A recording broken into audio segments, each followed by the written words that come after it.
What's going on, everyone? Welcome back. It is Christmas Day. It's December 25th. Happy holidays. Merry Christmas. Happy Hanukkah, Kwanzaa, all the holidays. Happy holidays. Um, it is literally like 7:30 in the morning right now, and my entire family's still asleep. I kind of sleep, got woken up.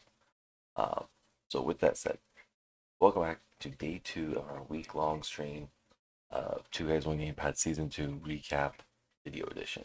So as you see over there, um, it's a video edition. This is all from Season 2, okay? Which we just wrapped up the final episode um, this previous Thursday, the 22nd, 21st. Um, so we released our final recorded episode then. This week we're doing a live stream episode that you're tuning into right now, from December 24th to December 30th, possibly the 31st. It looks like, because we have a lot of episodes. We have 96 to get through, and we're going through all of them. We're showing you the video editions that's never been seen before. We don't release this content typically, so I wanted to just do something special for the end of the year. If you enjoy this type of stream, make sure you hit the like, follow, subscribe button. We are on 4 platforms right now. We're on Facebook, YouTube, Twitch, and Kick. So we are live everywhere, and we are just trying to reach as many people as possible, because we understand that everyone uses just one platform. So with that being said, let's dive into it. I'm going to shut up, let you guys enjoy the stream, and as always, I do hope you guys truly enjoy it. This is Rahgel and myself. My name is Sig. 2Guys1Gamepad, Season 2, episode, today's going to be episode 11 through, I think, 20, maybe 21. So we're going to run for about 12 and a half, 13 hours today. Maybe a little bit longer. We'll see. Depends on how late we're up for. So we're going to be running through that. And yeah, really all I got for you people. I'm going to go start waking the family up, making breakfast, and do all that stuff. Again, these are already recorded. This our video editions of our podcast. I can't stress that enough. As of yesterday, so many people were what's the best way to put it? Freaking out on certain episodes because they thought it was live. Yeah, Rahgel and myself will be hopping through the chats throughout the day. I think we're enjoying the holidays with our family, so we may not be in chat all the time, but we will try to be there at least throughout the hours, once an hour or so. Whether it's through my channel, Sig, whether it's from his channel, Rahgel, or 2Guys1Gamepad channel. That's really all I got for you people. I do hope you enjoyed. Let us know what you think. New episodes typically come out every Tuesday and Thursday, starting January 1st. All video editions that you're watching right now will come out for our Patreon members. So head over to patreon.com/2Guys1Gamepad podcast. Links listed down in the description, the panels below, and come join over as we're just gonna have a lot of fun over there, and we're trying something new. We're expanding, so and it's only $30 a month, so super cheap, and you get a lot of benefits and perks for it. So and then come join us over on Discord, where you can chat about all this. Also listed down below. So that's all I got for this morning. It's 7:30 in the fucking morning. I'm not up normally this time. Yeah, even with kids, we're not normally up this time. But thank you so much for an amazing year. You guys have been fucking amazing. Honestly, best year we've had. Our second year, but best year we've had. These last 3 months have been phenomenal. So thank you so much from myself and Rahgel. I hope you guys truly enjoy the video edition so you catch our reactions. And yeah, that's all I got. I promise this time. All right, everyone. Take care. I'll see you possibly at the end or throughout this. If not, for sure to introduce the live stream tomorrow morning again. Without further ado, let's get into 2Guys1Gamepad Season 2 recap, starting with episode 11.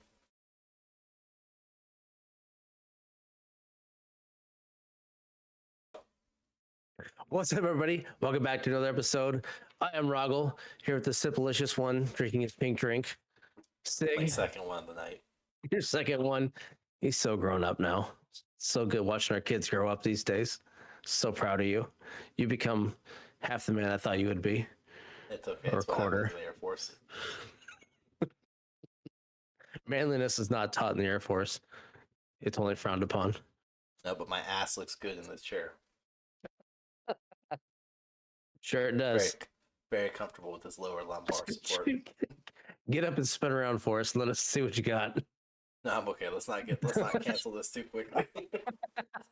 Oh, you don't have pants on, I see. It's okay. I have my Deadpool pants on. Uh-huh. Whatever you want to call them. Look, we don't need to put you to any more shame. I'm already like 6-7 inches taller than you. You really want to go out from there? That means nothing. I'm used to it. Everybody's always 6 or 7 inches taller than me. I don't want to hear it. It won't be just taller, and maybe longer now too. And you really don't want to have that on the internet. I don't know what you're talking about right now. Anyways, moving into today's You don't want this fight. topic. We were perfectly fine in what we had going on, and then you had to make it weird. Yeah. So you've been on Somebody had to. the TikToks, the The internets, tickety-tockety. doing some things with your brackets or tournaments of Filters. characters, those things too, yeah. Of your, we call them fights, maybe. I would call them 1v1. bracketing. The 1v1s. That's fucking what I called it. I don't know what the fuck they are. So yeah, I went on TikTok the other day. They have a AI filter, or sorry, not AI. They have a filter. Basically, it's what video game character are you? And I turned that into let's have these two fight off against each other. And that's what this bracket in this tournament you keep referring to is I did what 2, 4, 6, 8, 10, 12, 16, 3 different videos. It randomly generated 16 different competitors, and I paired them off into, well, just that, pairs of twos. And the first two face off, then the next two, and the next two.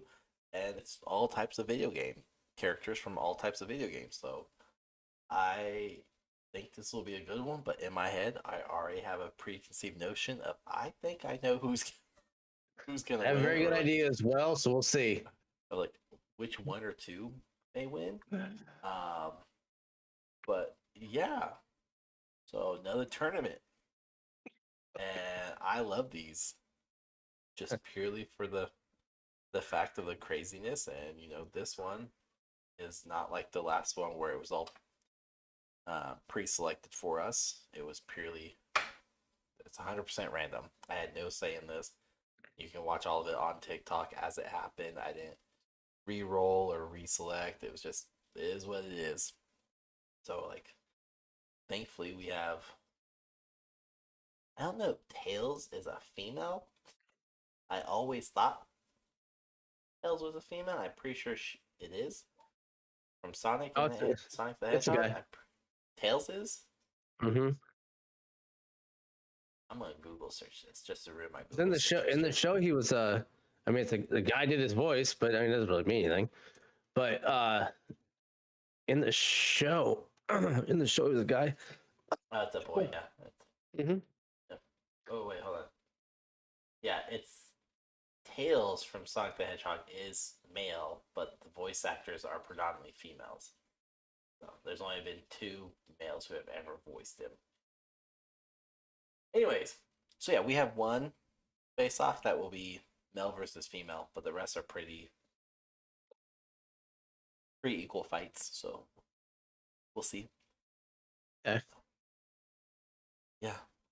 Without further ado, let's get into it. This is all put in the order they were selected. So I didn't randomize it or anything. This is how they were picked. Again, TikTok, you can also see on YouTube. 2Guys1Gamepad. All these matchups are there. So this was gonna be for a later episode, but we're doing it today. All right. Would be a later episode, but Do definitely. we need to start off with the first one then? Yep, top to bottom. So the first We want to matchup, start in the middle. no, the first matchup is actually pretty um, iconic game wise because you have Spyro facing off against Dr. Neo Cortex, which is the main boss from Crash Bandicoot. So Spyro the Dragon and Crash Bandicoot, if you remember back in the 90s, early 2000s, those games kind of went head to head and you liked either or. So, or you preferred one or the other. So, yeah. You don't know who Dr. Cortex is, Google it. I don't know how to tell it. He's a big brain dude with an N on his head. He has like a V head. Yeah, these were definitely two iconic ones. I think I played more Spyro than I did Crash Bandicoot, but Same. I enjoyed Crash Bandicoot when I played it a little more than Spyro. But I don't know. I don't remember ever getting to Cortex or Cortex being in the game. So you never beat the game then? Hell no. He's No. the main boss. No, I never got to that. I don't remember seeing him in the game. It very well could have, I just don't remember. He's on cover art, I believe, on a couple of them. But with me, how are we gonna determine who wins this one? How are we gonna determine them? Who would you think would truly win in a match if they face off? That's that simple. I mean, I would a think Spyro. theoretical, impossible world. We're gonna just go back to debating who we think is going to win, and then the best one. Okay, fine. That's what was my question. Would this fucking mythical dragon win, or would this big-headed pre-Jimmy Neutron guy win? I'm going Spyro. Yeah, and that's where I was. Okay, well, that was pretty easy then. Okay, just rub your tummy and let's move on. He breathes fire. I don't remember Cortex having any powers. I'm sure he's something along the lines of whatever Robotnik was in Sonic. He's probably something similar. This next one, that would be my guess. Speaking of Sonic, this next one, I already have again. When I was making this list, I was like, oh, I'm gonna make Rahgel agree with all me. He's gonna agree with me. But you have Jin from Tekken, and not Angel Jin or Devil Jin, just regular Jin, so just specify, versus Sonic the Hedgehog. And again, I'm gonna let you kind of start off on all these because I've had almost a week to sit on this. I mean, I think we had the whole Tekken thing in one of the last podcasts when the bracket tournament that we did there. Man, it's with Jin. Jin is an iconic Tekken character, a badass in the show. Sonic is a tiny blue hedgehog. I'm going Jin. I mean, I don't see that changing. I'm going Jin. Yeah, I mean, you look at who Jin normally fights, and you're like, okay, yeah, Sonic the Hedgehog is easy. Now, Sonic the Hedgehog with the human teeth may have stood a chance. But peer pressure and cyberbullying won, so. The scary Sonic? Yeah, scary Sonic. The one that's in Chip and Dale Rescue Ranger movie. Yes, he is. This may be a pretty easy bracket. Again, I have preconceived notions of who I think is already going to win. Yeah. Okay, so I'm looking. Go to the next one. Fucking Peach. train wreck. Oh my god. Princess Peach from Super Mario or from Mario World. And Tails, also from Sonic the Hedgehog. The orange dude with split tails and he can fly. So a princess, or wherever the fuck Tails is. I mean, these are two that are like, okay. The biggest sidekicks in the world. Does it really matter who wins this one? I mean, I'm gonna go. I mean, I'm gonna go Princess Peach. To be honest, I'll go Princess Peach. Because, I mean, I don't know what the fuck to even do with this one. Like, two lackluster sidekicks that one flies around and one floats around. Yeah. So I'll go Princess Peach. She touches a random flower, she's throwing fireballs at him all day. But here's the I thing: mean, if we're not, if we're, I'm trying to make a case for Tails. I she's had really a rough am. life. She's been constantly kidnapped and is tired of the shit. She's coming out of the back, ready to beat some ass. She's not kidnapped. Let's just be real. She's running away. Super Mario's the one doing the kidnapping. Bowser is her lover. That's how Bowser Jr. came to be. We're not gonna get started on the whole Bowser wearing the crown that transforms him into this really stacked, bootylicious woman. We're not gonna get into that one, okay? But Mario's a bad guy. I'm trying so hard to think of a cause for why Tails should win. And I honestly cannot think of one. Like no, like what's he gonna do? He can fly. Spin his. Well, she can float. I don't. I have nothing. So yeah, I'm trying so hard. I'm like, I need Tails to win. I need us to like kind of somewhat not just go with my premonition on this, but Tails is kind of a bitch. Now this next one is probably there's only 2 real decent matchups in here, and it's this next one and the other one in like 3 matchups. The next one is Chun-Li from Street Fighter, who was probably a childhood favorite for so many because of her thick thighs. And then Lara Croft. Tomb Raider. Hey, Lara Croft was cool with triangle titties in PlayStation.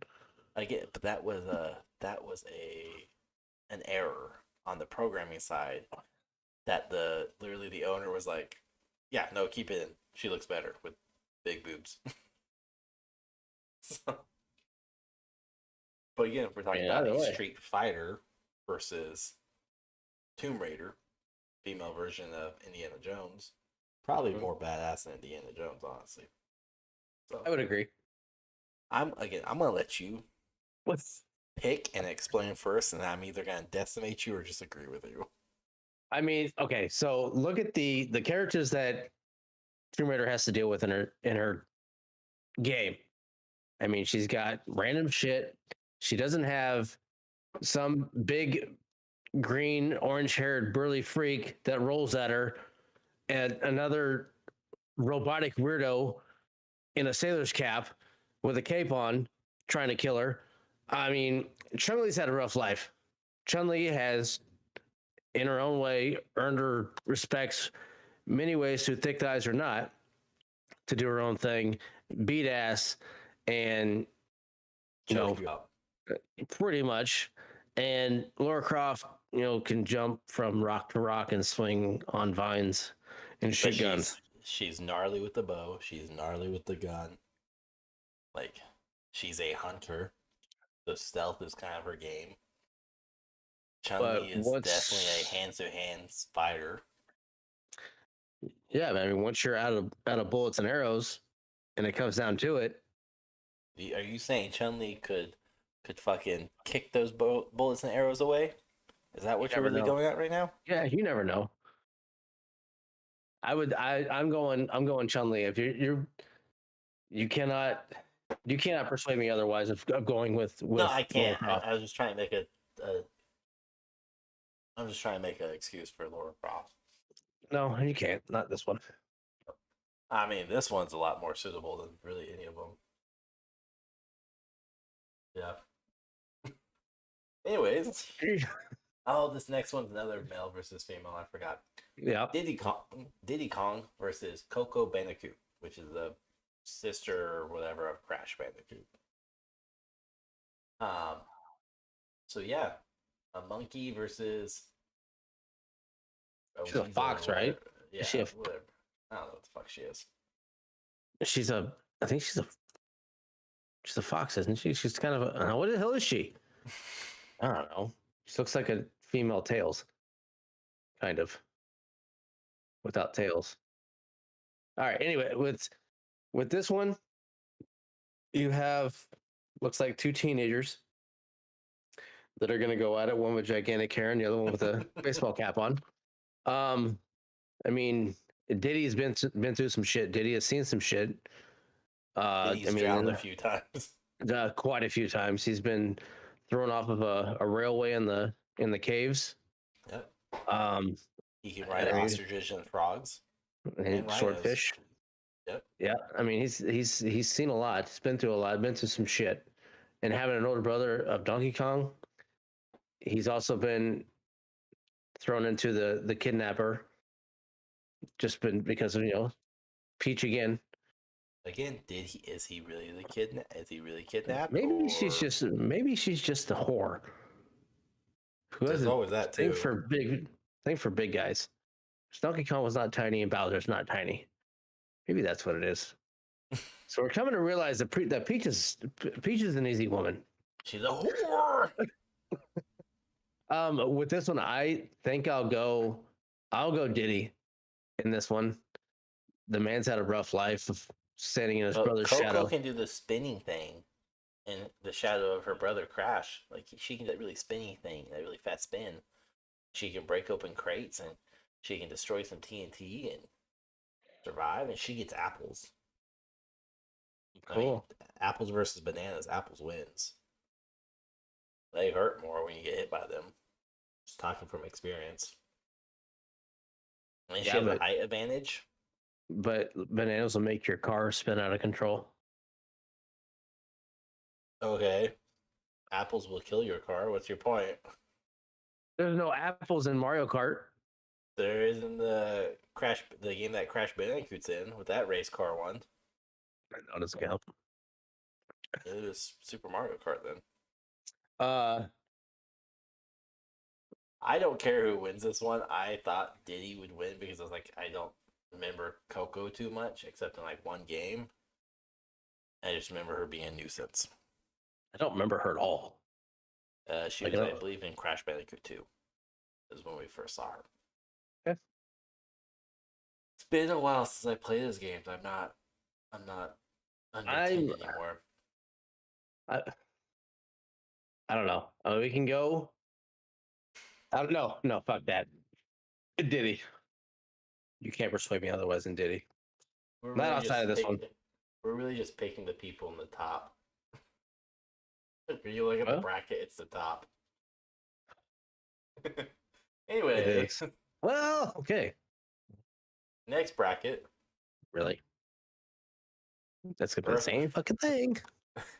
Because watch this. Goomba versus Earthworm Jim.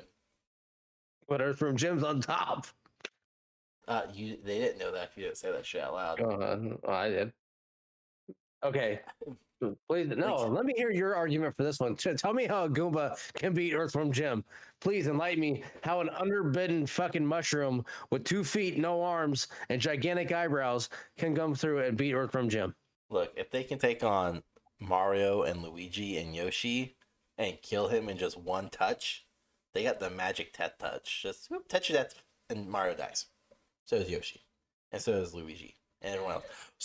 So Goomba has the whatever he's touching with. I'm going to assume it's probably his pecker, but he's touching people. And people die. But also one fireball knocks him out. Well, and Earthworm Jim's packing. And he's packing something, but I don't think it's fireballs. He's got a gun, and he can also use his head as a whip. Okay, Goomba can throw his whole body. Goombas don't jump. They're stuck on the ground. They can fly, okay? Super Mario World, they fly. Only if they get wings and shit. No, they just have wings. Once you clip their wings, and once they clip their wings, they're stuck on the ground again. And you gotta jump on them. You can't just like try to run over them. You gotta jump on them. You're trying to tell me this imitation of a purple-headed yogurt slinger cut in half can come through and beat Earthworm Jim? There's no way in hell. This mushroom-stamped little fuck cannot come through and beat Earthworm Jim. I don't care. Do you want a fucking argument about this or not? Because I'm doing exactly what you said. I don't know. I'm getting worked up right now. Fuck the Goomba. We're going to Earthworm Jim. There's no way in hell you can make me even believe that this fucker can beat Earthworm Jim. But hear me out, okay? Oh, okay. Yeah, let's go. They get wings, okay.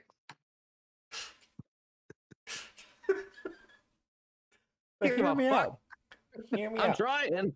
Again, Earthworm Jim in his game, he can just be touched and he dies. Goomba has to be smashed on.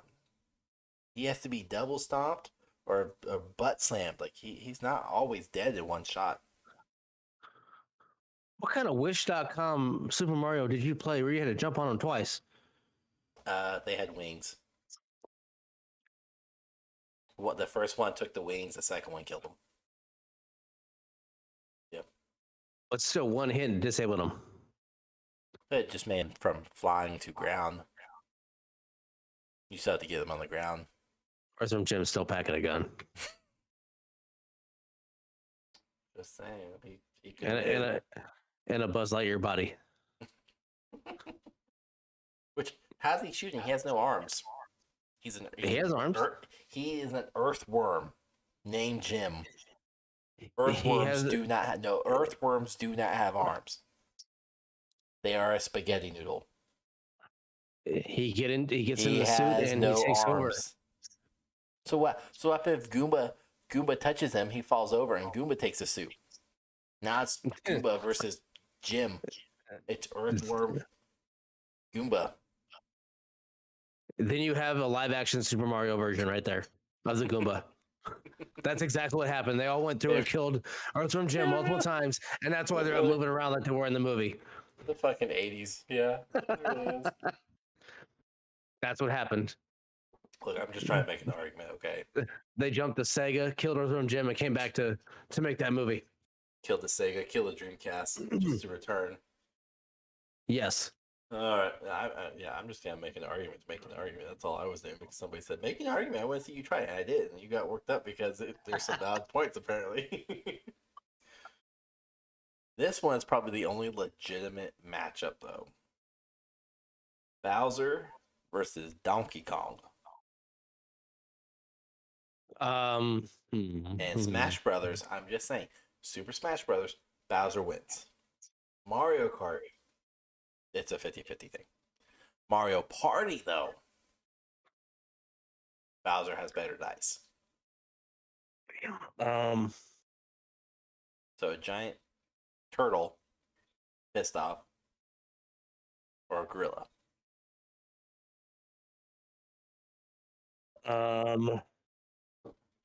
And I'm going to argue the other side somehow. And remember, bananas make your cart spin out of control.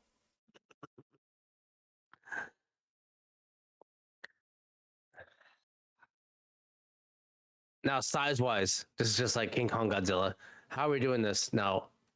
Are we looking like in like Mario Kart style, where they're the similar size? Like or are we you stated going, like... at the very beginning, this is a 1v1. If they were to face off, who would win? If they were to fight each other, who would win?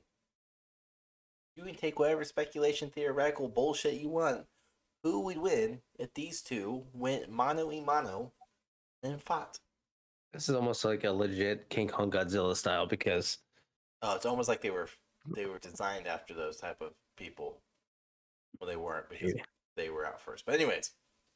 No, they weren't. Bullshit. No. Go back in your fucking Nintendo history. King Kong Godzilla were out way before that. Way before Nintendo was out. Google shit. Go ahead. The first King Kong. First. The chicken. Donkey Kong. I mean the rooster. Oh, that's actually like a very popular Google search. One second, I gotta find a reputable one. I just need years, guys. I don't care about this story on this. I will read this later. That's where I have information. This is just all a fucking background. Well, I'm gonna figure this out. You figure out which one you want.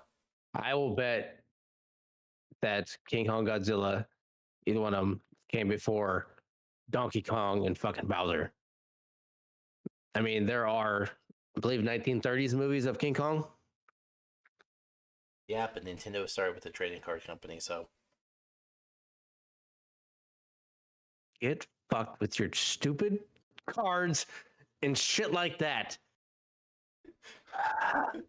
Nerd!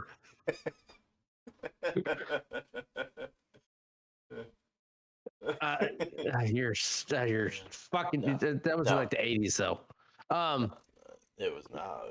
Yeah, it was. There's World War Bullshit. II, but anyways. Anyways, Um, yeah, go ahead. Go ahead. anyways, shut the fuck up. Shut the fuck up. Drink your white trash beer over there. Shut up. Anyways, Donkey Kong is based off of the Beauty and the Beast 1933 film of King Kong. Based off of King Kong. Or I'm not gonna say this Japanese name. I'm gonna butcher it. That's disrespectful. Good luck. Also named Beauty and the Beast, which was a 1933 film translation of King Kong as influenced characters. I'm not gonna look up Godzilla. I'm gonna assume they're about the same time. Around, I think Kong was out first. Anyways, these two, Bowser and Donkey Kong. Well, I said King Kong. I will go Donkey Kong over Bowser. Bowser breathes fire. Your monkey stupid ass is not going to evade fire. You're a big ass fucking monkey. You can't double jump. The most you can do is barrel roll. And even that, you suck. You suck. You get taken out by a goddamn crocodile on 2 legs. And you're telling me this giant ass fucking turtle with the shell and thorns is gonna somehow die to a piece of shit Donkey Kong? No, sir. Fucking turtle. Who breathes fire? Who's a turtle who can't move for shit? Who breathes? You're not him on his back. He can't do shit. He can protect himself. He has a shell. Yeah, suck it in. No, nah, you're not. That's your whole life story, sucking. And yet you still could be. You don't still bring somehow up my. win. No, that's now. That's recently. You still somehow produce kids. Donkey Kong loses. That's pull out, not suck out. Suck in. Tomato. Don't split the hairs. It's the same shit. There's no way in hell that Donkey Kong loses to a fucking pointy-shelled, fire-breathing turtle. Look, I face off against Donkey Kong as Bowser in Super Mario, both World and Smash Brothers and Mario Kart and fucking what's the Mario Party? There we go.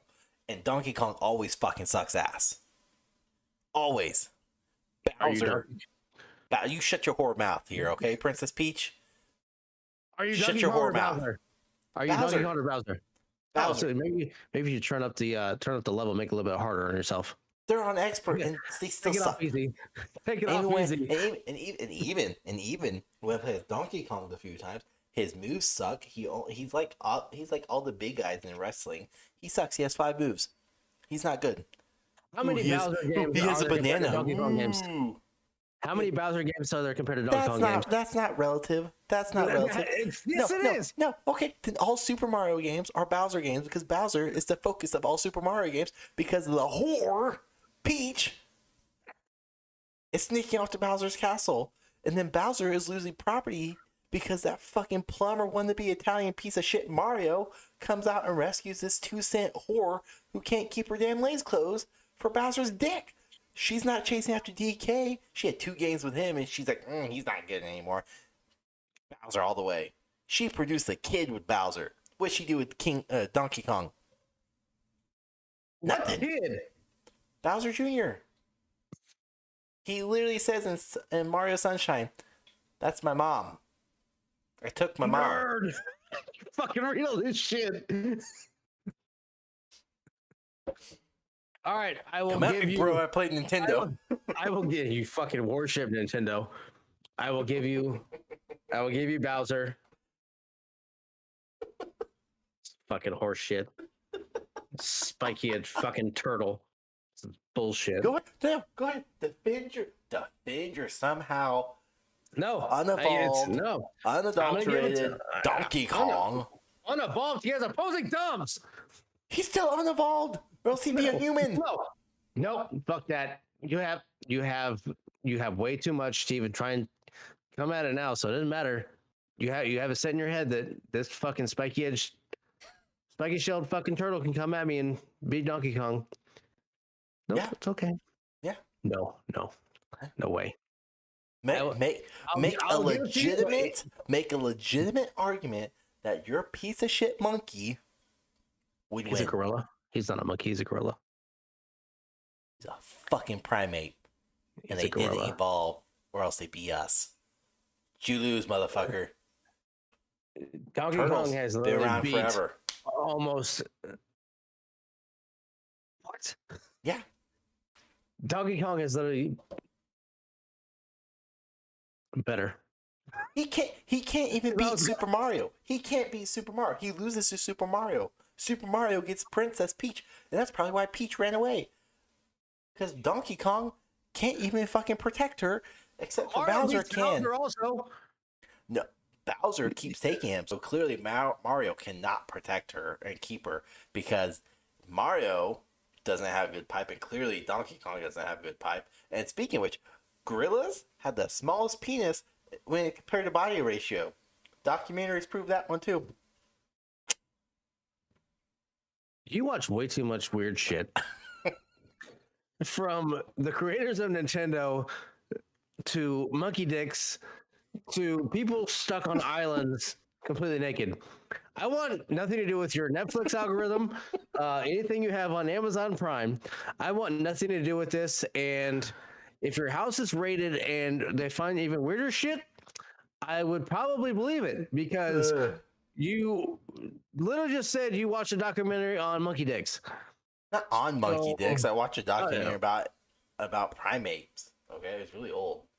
Well, you stuck it around monkey dicks. Yeah, because how big's the turtle dick?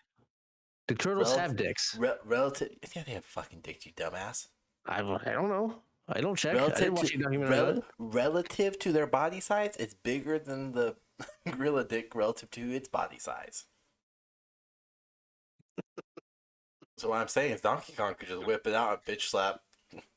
Or not Donkey Kong, sorry, Bowser could just whip it out and bitch slap Donkey Kong with his own twang. Just you look it up. I want you to tell me how big the turtle's dick. You know what? Peach would probably be in Bowser's corner. Peach would be enslaved in his corner. It didn't matter. She would not be enslaved. She would just be ready. Drooling and ready. What? Drooling and ready? I don't know what's going on here. You do know what's going on. We're not going to go that far deep. Let's go. Bowser wins. You lose. Okay. Yeah, that's probably going to be the most heated argument of this. So. Let us know in the comments who you think would win, because I'm still Donkey Kong. Yeah, I'm sure you would be on Donkey Kong. I'm sure you'd be riding those nuts too. He's nuts. Anyways, what's next? The final matchup of this first round. Oh, it's kind of going. Knuckles from the Sonic Hedgehog series and Crash Bandicoot. All right, good talk. Knuckles wins.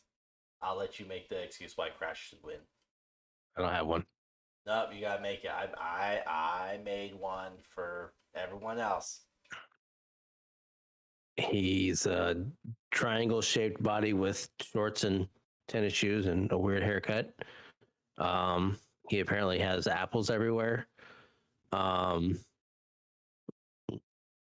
don't know. Like Crash comparing these two is not even fair. Like, Knuckles is a badass. Crash Bandicoot is Crash Bandicoot. Like, he's the Bowser of PlayStation. He's kind of a bitch.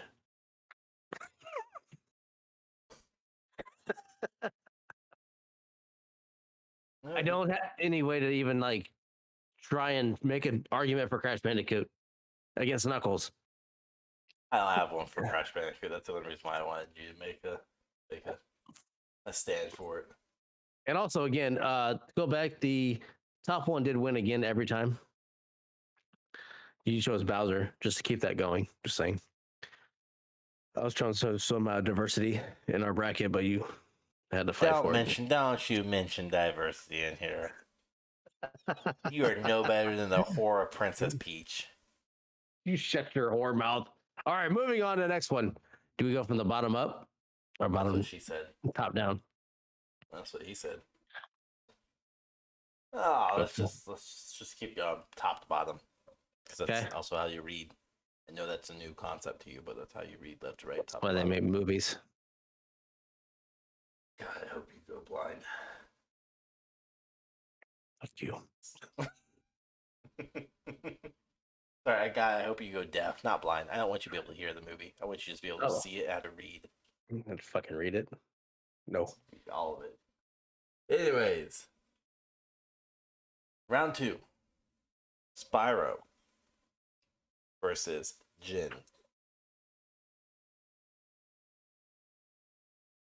Oh, no. I'm going to play devil's advocate here, okay? Oh my god. I get the added benefit of playing devil's advocate because I've had a week to prepare for this shit. With these two, Spyro and Jin, You're wrong. Shut your whore mouth. Still going with Jin. Oh, okay. Over Spyro. But again, Spyro can breathe fire. You're fucking fire breathing bullshit. Doesn't Jin have a power to shoot fire also? Only as the devil. Well, maybe in the second round here he evolves a little bit. That's not how this works. You never know. Round 2, he gets. I make the rules. That's not how this works. Oh, now you make the rules. You pick who wins. Fuck this bracket. I know where this is going. I already know this is going. This is gonna be okay. Yeah, this is gonna get interesting because I know exactly where this is going. Listen, you're just here for the ride. Fuck me over at Donkey Kong. You're just here for the ride, okay? I'm the face. You're just here for the ride. You shut your damn mouth. Is this Jin? Are you taking Jin in this one? Yeah, I'm taking. Are you taking the? No. Okay. The only thing going for Spyro is the fact that he breathes fire, but other than that, he's like 3 feet tall, and Jin could literally just fucking punt his ass across the world and he's gone. Yes. Anyways, this is gonna be a matchup. Yeah. The whore, Princess Peach, against everybody's wet dream Chun-Li. Okay. It's Chun-Li. I mean, hands down, there's nothing that Princess Peach can do in this one. She can float all she wants. Chun-Li will just straight up kick her 90 times in 2 seconds. But Peach can throw toadstools.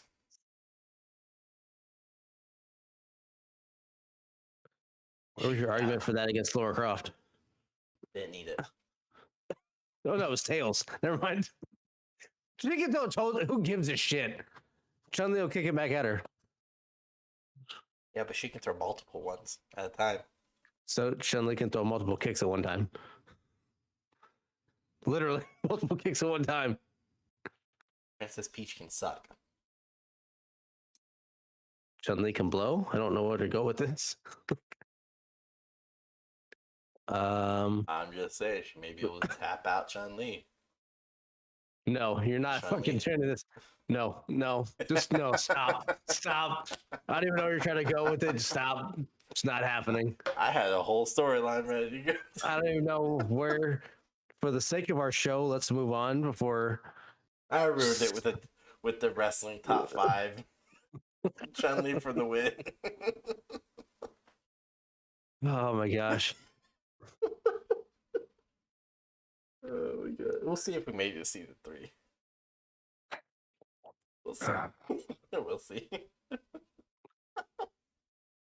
All right, so we're in agreement that Chun-Li won that one, right? Fucking shit. Yeah. She choked her out. Okay. Those thighs. They just got bigger through the years too. Like she was like adequately designed, and then this latest one, she's like thighs.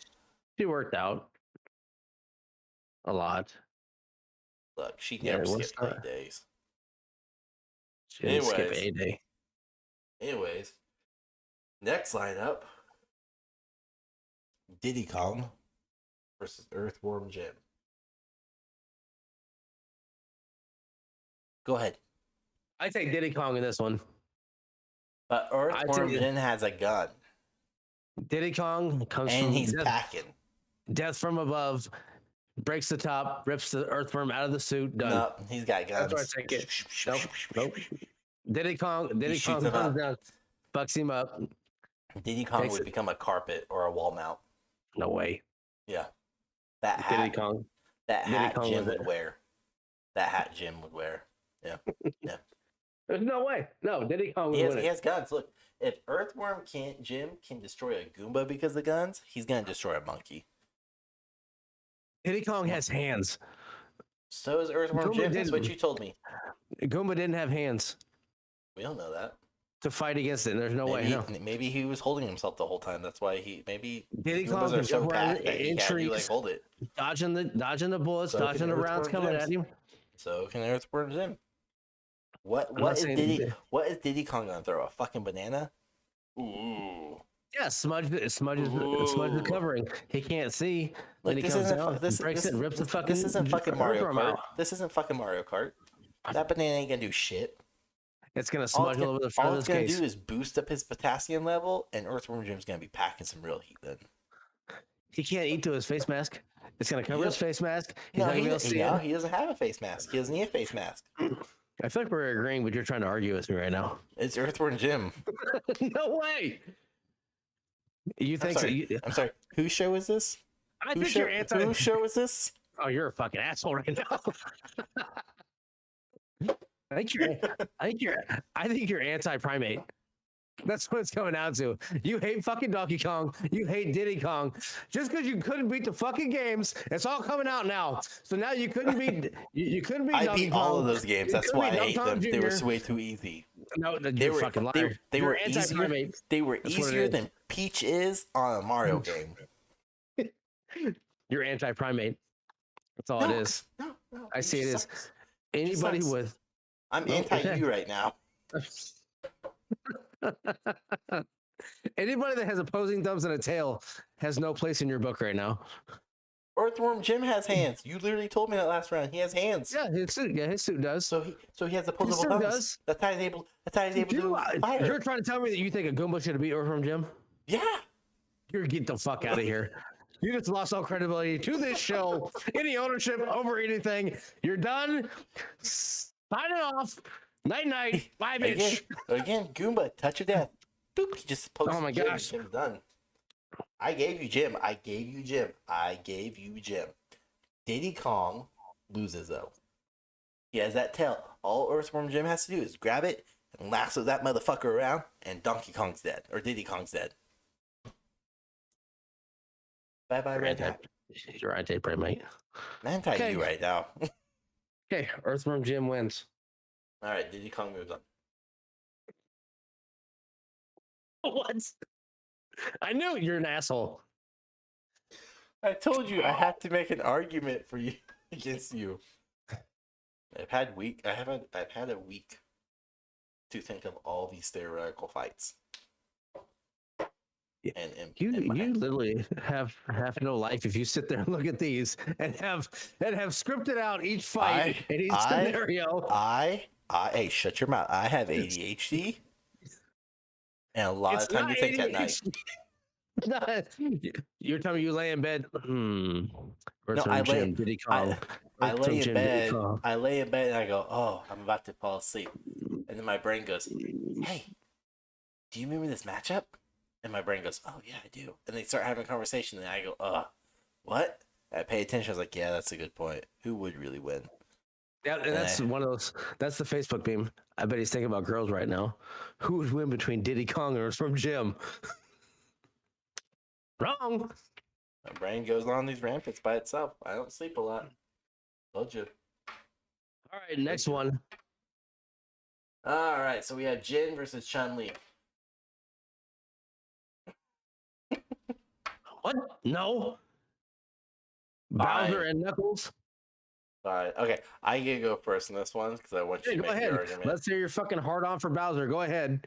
All right, I'm going to choose Knuckles. Yeah, you're a fucking liar. You're such a fucking liar. Make There's your no argument way. for Bowser. No, there's no fucking way. That's not even fair. You're an asshole. That's not even right. You can't do it. It doesn't work. I know you're fucking Team Bowser. You have a tattoo on your chest. I know it. I know you have it. You got a fucking tramp stamp of Bowser. Take the fur coat off and then put the t-shirt on. You know that.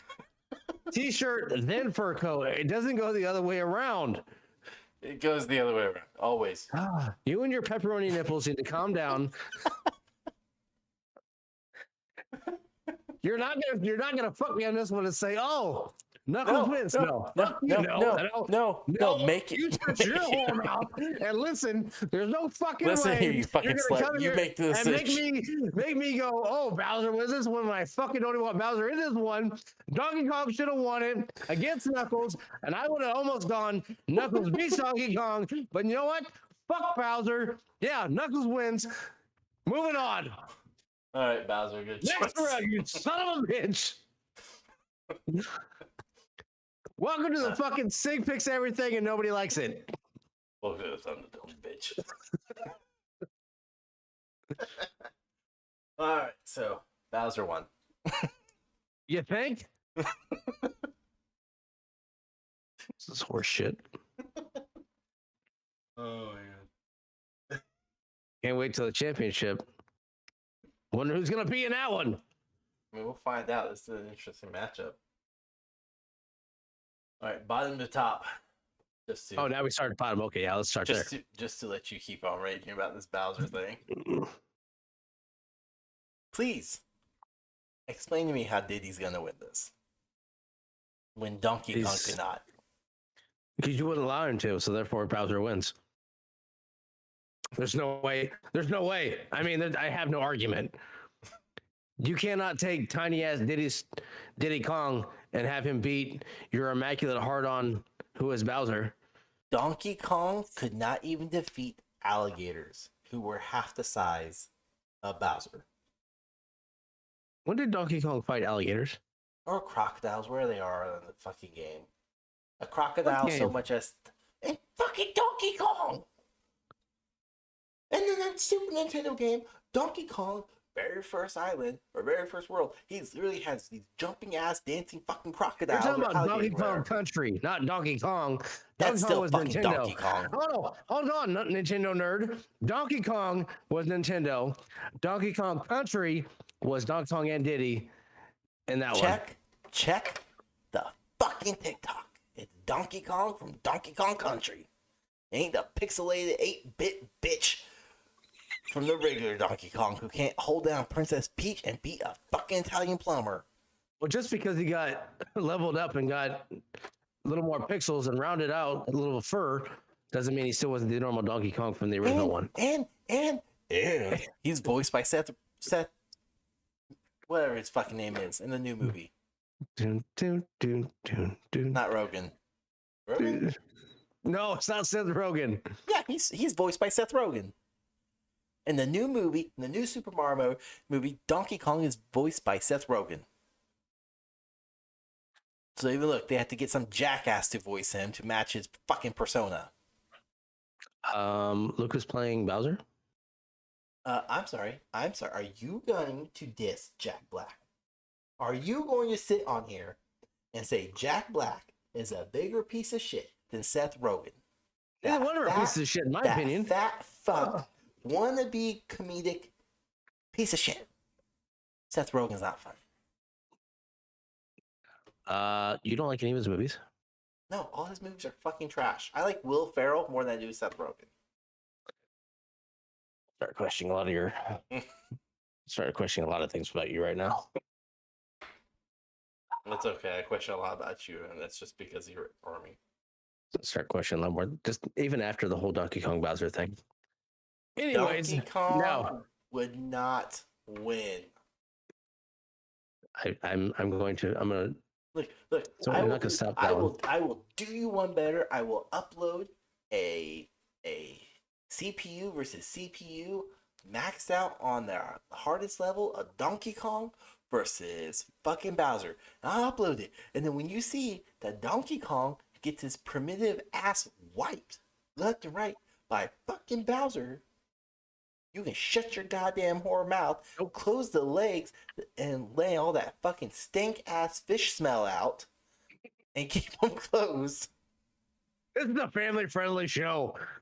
No, it's fucking not. Anyways, who won that one? Where are we at? I fucking lost track. Anymore. I blacked out for a second. I don't know where we're at.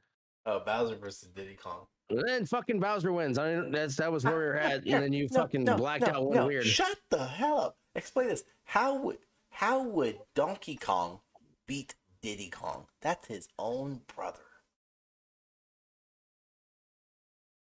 Huh? I said Bowser beats Diddy Kong. Yeah, but if Donkey Kong, the hard on for this imaginary primitive ape, won. Oh, so you're hard on for the primitive turtle? Hey, it's a different species. Okay. Somebody's got to be trying something new. But how would Donkey Kong? It's like hollowing out a cantaloupe. It's fine. That's what you wanted. Okay, I get it now. It all makes sense. Okay. Whatever you're into. All right, Bowser wins. Oh my god. Where are we at now? Fucking horseshit. I'm sorry. No, Is it shut your goddamn mouth. If Donkey Kong won, how would he win against Diddy Kong? Because Diddy Kong is just Donkey Kong, but smaller. Diddy would wipe the floor with Donkey Kong because he's smaller, he's faster, he's more agile. Donkey Kong's slow as shit. No, you're talking out your ass right now. You're talking all kinds of nonsense. That's literally all I've been doing this entire episode. Well, I know, but now you're doing it even more by saying that. There's no way Diddy would beat Donkey Kong. There's no way Bowser would beat Donkey Kong. So moving on. Are we at Chun-Li and Jin? Is that our next one? Yeah.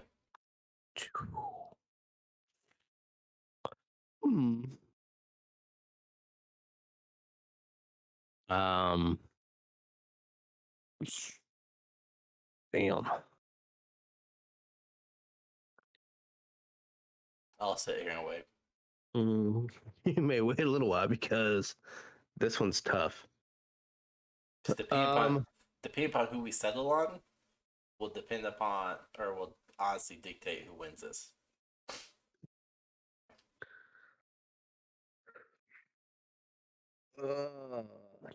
I have to go. I have to go Jin. I really think it would be a tough ass fight. I think if you put it best of 5, it comes down to the final one. But I think Jin takes it, to be honest. All right, are you ready? Yes. Give me yours for that thing. If you're under the age of 18, please turn away. If you haven't already, your parents are failures at this point for really allowing you to listen to this. If you haven't unsubscribed already, get ready. All right. Again, I'm playing devil's advocate. I want to preface that very hard. Here we go. Chun-Li has to get her thighs around Jin and just squeeze. She can pop a watermelon easy. She can pop Jin's skull. Done. Better argument if you would have said Chun-Li is the daughter of Bowser and moved on. But no, you went for thighs around his head. And she can kick like 1,000 miles per hour. I mean, like I said, I don't. Chun-Li has defeated the green and orange hair Blanca. It's like and shut up, I'm heated. She's defeated Blanca. She has defeated a fat sumo wrestler. She has defeated the the Hindu guy, the long arm dude, Captain Stretchy Pants. She's defeated the 2, Ken and Ryu. She's defeated everyone. She's a boss bitch. You can say the same thing about Jin and Tekken. They all beat each other. Jin only starts beating people when he actually gets the devil and angel side. Other than that, he's like a weak ass shit. Is he though? Yeah, he's kind of a bitch. He has daddy issues. I'm pretty sure Chun-Li does too. No, she has a whole different set of issues. No, wait, that's me. I can't. I stick with Jin, and I think I'm gonna let you make this call. I also think he's the only one that has a legitimate chance against your fucking hard on Bowser. It's not a hard on, okay? It's just legitimate tactical understanding of the mashups. Tactical understanding of a fire breathing spike shelled turtle. See, now you're understanding. The monkey's fur would catch on fire, so Donkey Kong would never have stood a chance. I'm gonna upload. You just wait. Tomorrow, I'm gonna fucking make these two face off. Donkey Kong and Bowser. I'm gonna make them face off in Mario Kart, in Mario Party, and Smash Brothers. And when you find out Bowser just swipes the floor with Donkey Kong, you're gonna have nothing but to make a video and say, I was wrong. Donkey Kong sucks ass. I want all the original takes. I don't want you like, oh, take 97. Maybe Bowser will win this one. I've been recording all day and fucking Donkey Kong beats Bowser all the damn time. Well, tune into my live stream tomorrow then. We'll find out. Shit. Shit. Got it. Never mind. Fuck. Oh, Bowser's down to a quarter. Oh no, my Nintendo Switch restarted. Son of a bitch. Damn cat hit the power supply. Yeah. Now, in this one, in all honesty, no devil's advocate. Jin's the only one I can see winning between these two. Because Jin has legit history also just beating other people. Regardless of the genders. He just beats them. He's very mean. So I would say Jin would win in a fist fight, not Chun-Li. Just my opinion. But that does leave us with the best one of all. Completely lopsided. Already hated championship fight right now. Like we're gonna do this two ways, okay? To appease you, we're gonna do this two ways. One you win, two I lose. Yeah, but listen. Oh yeah, that's what I thought. Okay, no, go on with your bullshit. Let's see this.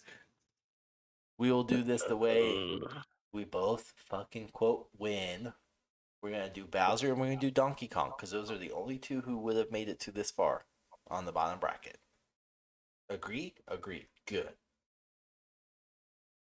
So before we get to Bowser, who's the official entry, who would win, Jin or Donkey Kong? I'll wait. Donkey Kong. No. No matter what, you're not going to agree. There's no matter what. Nothing is going to agree with you of saying Donkey Kong wins anything because it comes down to Bowser or Donkey Kong in all of this. Jin, yes. Really funny. I mean, no matter what, it comes down to those two, and Bowser, Donkey Kong is who it is. No way in hell Jin is going to beat Bowser. No way in hell Jin is going to beat Donkey Kong. Jin is a hell of a fight, but end of the day, it's not going to happen. Jin. It's like Donkey Kong is going to beat Bowser. I mean, that's what it is. No, because fire beats monkey fur. Wrong. It's okay to be wrong. Just accept it. It's fine. Just he like throws the flaming barrels. That Bowser probably lit on fire.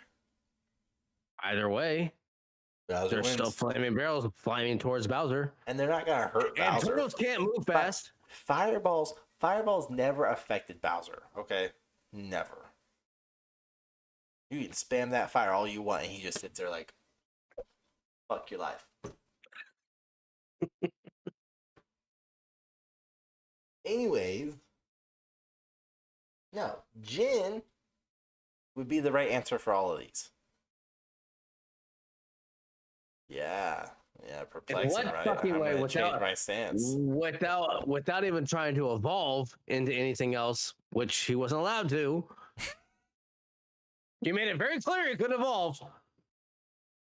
Now all of a sudden we get to the championship and you start making little fucking tweaks into shit like, oh, now all of a sudden Jen can take the devil form and fight your fucking lover boy Bowser. And Jen beats Bowser because he can turn into the devil form and all of a sudden crushes Bowser because he's a bitch. Well, at that point, Bowser would just transform into whatever the Oh, here we go with this fucking you and your fucking Transformer shit. Not Transformers, okay? Oh, whatever. God, it's different. It's something. It's something, but it ain't Transformers. Here's the thing. Here's the thing. I can make an argument for either side. You can make up your stories too, so. Well, yeah, that's the whole point of this. That's why we do a podcast. Welcome to season 2, episode 11. Thanks for playing catch up finally. Jesus. Anyways, Jin can pack a punch to both break human skeleton, but also break concrete and destroy a whole building. There's tons of videos out there of like the gameplay and the backstory when you use the story mode. Jin's destroying shit. So, Turtle Shell would be broken, leaving the soft underbelly, which is exposed at all times. And this is what you should have used for King Kong, but you didn't because you're fucking basic and stopped drinking that Bud Light. Maybe you would have thought about this. The underbelly is soft. Jin just has to punch it a few times, and down goes Bowser. Bowser's dead. Peach is sobbing, but now she's with Jin. Jin would win against Donkey Kong because all he has to do is fucking snap his arms and done. And Jin can take on a gorilla, an ape, or a monkey because he has taken on Panda. He has taken on the bear. He has taken on a hybrid cheetah / human. He has killed and taken everyone's life. Robot or not, panda or not, animal or not, Jin has always won. Bowser breathes fire, though. It's fucking fire.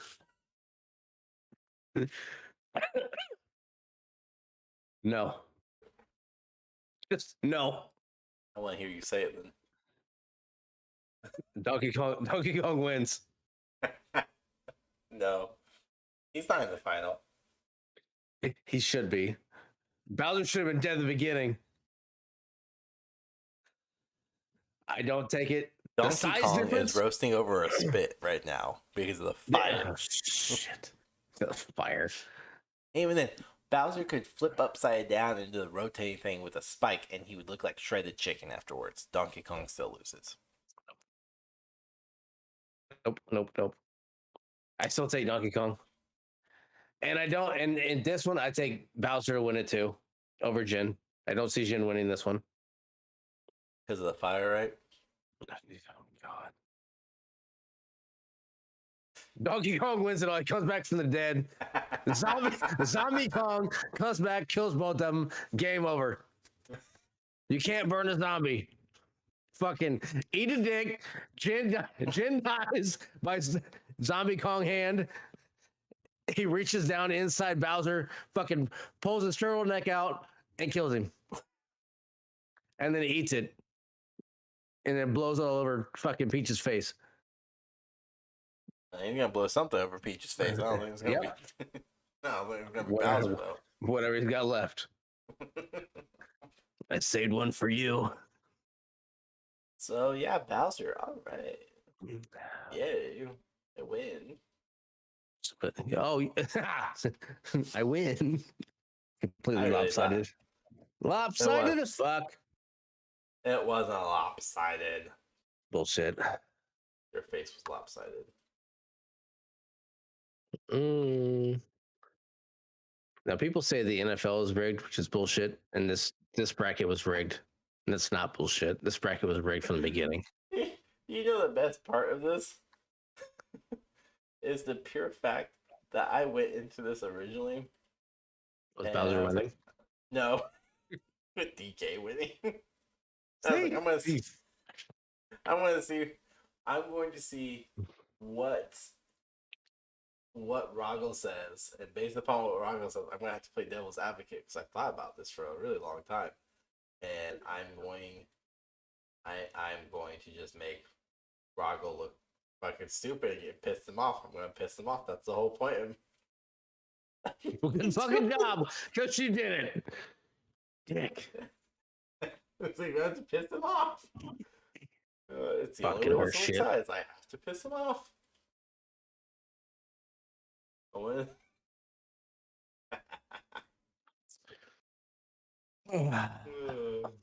it technically,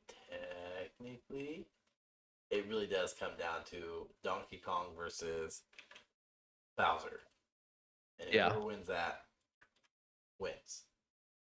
But the problem lies with legitimately the theory of King Kong versus Godzilla. Like, all jokes aside, all shit talking aside, as much fun as it is. All shit talking aside, you never really see a conclusion of Godzilla versus King Kong. They kind of just wear each other out. So. And to quote Stan Lee, the person that will win is the person I write to win, or the writer wins. So, that's fucking from. That's from fucking Megamind. So that's exactly what you said. A Goomba would kill Earthworm Jim. I pictured the Megamind, the little fucking fish character, when he gets a body. It's like the gorilla body. That's exactly what I just sent Sig in our messages. That's exactly what I pictured when you said a Goomba would kill Earthworm Jim. I'm like, all right, that's what it is. That's exactly what it looked like. Yeah. And yes, Yeah. that's what it is. It's very close. I had someone completely else in mind, but yeah, that's. Welcome to the Chaotic Show. Thank you for watching this. If you're still here, If you disagree with us, let us know. And if you If you think agree with Peach made me, it all the let me know. way, oh my god, you're wrong. I don't really know what to tell you. Peach. That's really the story of Super Mario. Is Peach the whore? Mario is just trying to save her from herself. It's an intervention type save. And Bowser breathes fire. That way it works. Plus, Bowser has the cloud thing or his little like flying ship he can win, and he can just like shred Donkey Kong. no, Has blades on the bottom. you're done with that? No, no way. Anyways, thanks so much for tuning into this episode and listening to the chaotic hot mess that is the King of the Ring video game characters, whatever you want to fucking call this hot mess. Either way you look at this, Donkey Kong loss, or No. He goes or back in the Bowser. end. Shut the fuck up! I'm signing us off. Or Bowser loss. Either which way, Bowser and Donkey Kong are your inevitable two winners. Both of us are split. One of us in the right, me. One of us in a complete, absolute senile craziness that is the wrongness, Rahgel. So without further ado, thanks so much for tuning in. Let us know in the comments on what you think about this shit show of an episode. Till next time, everyone. Take care. It was a fun one for sure. That's how you're see what phrasing it? happens. Fun Yeah. one? All right. It was. My blood pressure got a little high, but we'll be good. We'll see what happens in the next one.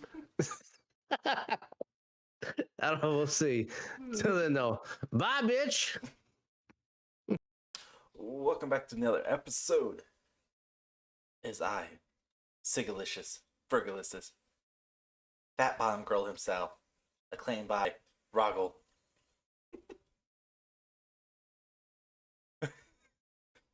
And then here's Rahgel, fancy pants tipping. Well, here we go. All right. Yeah. Back to it. The self-proclaimed fat bottom girl, I guess you are. Again, episode 7 and 10. 7 and 10. In case you're wondering, season 2. I had to establish that last time.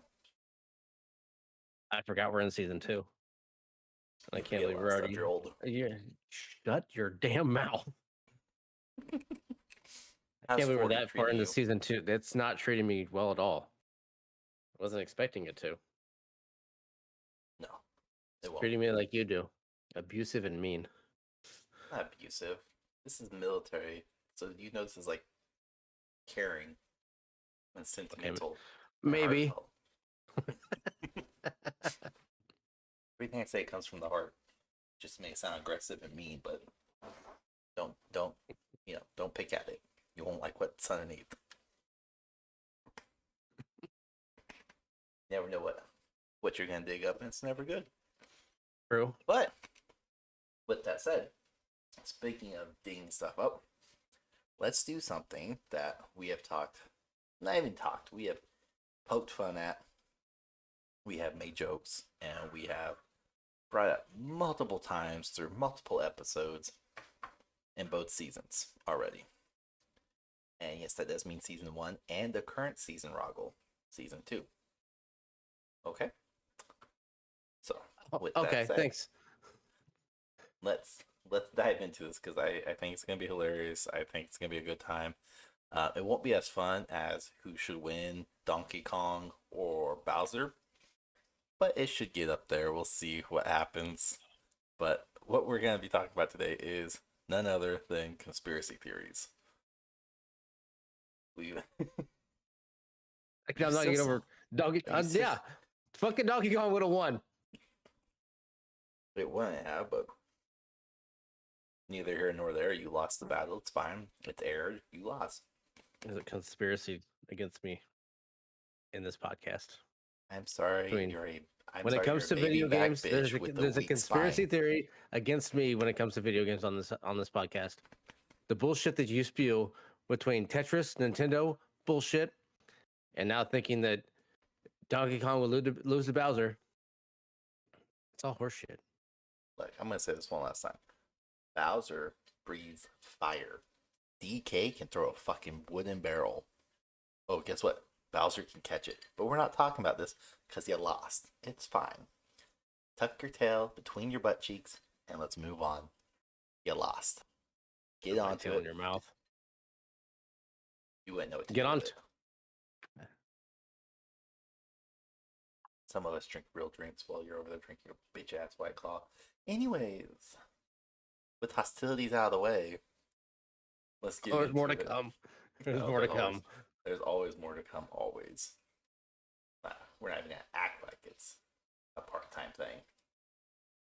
But there are some big name conspiracy theories out there that, of course, most should know or know of. Maybe not. Yeah, at least heard of. Yeah, they may have not know the nitty-gritty or the details behind it. And that's fine, because there's a lot of information behind these. And again, conspiracy theories, for those of you somehow stuck on a rock and don't understand, these are not proven to be real. That's why it's a theory. There's no 100% factual evidence to back these up. It's all circumstantial. It's all just theory based off of minor connections or coincidences, along with, possibly some Mandela effect, which we'll get into a whole nother episode too.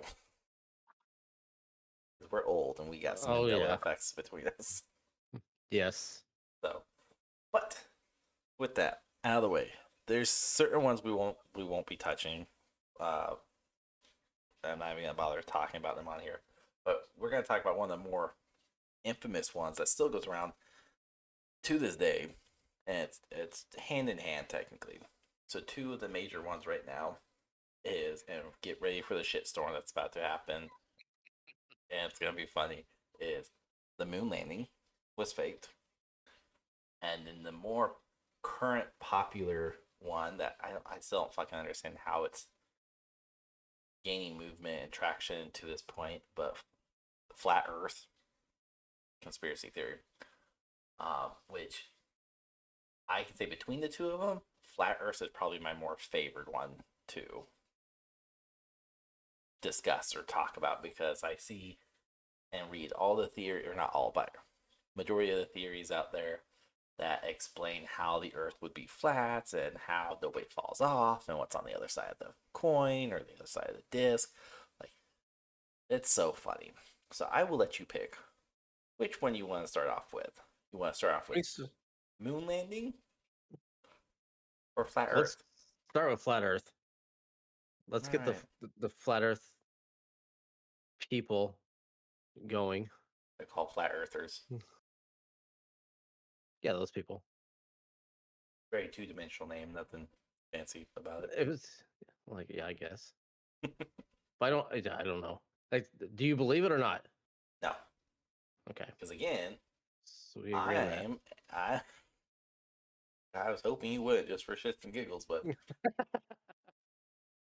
again, I'm one of those, and we're not gonna dive too much into it, but or not into it, but you'll see what I'm talking about. I believe in science. Shocker, I know, it's amazing. Somebody raised up hardcore the way I was believes in science and scientific evidence. So you know, amazing. But I guess okay. So we've established neither one of us believe in it. But have you seen the most recent one? Or not, that's the wrong way to phrase it. Have you seen the stupidity behind the extra planets in our solar systems? I haven't heard that one of extra planets either. All right, so it's not extra planets, but that's how they phrase it. It's like Mars and Mercury and Venus are extra planets. So just planets in our solar systems. I'm reading some of this like verbatim off of fucking weird ass sites and everything, which is hilarious. Some are off blogs. But the theory is, of course, that Earth is flat. However, there are people out there who believe that not only is the Earth flat, but our planets, other than Earth, and our moons are not flat. That they are, in fact, spheres. But Earth is flat. So they think there's a fucking $50 roll around in space while everything else is round. Yeah. Now, in what way does that make any sense at all?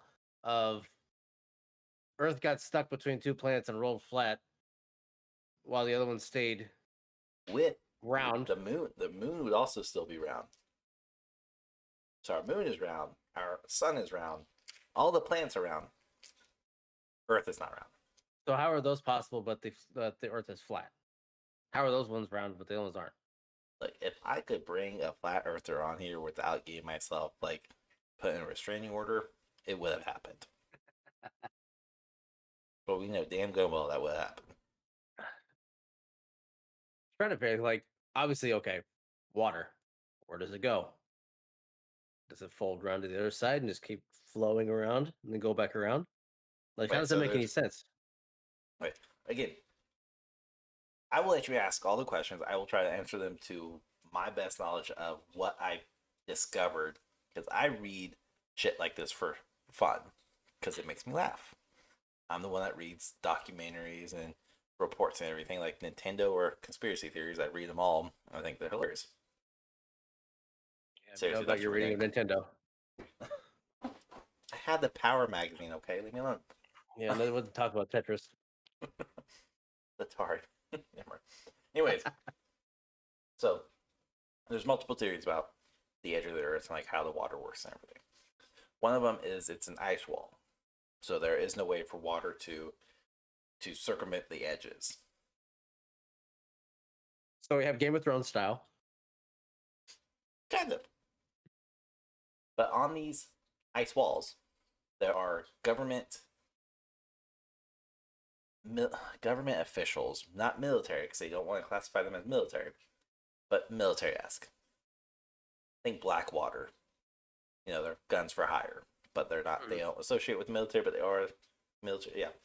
So there's that theory that there is a New World Order, Illuminati, whatever you want to call them. There's a superpower that oversees everything, and these people have their mercenaries and everything guarding the wall. So where anybody who comes close to the wall gets shot down, gets sank, whatever. Sunk. Yeah, they don't make it.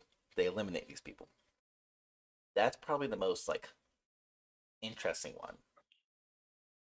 Then there's kind of like think Asgard from Marvel movies. where you just see the water flow over the edge and just kind of disappears into like nothingness to the abyss. There's the one where it goes into or over the edge and onto the bottom side to cool the core, which is heating the earth. Because if the water doesn't go over the edge, you heat the core of the earth to keep it at a stabilized temperature, that the earth would burn up and we become a pancake. So there's that theory. And then there's just, there's a whole nother life on the other side of the coin, so to speak. So our water flows into their water and vice versa. So how thick is this flat Earth? I haven't seen one that actually describes in any type of measurements of like feet, meters, yards, or anything like that. The closest one I found is that it's a few miles thick. The most reasonable one, because based upon the you can't dig a hole to China theory, is that it's at least a few thousand miles thick. But it just depends on what blog or what crazy site you go to. But yeah, like this one I have up right now says the Earth's crust on its edge is as thick as that of 25,000 meters. I don't know what that is in feet or miles, so I'm going to just blame ignorance and go with that. But let's see, 25,000. 5,000? That's 15 miles, 15 and a half miles. Yeah, so that's not very thick, but still, you're not going to dig 15 miles into the ground. No, I mean, like, I'm just thinking like Grand Canyon. Grand Canyon's a mile or so deep. Yeah. Oh yeah, we were kids. We all tried to dig because that's when you go outside, you try to see how far down you can dig. We got permission because my dad ripped up a stump and said, "I will fill this hole later," and never filled it. So then, two boys went and dug the hole for probably like 3 weeks. Didn't make shit fucking dent in that damn thing. Huh? Never do. No. Made hell of a time for firecrackers though. The flat Earth fills itself back in, so you can't get there. So that's the other side. Like not everyone, people like us, who are like, well, how do you explain the mountains and all this? It's pushed up. If we have mountains on our side, one theory is the other side would have a crater lake. So say where like Mount Everest is, or the Grand Canyon would be a lake, or an Everest's point, probably a fucking ocean. Mm-hmm. And then like our Mariana Trench would be the other side of the coin, would be a giant freaking mountain to like no one's ever seen before. So it pushes itself out, thus creating one world on this side and the other side another world. And a lot of that comes from a lot of which I have read has came from the theories based upon Journey to the Center of the Earth, the book. And the movie helps with it too. But the book basically saying the center of the Earth, there's a whole nother ecosystem, another life. People have kind of misconstrued that to, oh, you dug to the other side of the Earth. Disregard the giant core that's pulsating magma out, killing things, but whatever. I know. I don't have a PhD in that shit. So, yeah. You're thinking. I see the stupid look on your face. I'm just trying to think of so obviously we don't know how thick it is. No. What's the diameter of it? And is it round? Is it flat round? It's flat round like a quarter, dime, nickel, whatever, a coin. A vinyl record, yeah. Yeah, but what is the diameter of it? Because fucking huge. Oh, okay. Obviously. Because you have but flights. Here's the thing, it's like, yeah, okay, so speaking of flights, if you, and this pertains to flights, I promise, if you go out in your backyard, or better yet, you go find a field, and you look, just go straight forward, just look, you can't see over the horizon. You see the horizon, that's it. Again, science, let's just disregard all the scientific pictures and documentations we have from, space, showing the Earth rotating. showing the Earth spinning, showing the Earth as a sphere. Let's just disregard all the scientific proof. Let's just say that doesn't exist. Let's go back to like the 1200s. But if you can't see over, that means there's a curvature in the Earth. And I'm sure I'm butchering this, so Hank Green or Neil deGrasse Tyson, leave me alone. If you drive through Oklahoma, you can see the curvature of the Earth because there's not a fucking thing there. Yeah, it's same fucking You can see Kansas. it. We're a pancake. We are scientifically as flat as a pancake. You can see it. It curves. Yeah. But again, the theory behind like people explain, well, why can't you see it to the flat earthers? The ones I've read, the ones I've even talked to on, thankfully, my streams over on Twitch, way back when, was you can't see it because there's a reflective mirror put in place by the government, by the super government, not like the U.S. government or the EU, like Illuminati, New World Order type government, like overall. And that they're the ones that basically, there's a forever dome placed over your area. That's why when you drive, you almost get that sense of like, somebody says motion sickness is kind of a sign that, oh, you've kind of traversed in between two planes or two domes. You got the little motion sickness. I don't get sick when I drive, so. I live in a legit Truman Show. I guess, yeah. So that one, like, okay, so when you're crossing between the two domes, you have a euphoric feeling of like, oh, I don't feel good type shit. Yeah, you have, not euphoric, but yeah, you have some type of motion sickness is one that's often discussed about. Nausea. Your stomach doesn't feel right. You got butterflies, whatever. Something just doesn't sit right. I'm gonna, again, bullshit. I don't get sick when I drive. I don't get that nauseous. I don't get any symptoms other than 3-4 hours into it, I gotta go pee. Yeah. All right, I need to find a restroom. Let's go. And if it's not me, it's one of my kids. So. Yeah, hopefully you don't make it 3 or 4 hours. Maybe like an hour and a half. I gotta pee. We just peed 45 minutes ago.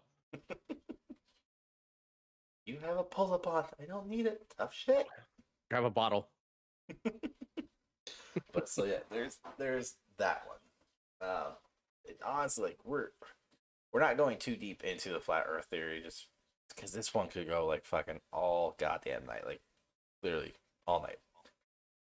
But the most interesting aspect that people always seem to bring up is the curvature of the Earth being like the fact that there is none.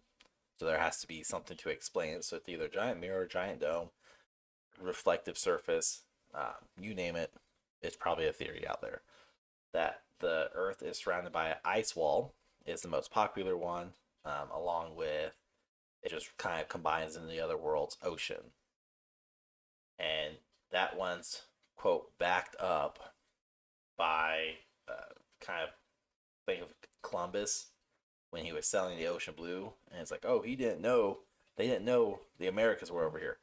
They knew, they just sailed the wrong direction type thing. So it's kind of like ignorance is bliss type thing, but they're stupid. So there's that. And there's all sorts of supposed reports of people sailing way too far into the ocean and never to return. And it's because they hit the ice wall and then they died. And that's why we have like the South Pole and the North Pole are ice and nobody lives there. It's because no one's allowed to live there because the government, super government, oversees all of it and it stops people from living there. Disregard again all the scientists that live out there and basically do tours studying eye samples. Disregard all that. Or all the animals out there, whatever. So if this is supposedly so thick as well, so the sides of this flat Earth, does it look like a 7-layer bean dip? Like nothing grows on those sides? And on the other side of it, is it like another world, they're saying? So I don't understand, like, okay, so you hit the sides, you got the bean dip look, but then nothing fucking grows there? So how does it happen? So the ice wall theory is the one that, again, this is why the ice wall theory and the continuous water cycle is the two popular ones because it covers the edge. The ice wall theory would say that it's an ice wall, and then basically there's a giant iceberg it comes down to on the point. So the iceberg is what's exposed to space, and then we're not. But the other thing that kind of gets that massively debunks this, again, disregard all pictures, Common sense. is But yeah, is gravity. Because science has proven that like where we travel in the world even has different gravitational pull and pressure. So you could travel up, I think you could travel technically like to the North Pole or get up to that area and the Arctic region, and you would technically be slightly lighter. Versus if you went to like the equator, you would be slightly heavier because there's more gravitational pull along the equator, unless at the poles or vice versa. I don't remember the exact science of it, but basically, the pressure and pull of gravity is different at different points of Earth. So, disregard all that, which leads into gravity's not real theory. Have you heard that one? What? Again, I mean, no, I haven't heard that. Okay, so that one's. I got tons of these because I have nothing but time. Gravity's not real. So the main theory that I've seen behind that one is it's man-made. Again, in order for most of these theories to work, there's a super world order. Whether it's the New World Order, Illuminati, our government, Russia, whoever. The theory is always based around man-made or man confinement. Meaning some type of world power, world order is choosing all this. So, yeah. But be it that be it the world order has created somehow this Tony Stark dome, and it keeps this pressure down. And that's why we don't fall off the Earth. And it's more prominent within the flat Earth theory because, again, flat Earth need a dome to protect us from space, and most of them can't explain atmospheric pressure or any of those. They can't explain, certain things like, tornadoes or hurricanes or earthquakes or volcanic eruptions. A lot of those, like, you're not going to find those involved in inside the theories. But gravity is one that pops up often is, it's all fake. Gravity is not real. And if you don't believe me, go to TikTok. If you want to see the stupidity, go to TikTok and type in gravity theory or gravitational pull or gravitational theory or gravity's fake. Basically, gravity's something. And you'll get a plethora of stupid people trying to explain how gravity's not real. So they believe that there's a dome of some kind around. How do you get into space? Is it like Spaceballs? They have to open. We've never been to space in the theories. In all the theories, we never truly been to space. It goes behind. It's kind of what piggybacks off of the moon landing. Is since that was all replicated and not replicated, sorry, produced. It was all fabricated. Everything's fabricated. We've never been to space. We can't get to space because the New World Order or the Mega World Order, whatever you want to call them, will not allow us. They are protecting us, so to speak, from going to space. They're preventing us from finding other life. That's why aliens haven't came to us. That's why we've never been to Mars. That's why we can't find. Like, there are so many things. They're all basically anything to do with space, the moon, Earth, flat Earth. They're all somehow tied together, either loosely or very closely, and it's ridiculous. I don't know how to put pyramids. I don't see that one popped up too much in the flat Earth theories. But that's another popular one. Yes. My theory. It was built by man. Okay. Now I will say, you can smirk all you want. I will say, that's probably the only one I can get behind that we had some type of external help. And it's not because, like, when people think who built the pyramids, traditionally we think who built the Egyptian pyramids. But if you look at the same time the Egyptian pyramids were going around, or era time frame type, we had the Incas, the Aztecs, the Mayans. We had tons of pyramids popping up, and typically all along the equator because it's all relative to the sun. But they all have similar designs and similar infrastructure, so to speak. So to say, oops, we stumbled upon it thousands, millions of miles apart, we just stumbled upon the same ideas as, our fellow man in Egypt while we're over in Mayan territories, or the Incas and Aztecs and Mayans. Okay, that's like cool. They have the same ideas. Makes sense. They're kind of in the same, Central and South America. I got it. But then Egypt, like how are we connecting them? And if you say, aliens or external forces, all right, you got me there. We're still explaining. We're still trying to break it down. I can't disprove it, but I can't prove it. But, all right, you got me. Like I've never been to Egypt to see the pyramids, but I've seen the Mayan ruins like in Mexico and stuff like that. And I haven't been there. I've been to Egypt. Stuff like that is Baffling. it makes you wonder, like, did we really? What weird long fingered four legged person thing helped you? Why's it gotta be four fingered? Because that seemed more cool. I don't know. The last alien I met, only had three. Sorry. Man, educate yourself. Jeez.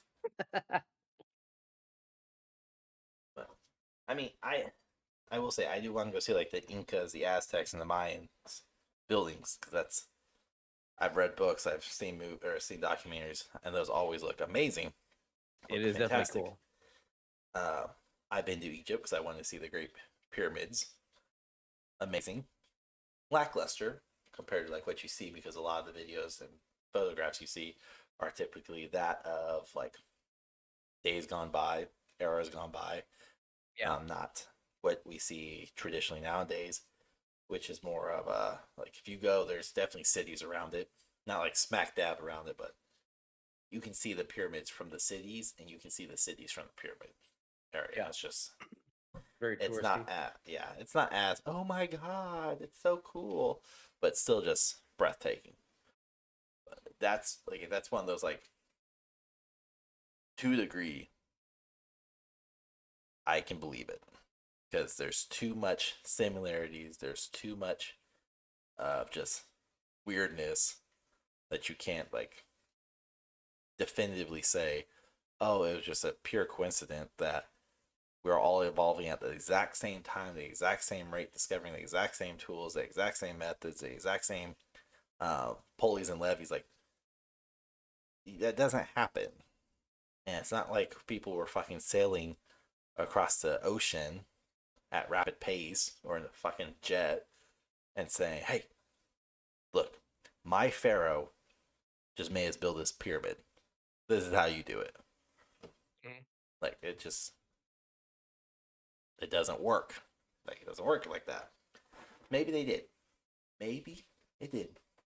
And maybe we were so evolved and so fast paced that the aliens or something had to happen and it reset society and we're just 2.0.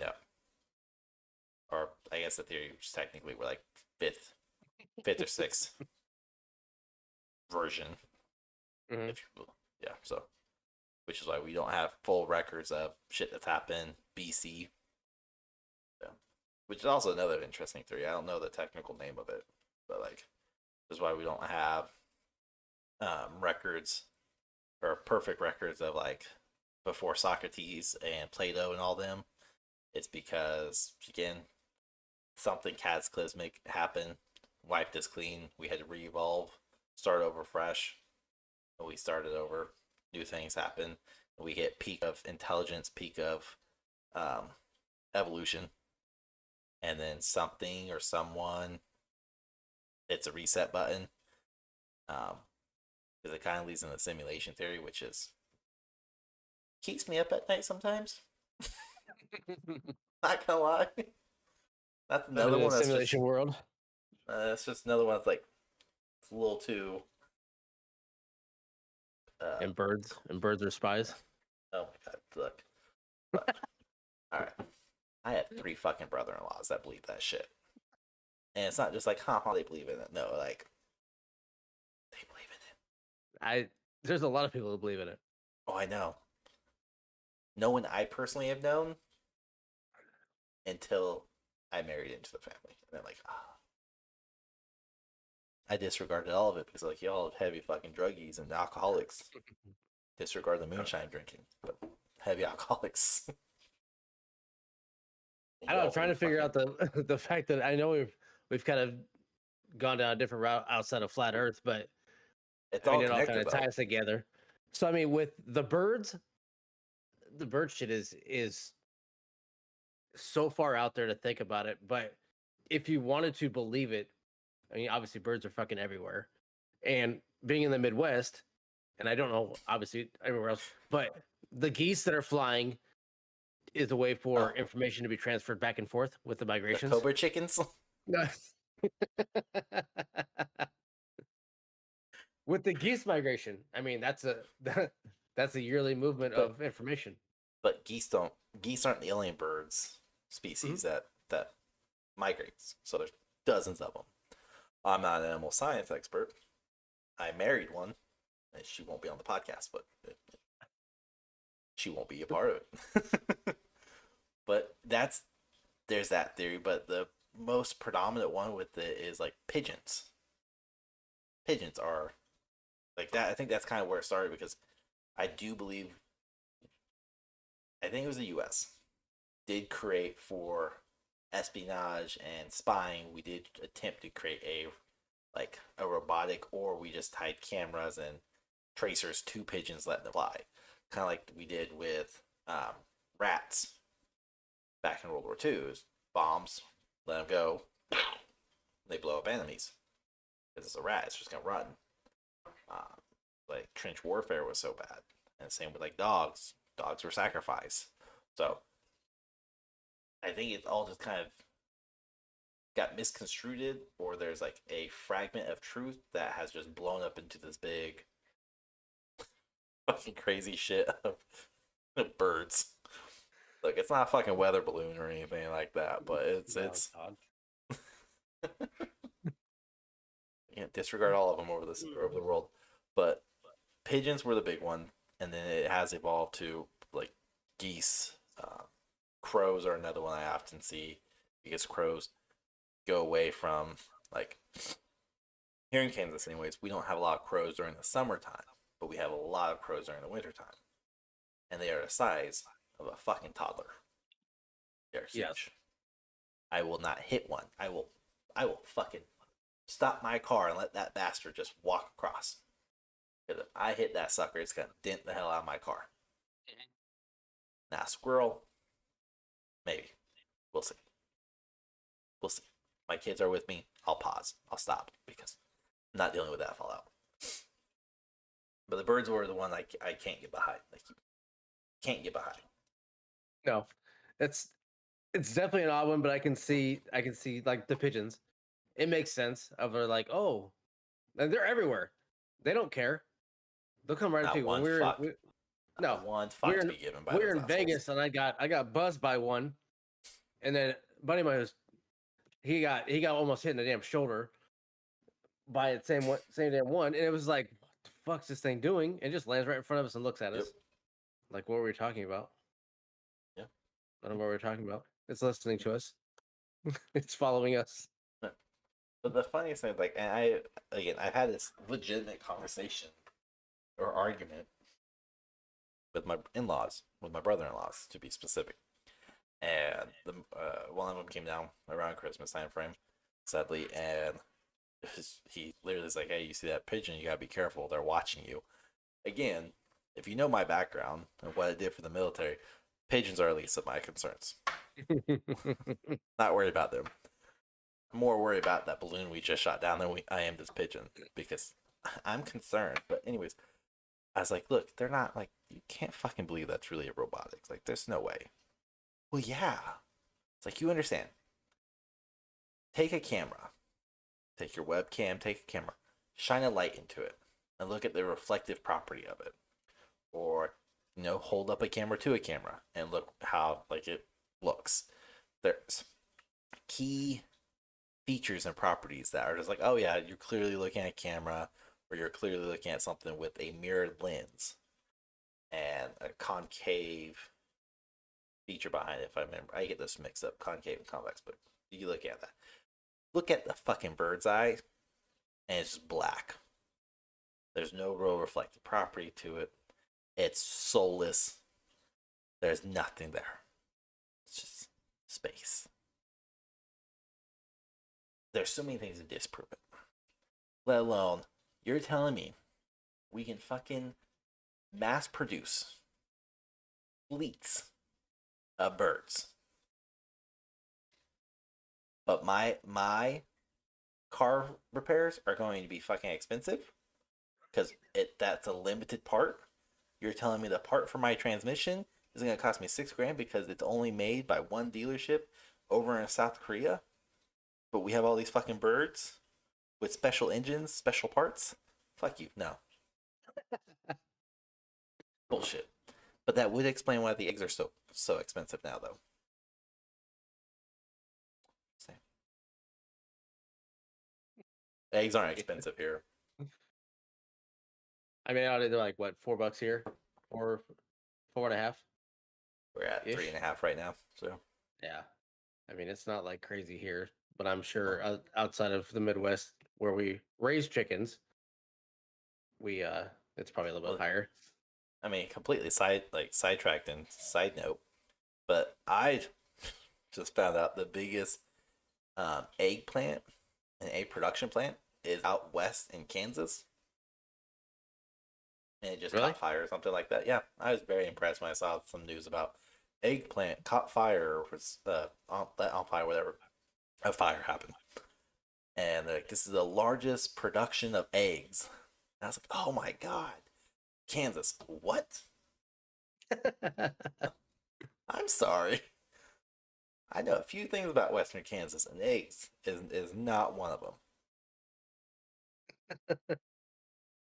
Heavy immigration, yeah. Lacking certain color cars, yeah. Eggs, no. No.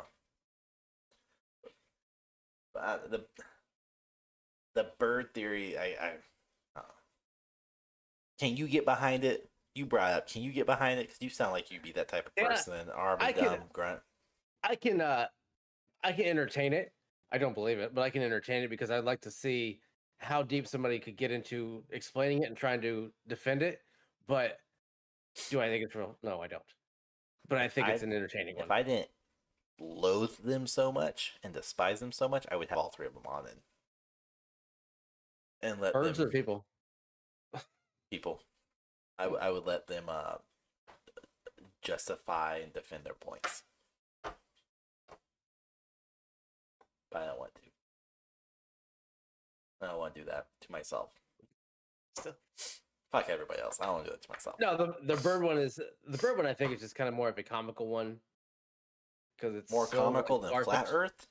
It's yes. It's just like so. I think it's yes. Flat Earth is way out there, but it's just like it's a fucking bird. It's really not way out there. It's like way in here and flat.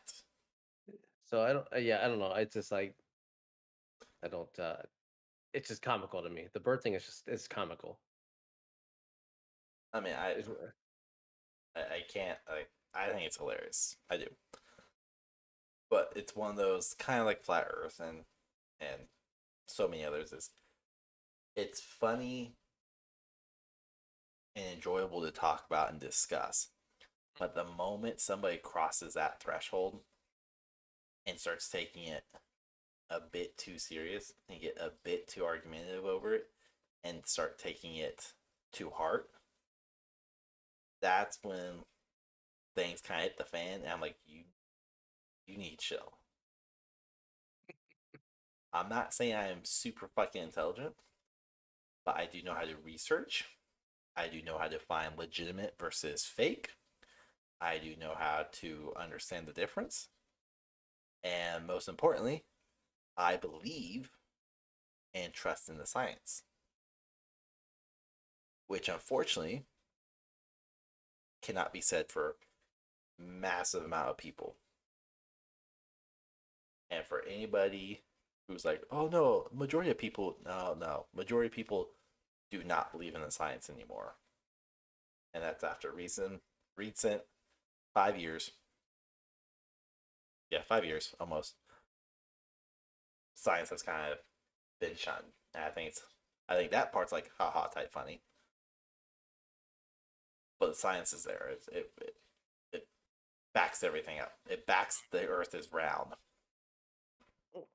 Again, if all the planets in the Earth or in the solar system are round, please, someone, explain to us how of the 8 planets, I'm going to count 9, Pluto, of all the planets, all the dwarf planets, all the celestial bodies, how the fuck are they all 3D spheres, yet Earth is a 3D disc? That. I would truly love to understand that. The scientific thought behind that of how we're flat, but our moon is round. The 2 closest planets to us are round. The sun is round. How do they know the planets are real if they've never been to space, apparently? Pictures. You think I'm kidding too, but I'm not. Like it's predominant in the theory. So, where are the unicorns and Bigfoot and Nessie? Like, where are they? Other side. Plenty of pictures of them. Aha! Okay, now it makes sense. It's like King Kong versus Godzilla. You break through it, and you're able to see all the weird shit on the other side. And yet Godzilla would still light King Kong up like a furry little pinata. You just still have to take that fucking dig, don't you bastard? You brought it up. Anyways, speaking of like Bigfoot though, because like he's real and the theory behind it always being fuzzy pictures. I saw an interesting article that it was like maybe 2-3 paragraphs long, but it explained why Bigfoot's always fuzzy in his pictures, and it's not because it's shitty quality cameras, even if like taken by an iPhone or brand new Samsung or a high end Sony or Nokia. No. That's just how he looks. Because keep in mind, He's a walking blurry figure. Well, keep in mind, if Bigfoot's real, he's not pampered. He's not brushing his hair, his fur, all the time. His hair would be really long. It wouldn't be short and stout like a bear's fur. It would be long. It'd be longer than that of like a human. Therefore, it would get matted. It would get tangled. It would get disgusting. It would start sticking out randomly and look, if it's walking by fairly quickly, it would look like a blur because his fur or his hair would be so out there. The thing is that that's literally what the article says. Understand how like your hair is. I mean, you don't have any hair, but take your daughter's hair and you don't wash it for a few days. It's going to get matted. It's going to get nasty. It's going to have little parts where it starts sticking out. Now, intensify that by 1,000,000, and there's Bigfoot. You would never be able to identify it because it's a blur, even in real life. But the thing is, as I read that two paragraph, I was like, you know what? That's more believable than everybody's camera that has ever taken a photo of Bigfoot is always blurry. From high-end professional photography cameras to film cameras. Do you believe in Bigfoot? That seems like it's a double-edged sword. Do I believe there is a possibility for these crypto animals? Yes. Because to say this definitively doesn't exist, can't do it. Again, there's no science to debunk it. There's no science to Prove it. I think I more or less want it to be true. Like I want there to be a Bigfoot, but I don't want it to be found because then it all ends. So here's the theory I really like and I can get behind, and it deals with the Appalachian Mountain, because if you know anything about the Appalachian Mountain range in the U.S., it's one of like the most like just fucked up shit happens. Then you have great things like moonshine,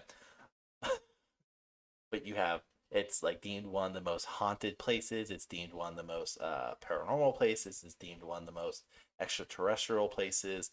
Like a lot of shit goes down the Appalachian Mountains, the mountain range, and one of them is Bigfoot lives there. And the reason why people go missing is because they come across Bigfoot and he murks them. He just kills them. Wouldn't he be the abominable snowman at that point if he's there, or is it? No. I know there's multiple different names. You have Yeti, abominable snowman. But Yeti and abominable snowman would be one and the same. They deal with those in the snow, the mountain, like the high mountain regions. Mm-hmm. Snow.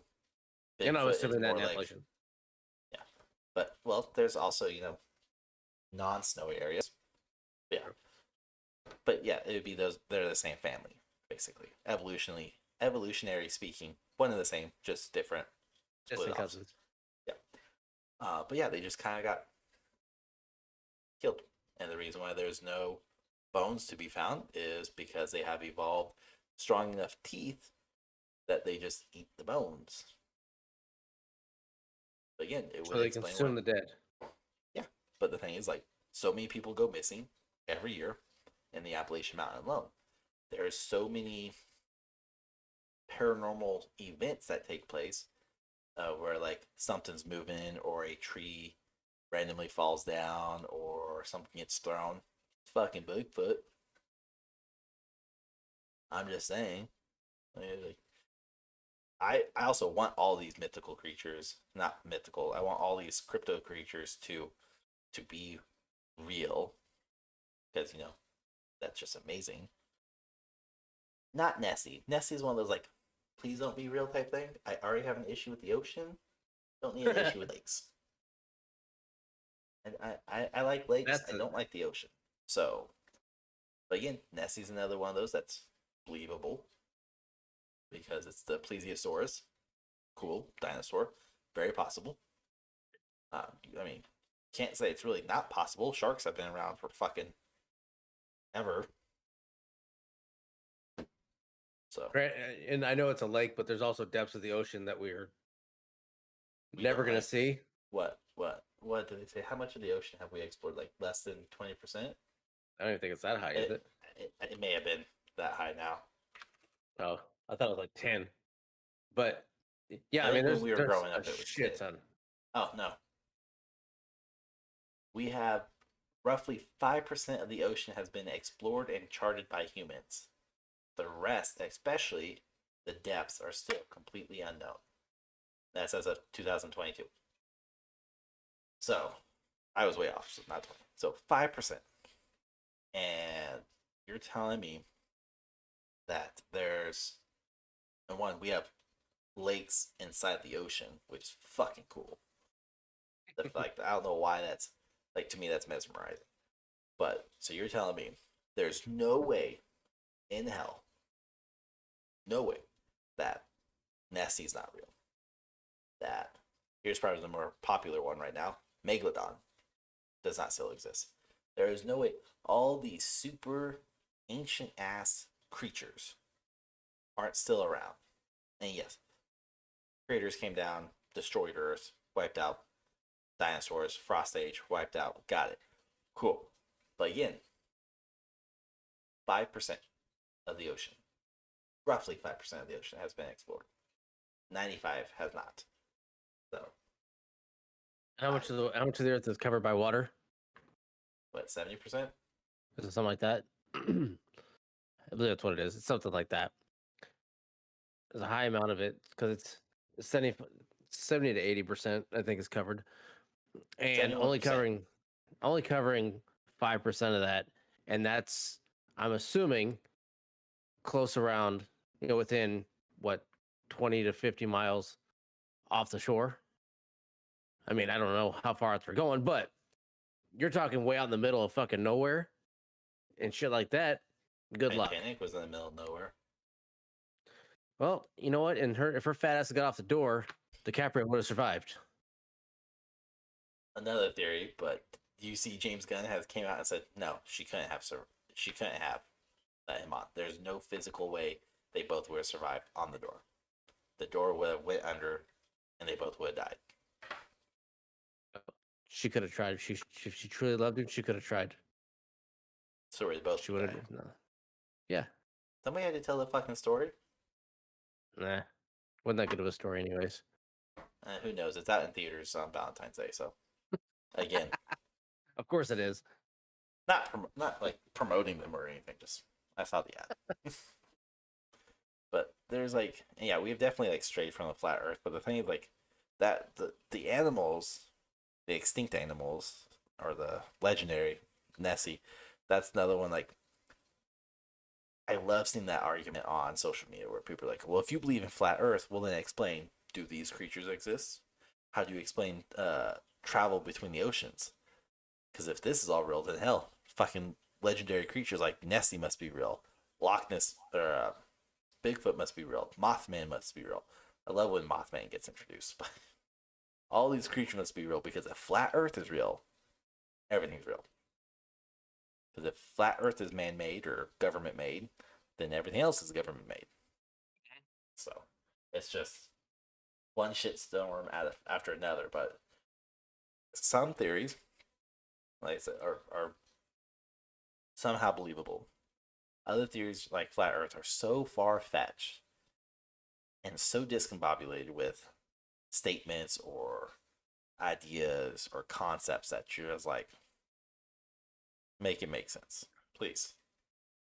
I'm all for like having a healthy discussion and debate and trying to understand where people come from, but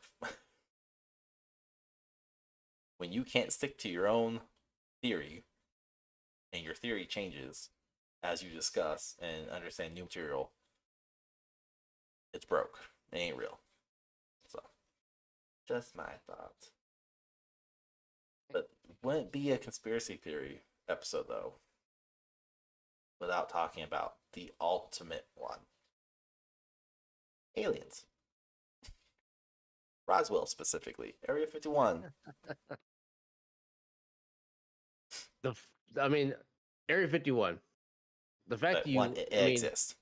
yes, and the way that it is contained and Concealed. highly hard to even get close to, up to certain areas, makes it very interesting. But also, have military background, it is a government facility, so of course you have boundaries.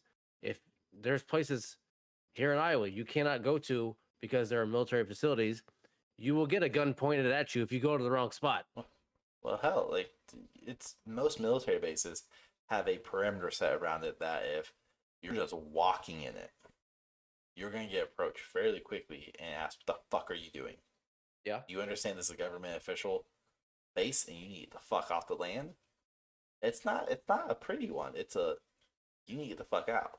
That's why there's never a city or anything production-wise, real estate, businesses, nothing is ever within a set mileage of the base's external perimeter. There's always some type of invisible boundary.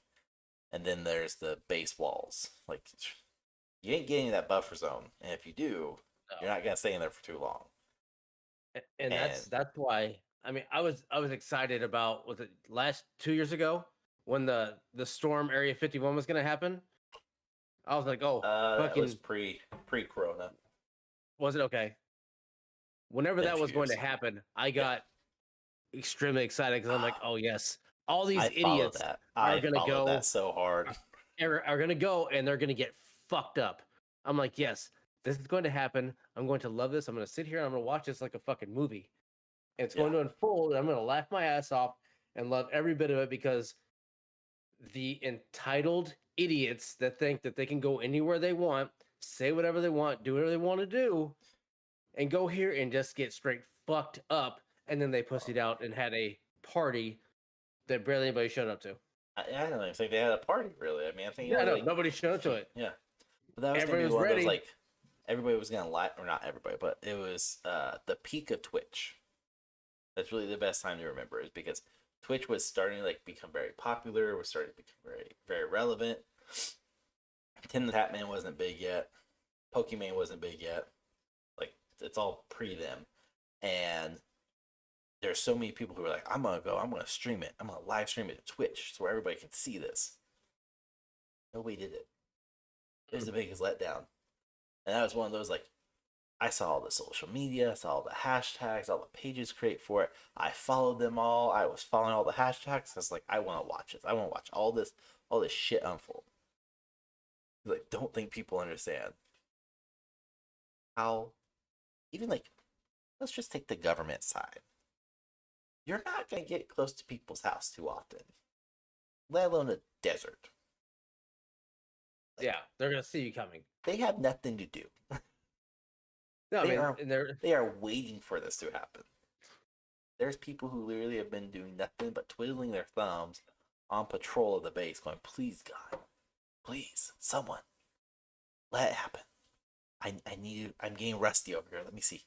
Just like 5 of you fuckers, just come, just storm me. Try. please. You know that shit was happening. You know that people were just hoping it would. Well, yeah, I mean, you're gonna get bored, extremely bored, and But you didn't mention the aliens. no, I'm getting to it now. Just like Oh, because I sorry. was curious. Of, do you think there's more? I know we have there's two spots. You have Roswell and Area 51. Mhm. Do you think there is connections between the two for alien activity, or do they both have their own sites of alien, uh, whatever engagements of some kind, or are they completely separate and you have two different sides of government doing their own thing on each side? I would say Does that it's make sense? What one. I'm saying? Yeah, I Okay. would say it's one entity, two different locations. As far as like shared data, I would assume it's all it's all the same. The only thing I could possibly see is maybe one's privatized and one's government endorsed, if that makes sense. Being Area 51. Yeah, Area 51 would be the government, and then Roswell would be more like privatized ownership type. Somebody has a lot of fucking money. Is like, I'm bored. Let me copy Area 51. But I would think the information and the data is shared, and that basically it's just shit was popping off in the area surrounding Roswell and the entire state, and then it's popping up in Area 51, and probably 51 got maxed out in capacity. It was like, we need a new place. All right, let's go here. Plan B. I mean, outside of that, it's really hard to say. As far as like alien Because or it's not just to drive extraterrestrial, down the street. I mean, Midwest term, it kind of is. It's Just a few 13 and a hours half down the hour. stream It's a 13 and a half hour drive from the nearest city. from Roswell to Area 51. It's an 875-mile difference. It's a day trip. Shit. So, I mean, with that of transporting, obviously transporting can Flying. happen any way. Fly, also, I mean, you can do trucks also. You can do Train. semi trucks. So, I mean, I don't know if there's any train in that direction. But I mean, truck, you can easily do truck. I mean, you can do semi trucks in and out of there, no problem. Um, but with Area 51 being the hot spot that a lot of people know, and obviously Roswell's another one as well. But I do think that there is some type of alien activity or something along the lines of alien involvement or something happening with Area 51, which I believe was your question before, if I believe it or not. Well, it was, do you believe in the aliens? Yeah, I do. They're in the ocean too, with 8 fucking tentacles. Listen, okay, leave your hentai shit alone. Doesn't need to be brought on here. Octopus? No, an octopus is a fucking alien. I mean, I can't fucking combat that, seeing as they're fucking intelligent as shit. They They're have no aliens. bones. They're an But alien. that makes Squidward an I mean, alien. they taste amazing, but Eh, they're an alien. debatable. You don't like seafood. I don't like seafood. No. Exactly. I've tried seafood multiple times. Multiple times. But, I mean, it's one of those things, like, again, very much science bound for me, but there is no way, even if science were to come out tomorrow, our scientific agencies, government, non-government, all that stuff, were to come out and say there's absolutely no way any extraterrestrial life exists. There's no way, and they show proof. That would be one of the few things where I'm like, bullshit. You're telling me that we are one, somehow, flat or not, we are one planet in the millions of stars and celestial bodies that somehow has life. But no one else does. No other planet has life. Whether it's an underground type life that may or may not be on Mars, whether it is identical body like ours outside the solar system, you're telling me there's not a feasible chance in a cat's butt hair whisker that there is life elsewhere. That's so hard to believe that we would be the only life form. And the fact that not only are we the only life form, we're the only life form with multiple life forms. So like that doesn't compute. It doesn't work out. So with all the theories of like, well, Roswell or 51 has to be hiding alien bodies, probably not bodies.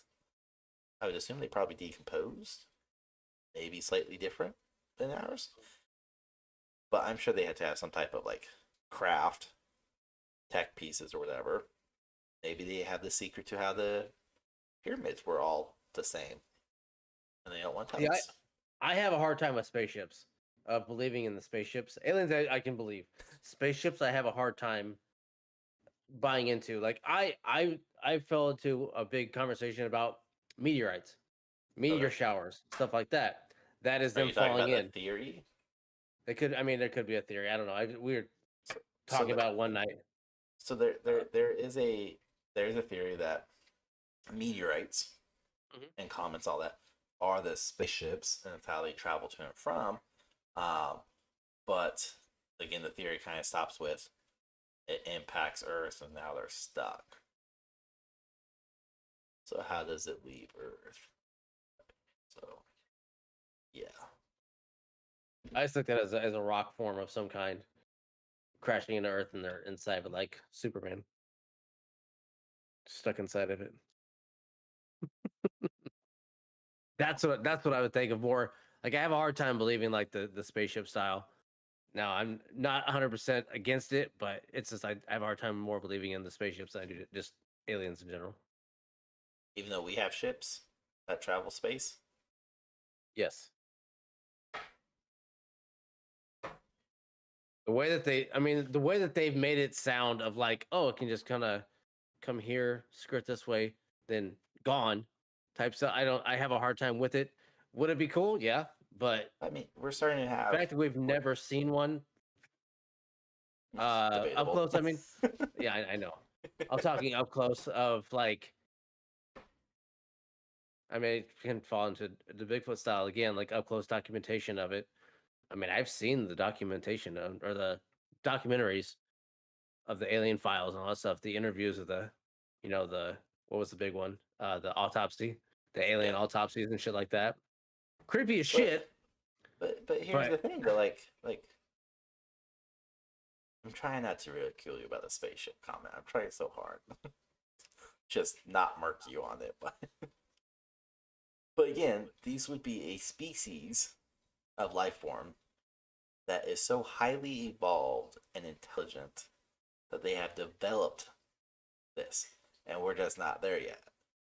And maybe we'll never will, or maybe that's how. God, what was the movie I just watched on Netflix with my wife? Mars attacks.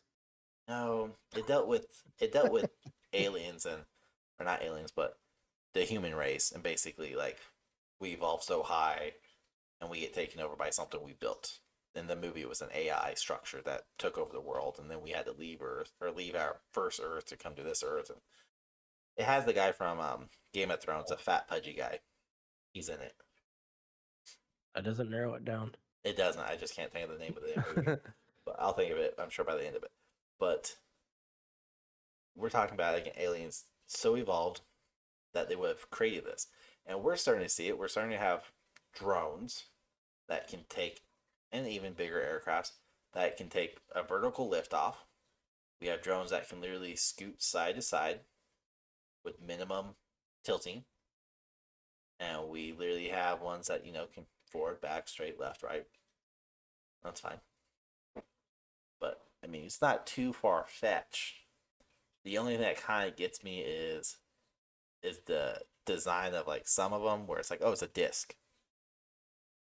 Again, there's one that we're just on an alien ship, and that's why Earth is flat. That one's really out there. But I can't deny, but I can't say, oh yeah, I believe in it type thing. It's just one of those like, you got me. I don't know enough about the engineering structural side of it to be able to definitively say this ain't fucking possible, because again, you're saying a football can be thrown through the air and travel. All right, so a spaceship. Okay, a frisbee can be thrown through the air and travel. Okay, so there's a spaceship. There's all the two popular designs of a spaceship, either very much like a football or like a frisbee or disc golf, if that's a better concept for weird people. But it's all feasible in my head, but at the same time, like, No, I understand what you're saying. I'm not 100% against it. It just I have a harder time with that one than just that. Yeah, but and I also we have it of why do we put them so high of being overly evolved? Because the way that we think they look, that they've evolved to a certain way that they can survive trips through everything, or are they just so underdeveloped Squidward looking guys that are trying to figure out how to survive and coming here? I mean, the way Maybe they send look us the is dumb ones. maybe it's like Invader Zim. Just saying. Um, Moonfall. There we go. That was the movie on Netflix. Oh, that one. Okay, that's about aliens. AI, but it's us. There's two movies that came out like that because there's a theater based one and a Netflix one, right? Maybe I think there's two that came out because Moonfall and then Up in the Sky or something like that, whatever. But Look Up. Look Up, yeah. That's so that like Earth's dying. We're getting like cataclysmic. Gotcha. Okay. Size. Yeah. Moonfall is AI structure, and they interpret the AI as alien, but come to find out, spoiler alert, come to find out they try to travel and they find out that humans used to be in a whole different solar system, and that we evolved and we developed this AI structure that was there to help us, kind of like, Siri, Alexa, Google Home, and that these things have evolved so much that they developed their own conscience, and then they overthrew the human race. But before the human race could be completely decimated, we kind of did like Dragon Ball Z did with Kakarot, and we sent a bunch of humans off, and they landed on Earth, and then we started to evolve again, and we restarted society. Which is why they don't have documentation of all this. Like, it's a really good one. It plays a lot into conspiracy theories. So many conspiracy. Oh, really good. Plus, the guy from Game of Thrones is on it. Now I know you're talking about the guy that ran off with the girl to be the Night's Watchman and pretty much became a turd, and then nobody liked him. He was a good guy, but yeah. He was. No, I liked him, but he was unliked by everybody else, and he became the Jon book Snow's holder. best friend. Yeah, he was the book holder or whatever the hell they're called. But I mean, The librarian. it's a good movie. But there, I mean, we really just like barely touch the surface of conspiracy theories. Oh, there's a shit ton of them too. I mean, you can fucking go to conspiracy theory. Just look up conspiracy theories on Wikipedia. The most reliable source on the internet. Hey, when it comes to conspiracy theories, it probably is. Oh, yeah, it probably is because everybody's always updating it. So yeah, there's thousands, and obviously there's ones we didn't want to get into because of biblical or political and shit like that. I mean, yeah, there's so many, and there are fun ones to just talk about because I know, like the Kennedy one is a fun one to talk about, I think, but that's not what I do too. But that's not what we were. That's a long ass one to talk about. That's a whole multi-episode, I think. Maybe we'll do just part of that on like our live edition for our 50th episode in 1 year. That could take up like 2 hours, 3 hours. But yeah, all fucking night even. Because yeah, that one's good. I don't want to like, get into that one. There's so many funny ones. Like, have you heard of like the new Coke theory from Coca-Cola? No. Okay, so I'm gonna read this verbatim. I remember hearing about this way back in like 2003, 2004. Old theory, but the theory claims that Coca-Cola intentionally changed its formula to an inferior style formula, i.e., New Coke, with the intent of either driving up demand for the original product or permitting the reintroduction of the original soda with new formula using cheaper ingredients but still having higher costs. However, Coca-Cola president at the time, Donald Koyoff, I can't say his name, rebutted that the truth is we're not that dumb and we're not that smart either. But basically, they changed the formula to see if they could stick with it and use cheaper product to make Coke and sell it for the same price, or if it didn't work out, then hey, we're gonna go back to the old product and we're gonna jack the prices even more because it's the original flavor. Not like the OG, with Coke in it, like cocaine. I mean, because it was originally made as a medicine. Everything was. And then, yeah. Everything was made for medicinal purpose. Coke, meth, LSD, heroin. Yeah. So, I mean, that's it. And then that's when I watched from Drunken History from that one. Yeah. That one was great. Yep. I mean, there's so many of them out there. Some are really, really interesting, really fun. Some just kind of bring you into, I almost want to say, the scope of a possible reality of like when certain flights go missing just randomly. And then come to find out, oh, well, the last interaction that anybody had with it was a certain country. You're like, oh, wait. No, wait. Maybe. Or that. Flights are used as weapons. Yep. Or, the destruction of a giant oil rig. You know about that one, Deepwater Horizon. Movie was made out of it. Very popular one. Yes. But there's so many of them, and probably the biggest one that often gets talked about, thanks Kanye, would be the Illuminati or New World Order. Are always like I don't think I can go, a big one. I don't think I can go a day without seeing one of those two names pop up somewhere on my social media feed. Yeah. And typically it's deals with Kanye West, or Yeezy or whatever his fucking name is now. I don't fucking know. Both. It's always something, but there's a plethora of conspiracy theories out there, and again, we barely scratched the surface. And here's an open invitation, specifically for those that believe in flat Earth or any of them. Let us know. Reach out to us. Hit us up. Social media. Come on the episode. We'll be civil, as long as you're civil. That's my only thing.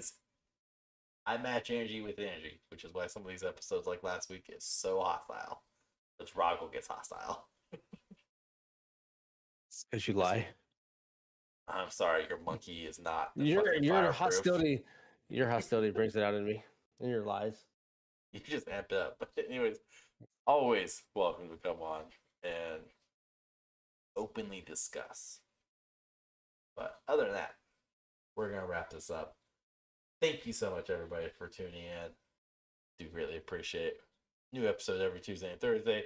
Come check us out on social media. Everywhere at 2Guys1Gamepad, but Twitter.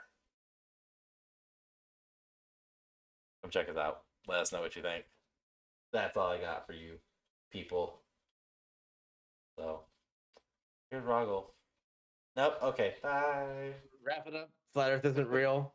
Donkey Kong for the win. Bye, bitch. What's up, everybody? Welcome back to another episode.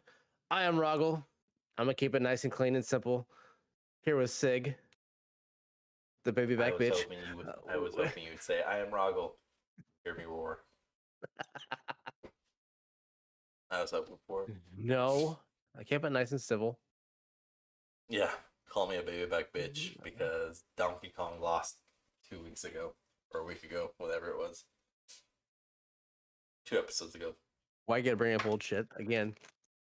We were nice. We were good. I do one thing in there, and all of a sudden you got to bring up old shit just to get it going again. Man, you knew if you were as tall as your anger is high, you'd be an average sized man.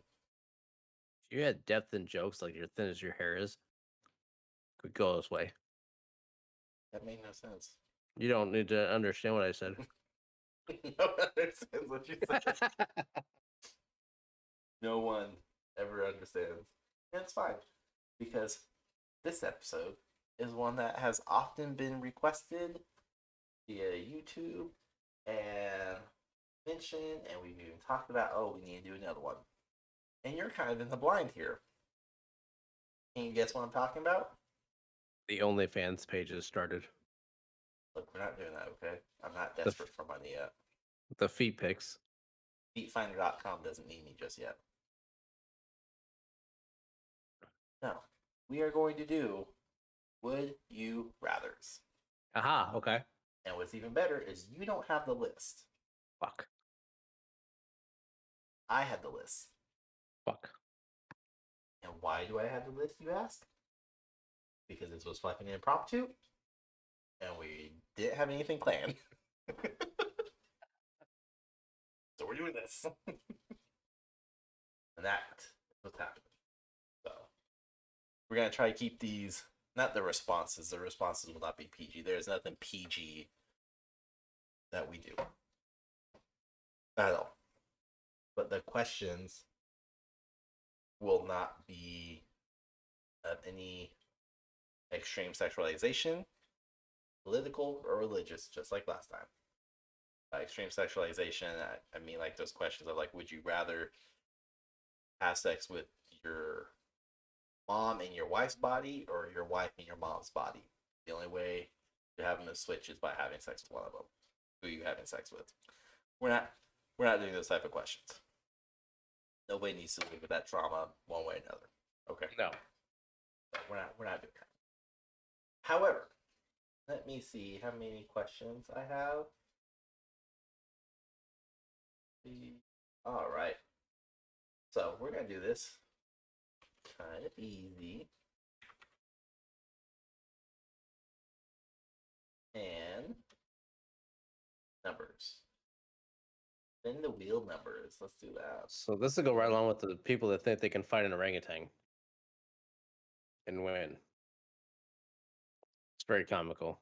The amount of fucking people who thought they could legitimately win a fight against a goddamn orangutan was just oh my god. Was the question? No, it's just to fight an orangutan. So the question was, would you rather fight an orangutan one time a year with the sword, or would you rather fight a chicken every time you got in your car? Yeah. Okay. I didn't know. I couldn't remember if it said sword or not. Yeah, there was a sword. And a lot of people are like, oh, I'll take the orangutan. They're not big creatures. It's like, brah, do you understand how thick their damn skin is? Their hide is? Like, do you understand how aggressive these are? These are fucking primates. They will destroy you. This is the only thing DK would ever destroy is humans. They'll never destroy Bowser or, Godzilla. Donkey Kong got an orangutan. He's a monkey. He's a gorilla. He's a primate. There's a difference. Anyway, so how this is going to work is I have a number generator. 1, 2, what was the number I maxed out? 317. We're not going to choose it. That's how many fucking questions are on this list, okay? Just shut the fuck up. It's going to choose the number for us. I'm going to find the question. We're going to answer it. Is there much else to explain to this? Would you rather? It's very simple. Answer one or the other. Not too hard. Right? Right? We good? Alright, we're Gucci. Let's do this. You ready? That's tough shit. Spin the wheel. Spin the wheel. Okay, this is becoming a very long spin. Hurry the fuck up. Let's do this. 131. Yeah. The problem is now I have to fucking scroll through all 17 of these. Oh, bitch. I don't know any of these. I have not looked at this list. Okay. So this is an easy one. Easy start. Would you rather never have to clean the bathroom again or never have to do dishes again?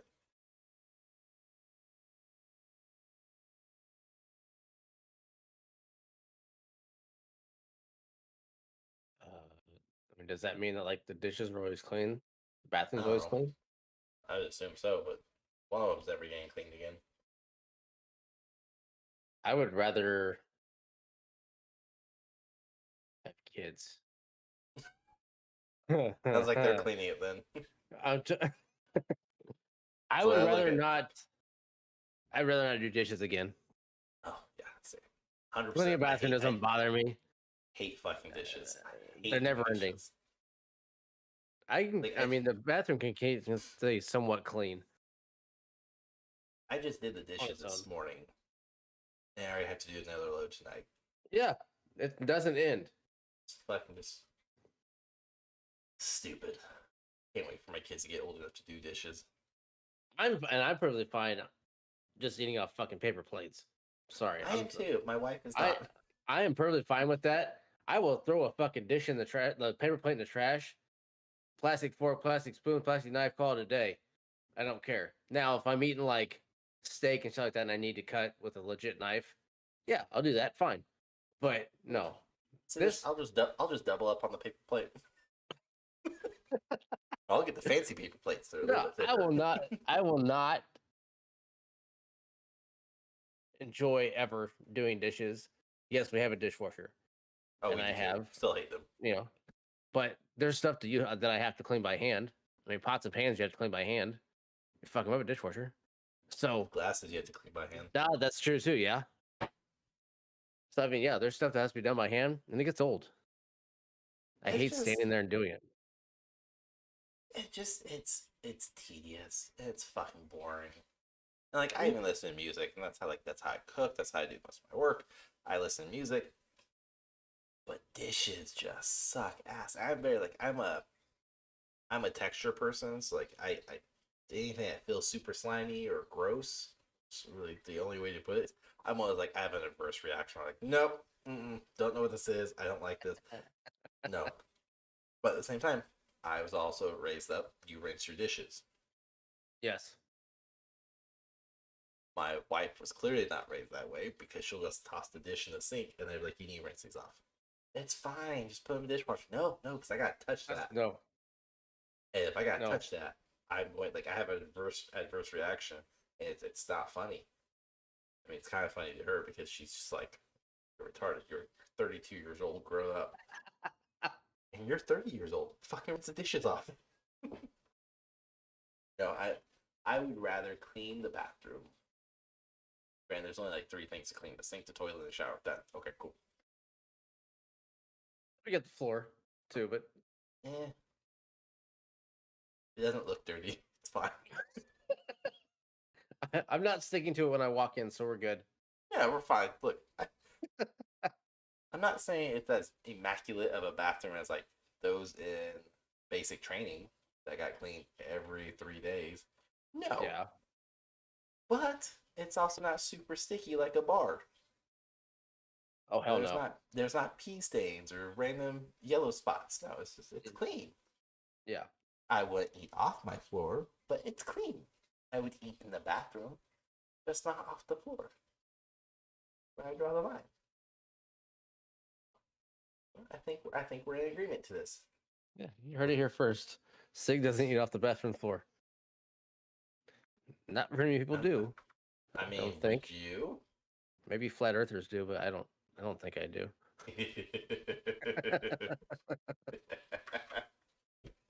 Call that a callback in the biz. Alright, let's spin the wheel. I spun the wheel while we were talking because I didn't want to fucking wait for that wheel to spin. Ah, it's fun. Number 46. God damn it. Why do you gotta be like so high and low? I can just.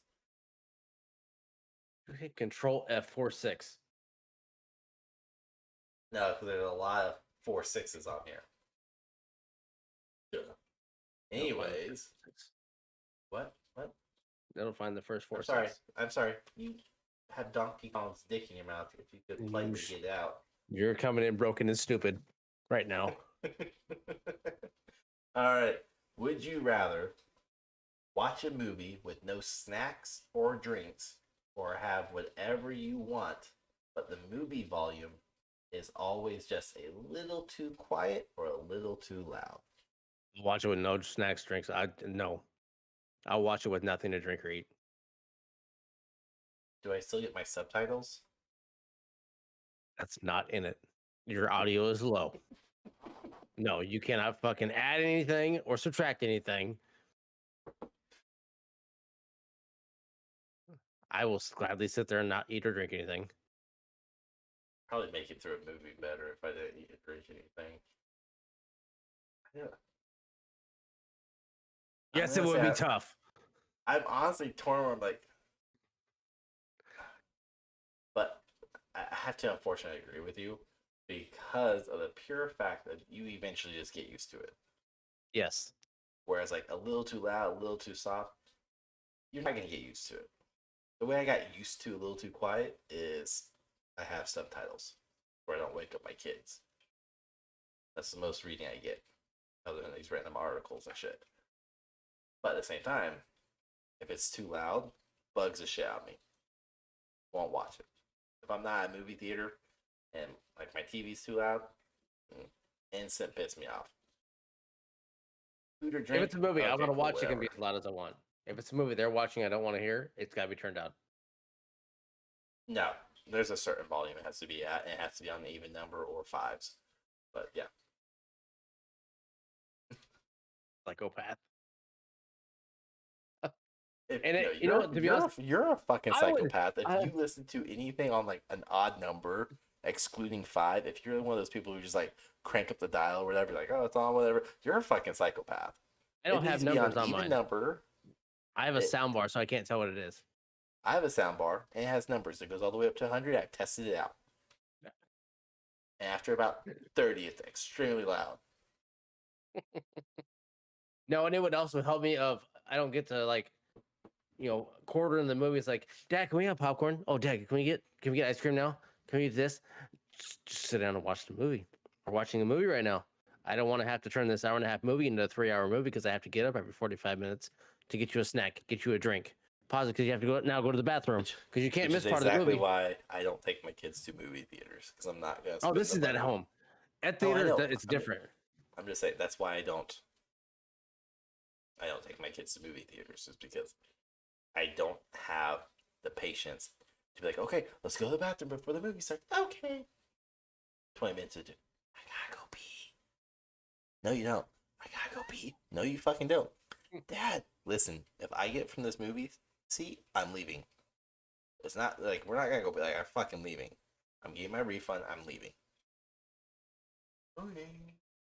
No, the movie theater, they're good. Like they'll be fine. They maybe will have to, but at home, it's oh man, it's way worse because they know they can go get snacks and we can pause the movie. They know in a theater you can't pause the movie. True. Now, them growing up in this day and age of you can pause, rewind, watch anything you want. Oh, Grew up a little bit different.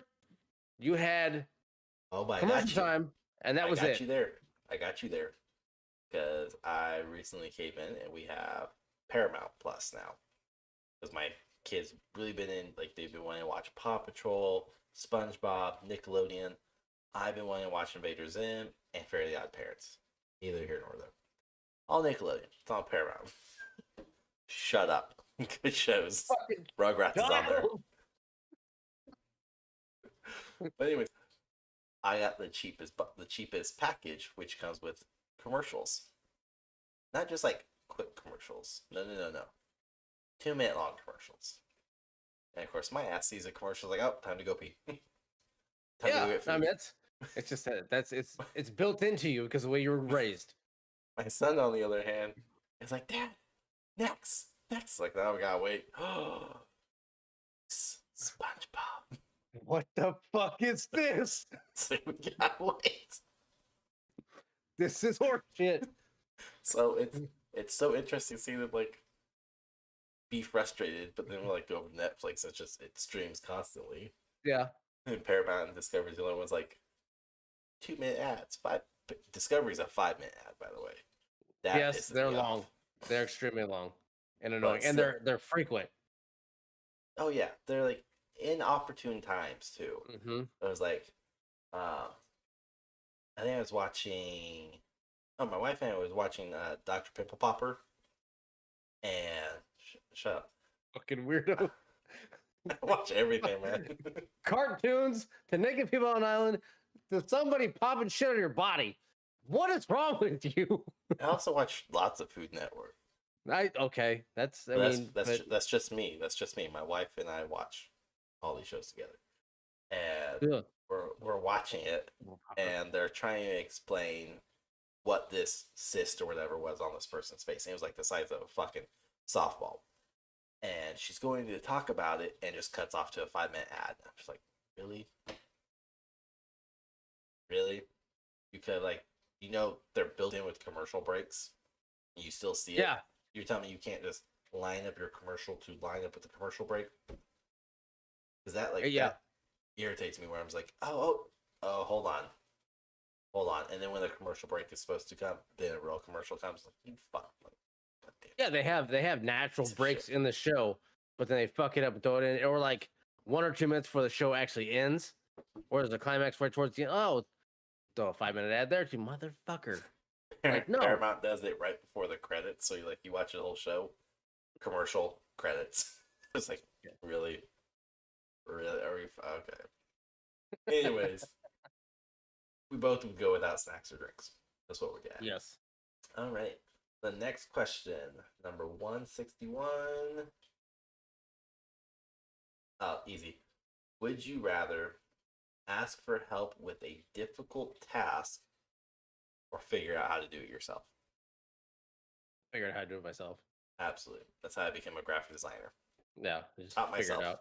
Yeah, It's too easy. and no, it's not a guy thing. That's just a thing. I mean, We don't ask for directions and we don't ask for help. speaking of help, have you seen the TikTok thing where it's like, can't get a jar open, take a spoon and just depressurize it? Oh, yes. Okay. So, anyways, got queso in a jar, and my wife's like, she's struggling. She can't open it, so she hands it to me. I was like, oh, again, did not watch this video anywhere near this time of event. Just my brain just works this way. She handed it to me, and I instantly went, oh, I saw this like 3 days ago. Got a spoon stuck in it. I was like, ha, there you go. Gave it to her. She's like, you're losing your job security by figuring out how to do this type of shit. You understand that, right? Pretty sure my job security is that piece of paper that says married to. But she she's very proud that she was quite witty and quick with her response about my job security. Guess I'm not watching the kids then. I'll do my own thing. It was a good time. It was funny, but it worked. It worked. Made my life a little bit easier. There are a couple true things on there. A couple. There are also many shit that's dumb. Oh, there's so much stupid shit. So much stupid shit. Like flat earthers. Anyways, that's what we call a callback in the business. Anyways, let's spin the wheel. 261. Oh, this sounds like fucking easy. Would you rather live as a hermit for 10 years or live the rest of your life in a country chosen completely at random? I'll be a hermit for 10 years. Oh, so easy. Yeah, no problem. Bye. Only people understand. Introvert. I don't need to talk to people. No, It's I'll be a perfectly bonus. fine. I don't need it. And I get 10 years. Okay. Sign me up. Now after having kids. Sign me up. No problem. Yeah, I read the first part. I was like, oh, yeah, hermit. I don't even care what the other one is. Okay. Just leave me alone. Too easy. Okay, so flip side of it would be country chosen at random. No. Like, I don't speak fluent anything.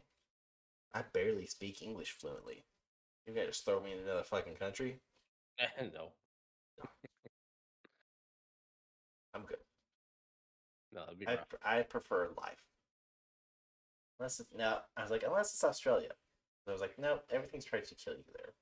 Nope, I don't want to do anything with that. You're dead inside as well as outside. You're not protected anywhere. Not even when you're pooping. Nope. You're pooping. Oh my god. Anyways, get on. Oh, easy. 109. Would you rather have horrible short-term memory or horrible long-term memory? What if I already have both? So pick which one you prefer.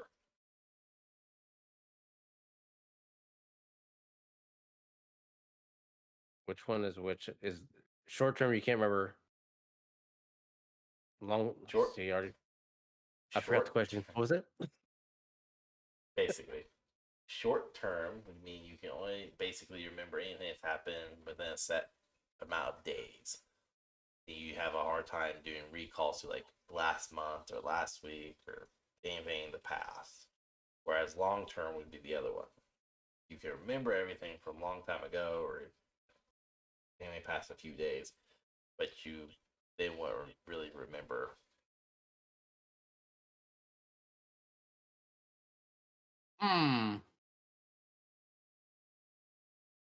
So the way I'm reading this is, would you rather have a hard time recalling things that recently just happened, say within a week, or would you rather have a hard time recalling things that happened in the past more than a week? I feel like for my safety, I would have to be able to remember stuff that's short term. So I would go with long term. Because if I don't remember something that I was told to do, I get yelled at. But if you don't remember your anniversary or the birth of your children, yeah, I'm sure it happened. They're there. So wake up every morning. Who the fuck are you? I would go with short term. I want to be able to remember short term.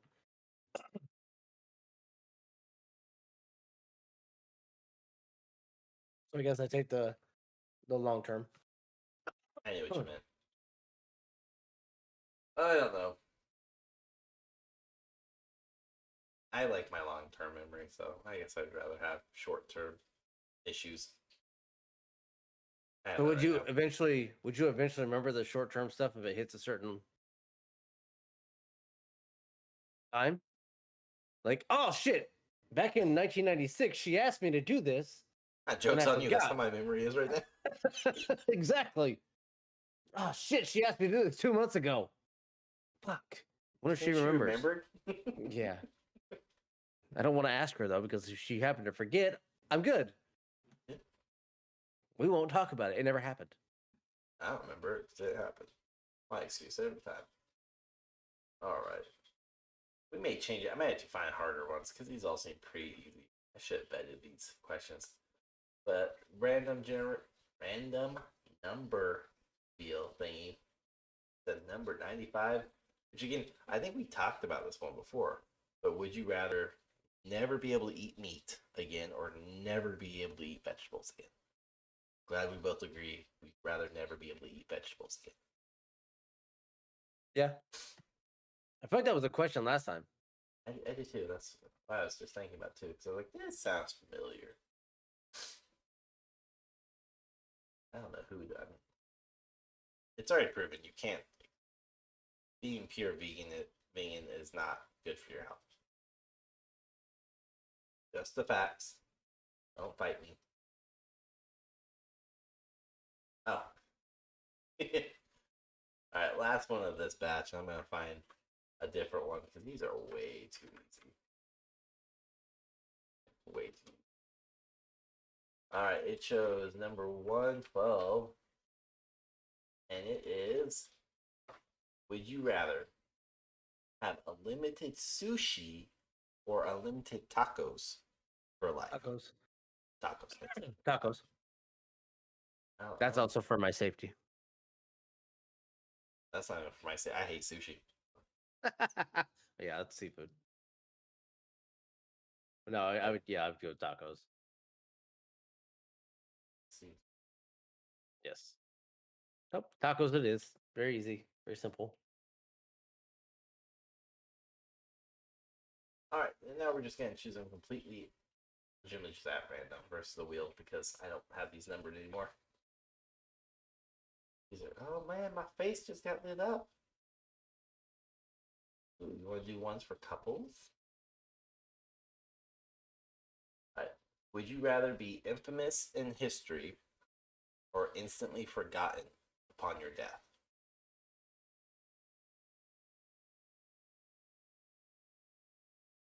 Remember what happened in Coco? If you're forgotten, disappear in the afterlife. The short-term memory thing. I don't remember having a Coco. I haven't watched it recently. I would go with. I watched that a while ago. One of my long terms kicking in.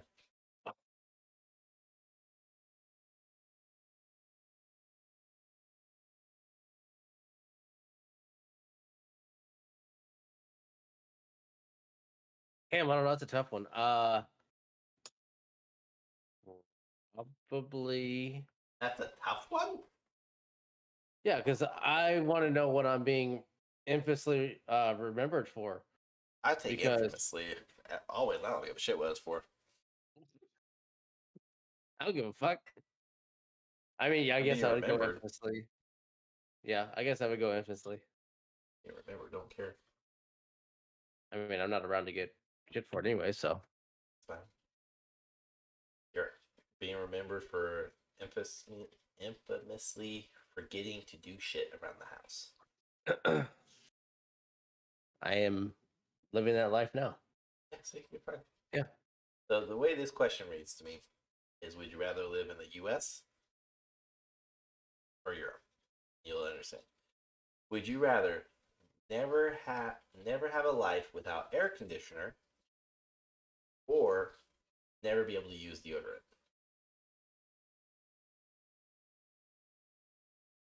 Get the reference I made now? Yes. I would definitely go with no air conditioner.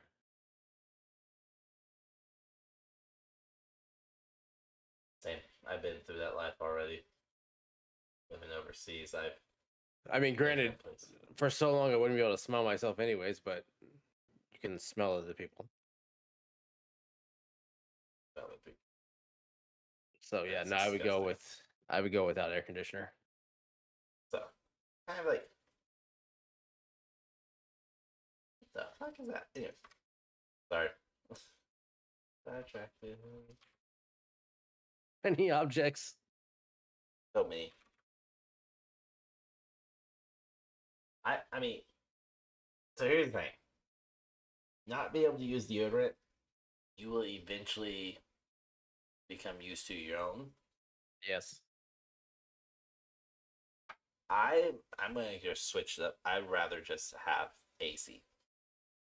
I'd rather never be able to use deodorant. I'd rather just have my AC. I'm a fat guy in the summer. AC keeps me cool, which means I don't sweat, which means I don't need deodorant. So yeah.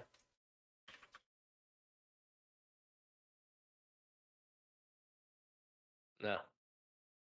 No. No. No. I can't stand that. If I go like after working out, if I get a whiff of myself, I'm like, oh my god, like I No, avoid people. Like I'm the same way. just However, like, go- you will eventually get over it. well, also, I mean, you're gonna be able to shower, but because I never said you couldn't shower. Yeah. But no, I I'm not gonna can't. shower at the gym, but I'll shower when I get home. I am not living that life. Nope, I'm living no that life. thank you. Living that life hard.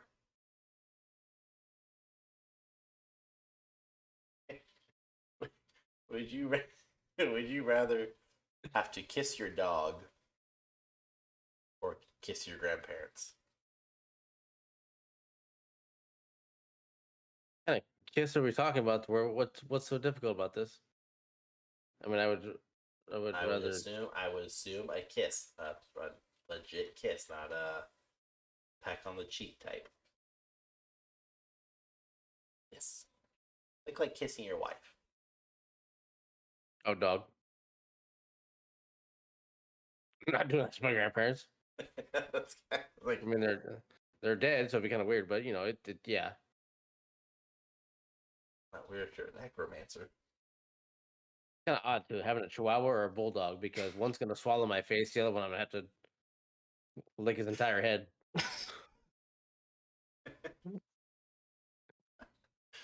So yeah, it's whatever. That's what you're infamously remembered for, making out with your dogs. I don't think I could do the grandparents because at least the dog doesn't talk. You have to be reminded of it. You know, You kiss your grandparents, they're gonna tell everyone. Cousins, aunts, uncles, parents. I thought you meant during. Like, what the fuck are you doing? Like, why? Why are you doing this? Get off me! Leave me alone! Take your tongue out of my mouth! Give me my teeth back! My denture, damn. Oh no, and Yes Man, the lady without the dentures was highly coveted. Oh my gosh, yes. That's other reason. It's not a kiss. It's a kiss. It's a form of kiss. Very Not on the French, mouth. but it's on somebody's mouth. It's only one person's mouth, but you know. Oh man. Let's see. Okay. Would you rather never be able to take a hot shower again, or never able to eat fried food of any kind again? Keep in mind, taco shells are technically fried, unless they're soft taco's. I will gladly go without eating fried food again. I think my body would rather me go with fried food, like never eat fried food again. Yeah, I've gone without hot showers and it fucking sucks. No, I will take. I love hot showers. No, But again, you I'll get used to it. I'll give up fried food. There we go. Yeah, my body would probably thank me if I It carried it would. out. You go from being a little frumpy to like, oh my god, it is there. Ah, damn. Can't let my wife know it's always been there. So here's one like okay, so this one kind of resonates with me a little bit. I often get shit for it to a degree. I'll explain more. But would you rather be forced to listen to the same 10 songs on repeat the rest of your life, or forced to watch the same 5 movies on repeat the rest of your life?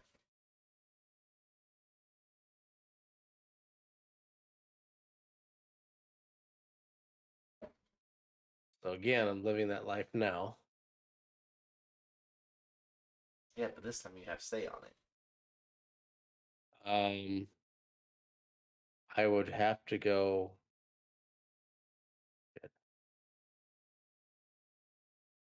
The same songs the rest of my life. Yeah. Really?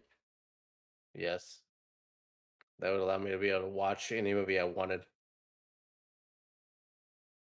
Yeah, I already watched the same 5 movies like every month. So, granted, like 2 of them's Deadpool, so Ooh. I mean, if I got to pick the movies, that's different. But if I'm forced to Well, yeah. watch something, Well, I didn't it take it says- as I get to pick. if I'm gonna listen to the same damn things, 10 songs, you're gonna force me to. At least I'm gonna have a say. Well, then if that's the case, then yes, I'll have my 5 movies that I would gladly watch the rest of my life. But the way I took it is like you're being forced to watch movies, so I didn't think it'd be like, oh, these are good ones. Well, it could be the I'm same about for to the listen. music, as you could listen to Well, the yeah, same. I can tolerate shitty music. I have to. No. So, You can. but My kids will have a wonderful taste in music because it's all my music. Anyhow, my daughter's already going, I want to listen to rock and roll. No, you want to listen to rock, not rock and roll. There's a difference. He's figuring it out. He wants to listen to I Love Rock and Roll, ah, not Elvis Presley. He's let me know that several times. How rude. Hurts my feelings. All right. I like Elvis Presley. Would you rather live in the Middle Ages or live in the future? oh, future. You don't want all that dysentery No, and random death. nope. I want the AIs chasing me down, ready to kill me. I want to see what's coming after me. You may not. They just come in you and be done. Nothing's coming in me, so I don't know. No, Say, you never know. I don't know I don't know what kind of future goes on in your head, but that's not happening. If robots rise up and conquer us, they're going to do alien shit to you. Again, that's what we call a callback. The military definitely trained me for it. I got fucked hard on that, so I'm good. Yeah, see, so you'll be stretched and ready to go. Who cares? Bring it on. But there's part of it's like, oh, I'm a white male. I think I'll survive the Middle Ages. I'm good. I mean, if you're going back with the knowledge you have now, maybe. Middle Ages. But- I would be king. Not only would I But go if- back with my knowledge, I would be like, haha, you bitches, you don't even fucking know what the shit is. Ready? Let me show you how to make gunpowder. Let me show you how to make a bomb. This goes. I'm gonna give it to all the dynasties. Here you go. No, don't worry about Julius Caesar. You're not gonna get stabbed in the back. You're just gonna blow up. Alright. So part of me wants to say Middle Ages. But I also want to see what the future's like. So I prefer to have medicine. I will go with the future. Purely based off the medicinal purposes. Yeah, that's maybe where everything's legal by then. that.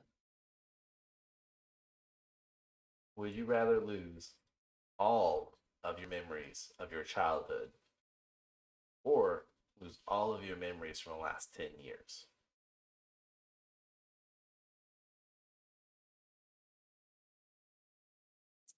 I will lose childhood.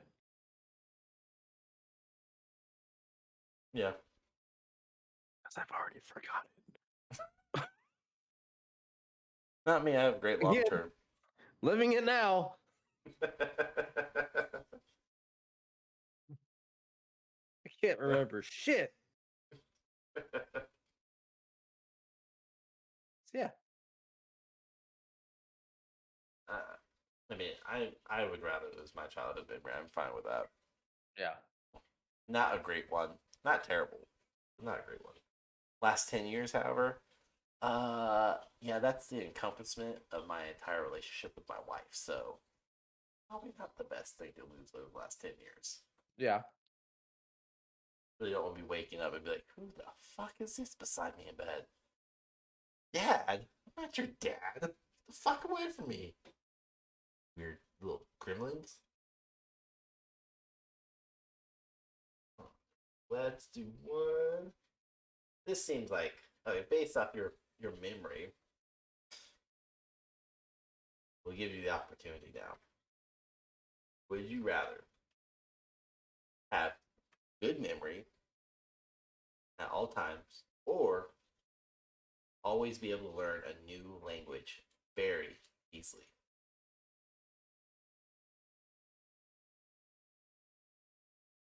Not go to new language.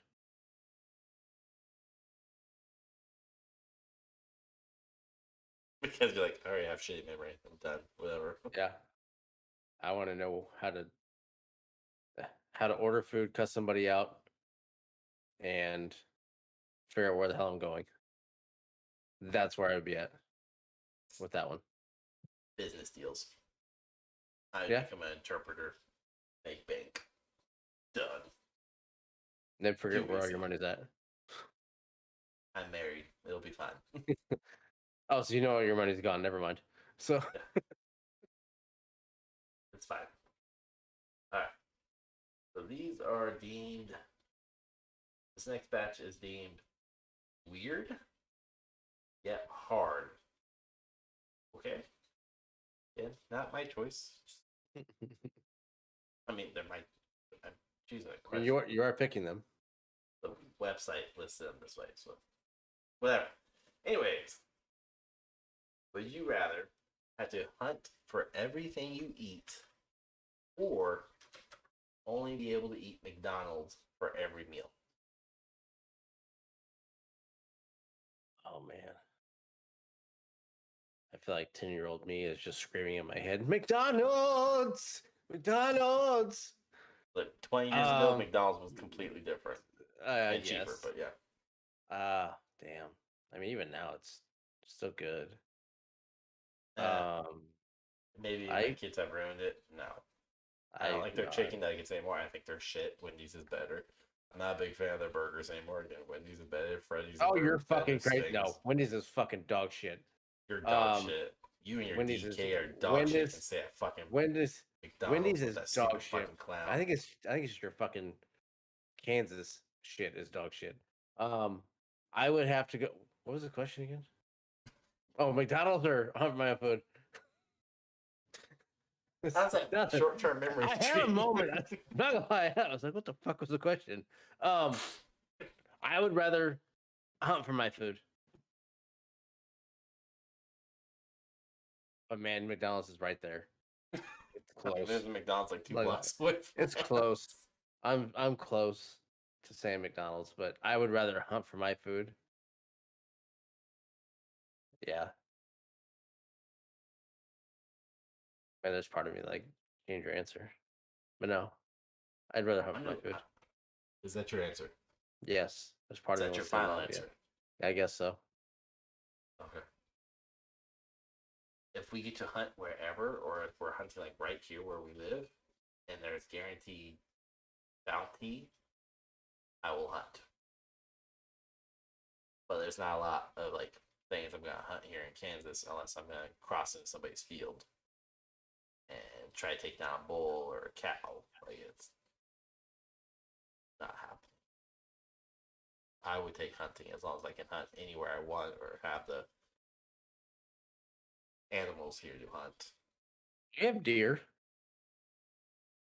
You have squirrel. You have rabbit. Ugh, No. Okay, one, those two, no. Okay, no. I'd rather just lose the weight and starve. Oh, joke's on you because I'm hunting Big Macs and everything else. So I'm anything I hunting put a fucking bullet through, I can eat. I killed it. a clown. I shot that McDonald's. You see that? I'm eating there all day today. See Timmy sitting down? Yeah, he walked out and now I got me a Big Mac. I killed his bag.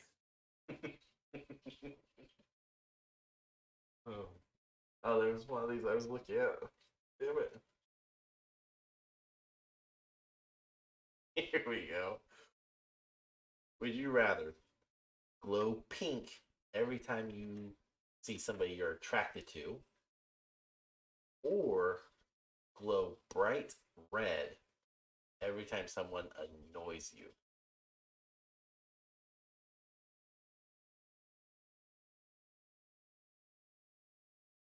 And by the way, I'm just gonna preface this by I'd be saying, red all the fucking time.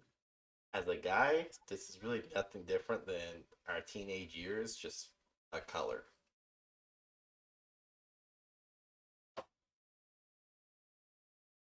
I'd be red all the fucking time. People annoy the fuck out of me. I guess pink because no, fuck it. I'll be red all the time. I was like, no, I'm choosing red. I'll be red all the fucking time. That way people know when to leave me the fuck alone. Back to the introvert thing. I'm like, just leave me alone. You would think they would know. Yeah, if I'm glowing red, you're not gonna like me when I turn red. I'm just saying from the perspective of, look, at a teenage boy, and be like, I can't get up and give my essay. Yeah, I just can't stand up. That wasn't because you're attracted to somebody. That shit just happened. It's a little bit of You be in both, the middle yeah. of class and your teacher's up here talking about George Washington and like, oh shit, I can't stand up. I don't know what happened. Fucking wind hit me and like, what do I do? Fuck, like you're just sitting there awkwardly trying to lean forward, cover it up, Hoodies and backpack boots. and now you're thinking about like walking your dog and anything else you can think of to make it go down. Because I mean, man, that's one you'll never fucking. Some people will never understand that. You're just sitting there like, what the fuck is going on? Wait, one. Some of us had attractive teachers. Some of us had attractive fellow classmates. And I'm sorry, all you had was a mirror in your classroom, and it was just your ugly mug looking back at it. Hey, But beside the point, those are rough years or they were back then, anyways. As a teenage male, and he was like, "I'm not getting up." What happened? No control. Even today, to this point, no control. There's Leave me no the fuck control. alone. Like I was watching a TikTok video, and it was 5 girls talking on this podcast with 3 guys, and it's all about men and their junk. And one aspect of it was how does it hang, how our parts are arranged, and all those women, grown women, adult women, truly believed the penis was on the underside, that if they pulled or they wanted to grab it, they had to reach under. Second thing they talked about is the fact that they didn't understand that it just kind of like drapes over. If you know, you know, it just drapes over. And then lastly, the guys were like, yeah, we have no control over it. We can see the most beautiful girl in the world. And maybe we'll get excited by it. Other times we won't like it. We have no control over that. It does what it wants. There's a reason why everybody says we have 2 brains. Yeah. It's because it does what it wants. In high school, or as a teenager, it's worse. You can literally just be sitting there doing your homework. 2 + 2 is 4. X equals 17 over 23 divisible by the root of 4. And you're like, oh, I can't turn this homework in. I'm gonna He just said sit the here first for. one done. First one done gets extra credit. Well, thanks a lot, you fucker. Well, this isn't happening. Awesome. Yep. I take red. And also I'm married. I don't need my body just ready to be like he's attractive. Or God forbid, your body decides you're attracted to someone completely else. When your wife walks by, you're not pink. And you're just like, promise you, I love you. Why aren't you pink? I don't know. I don't control it. It's not my Turn fault. pink. Wait, why are you turning red? What's going on? Breathe. No. Oh. Life Oh, or death good. one. Pretty much. We talked about. Have we talked about knowing when or knowing how you're gonna die? Have we talked about that one? Yeah, we did. Yeah, that was the last one. Done that one. Would you rather never have to wait in line or always have a parking spot? Never have to wait in line. Yes. I already park further away from the store. Okay, so I'm not the only one. I will park. I don't like getting my car hit. Nope. I don't want to have to fucking deal with people trying to squeeze into spots. Nope. Nope. I'll park it. Yep. I'll walk. I don't care. I'm not talking about like way out in the boonies. But no, No, I'm you out there. park on the backside of the deep 40 of the parking lot. Yeah. It's still a good walk, but it's far enough. The only time it sucks is if it's raining. But I'm also always within 5 stalls of like where you put the carts back. I will always park close to those as well, but also, and it's kind of no surprise that I always forget where I park. So That's not really surprising anymore after this episode. that's what I'm saying. It doesn't come as a surprise. But with the carts talked about, are you a decent human being and you put your cart up every time? Or are you an asshole and degenerate and you just leave your cart when you're done, or your buggy, your shopping cart, whatever? It's a cart. I can't stand buggy. No, I put it in the the stall. What the fuck it's called? I don't know. Corral. Whatever. Call it Yeah, corral. that's where I put it back there. If I don't that, or I take it back inside.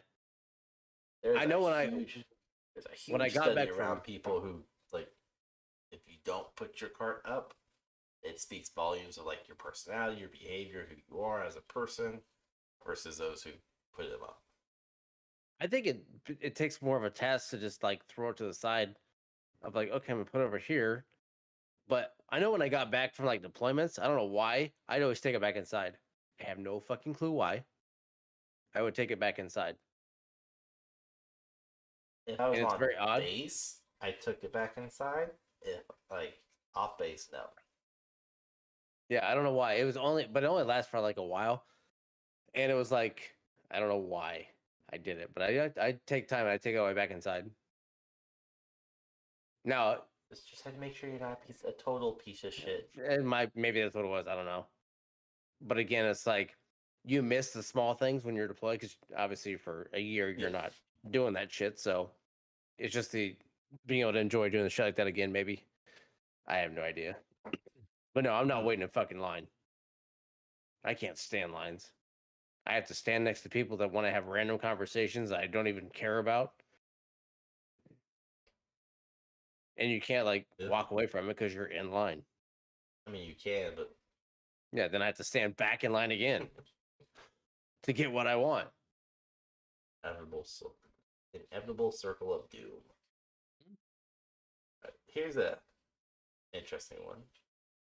Would you rather always be stuck in traffic when traveling, or always have slow internet connection everywhere you are?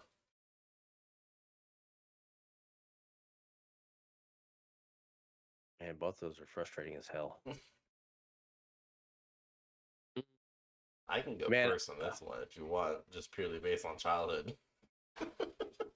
I will go slow internet. I cannot stand being stuck in traffic. I hate people that can't fucking drive. Well, it's like I'll take slow being stuck internet. in line. Yeah, Terrible. I'll take slow internet. I can't do it. I cannot stand traffic. Sign me back up for dial-up. Let's go. Yeah. Cool. I was fucking deal with slow internet all day long. Well, that's an interesting one. Would you rather never be able to die or constantly have to relive your death over and over for all of eternity?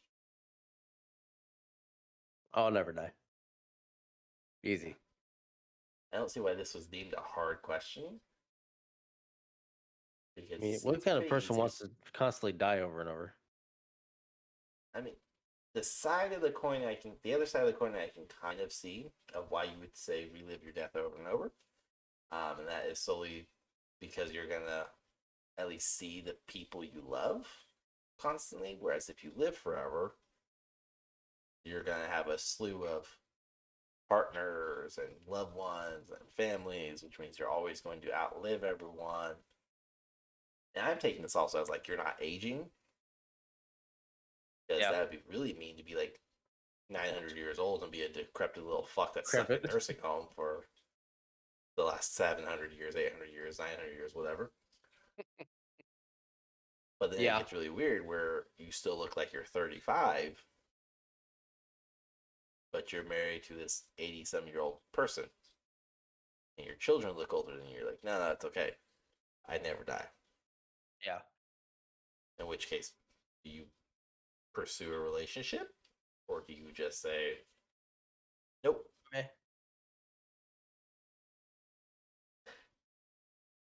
I feel like I know the answer to this one for you. I feel like I do. I feel like it's the same as mine. Rather get lost in the wilderness or lost in a dangerous city.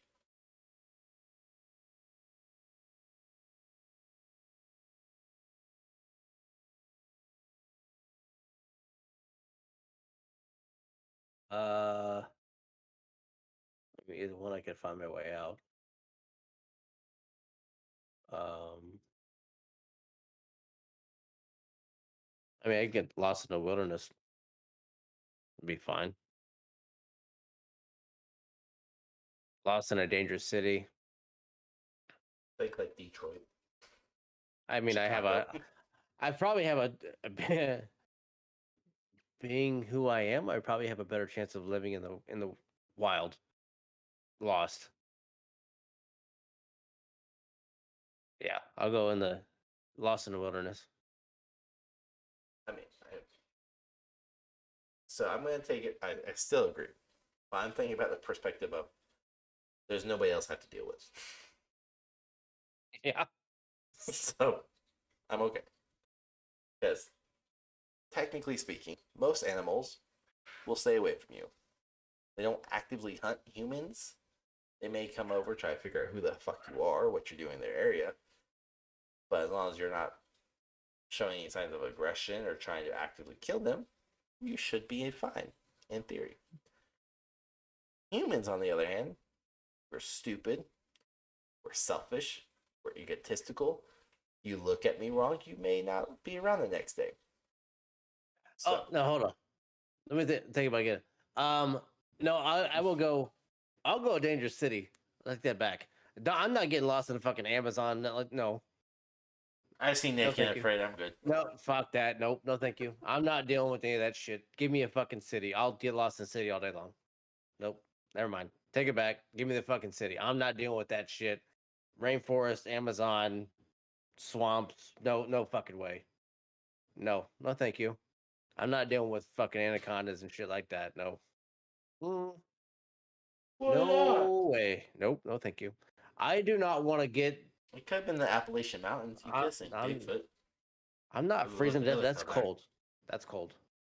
I'm not dealing with cold. Not like that. Nope. I'll take fucking Chicago dead of winter. Fine. No fucking way. I'm not being in Appalachian Mountains, Everest, and that shit. No. No, thank you. Give me a city. I'll deal with city. There's a McDonald's or somewhere.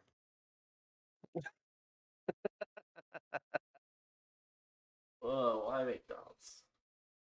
You never know. Maybe you'll stumble upon a clown out in the woods, and he has McDonald's. All right, if I find a clown in the wilderness, we have bigger problems. What the fuck are you doing here, buddy? Check it out, Pennywise. We got a problem. Based upon the Funko Pop, you should be best friends with him. I had that because that's the biggest. Why are you moved? Bro, don't look at me.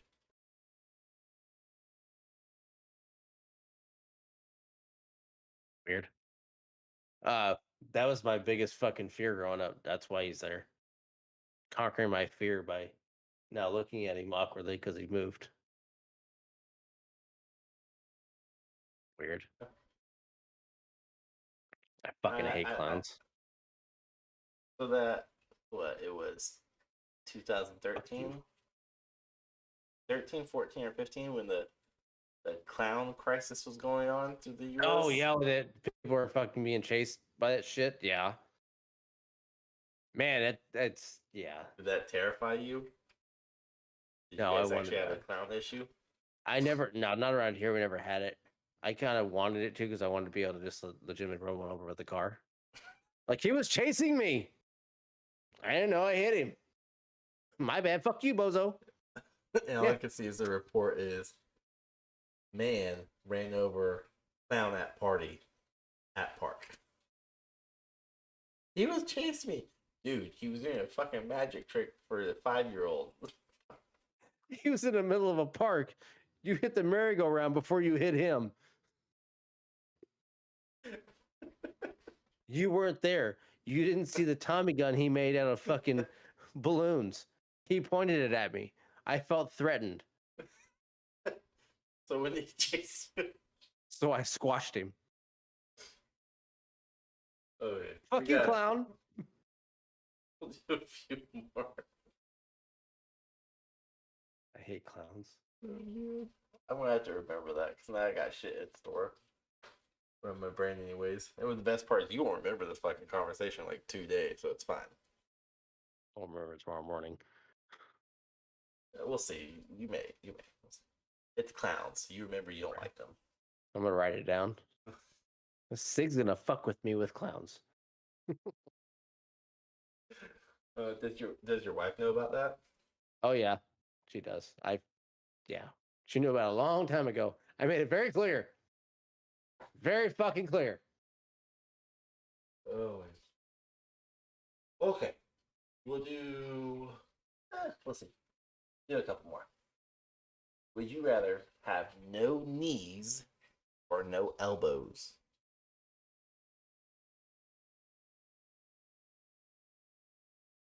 I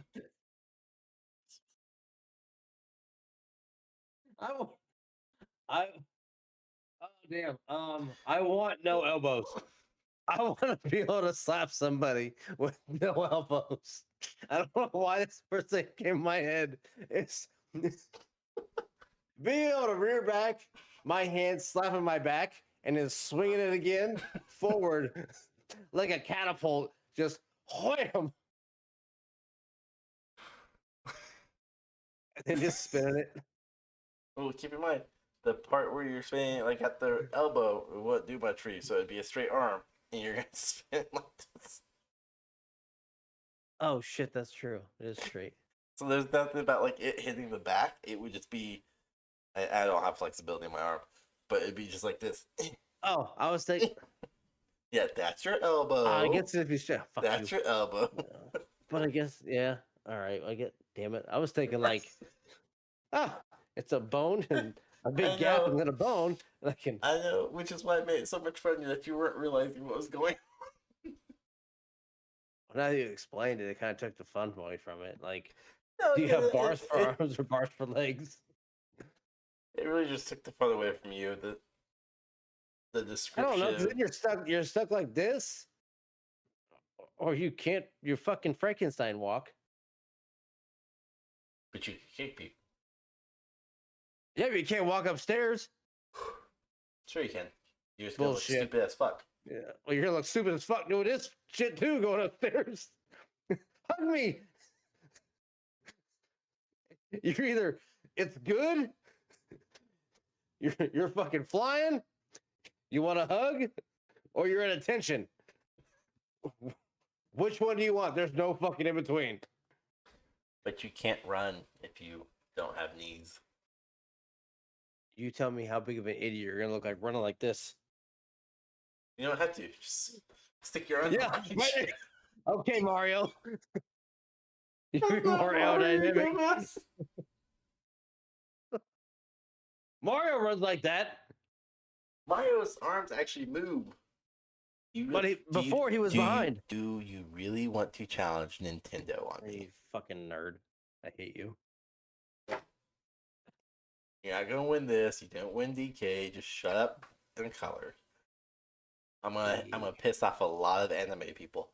That's the Naruto run with the arms behind. I will go. Damn it.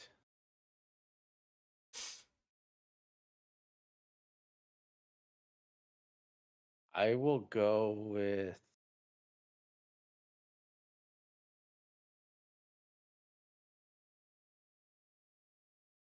Gosh. No. Knees? Yeah, I guess I'll go with no knees. Keep in mind how you're sitting right now too. Your arms would not be bending. I know. I'm trying to think like I want to be able to use my upper body more because trying to cook, like, or play a fucking game, like you sitting at your computer, you'd be able to. You'd have to sit way back here like this, and fucking game like that. I would have great posture at all times. Yeah, you would. You'd fucking hate your life. I couldn't do it. But imagine having no kneecaps and sitting. Yeah, that wouldn't be funny. They're sitting straight like the entire time. But I could move all this stuff. I still like the idea of being able to, like, no joint. Oh, yeah. That's where I'm at.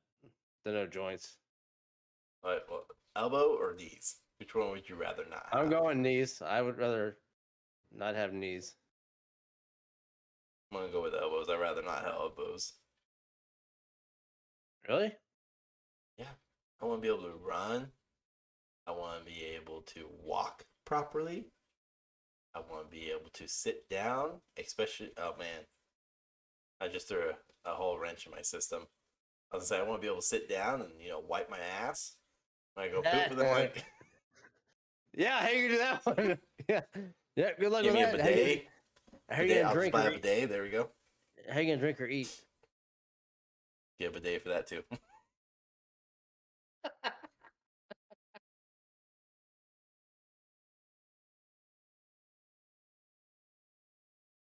Good luck with that one.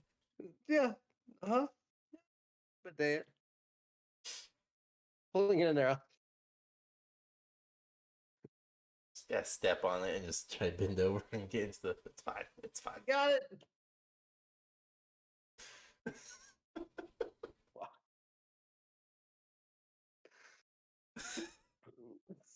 Nope. Give me no knees. Wipe my ass and eat. I hope you have room in that bathroom and there's no wall in front of your toilet. You were If not there's pooping. no wall, I'm good. Oh, shit. Turn sideways. I don't know. Something. Figure it out. Oh, Shit in the sink. You just have to stand over it. Just let it just vertically drop. Maybe. There's no squatting. There's no bending at the knees. No. That's true, yeah. Oh, You're trying to get there. You have to fall. You ain't getting back up though if you fall. At True. the end of it. Oh my god. Oh, okay. Just for you. It kind of feels lackluster now after that last question.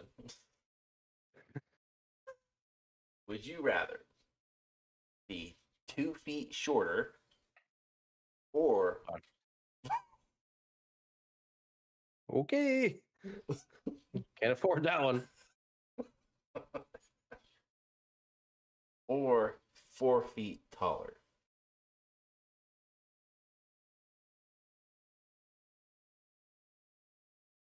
I like this is a average height person question. I would still choose the 4 feet taller. I mean, I'd be almost damn near 10 feet at that point, but I'm signing a multi-year contract with the NBA. No, I think I'd go 2 foot shorter. I'd be a fucking jockey. I'll last a lot longer. Strap my ass to a horse. You can only play basketball for so long at 10 foot tall. At least I have my kneecaps. Oh yeah, that's not part of it. There's some kneecap area, some kneecapery going on.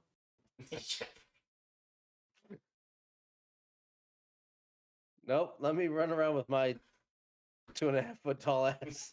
You're fine. I'd rather be able to reach my stove and my cups and my sink. That's why they make stools, ladders, and extension ladders, and whatever else. Yeah, but that only makes you like 2.5 feet tall. I'm right back to normal height.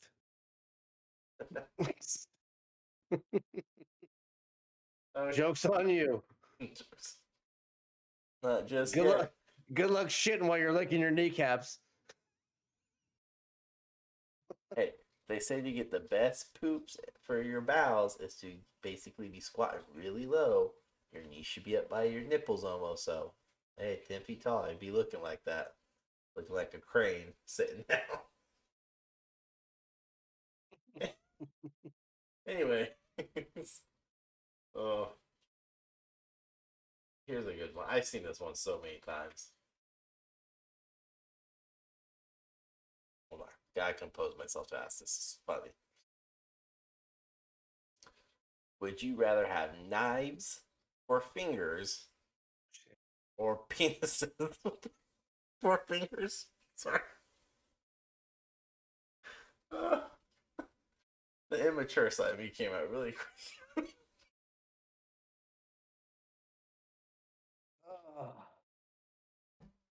Um, I think if you go dick for fingers, your job, you have one job lined up for you.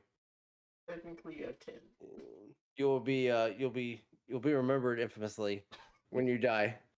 Either way, I think I would rather go knives for fingers. I don't want to have to every time like this in the toilet every time.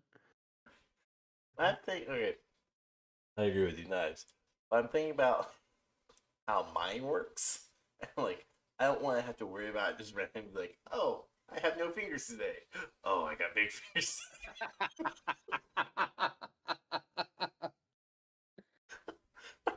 Or like a mixed match.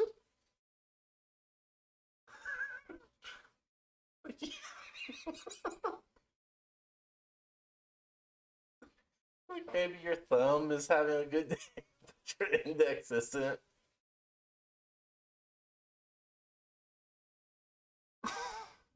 These ones are attractive. These ones aren't. I don't want to be like this, where it's just like, What do I do? Like, somebody else look at me.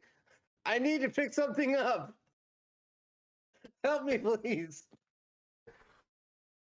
It's not that you're trying to pick up shit with wet noodles. It doesn't work. and if it's cold outside, you're done. Then you're stuck with nothing but nubs at that point.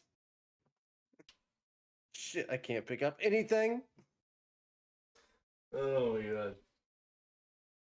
I swear they get bigger. I'm a grower, not a shower, I promise you. Let's go inside and warm them up. Just give me a second. And you can't pick your teeth. I Because mean, at that point, you're sucking dick.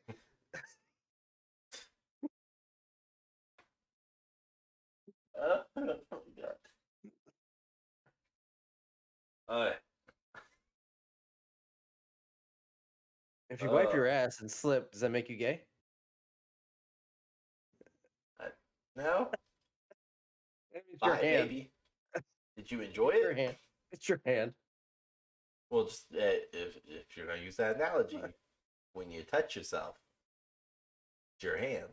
Does that True. make you gay? That's true. Good point.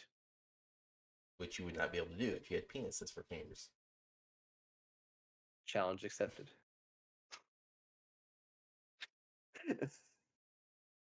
That'd be really weird because what if your fingers get excited, but you're actually What's wrong with me? okay? We're thinking way Something's too much wrong. about it. Something's wrong. Is it me? Is it actually me or is it these? What's wrong? I watched you. I care for you. We had a good time. Thought we had something good going. Don't you love me? Oh my God. Oh, we're just gonna call it on that one. Stand on penis for fingers. That'd be a good one to end on. I think. I don't know. Probably not. Ugh, I'm gonna see how that one looks like a title. Why do I feel like our YouTube is already yellow? It's not going to get approved. It's okay. It's late in the video. It's fine. Okay. It's the first 8 minutes that matter, not Okay. the last 8 minutes. Sexual graphic content. Description is how it is. Oh shit. Anyways, let us know what you guys agree with us or don't agree with us. Most importantly, follow us over on social media. And yeah, 2Guys1Gamepad. And hey, let us know. Knives or dicks. Don't tag us though. Just don't tag us. We don't need social media being blocked. I mean, it can get interesting. Which one of these are going to live like the orangutan and chicken? Is it going to be dicks and knives? This one. I don't know. Oh my God. But let us know. It's just a good one. Fucking, I'm gonna laugh like a schoolgirl the rest of the night now. I'm gonna giggle all night. What's gonna be the best part about this is you're gonna have either a dream about it, or you're gonna be trying to fall asleep and your brain's gonna be in the part of shutting off, and then randomly just be like, "Hey, think about it. You're trying to clean your ear now."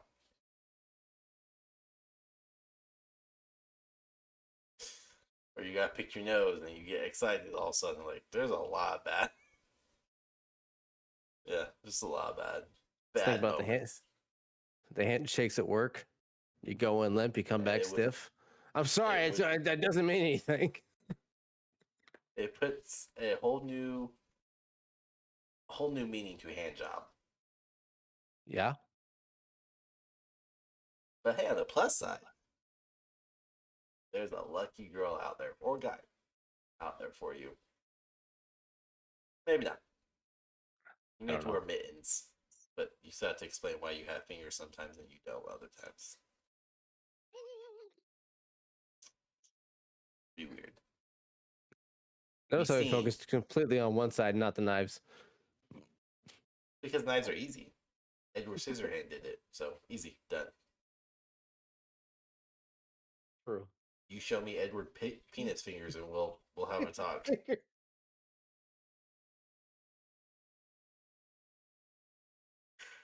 Okay, we're done. We're We're done. good. All Follow right. us on social media. Somewhere. Have a good one. If we're still there. Bye, bitch. I don't know anymore. I'm done. I'm done. Welcome back to another episode. It is myself, Sig, Sigalicious as Rahgel calls me, and we have Ruggy, Barbie doll princess over there himself. I'll take it back, Sigalicious. You can't use it anymore. Too Call late. me It's been on 3 episodes. Roggy. Ruggy. Let's see here. I can call you Ruggy. I'm eating old people candy. Geriatric candy. That's what you're eating. This would pull their teeth out. How dare you? You're supposed to suck on them. These are soft caramels. You don't suck That's on a them. new one. Back in the day, there was just that shit. You just sucked on it. That's what she said. No, she did not say that to you. I don't know. She can't get pregnant that way, so it's not beneficial to her. Jokes aside, this weekend, so we're just gonna dive into it because I got nothing nice to say, so I'm gonna keep it to myself for once. We'll see. It'll change. Yeah, I'm only starting my drink. All right, so this weekend is our last pay-per-view or premier live event. They are pushing really hard to go away from pay-per-view since we're not paying for anything anymore. Which you pay for Peacock. No, you're subscribing. That's the difference. Anyways, it's WWE's last premier live event before WrestleMania. It's the Elimination Chamber this February 18th, which is Saturday, live on Peacock, 8 p.m. Eastern Standard Time. Whatever, watch it there. We have, like, this not only is the last premier live event, but it's almost 2 full months. It's like, yeah, it's almost 2 full months until it's over. It's like 2.5 months till the next pay-per-view, which is, did we say April 1st or May 1st? It's WrestleMania. Mania should be May. No, it's April because it's it's an April Fool's thing. That's right. So 1.5 months. So April 1st and the 2nd. So 1.5 months until the biggest premier live event in WWE, which means they'll have plenty of time to solidify storylines this Saturday, start new storylines this Saturday, and of course the fallout on Monday Night Raw preceding this. So there's lots of stuff they could do, and of course the biggest talk of the the biggest talk in the town right now about Elimination Chamber is of course the undisputed WWE Universal Champion Roman Reigns facing off against Sami Zayn. We're gonna save that for last because there's a lot of stuff to go into that. But the other matches we have on the card, as of this recording, I don't think anything's gonna change Friday night on SmackDown. But as of this recording, we have the undisputed championship match, Reigns versus Zayn. We have the WWE US Championship match in an Elimination Chamber style with Austin Theory, Seth Rollins, Johnny Gargano, Bronson Reed, Damian Priest, and Montez Ford. We also have that same match style Elimination Chamber for the Raw Women's Championship #1 contender match, and that has Raquel Rodriguez, Asuka, Liv Morgan, Nikki Cross, Natalie, and Carmella. And then of course we have 2 simple matches basically. Edge and Beth Phoenix versus Finn Balor and Rhea Ripley of Judgment Day. And then we also have Brock Lesnar versus Bobby Lashley, which this would be their 3rd match in their series. So it's safe to say this is probably going to be their end of their saga, whatever you want to call it, feud. There we go. I will get the right words out tonight, I promise. I think with the Lashley Lesnar one, I don't think it ends in a winner. I think it ends in a no contest. I think they end up having a 4th match at Mania. Yeah. That's what I think ends up happening. I don't think they have one that really that nullifies the winner of the 3rd. I mean, I think it carries in the Mania. I think it'll carry the Mania in some way or another, but I don't know how exactly. Because I have a lot of time. I've been looking at rumors and speculations and bullshit, and right now, supposedly, the constant rumor is that they're looking to get Gunther into a match with Brock Lesnar for WrestleMania, and have it be like as one wrestling report said, this is their big boss battle for Gunther is Brock Lesnar. And to have him defeat Brock Lesnar would solidify him as, quote, the next big thing. Which again, you can't have a next big thing. And I don't think they're ready for that yet. They've got, I mean, they have plenty of big guys. Gunther is a big dude. But I mean, you have Strowman, who I don't know if they're still trying to push with him and Ricochet as a tag team. Lesnar, Lashley. I mean, you've got some other big dudes also that are around. I mean, Omos is somewhere around. But even some of the other guys, I mean, I don't know how long who's the dude that's in Elimination Chamber? The big dude. I can't remember his damn name. Bronson Reed? Yeah, it's him. That's another big dude that, I mean, if he gets the right push, could be decent. He was good in NXT. Yes. So I mean, it's plenty of big guys. I have a hard time with Gunther. I think it's just the way that they've packaged him in this clean cut technical style. It bugs me. I've talked about it before. It bugs me. Yep. The purist, which again doesn't really go very well for the whole German group. Didn't work in 1936 to 1942. Don't think it's really gonna flow so much in 2020s. I could be wrong. History does technically have a way of repeating itself. So I mean, it could work. Be careful, Sami Zayn. Who knows. I think with that one though, I think it ends up being a no contest. Something happens of. But who do you think causes it, or do you think it's like a double count out type thing where they just go ham? I think it's something like that. They just go all out. So I think I said the same thing for Rumble also. Was that the last time they wrestled? No, they didn't. No, they haven't wrestled. Survivor Series would have been the last one. Maybe that's what I said. But I'm waiting for the one where they just go all out and they destroy everything.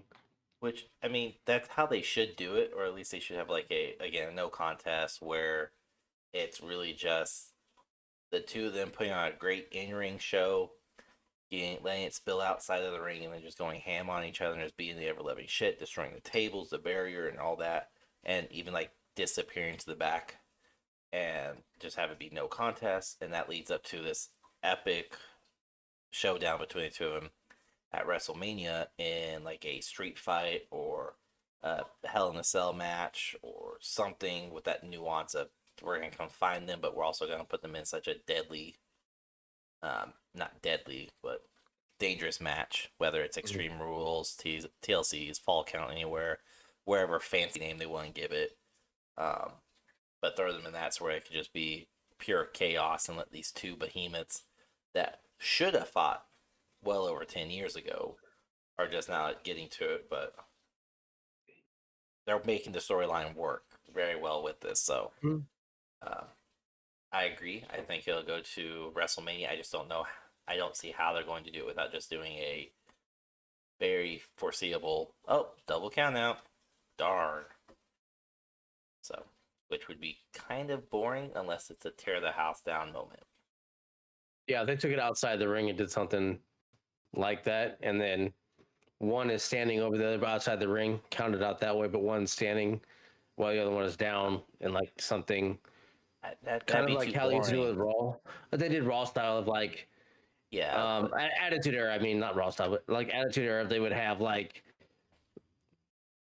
the cars that are crushed and stuff like that. Of something of a bigger demeanor of like, say, Brock has a tractor that does something and holds him down so he can't do anything else, or he runs him over and stabs him with the front of the tractor blade or whatever, something along that Shake lines, him. and he just kind of, yeah, you know what I mean, like kind of how they used to do in the Attitude Era, where it was kind of like he didn't beat chaos. him, they both lost, but one is standing there kind of laughing style, I guess, like Stone Cold style, where he would laugh. It would have to. So if they did that, I think the way for it to work though, with this PG entering PG-13 era that they've started, would be to basically get outside of the ring, get counted out, but they still fight throughout the arena, and they constantly get tracked throughout it. And then we see Bobby Lashley finally on the ground with Brock above him, finally giving Brock the advantage. Because so far, while Brock has won, Bobby Lashley has always made sure he's not getting up, or he tapped out, or he passed out, whatever.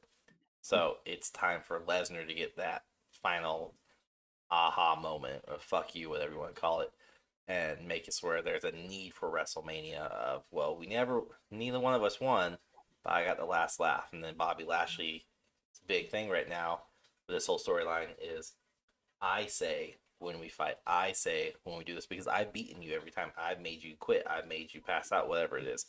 It's always look how big of a badass I am. So now it's time for Brock Lesnar to get that and be like, you forget who I am. I'm the Beast. I'm the one that defeated the Dead Man, and bring kind of that moniker back. So I think in agreement. It's just a matter of like how they finish it. Of course, that's the big speculative moment. And the funniest rumor I've seen with that one is again, it involves Gunther, which makes no fucking bloody sense.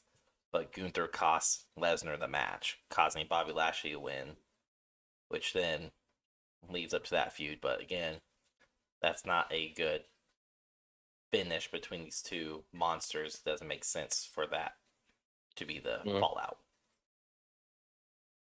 I think we talked about also eventually I'd want to see the Hurt Business that they it's right, Hurt Business. Yeah. Is that what it is? Yeah. That one kind of start to come back together, because it's slowly starting to with what MVP's doing. Well, you're seeing the background of all the interview segments. Yep, he's there. It's just, will it come together at this point, or is it going to be a little bit still? I don't see it benefiting the whole storyline for them to come in and get involved right now, unless they're going to really just kick the shit out of Lesnar and then kind of leave it at that, as they're all standing over him in that manner. And then he just has, a month and a half to clean house and wreck through all of them to get back to Lashley for a match at Mania. If they want to announce the Hurt Locker or Hurt Business back together, the Hurt Business is back together type shit.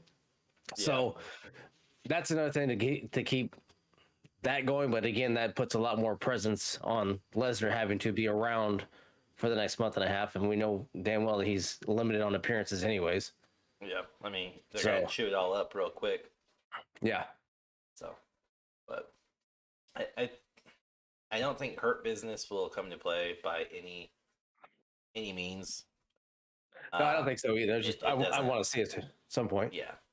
I think if it happens, we'll see the payout begin on WrestleMania, on a final match when it's like a Extreme Rules, no rules contest, whatever. And Lashley's just getting the shit beat out of him by Lesnar. And at that point, we see the Hurt Business come out. Whether it's Cedric and Benjamin, or it's Omos, whatever, just start bringing him out and basically assisting Lashley to get a win on the biggest stage of them all, and say, look, I beat you. And of course, ends it, but it also leaves that room for, well, you didn't beat me clean. So, since Lesnar's already limited on his appearances and how many matches he has and everything, that'd be a good way to kill it, but also like leave the door just barely open. Yeah. For a fifth match, because it's either best of 3 or best of 5 or 7, but it's always 3, 5, or 7. So that would leave a perfect opening to, we're not done. No. We're gonna go through this. You've got SummerSlam, and then maybe even Survivor Series too. So who knows? Yeah. Anyways, so yeah, again, we're in agreement. Neither one will win. The next match, though, because we're just kind of going to work backwards. The next match is Edge and Beth Phoenix versus Finn Balor and Rhea Ripley. Oh, you mean the most pointless match on the pay-per-view? The most meaningless match. I'm over it. I don't really care who wins this match. This I mean, is I'm a not- storyline that's been drawn out way too long. Way too long. And it's at not this done point, properly. At least it's okay, to not- me, it's not done properly. I don't see the point of it. I mean, so what? Okay, now they're going back and forth. Beth Phoenix and Edge and Balor and Rhea. Like, what's the point? In this one, there's no way Rhea is going to lose any momentum that she has after winning the Rumble, going into Mania. I mean, that's Balor and Rhea are going to come out victorious in this one. So Is the way I see it. I don't see her losing anything right now. the thing is with like Judgment Days, there's no definitive leader, and Edge has mentioned that several times. And there is a way to protect Rhea, and it would be Finn has to take the fall. He pins. I think that's what's gonna happen. Finn loses, and it's gonna kind of forge a crack and basically said, "You all are weak. Mommy's here. I'm gonna take care of you now. Shut up and sit down," type thing. Because that's the persona she's going with right now is mommy. So, mommy knows best. Why not let mommy be the boss? That's the most time I said mommy in like a 30-second gap. You are a Dominic fan. Okay. Did you see their Valentine's skit? Maybe. Where Ray and his wife were at a restaurant, Yeah. and Dominic and Ray were supposed to have dinner. Yeah. They took it essentially from it, and now it's Ray has pretty much cut Dominic off of funding and his cards and everything else, so Ray had to pay, and she started to get a little annoyed, but whatever, I guess. That's another storyline that either needs to happen or they need to just kill it. Because they're teasing at it, but at the same time you have Rey Mysterio, who's not only just said it in like WWE settings, but even outside in interviews and television appearance and everything. Would you ever wrestle your son? And he's always like, no, I don't want to wrestle my son. That's not right. But if we can make it work, maybe. But no, I don't want to do that. I don't want to hurt him. I don't want me to get hurt. And he's all about protecting both of them. Mm-hmm. But the way they're doing these stupid holiday segments, they're teasing it like it's gonna happen, and you can't have. I refuse to let Ray's retirement match to be against fucking Dominic and let Dominic win. Like that's stupid. And I get he's carrying the mantle. He'll take the mantle. No, he's taking fucking Eddie Guerrero's mantle right now. He can't have both. Pick one of them. Yeah, I mean, Vicky Guerrero's not too happy with everything they're doing. You know, she's Vicky, so kind of is what it is. Other people who have said Eddie Guerrero would be proud and happy with how he's portraying himself right now. I don't think either one's true, but who knows? He's also been dead for a while. No, in no way would. I mean, it's too far off, and I mean, you're never gonna be able to justify or anything with the way he is gonna try and portray Eddie's persona. It won't happen. It won't work. He doesn't have that. Ray and Dominic, Charismatic. the match wouldn't work. Nothing about that match would work. Dom is not good enough to keep up with Ray. Well, and if he like wrestling, he's not good on the mic. He's not good on appearances. He doesn't have the charisma. He doesn't have the I don't want to call it appearance, but that's really what it is. Like the gravitational pull where everyone's like, "Oh my God, Ray's here." The moment you hear 619, everyone's like hooping and hollering. Dominic has nothing to catapult him into even being near in the same leagues as Rey Mysterio. I mean, he is looked at as one of the best heels right now, though. That's as much as I hate to say it. He's looked at one of the best heels. I don't know why, but that's where it's at. People hate him. It's very odd, yes. I mean, and it makes sense. That's what you're supposed to do with the heel, and the fact that everybody hates him, good or not, on the mic, he sucks. He's horrible. He brings the heat to himself. He's the whiny kid that won't go away. But he has And that heat where it's not like, I wouldn't say it's true heat. Like the Miz has Mhm. true heat, Rhea Ripley has true heat. Yeah. Dominic is like that very convoluted mixture of legitimate people just don't like him because they don't like Mhm. his skill set, his abilities. He's just not good. So they're legitimately shitting on him for actual reasons, legitimate reasons, nothing to really pertain to his character, just he's not there yet. And then there's a flip side that they just don't like his character either. His character is not there yet because he does come across as like a whiny little bitch. Mhm. And it works. But it also comes off as like a prepubescent teenager who doesn't know how to trash talk. Yeah. You know, like in the lobbies nowadays.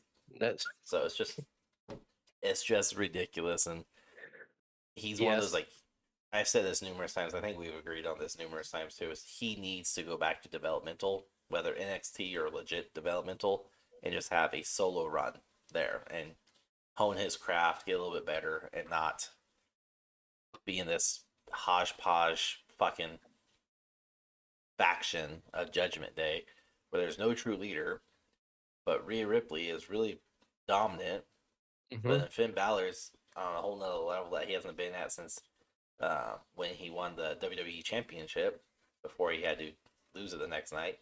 And then Damian Priest is very good as a heel, and Mhm.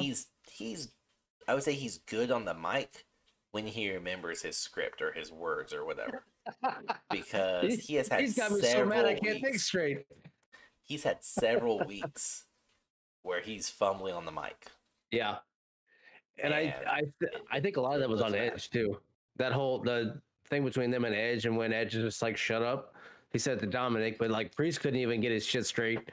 And I don't know, it just seems like the whole, and it's just the whole thing. Everything with Edge and Judgment Day, it just seems like there's a lot of legit tension between them. And the fact that I think Edge resents the whole Judgment Day because of what happened and the storyline. It just feels like he really doesn't like everything that's going on Yeah, because of like how it it's was no supposed to longer go. story arc; it's It's legit. now personal, yeah. Yeah, And that's just how it seems like right now. Like it's more of a legit grudge that they're holding. And I don't know if you noticed either, like Edge is starting to look older. Like his like recently, I don't know yeah. what he just looks physically older. I mean, I understand he's not like young by any means, but the way He looks he's drained. looking, He he looks does. drained. Yes, he does. And if that's the case with him, man, he's got to be done soon. Oh And yeah, I'd hate to see him his end. contract's up this summer. Is the summer? Mhm. I'd hate for it to end on this. No, Like, you can't end on this. That'd be stupid. no, I'd hate for it to. It would suck for him to end on this and then be done. But again, I think what you say makes sense, but I don't see Judgment Day losing it. I see Edge losing it in some Find out. fashion, Saturday. or Rhea pinning Beth. If While Rhea the wins, Rhea's gonna pin Edge to emasculate him. that could make sense too. Because they're not gonna stop with this. This is not the last match. God, I wish it was. So if they continue this on, the way they're gonna do it is going to be to emasculate Edge and be like, you got pinned by Rhea, Mhm. and now there's this WrestleMania moment. But it really still couldn't happen because Rhea's in a championship match. But it'd Yeah. be the only way to continue this story. But if they win, the story continues one way or another. It's just drawn out, boring. It's not good. And I got nothing nice to say about it. I hate Dominic. No, I mean, unless they're gonna do a Balor Edge match of some kind, Maybe. but I don't know. But with Dominic, because we've mentioned him a lot, what do you think his involvement is in this match? In the Judgment Day in the this match here, Yeah. because him and Priest don't have any match. Priest does. He's in the U.S. title match. Oh, did he make that one? He did make that one. That's right. I just read it off. Yeah, I know. he made that one. Just like my children. He doesn't listen. But I do think. Well, and he's a distraction for Rhea. Is what I think it ends up being. But if he's A distraction for that Rhea. means Rhea. That means they lose. But I don't think it's going to be the point of them losing. It'll be something, a distraction of in some manner, but I don't think they lose. Or maybe they do. That's how. I don't see Rhea getting pinned though. No, Rhea will remain But, safe. like- She will not be pinned. That can't happen. She cannot be pinned before WrestleMania. No, I don't see. I agree. I don't know, overly protective of her, and then it screws Balor over somehow, and that causes friction between them too. Maybe, I don't know. Or Something- Balor is yelling at Rhea to get back and leave Dominic alone, and that,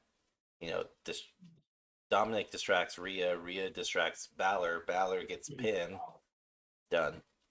Yeah, and that could be, Still wouldn't that like it, but creates another riff right there. But like the whole, I mean, I think we're in agreement. We want the whole storyline to end, the Judgment Day to kind of figure it out and kick Dominic somewhere. But that's it, just a distraction of the little kid that won't go away. Yeah. With Rhea. Yeah. This is where I see him in the match somehow. I mean, he's gonna be involved. It's just to what degree. Mhm. But enough about that match. Again, it's a pointless story match that will probably have no real implications at all towards WrestleMania. Again, unless Rhea somehow pins Edge to emasculate him, that would be the way. But again, that murkies the water for Rhea's progress to WrestleMania. Yeah, I mean, you just show how dominant she is as a female wrestler, but that'd be the only thing that she can. She's the only one that can benefit from this match. Yeah. It doesn't behoove anybody.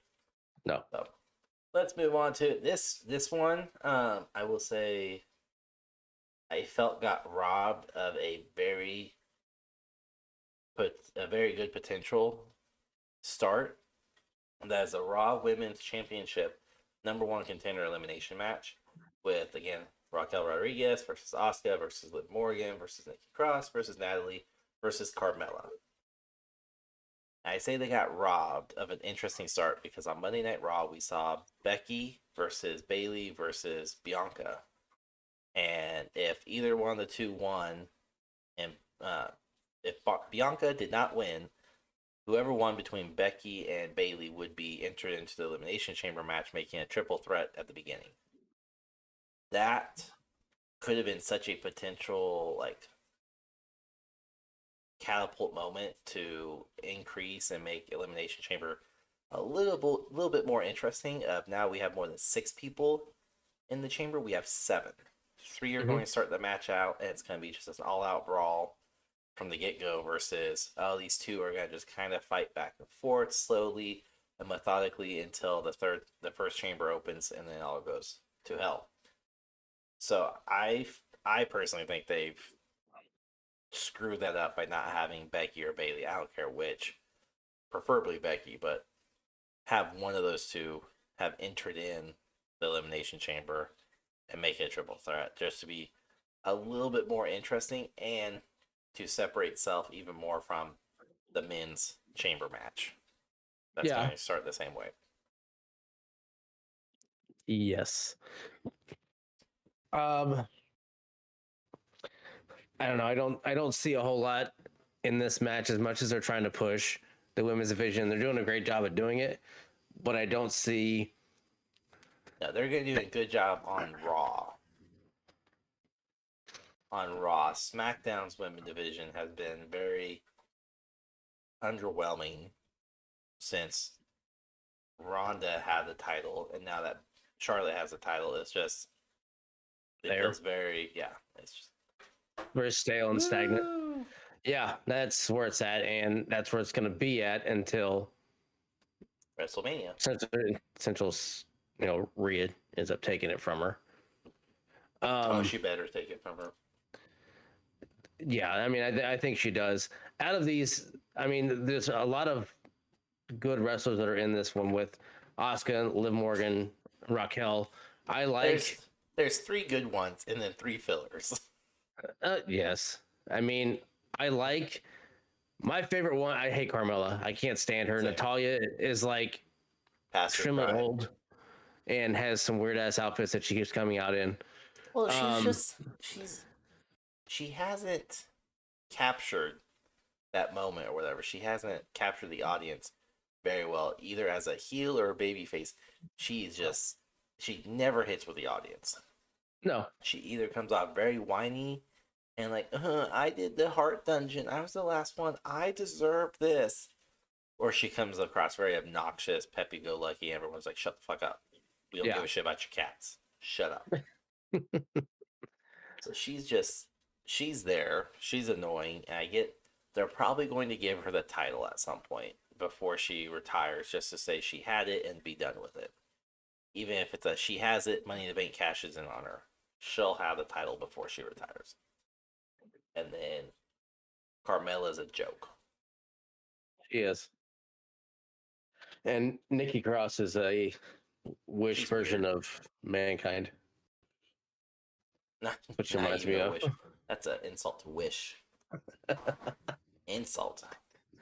Like, okay, so out of the three with Asuka, Liv, and Raquel, I mean, I love Liv Morgan, but I think Asuka comes out with the win in this one. They're So pushing the this is to darker go against Bianca Bianca. Belair. Yes. So again, SmackDown has zero presence on this card, Mhm. other than And Roman Reigns. I think it's Asuka that takes the win in this one. See, I love Liv Morgan. I think it's gonna be Raquel because Bianca is the EST, the biggest, the strongest, the fastest, the toughest, whatever. Mhm. But then you have this giant Yes. of an Amazon woman, Raquel Rodriguez, just come in, Mhm. and she's, if not as strong, she's equally as strong, if not stronger than Bianca. And I think she's taller than Bianca too by like several inches. Because I I think she believe said she so. was 6 foot at the I think Royal she, I Rumble. mean, she towered over Damage Control on Yeah, Monday so when they all came out.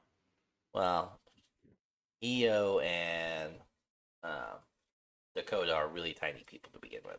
Yeah, and also, speaking of the Monday night runouts and how big of a debacle and botch of everything that was, the women's division, the pushes they're getting, again, like I said, it's great, but when It's things off. are happening and storming of the castle, when they're all coming down and all hell's about to break loose, but then they all get there and it seems like nobody knows exactly what to do. Like Yeah. one of the damage control who was hit Raquel and she just stood there like, no, you're supposed to go over here, and she kind of just threw her, and then they kind of went off camera, and then Raquel comes back, and like, what's the hell's going on? There's random people are flying around. It was all I think it was very EO, very if I off. remember correctly. It might have been, and then it was all very off in the whole beginning of the scramble that they had, Yeah. and very weird how they started everything. And obviously, watching wrestling for a long time, you see when guys come out, it's they're throwing hands no matter what. They're doing something, big boots, whatever. It's not everybody come down and kind of And, stand right there at the head of the ring. and that's the thing, like no hate whatsoever. Because the women division is still relatively new in the concept of like them actually being treated like proper wrestlers and not just a Mhm. diva, a pair of tits and ass. Like they're being treated as an actual wrestler. And I don't think maybe they're just not catching on, or maybe the training behind the scene is still very old school. But you see a lot more what feels like miscommunication. I don't want to say botches because that's not. It's all live. It's really hard to say. Oh, that was supposed to go that way. It's live. It's botched. It can't be botched. But anyways, it doesn't seem as fluid when it comes to chain wrestling or spot wrestling. Like it feels there's a disconnect still missing. Whereas, like you said, the men's go and they just go go go go go. yes, there's mishaps and missteps, but they're not as noticeable unless it's like a big guy like Braun Strowman. Mhm. It's not very noticeable.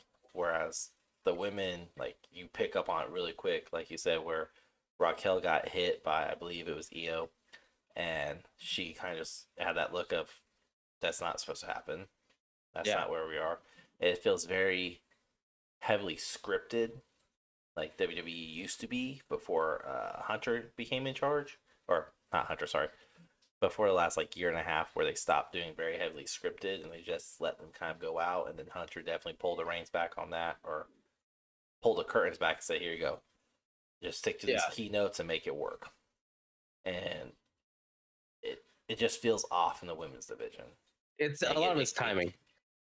It's bad timing. Mm-hmm. Yeah, no, It's timing between moves, timing between spots, timing between high points, low points. It's just Yeah. the timing, and a lot of what you said too. Just the spots that they're hitting. Well, I mean, granted there are a lot that are amazing. Becky Lynch can do amazing job inside, Bailey outside the said they ring. used to be able to. Yes, Used to. it's Not and now. it seems also like Becky is starting to struggle on the mic. The last time I heard her talk, it just seems like she's trying to put more of her personality into it, but it's not coming out the way I think she's wanting it to. So I think she's trying to change a little bit of it, and I like think the way it's the she's story, going. though. I And think that it has could more be to that do with too. the story, where it's just like because like when I watch it, it comes across very like disingenuous, where it's just like she doesn't want to do this anymore. She's done. Mm-hmm. And you saw a little bit of a flare up when Bailey mentioned Rollins and her kid, and you can see, okay, shit got a little bit personal, and she became a little bit more herself and became Mama Bear. But at the same Mm-hmm. time, even then, like it just came across as though she's done. She doesn't want to do this story anymore. She's done. Let's wrap this up. Let's be done with it. Mm-hmm. Let's move on. And I think we saw that too on Monday night when she's like, I'm sick of fighting with you. I'm sick of doing this. I'm done with you. Because of you, I messed up my WrestleMania. I messed up my chance to go to, or Royal Rumble, sorry. I messed up my Royal Rumble. I messed up my chance to go to WrestleMania because of you. I was too distracted with you three. So Mm-hmm. I think that wasn't more scripted, but more so of like her just venting, saying, I'm done. Yeah. Fuck this. And hopefully that storyline is done because, again, Bailey's not who she used to be. Io Sky Nowhere. she comes across just not clumsy, but she comes across very cautious. Like she wants to do all this high stuff and she's a master of the sky or whatever. And yet she doesn't have that ability. It's like when they did the chamber, or not chamber, sorry, when they did the steel cage match last Monday. Goddamn, I'm gonna go through all the matches before we're done, but the steel cage match, and like Lita climbed up and tried to pull her off. She held onto it, Mm-hmm. and surely she was supposed to let go and take the fall versus Lita falling down and going, oh, "Let me grab again." Yeah. And she doesn't seem to understand or to execute properly. I guess would be the best way. She doesn't seem to execute things properly, and it shows very badly. And same with like Dakota, she's a lot better. She's than Io, but there's still certain things Dakota does or she says, and she's not great on the mic either, and she's just fumbling around. But Damage Control just comes across like a hodgepodge of misfits who, hey, I suck, you suck, and you suck now too because you've been gone for a while. Let's all suck together. Pretty much. We're less sucky if we're all together. So let's think Like of it like misery this, likes okay? company. They had their chance on Raw to get into the Elimination Chamber. Didn't happen. We did have the botched match, which didn't happen because on the WrestleMania 30 didn't happen because it got pushed. Yep. Then next week it happened. Lita comes out, it helps out Becky, and the week after, which will be last Monday, had their match. They had their chances, whatever. So then, what are the chances of them getting a match added for Elimination Chamber of a 6-man tag? At Elimination Chamber, Becky, none. Becky and Lita against Damage Control, None. and a third mystery. WrestleMania, yes. I bet you anything. It'll be WrestleMania. It'll finish out the storyline. It'll be Becky, Lita, and Trish versus Damage Control. Because Becky has interacted with both Lita and Trish already, and those are the only two that are active as legends. Mm-hmm. So I don't see them having any other legend come in other than maybe Beth Phoenix, but she's more doing this whole Judgment Day shit.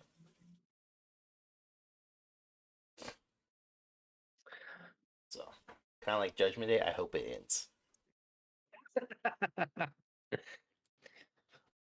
We'll see. I don't know, but You have Raquel winning that one?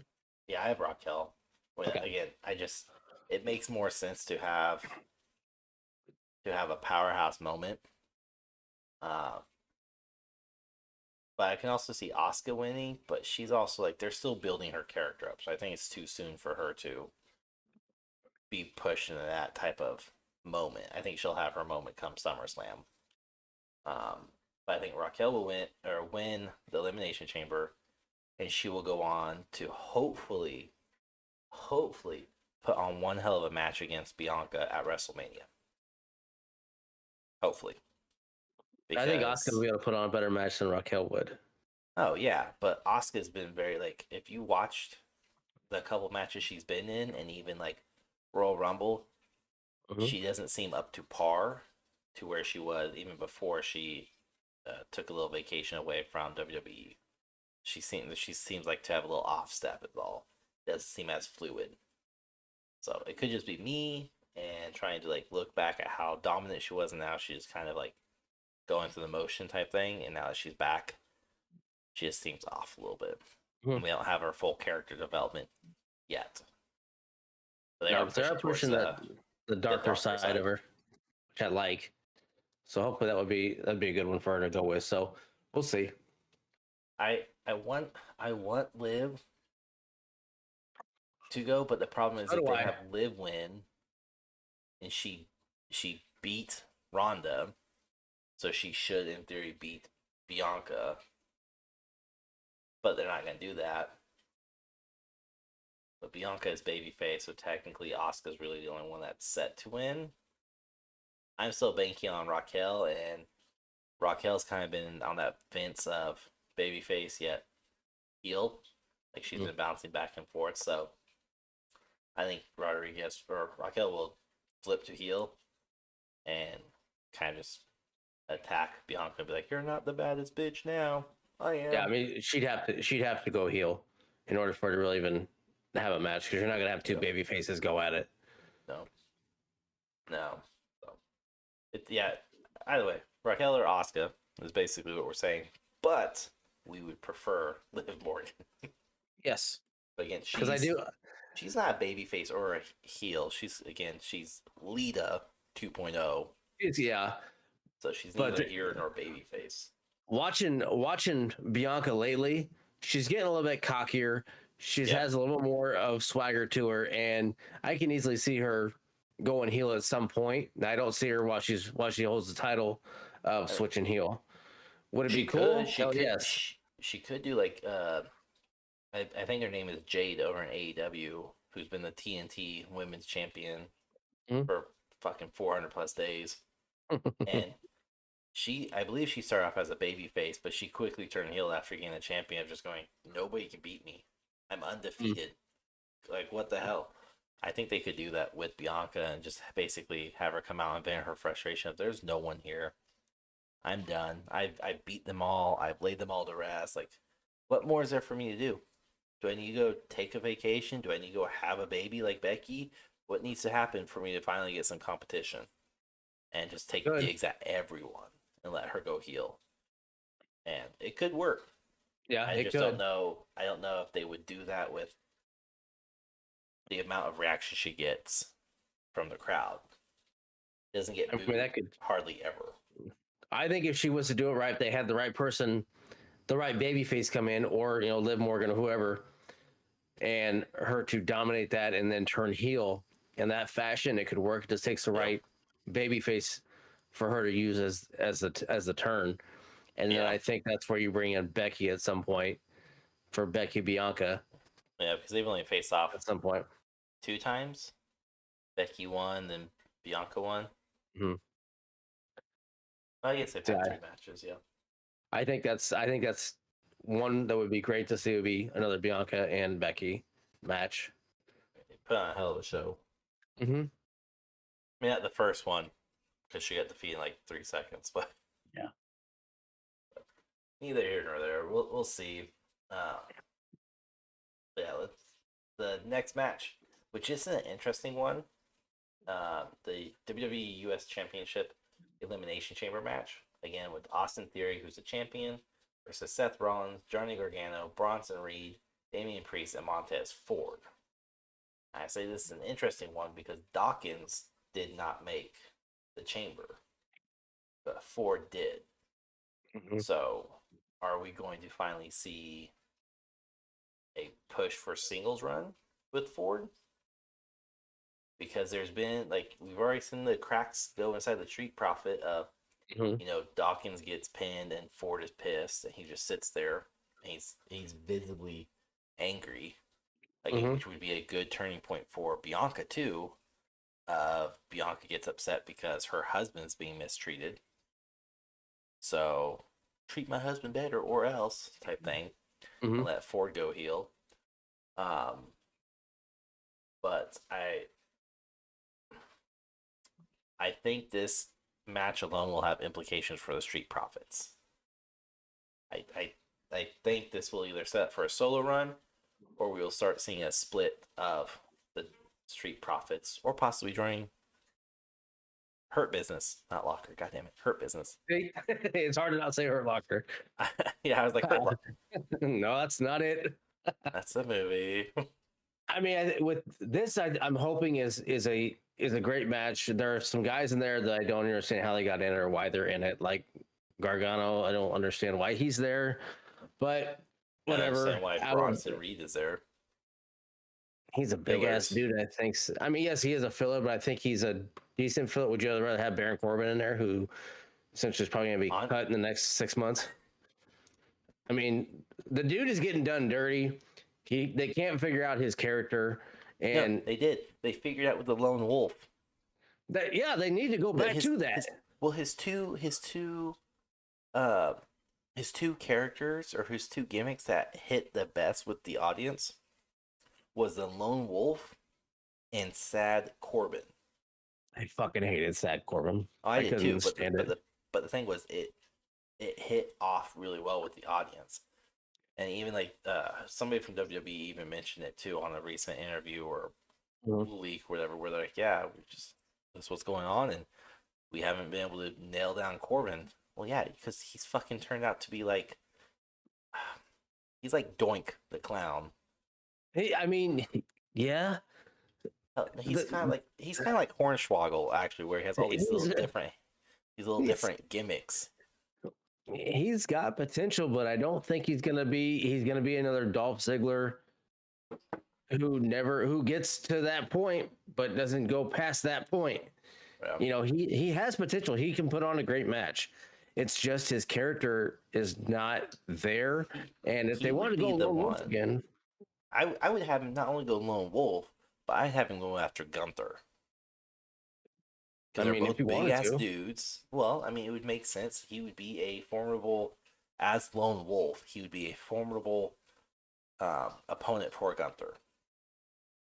And it would be perfect matchup too for size and all the moves they can each do.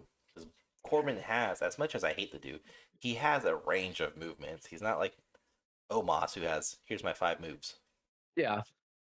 So it could work, but they have to nail the gimmick down. And Triple H would be the guy to do this too, where he's bringing back NXT gimmicks to characters to wrestlers on WWE who were called up. I mean, look at Doudrop. She's not Doudrop anymore. No, thank God. And then Johnny Gargano is no longer, I forget what his gimmick was originally, but now he's back to his NXT gimmick. And same with Dexter Lumis coming back. He gets his NXT gimmick. It just works. I would rather see Bronson- Loomis in there than Gargano. To be honest, that's what I would rather see Oh in yeah. there. Oh yeah. That honestly would have been more entertaining Mm-hmm. because Loomis is fucking crazy, and he fits it. Yeah. I also would like to see him as a push, but with this matchup though, Theory, Rollins, Gargano, Reed, Priest, and Ford, who you got? Who's coming out as U.S. title? I trashed the guy. I don't know how many times, but I'm gonna stick with Austin Theory. I'm starting to like him. Everything that he's got going for himself. Nothing more is going to happen than if you solidify this guy in an elimination chamber match because Seth Rollins is in it, who's going to do nothing but give him the push and put on the show that he can put on with Austin Theory and the other random people that are in the match. Montez Ford and is also going to be another one that I think does stand out. I would like to see him see a little bit more of a solo run and him able to showcase himself in this. But it's so hard in it's hard in elimination chamber because you're limited on what you can do in that ring. But not in with the manner Ford. of Not with Ford. He's a high flyer. He's literally one of those like. He dude is. can jump fucking 6 feet off a goddamn turnbuckle. Yeah. Oh yeah, I'm not denying that, but I think the elimination chamber will limit him on what he really can do. I think he does a bunch of high flying spots that end up costing him. And yeah, he very well could. But I think that this might be a slow coming out match, but I think Mania may be where he gets his push in some fashion.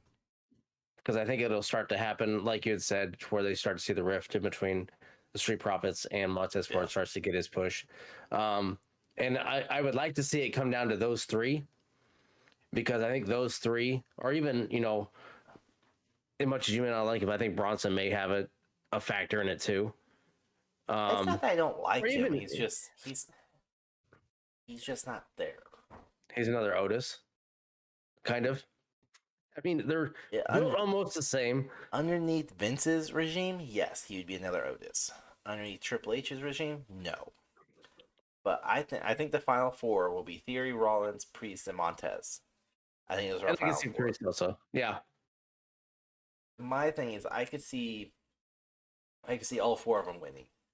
I could see this catapulting Theory's career, which everyone's saying Triple H is trying to kill, and they don't want him anymore, and it's the exact opposite.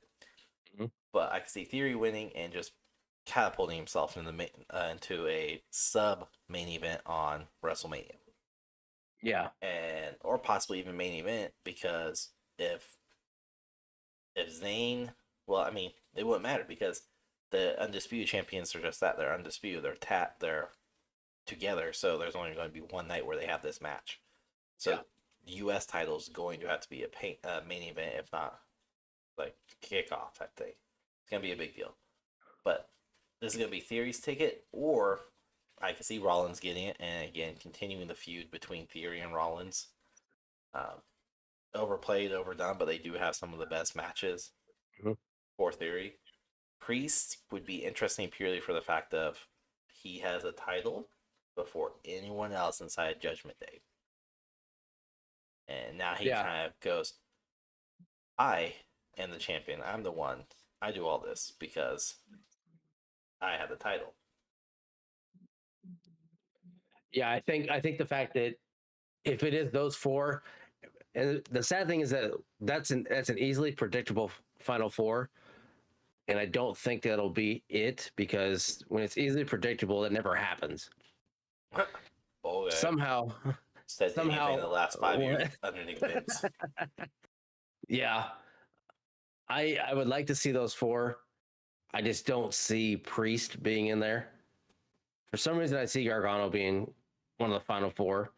I don't know why, but he's getting a push of some weird reason. He was a big moment in NXT. So why not? Yes, true, yeah. I don't know. I'm gonna agree because I don't have an issue with Theory other than he's a little obnoxious, but again, so is the Miz, and it works.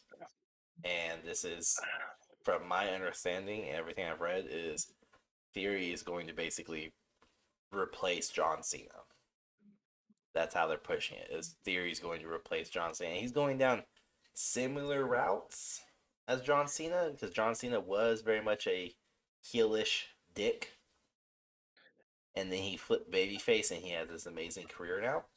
I think Theory is going to be this dick of a character, and maybe flip babyface in a few years, or he's just going to be a dick and he replaces Orton.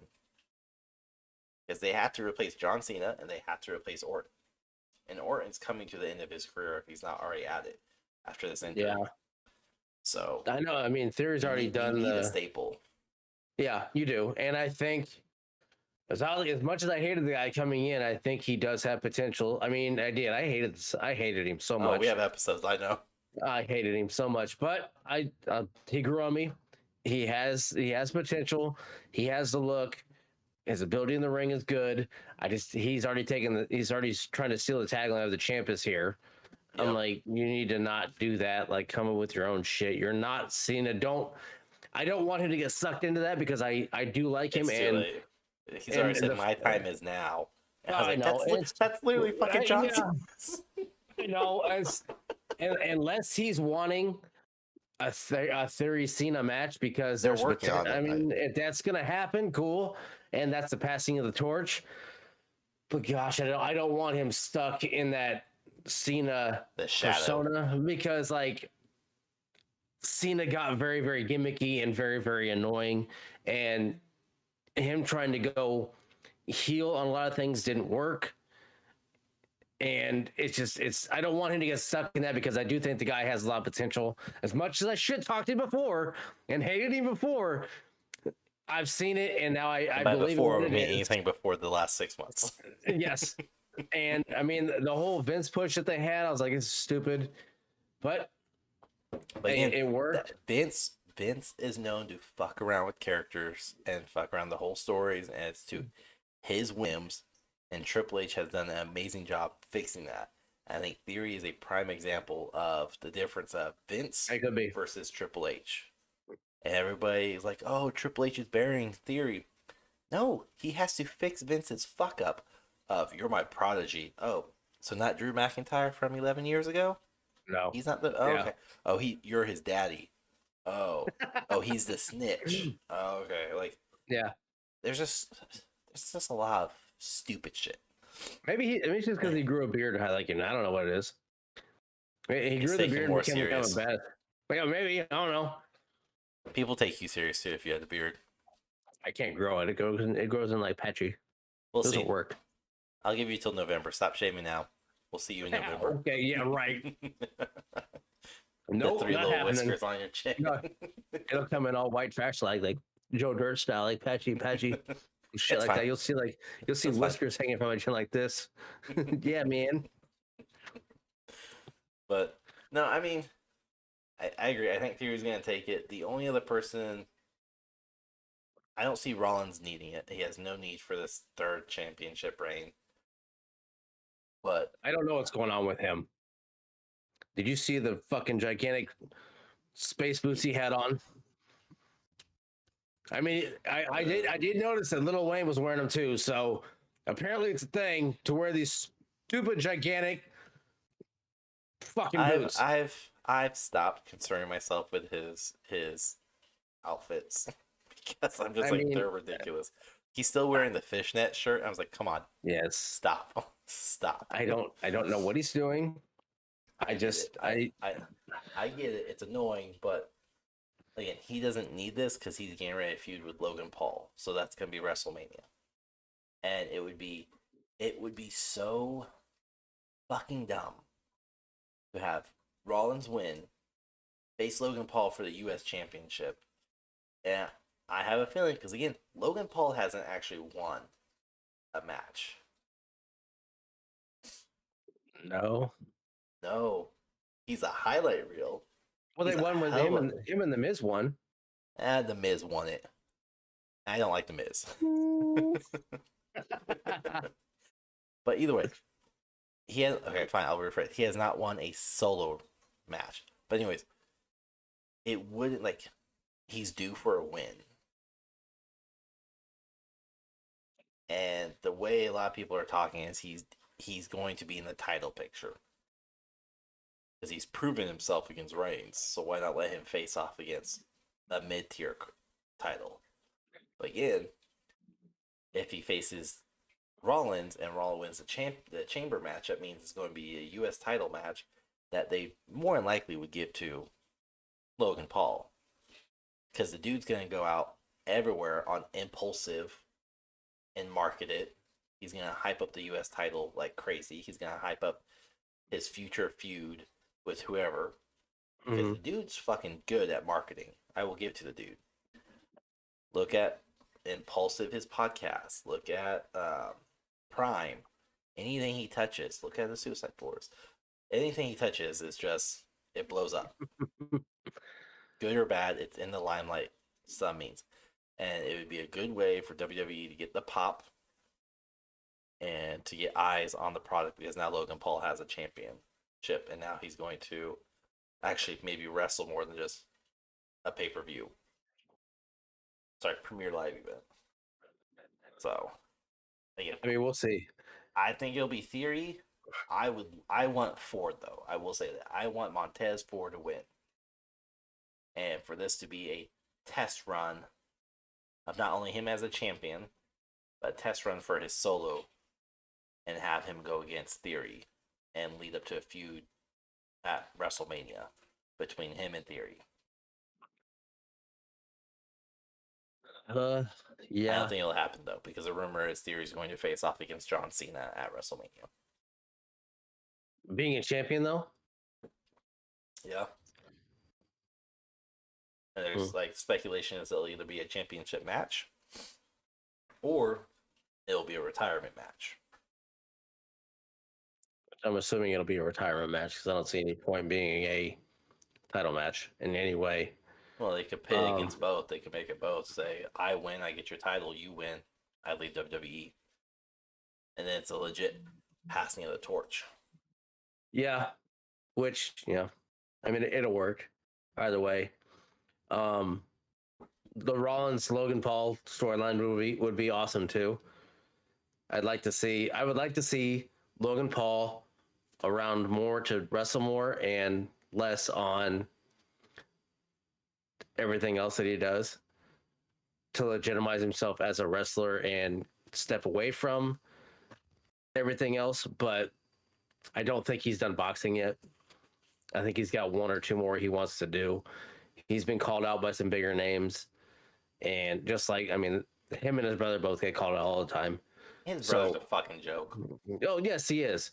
But they market themselves very well, and they know how to do what they do to get what they want.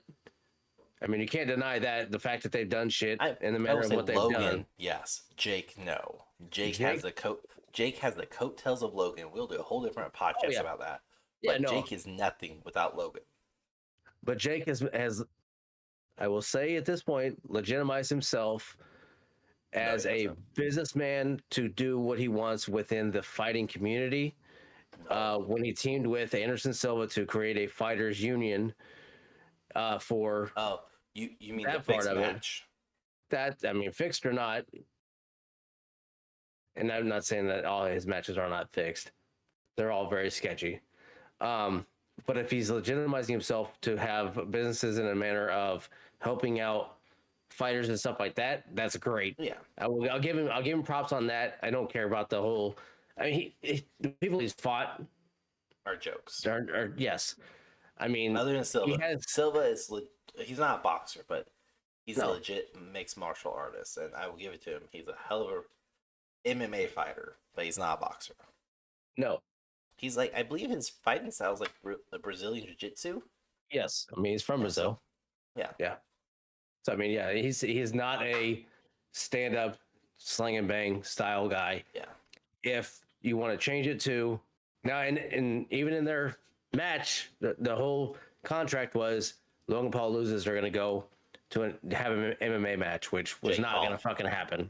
Yeah, I say Logan. Sorry, Jake Paul. That was not going to happen. No. And that's where they started the whole fighters union and everything like that, and Silva had to join him. But that Back to covered the Logan, fact that it was fixed. And anyway, that's a whole different podcast. We're getting off back subject. It's to back to WWE. Logan, and then all that stuff. If it does happen, great.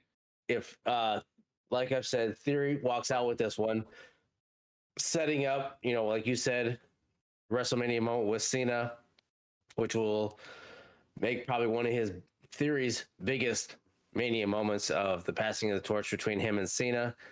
And then going from there. But I mean, this one should solidify a lot of different storylines for Montez Ford, Seth Rollins, and Theory, possibly Priest or Gargano. As I think those Nope. five. The other two, I don't see really doing much.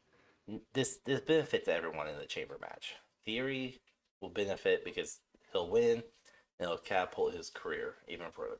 Seth Rollins will help solidify everyone else, and Seth Rollins is just a hell of a worker. Mm-hmm. He doesn't need it, so it doesn't really hurt him or benefit him, but it still benefits him nonetheless. Johnny Gargano will just finally get the limelight of showing how he actually can wrestle, which he hasn't done recently a whole lot. Bronson Reed will finally get a show off.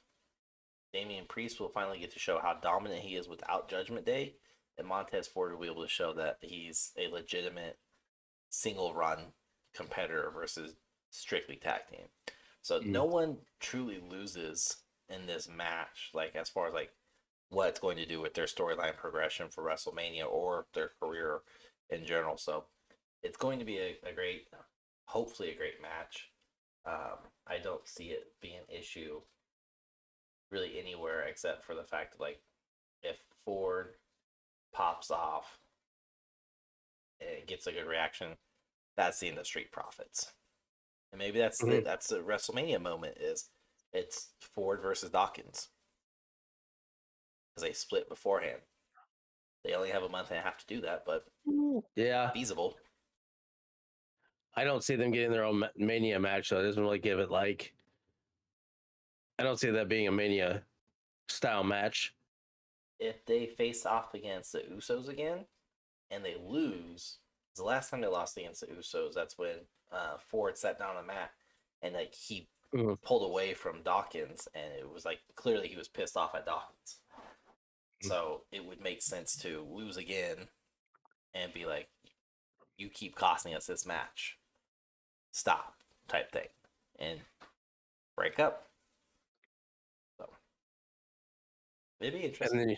And then you never see Dawkins again because, as we talked before, he would have to go to the other branch. Only one will prevail. He would have to go to the other branch or the other brand. That's the only way it would work, is you have to leave Raw. Yeah, I mean, he does have potential to be a decent solo, but nothing of Ford's. Ford, I think Ford will outdo Dawkins hands down. Yes, I mean, to be honest. Yeah, he will. Which sucks as a tag team because that's how it always happens: is one guy gets buried. Well, we're gonna see it with Usos too, because Jay's going to break away. Which, speaking of which, that leads into our final match of the night, which is Undisputed Championship match, Roman Reigns versus Sami Zayn. And this is all in Montreal, which is Sammy's country. So it will be interesting. And needless to say, the story for this is amazing. So before we get into any speculation, rumors, implications, or anything, strictly put, who do you have winning? No why, just who do you have winning? Reigns. All right, glad we agree. It's just we can get into it now, but it doesn't make any sense to have Zayn win, because they pushed so hard to hint at AEW's background with Cody Rhodes. And the fact that Cody Rhodes was the top face of AEW. Not Omega, not the Young Bucks, not Moxley. Cody Rhodes was legitimatize AEW. He made it what it was, and he was very much involved in it. And without him, AEW would never kicked off because he had that backing and he had that understanding from his WWE days. So it would make perfect sense for Rhodes to come over and to finish out the dream match of winning the titles that his dad was never able to do, or his stepbrother, and have Cody Rhodes win at WrestleMania against the best in the business right now, Roman Reigns. Mm-hmm. Sami Zayn, like there's nothing there. There's nothing to go off of. You would have a month and a half to build up this imaginable feud between Sami Zayn and Cody Rhodes. It just wouldn't work. So, but speaking of Cody and the fact that on Monday night, 2 Monday nights now, he has came out in full support of Sami Zayn. Mm-hmm. Do you see Cody Rhodes actually being involved at all, whether it's in the corner, out on the ring mat, whatever? Do you see Cody Rhodes being involved in this match? No, You don't see him. I don't His think presence. No. Cody's. I don't even think Cody's there.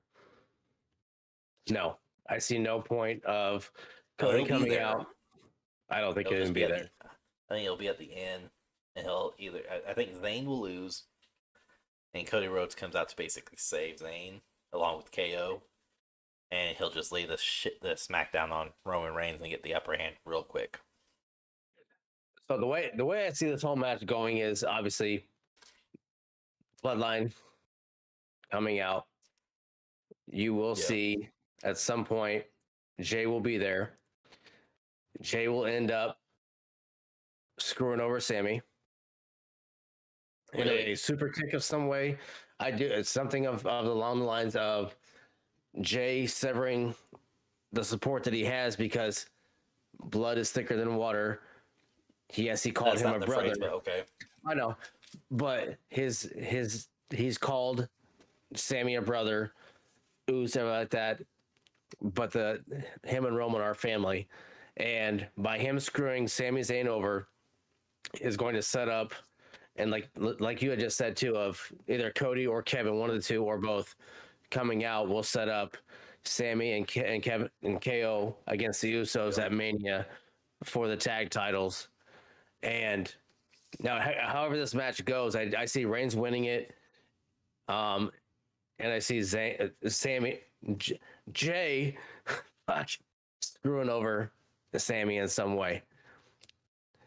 Now I don't know if the entire bloodline comes out and they're around or whatever, and they get kicked out, and then from wherever Jay shows up because they didn't come out with them, and that would make sense. Screws over Sammy. Because I don't see Jay coming out with them. I see Jay showing up later on. I think that'll be the story arc right there because they're already setting up for Jay to face off Roman Reigns. Eventually, yeah. Yeah, I mean, it's been over a year in the making now because Jay never Acknowledged. Really yeah, he did acknowledge. He got beat into it. Yeah, he got forced because Jimmy got in trouble. Mm-hmm. So we're gonna see that. Inevitably, that's just gonna happen. But I do see, like you said, Solo and Jimmy will come down. Jay will come down later. But I see it as ref's gonna be down. Jay's gonna get in the ring and basically pick up a chair. And he's going to somewhat face off against Roman and have that like choose your fate type moment where he's staring down the barrel of the gun of, do I hit Roman Reigns or do I hit Sami Zayn, lulling Roman Reigns in a false sense of I'm still part of this family, because he's already said he's out. Mm-hmm. So I think it's gonna be that type of moment, and then Jay's going to smack, super kick, whatever. He's gonna do something that's going to cause Zayn to get pinned. I don't think Roman Reigns will be able to do it on his own at all. I think they're going to keep him heavily protected, and it's going to be a dirty win. And I think at that point, that's when we're going to see KO come out to help fight off Jay and Roman, and then Jimmy will come out and Solo will come out, and that's when we see Cody Rhodes come out. At that point, yeah, I could see that. Yeah, I don't see Jay coming out like you said, all right. But I don't know if a chair will be a factor or if it just be a straight super kick of some kind. Because I think what he ended up doing is he'll go to both. They're both down, and he's trying to pick them both up. And he picks up Sammy first, then goes and picks up Roman, and super kicks Sammy, and then they kind of go through that while the ref's down or something along those lines. Yeah. But I do see it's setting up for a tag title match between the Usos and then KO and Sammy. Yeah. Which, I mean, if they did that, they would have to let KO and Sammy win the tag match. So where the Bloodline has no gold. Or, that's not even how they would do it. They would let them keep the gold, so where Jay and Jimmy now have the only gold in the Bloodline. Deepening the division between the four of them. He who wears the gold is the head of the table. And the tribal chief does not have gold anymore because Cody Rhodes takes at WrestleMania, so you're not the head of the table anymore. You're not providing for the family. The tag teams are. So, but yeah, I think there will be involvement, whether or not it's a collective or just one or two people. But this will lead to a tag match. So, pretty much on agreement on almost all of them. Mhm. Weirdly. However, other than, SmackDown not being on the card at all, again, I think this is the second pay-per-view we've had where little to no SmackDown is involved. So I think the other one was in December. Yeah, and I think again we have no SmackDown Women's either. IC title, Nope. and they haven't had the IC title up for anything in a while. It's been on SmackDown that they've defended it. Yeah, I don't think it's been on pay-per-view. But I think they're doing that on purpose because SmackDown has the undisputed, while Raw only has the US. Mm-hmm. I mean, and the women's division, but men's division is unfortunately who carries it. And when was the last time the SmackDown women's title was defended? Because it was changed on SmackDown. When it was just a couple. It was just a couple weeks ago when Flair faced off against Deville again. No, I mean on a pay-per-view. Oh, the Liv and Ronda match. So a few months, probably October. Was that? I think it was at Extreme Rules or TLC's, whoever match that was. Okay.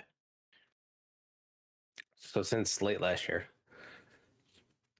because Flair took it November.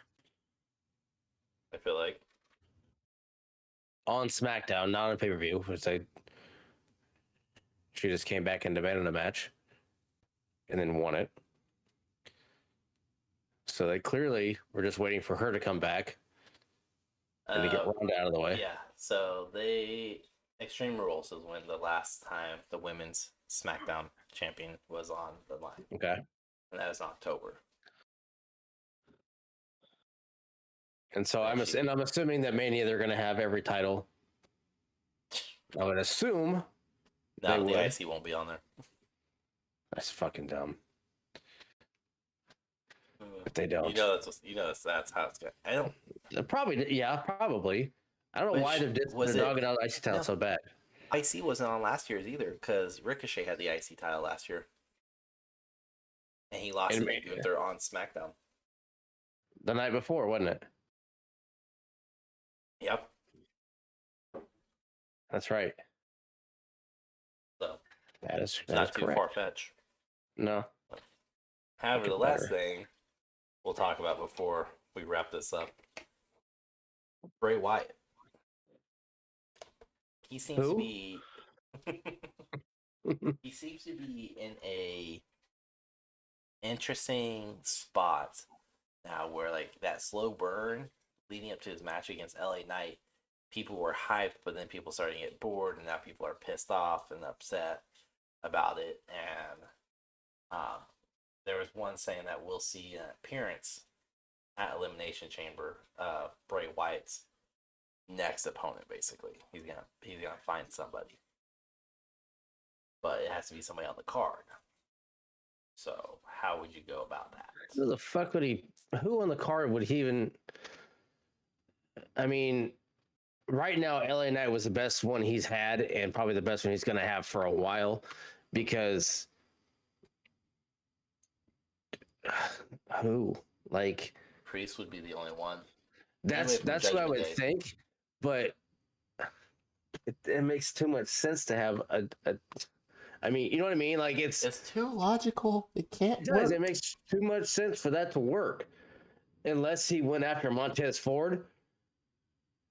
But no, that's would that be? I mean, I don't know who the hell he would go after. You can't have Rollins, so I don't think that's gonna work. Can't have Edge. Can't have Lashley. Can't have Lesnar. Can't have Ford. Can't have Theory. Can't have Gargano. Can't have Reed. Literally leaves you with Finn Balor or Damian Priest. Unless what's his name? Gargano's fucking dude. I can't remember the dude's name. Loomis. Unless him and Loomis went at it, but Loomis doesn't talk. Yeah. So I don't know how it would work. Loomis is a psychopath, but I don't know. I mean, I really have no idea. Like, he killed LA Knight, so Uncle Howdy dropped an invincible elbow, leg drop, body drop on him, and then blew him up. So LA Knight's dead. Uncle Howdy's still burning, while the Rat Pack sat and watched everything happen. So I don't know what they do with him now. I hope something, but the storyline needs to develop more because it's driving me crazy. I want to see more characters. Okay, so do you think he makes an appearance at Elimination Chamber? Yes or no? No, I don't. Okay, that's simple. That's simple. That's all the question was. I don't think he does. I've been wrong once, so maybe. I'm sorry, you've only been wrong once? Moving on. Moving on would be wrapping up. Once, my ass. You've been right once or twice. Multiple times. 2 times is multiple times. Multiple times. Just leave it at that. Don't cloud the issue with your facts. Let's just wrap this shit up. All right, that's fair. I'm going to go make me a new drink. Anyways. Diabetes. By the way, for wrap up, I found something interesting out today. Here we go. Because you all hear at the end of every episode, Rahgel says, "Bye, bitch." Did you know that is Lizzo's favorite saying, and she also says that all the time. I don't know who Lizzo is. She's a singer. Singer? About Damn Time, that song. No. You've heard it on TikTok. Shut up. I know you have. Anyways. Maybe. I don't know. I just found that interesting. That interview where it's like, "What's your favorite thing?" I was like, "What the fuck am I watching?" It was Jimmy Fallon. And she's like, "Yeah, I love saying bye, bitch." And I was like, "Hold on. Rewatch." He must listen to our podcast. So I said it first. I don't think you did. Said bye, bitch, for many years. Many years. We barely been on the air for a year. But anyways. I've been around before she was born. Hell no. By 6 years. She's 34. Oh. Got her by this many. That's 6. For those of you listening, I'm holding up 6 fingers. He's really not. It's Army 6. But anyways. Bullshit. Go to YouTube and watch it out. You'll see there's 6. Oh no, it got clipped from the scene. Oh, how did that happen? Imagine that holding me down, keeping me back. Always. Can't let you succeed in life. Only one of us can. I called dibs early on. Anyways, everyone, thank you so much for tuning in to this episode. As always, new episodes every Tuesday and Thursday. Check out YouTube for the video edition. And yeah, that's all we got for you guys. Until next time, I'm Sig, Sigalicious, and here's Roggy, the ruggable Barbie doll. You're fired. I'm ready for Saturday. See what happens in the chamber. But Tune yeah. in Hey, on Lizzo. Peacock. 8 Bye, p.m. bitch. What's up, everybody? Welcome back to another glorious episode. I am Rahgel. Remember Rahgel. Glorious. That's what I will go by. Nothing by Roggy, the what this Barbie degenerate doll. that is accompanied with me on this podcast of one and only Sig. And that's what we'll leave it at, is Sig. I am Rahgel. This is Sig. Hello, nice to meet you. Glad you made it to our first episode. It's Mr. Sigalicious.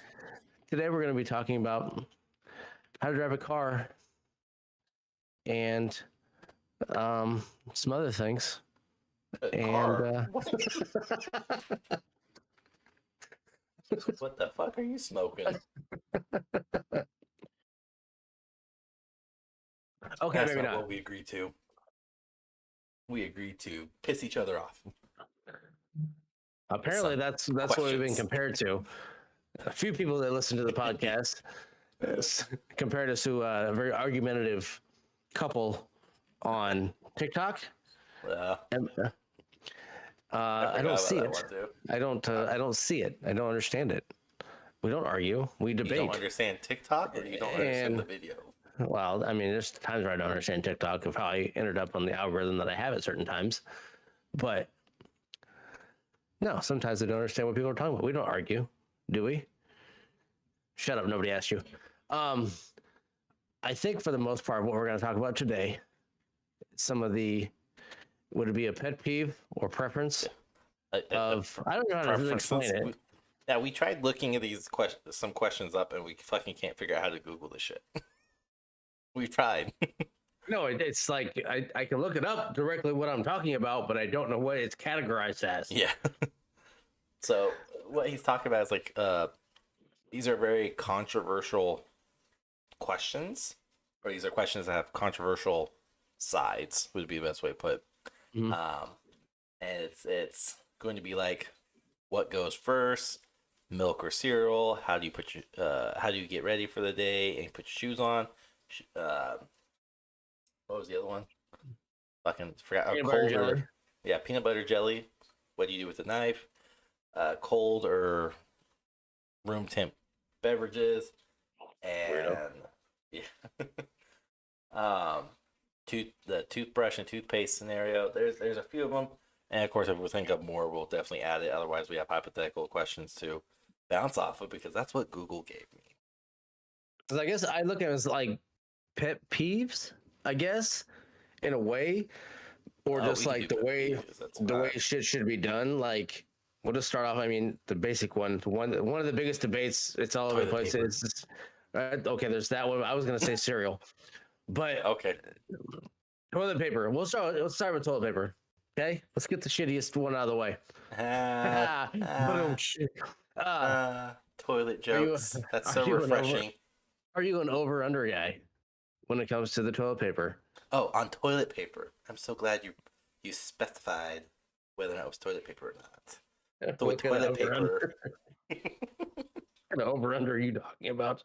Look, I've watched a TikTok video where a group of women, grown adult women, did not know how a men's penis and balls were. That they thought the balls were on top and the penis was underneath. I saw the same shit. I saw it. Now, and the problem is that led down a rabbit hole. So when you say over and under, I have some thoughts. Like I just said earlier, the algorithm of TikTok is very, very hard to determine. You can try and set it how you want, but it does not happen. If you happen to gaze at the wrong TikTok for too long, or you happen to set your phone down and TikTok is still on the same one, just looping, oh, you're fucked. I get a lot of Reddit posts because that's why it froze up on several times. Mm-hmm. But okay, toilet paper. There's only one right way. Over. Exactly. Over. I feel like we're gonna... unlike your household, we never had that argument. It was always over. End of story. And our argument was We were closest it arguing came? which one was right when we were talking about the same thing, though. Oh. We were arguing about the same thing, but it was like, who's going to argue who's right when we're arguing about the same thing? Like, somebody has to win. Was our whole thing, but like we I were know we winning both on the agree on the same same thing. thing, but it's not Yes, possible for us. but she wasn't going to give it up, and I wasn't going to give it up. So I was like, I'm going to keep fighting this, but I don't know how I'm fighting it. So it's kind of whatever. No, we haven't done that. I know my daughter. Yeah, we have 2 bathrooms, and my daughter replaced the toilet paper. I don't know, back in November time frame, and it was under. I had to go use the restroom because my bathroom was occupied, and I just remember shouting like, "Who replaced the toilet paper?" My daughter's like, I did a good job." You replaced it, but it goes over, not under. Why? Because we're not crazy people. It goes over, not under. Okay, and she hasn't done it since. I think I freaked her out, which is how monotone I was with her. Like, I can't be mad at you because you replaced the toilet paper, but you did it wrong. So I'm assuming you have the normal standard style where you have the locking one where you can't just. In one bathroom, yes. Okay, we have the hooks, which is the dumbest thing because it can be taken off and set wherever. That's my kid's bathroom. In normal households, typically it's right next to the bathtub, unless you're one of those bougie types who have your own little closet that you can go and shit in peace. One, I don't understand that. I don't get it. I don't like them. I hate it. But then again, you can do your own thing without taking up the entire bathroom. So they set it to the side so you can do that without taking up the entire bathroom if somebody needs to do whatever. So if I got to take a shit and everybody else can just do their thing while she's got to get ready or whatever for the next 4 hours. In the bathroom with you when you're shitting.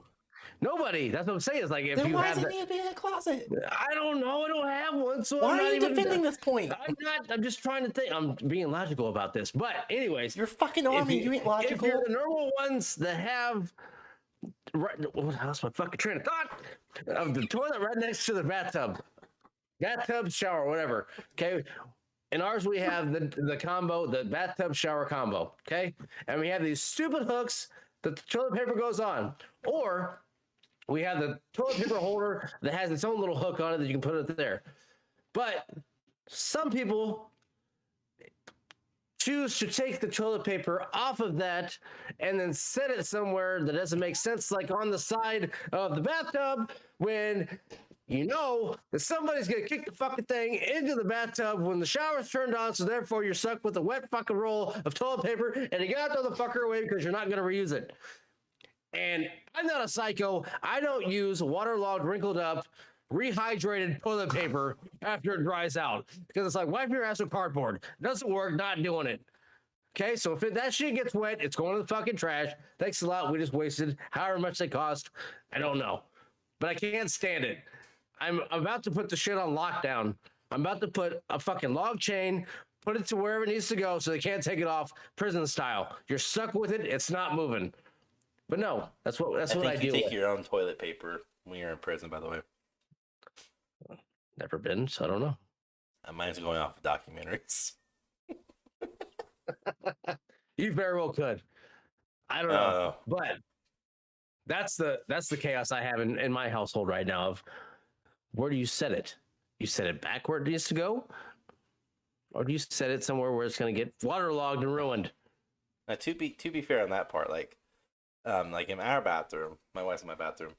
Of course, you have the shower, a walk-in shower, and then across from that you have our sink, then the toilet, and the towel rack's right in front of the toilet.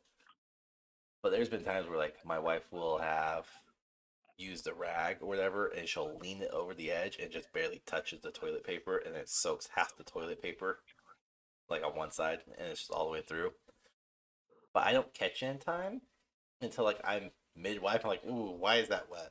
That's not supposed to be wet. And I have to literally think, did I just shit myself? And I look over the toilet and it was like, it's wet. Awesome. Great. Cool awesome. Feeling for me because I can't go anywhere. It's just one of those where I'm like, and I'll sit there and be like, do I just take a shower at this point? I mean, you do. I mean, it's already wet now. Like, I know it's only 2 p.m., but might as well at this point.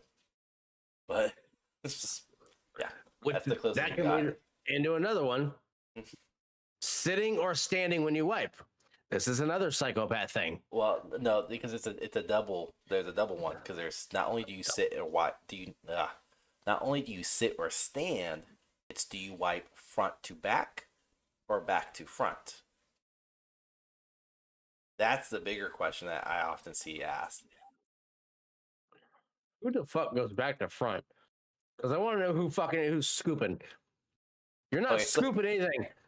It's fucking front to back. That's it. Get the conversation now. You're not bulldozing your own asshole, cleaning it out. It doesn't work that way.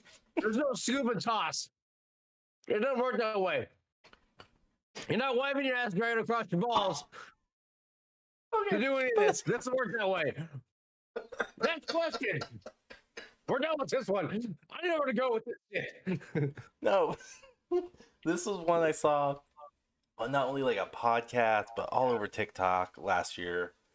And it was running rampant where people, like, it was that same two questions. Do you sit or stand? And do you wipe front to back, back to front? And the over amount of people who said they wiped back to front, not just women, men. I always went to the comments. I was like, I gotta read these. The amount of people who said, oh yeah, back to front. Because that makes sense. If you're sitting down, you reach in between your legs and you do back to front. You can't do front to back if you're sitting down. And all I could think of was one, ew. Because now you're pulling everything towards you. Mm-hmm. And if you're sitting, that leaves your whole forearm to your fingertips just exposed. And that means you're going to have dingleberries fall off and you're just going to have literally shit on your arm. And when you bring it out, you're now going to fling this shit in the air. So I thought about the logistical of this. I've taken through comments where I was like, this makes no sense.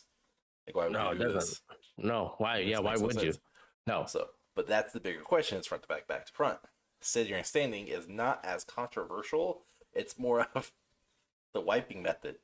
And a lot of girls are like, oh, like the women make sense of it. We're like, oh, we wipe front to back because if we wipe back to front, we can get stuff in our our crotch, in our cooch, whatever.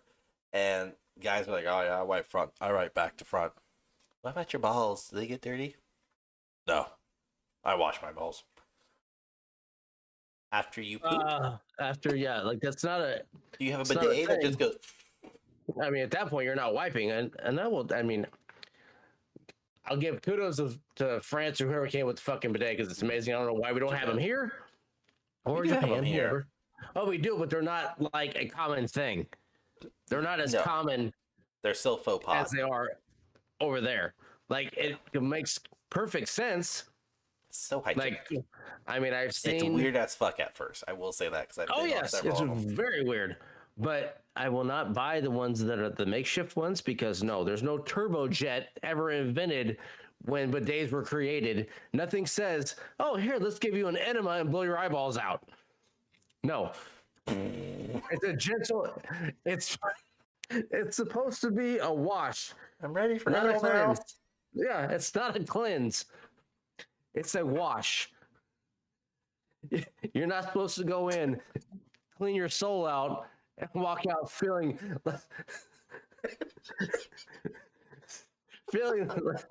like you were just baptized and you washed every demon out of your body. That's not what they're for. I've been baptized. That is not how I would describe my baptism. A drowning of sorts, sure. Yes. But it's like I would go cool. Yeah, the whole back to front, front to back, and just to be clear, it's front to back, and just to be a little more graphic, balls to back. You're Balls going to that butt crack direction. tip. That's how it's going. I say back because there are some guys who got long ass cracks. Some guys have the long cracks. Some guys have short cracks, which, it's whatever. Some have Stars no and cracks. balls Some to have back. all the cracks. So, it's just that thing. But One yes. fish, two fish, red fish, blue fish. Back to front, just no. But sitting or standing, where does that one? Because I don't understand standing at all. It makes absolutely no sense to me. It's fucking weird. I didn't know it was a thing. So I'm gonna be the controversial one here. I understand. No, I understand the standing one. Your cheeks are touching regardless, but I understand the standing one because when you stand up in a squat position, your butt cheeks are more, I want to say perched, but that's not the right word, more parted than if you're sitting down. Unless you sit down, you grab your butt cheeks and you lift them up to get like maximum separation on the toilet seat.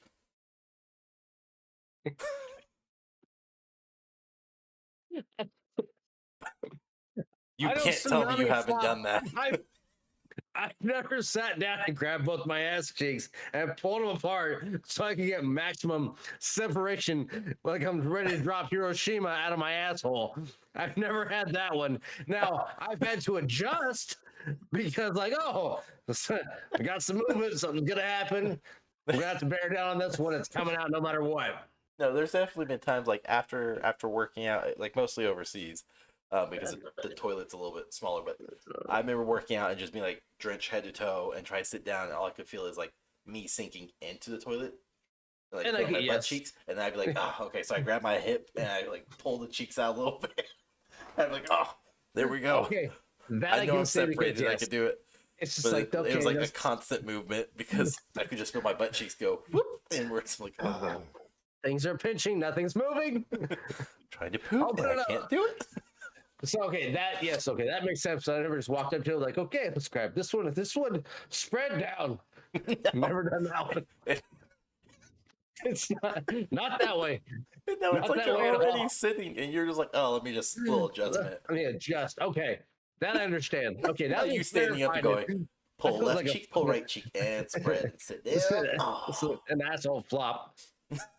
So no, but the standing to me makes absolutely no sense because then you have like this awkward like bending and reaching weird shit. You're just in a squat position and you can reach back if you have flexibility and you can wipe.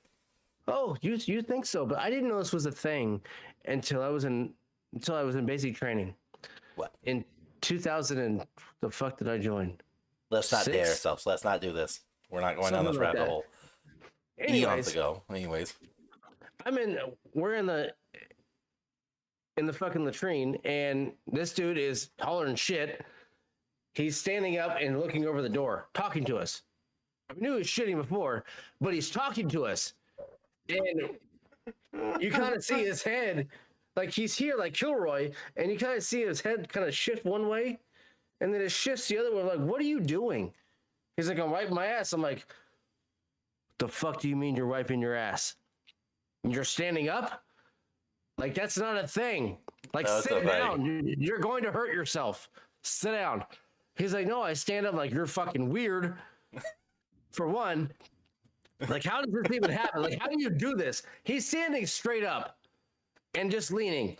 Like, why? Sit down. No, you'll be fine. No, you can't lean. You have to squat. No, it's a lean. You have to squat. It's very easy to lean. You get better separation because you have leverage. One cheek is holding, other one is going with your body spreading. It's that simple. There's a lean. And I'm not saying like Dale Earnhardt banking on a turn lean, like you're not 90 degrees. It's like you just got to do a little bit of a lean. Not that hard. I'm not talking anything crazy. It's very simple. But I'm starting to kind of believe that you're a stander. Are you a fucking stander? You stand, don't you? I'm a situational person.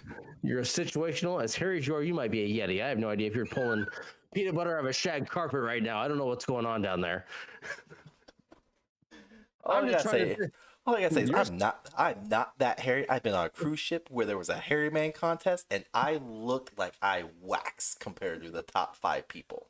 Mm-hmm. Okay. I don't want to hear it. You want to know how I remember that? Because my wife has always said, you're hairy. I went on a cruise ship with her. I go, look at that dude. And he was covered. The only white skin he had was right here on his neck. Everything else was beard, hair, chest hair, body hair, arm hair, butt hair. Like, he wore a Speedo. He was that confident. He wore a Speedo. Oh. And that dude was a fucking woolly mammoth. That guy lost a bet. He had to have. He was strutting his shit. I will never get that seared image. There are very few things in my head that are burned. That, elephantitis of somebody's balls, and basic. My gosh. Oh yeah, no, that's a tough one. Yes. No, Yeah, it was a that's, tough one. We had to convince him to go see a doctor after having it for 7 years. And telling us, we're all like, brother, you need to go get that checked. No, my girlfriend likes it. She says she really enjoys it. It's like, dude, your testicle is the size, I shit you not, of a red delicious apple. Who the fuck enjoys that? How do you walk? How do you put pants on? Well, you could tell it was there when he had pants on. I would fucking hope so. The drill sergeant called him out for it. I can only imagine what that conversation was like. Come here, ball boy. Let's have a conversation. What the fuck's wrong with? Oh my gosh. No, because remember, don't ask, don't tell. Wasn't involved yet, and it was more of a, "Are you just happy to see me, Airman? What's going on? What's in your pants?" My balls. I have an enlarged testicle. No, This dude had fucking elephant. Yeah, it was just one. Oh my gosh. One. Again, there are certain things in my mind that are seared forever. Wow. And this dude was tall enough he could plop him on the counter at Basic. And he's like, look how big this is. And we're like, what? Don't touch me with that thing. Don't touch me. It's contagious. How do you keep it in his PT shorts? How do you run? Like, there's no way. He didn't have a very fast time. I would hope not. You're being weighed down by a 5-ton ball. I would hope he's not. I hope he's fucking skipping or striding in some way. That'd be tough. Oh my gosh, trying to run in that. And in PT shorts that had like fabric, I mean, barely, I mean, not even 6 inches across. There's no way that ball's staying in there. You know what that thing is dragging across? He had to have a chafing scar across his fucking leg from where that thing caught fire. I don't remember him running. I do believe most of us, though, had like athletic shorts underneath that we were allowed to go buy from the BX or the PX. Yeah, but they had to be black and they were not comfortable. Oh, we never got the luxury of that stuff. We got whatever we were given. We had to go buy it with our own money. No, we couldn't buy stuff like that. We weren't allowed. We were Air Force. What do you expect? Yeah, it's true. Very true. You had your own personal assistant run and get you stuff that you needed. No, that was sexist. So it was.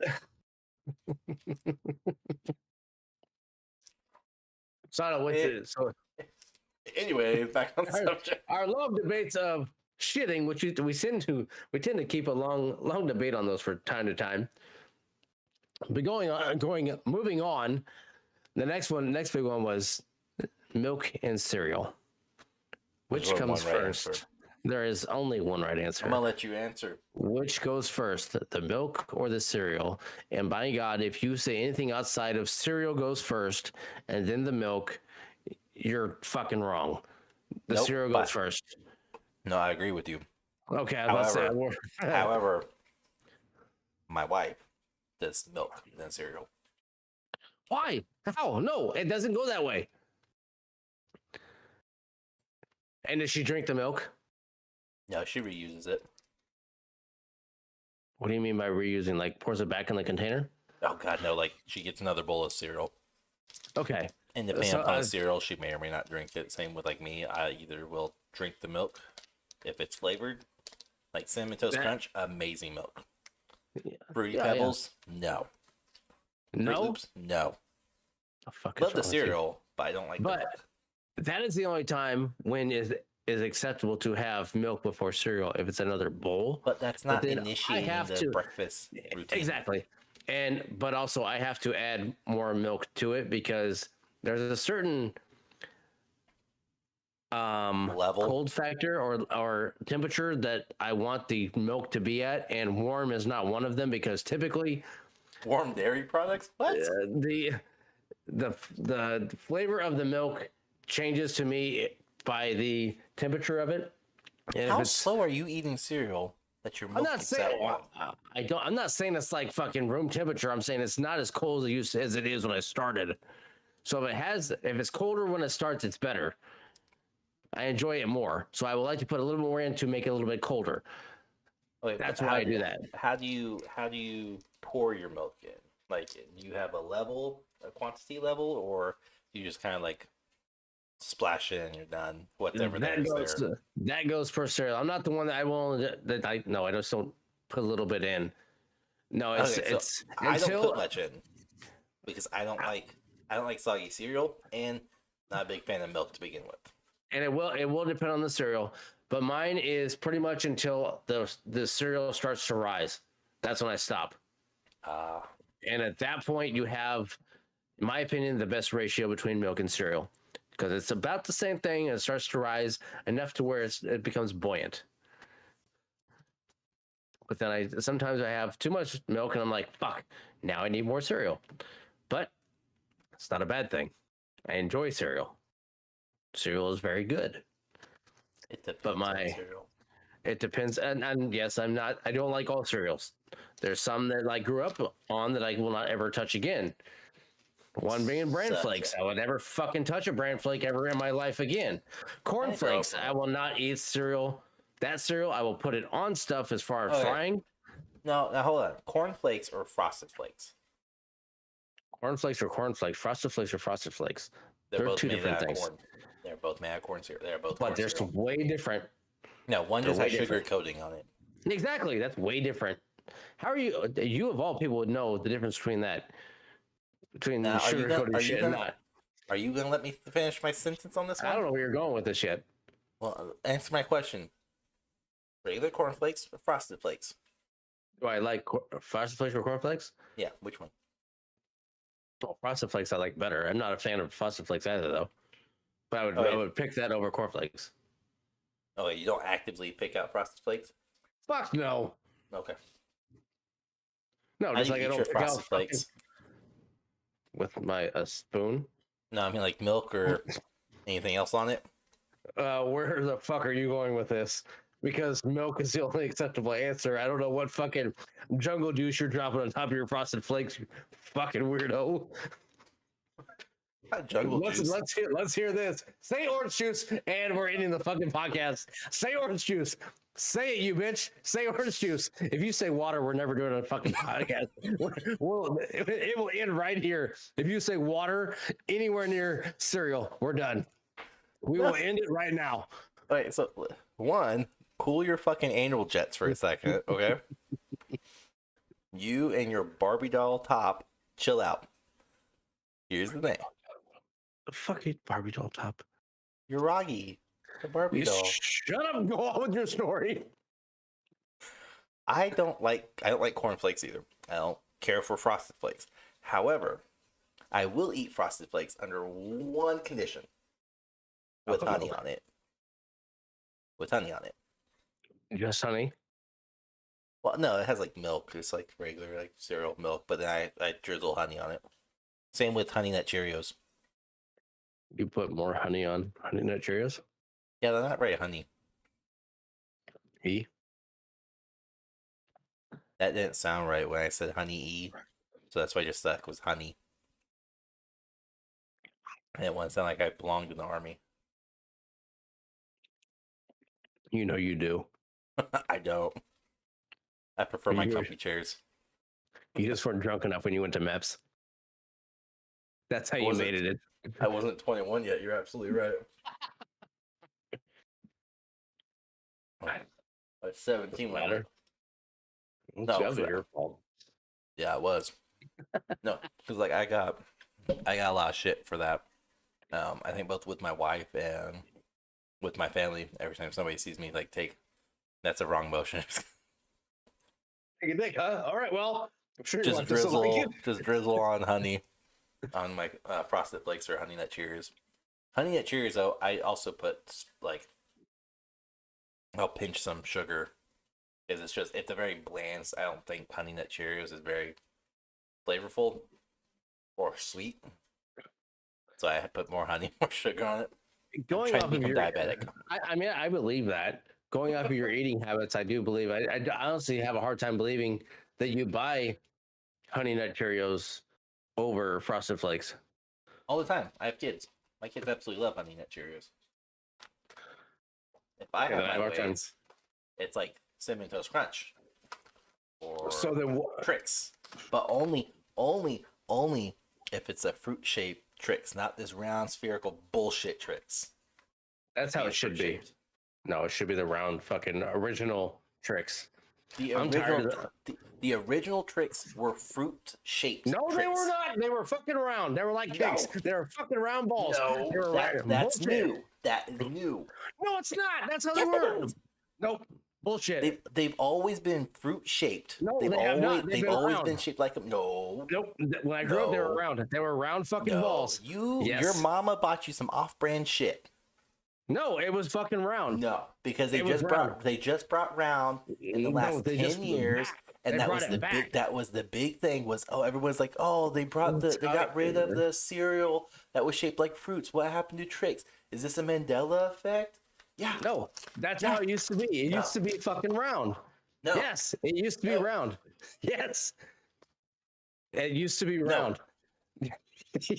yeah, it used to be round, just like the fucking Kicks or whatever fucking other round Reese's Puffs, everything. It all used to be round. Because I got pissed when they changed it to fucking fruit flavored or shaped shit. I hated it. The cereal originally used fruit-shaped puffed pieces Huh. in 1991. Fruit-shaped It was puffed before that. pieces. It was before that. They were fucking round. They avoided to be similar to that of Berry Berry Kicks, which is why they used the fruit-shaped pieces. No, fucking lies. It was originally round. That's also from Wiki, so I don't know if I trust that one, but Yeah, see, you fucking I didn't see the title of shit. it. Using Google. Nope, it used to be round. Telling you right now. Watching a 1980s commercial right now, it was fucking round. Trick cereal was introduced in 1954. It was the first fruit-flavored cereal on the market. It came in a round assortment of raspberry red, orange, and lemony yellow. They don't taste like that. That's a bullshit lie. Round. No, Round. they just say puffy, fruity cereal.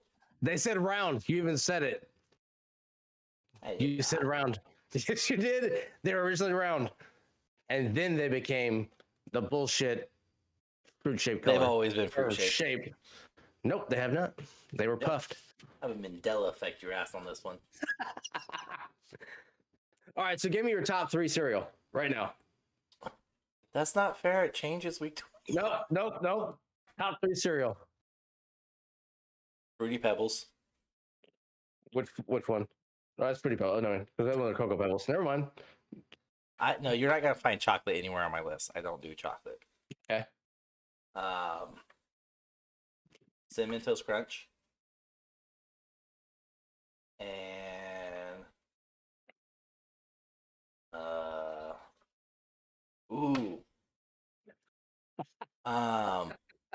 what are they called?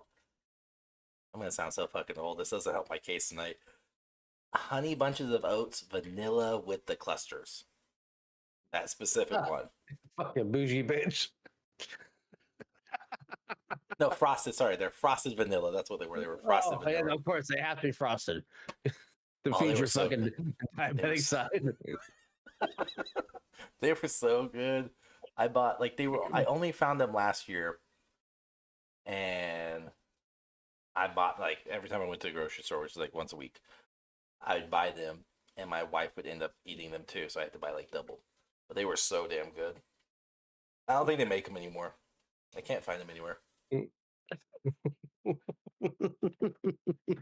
if I hate my life, Captain Crunchy, but it has to be the very berry mix.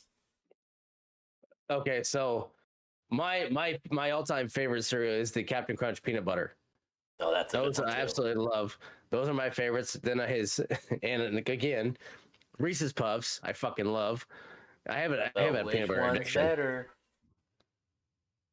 Of between Captain Crunch and Reese's Puffs. Oh, Captain Crunch hands down. And then I'd say my third is probably not Captain Crunch, Apple Jacks. That's an old one. Mm-hmm. That's one of those like, I like that one, but that's not one I ever like. I ever think of. Oh, I should get. My kids don't like it. I haven't had that in like 10+ years. My kids don't like think it. anybody in the house would eat it but me.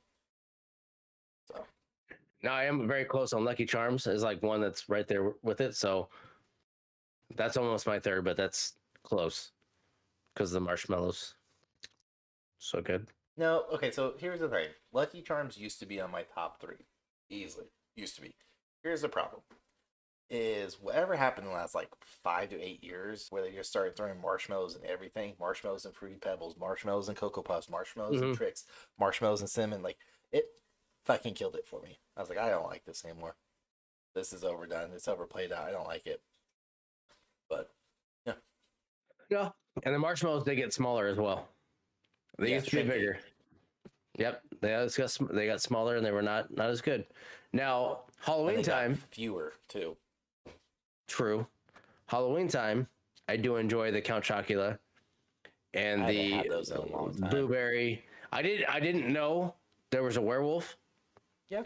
One? I don't remember it. Ghost, Frankenstein, Dracula, wolf. Is it Pink Dude Frankenstein? Is that what I'm thinking? Yeah. He's for the Frankenberries. And the I think there's friends. 5. I don't know. I feel like there's a green one, but I feel like that's. You got pink. You got Frankenberries, which is pink blue, one. White, Count brown. Chocula. The blueberry, which is blue. The werewolf, which is. I can't remember what flavor he would be. And is there a 5th one? Or is there 4? No, so there's Chocula, Frankenberry, Fruit Brute, and Blueberry. Those are your 4. Fruit Brute, is that the werewolf? Yeah, that's the werewolf. Okay. Now, Frankenberry is one I always has the Halloween one too. Yeah, that's recent though. Like those 4 are the original old ones from back in the day. But like, I will stick with. But they have a Monster Mash cereal. Yes, that's new though. That's new. But hold on. It has the original because it says celebrating the 50-year Monster cereal brand. Mm-hmm. And there's 5 of them on there, and it's a mummy. I mean, there was the money one. No, everything I'm finding is there's Dracula, Frankenstein, werewolf, ghost. But on the Monster Bash specifically, it shows the mummy. There's the mummy one. And then somebody said, "What are the 5 Halloween cereals?" And it says the line was introduced in 1971. It has included 5 brands, all featuring the classic movies: Dracula, Frankenstein, and Ghost, and Werewolf. Yummy Mummy. Mm-hmm. So there used to be a Yummy Mummy. Okay. But this is like before you or I would have ever been born. Yeah, it got discontinued before 82. Okay. I So have a picture for. Oh no. Okay, Wikipedia, you suck ass.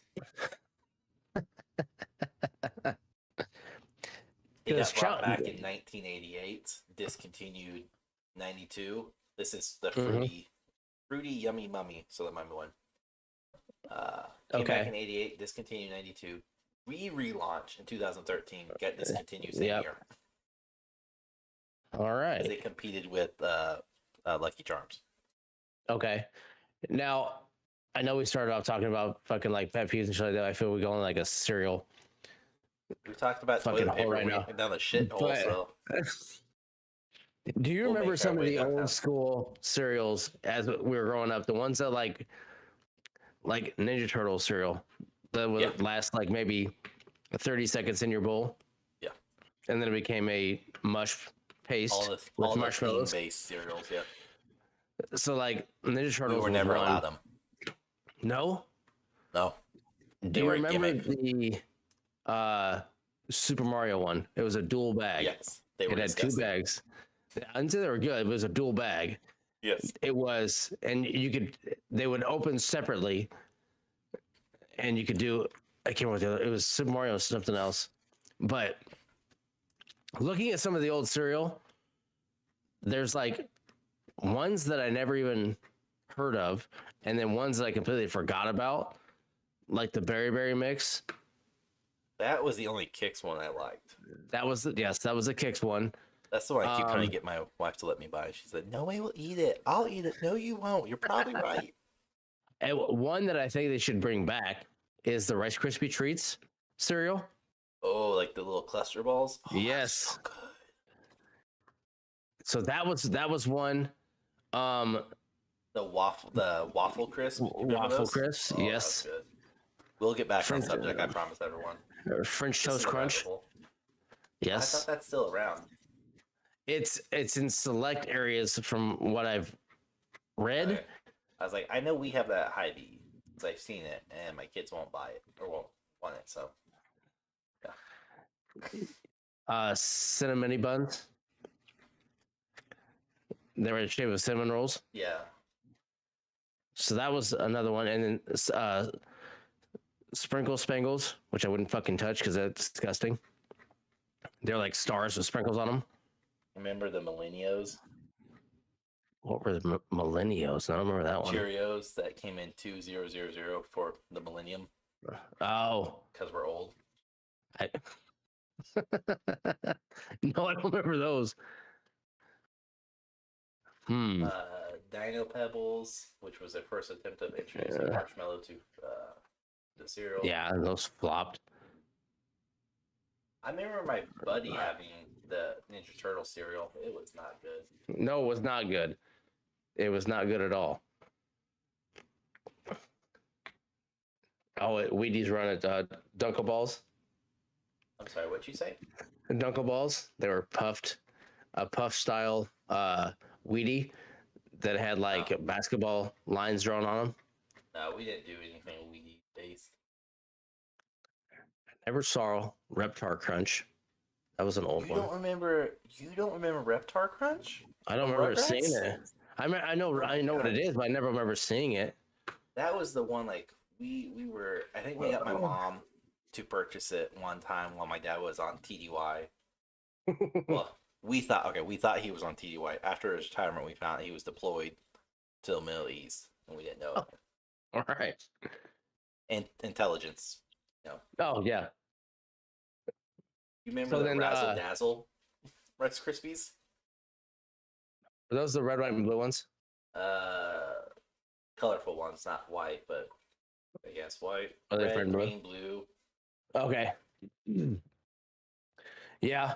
How are they? The pentagram cereal. Yep. Cookie That's another Crisp. one. Oh, That's Cookie still Crisp is out still there. around. That's fucking great. It doesn't taste the same though. They're smaller. Everything's smaller. Shrink gauge. Frosted Cheerios, which need to come back if they're not around it now. I'm trying would be another one. We buy Cheerios. I haven't seen Frosted Cheerios around. I don't remember Pop Tarts having a cereal. I think that's new. I I feel like that's 90. They came out in 94. Wow. So I don't remember it. So I'm not fully sure on when that one was, but I know there's a lot of. I mean, there's a shit ton of discontinued ones, but Yeah. man, it's Oreos. those are still around. They we had have- discontinued and brought back. It's regional, because we don't have them here. Oh, okay, yeah, we've got them up here. But I think the biggest one was like the video game ones were ones that I really remember. Can't believe you don't remember Reptar Crunch. Bill and Ted's. Urkelos. I remember Urkelos. I remember that. I remember that whole fucking thing. Spider-Man cereal. That was gross. Spider-Man cereal was disgusting. Oh, it was Zelda. It was Super Mario and Zelda.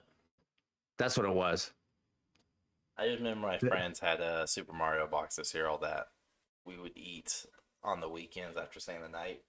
It was it was not good. I remember having like a bowl and be like, "Oh, I guess I'll eat this." Mr. T. You remember Mr. T cereal? Yeah. And is honeycomb still a cereal or not? Yes, it's still a cereal. Is it okay? Because I haven't seen it in ever, so I don't know. I think they just rebranded their mascot too. Now he's like 3D effect, or not just, but like within the last 5 to 10 years. We'll do a whole ranking on like 90 cereal. But anyways, we'll get back to it. This is all like breakfast, space, lunch, whatever.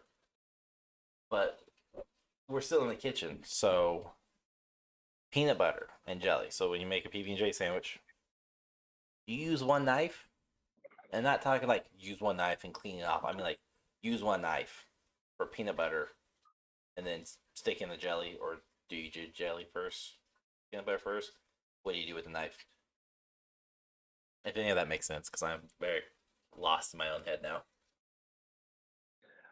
When I make them, I will do jelly first on one side because it's easier to clean off on the other side of the bread because it's wetter.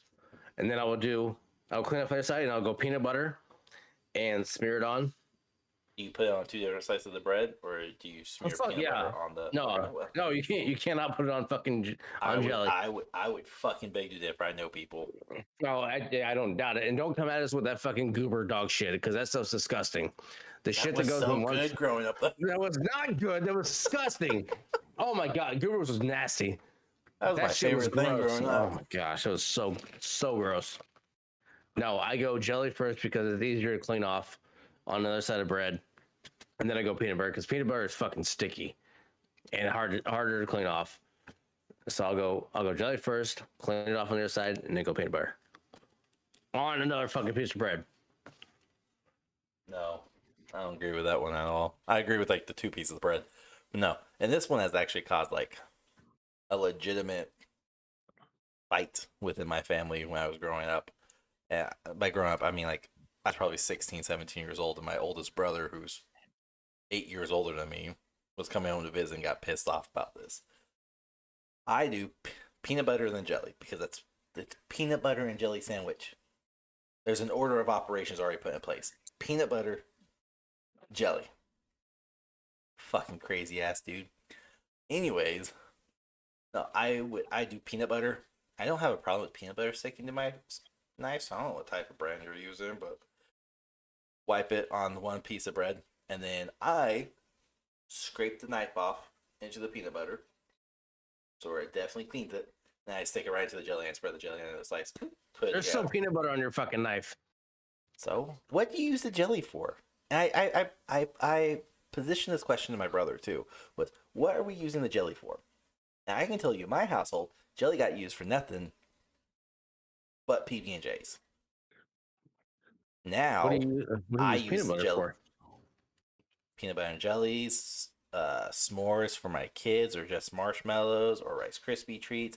I use it for making sauces now. I use it for like barbecue sauce or even a marinade. I use peanut butter for a lot of stuff now. Well, growing up, you weren't making that. I use peanut butter still for a lot of stuff. I was also a lot healthier back then, so I would just eat peanut butter, or I would have like peanut butter toast, or I would have like, because I got big into cooking when I was like 10. I would make peanut sauces by using peanut butter. So I use peanut butter growing up. Everybody else in my family, no, is specifically for eating or PB&J. I knew I was bougie from the get-go. But that seems to be the biggest issue where people are like, because I see it all over. I've seen it all over social media before where it's like, you can't use the same spoon. What do you use your jelly for? Now, I have changed that. I mean, from a knife to a spoon. Oh. I have changed that as well. No. The backside of a spoon is easier to use than a knife. No, now, trying to scoop it out, yeah, it's easier. Not effective. What? But do you use jelly, like legit jelly, or do you use jam? I'll use whichever. You don't have a preference? No, not really. If somebody makes, I would prefer homemade over store-bought. So, I mean, hands down. I agree with you. But when we do homemade, I can't do grape. No, it's strawberry, raspberries. It's always Yeah. strawberry for me. I cannot do Yeah. homemade grape. I don't like the flavor of it. No. Store bought, always grape. Yeah, that's all I ever had growing up. Strawberry artificial tastes so bad. I don't like the flavor of it. Whereas Yeah. grape artificial, well, it tastes like everything like grape. Yeah. So No, I would say homemade strawberry, raspberry. And that's where I draw the line is strawberry, raspberry. That's it. I don't want orange marmalade fucking well, shit that's not driven jam across the anymore. street. That's marmalade. I don't want any of that shit. It's just like I don't want that on anything, toast, peanut butter jelly, whatever.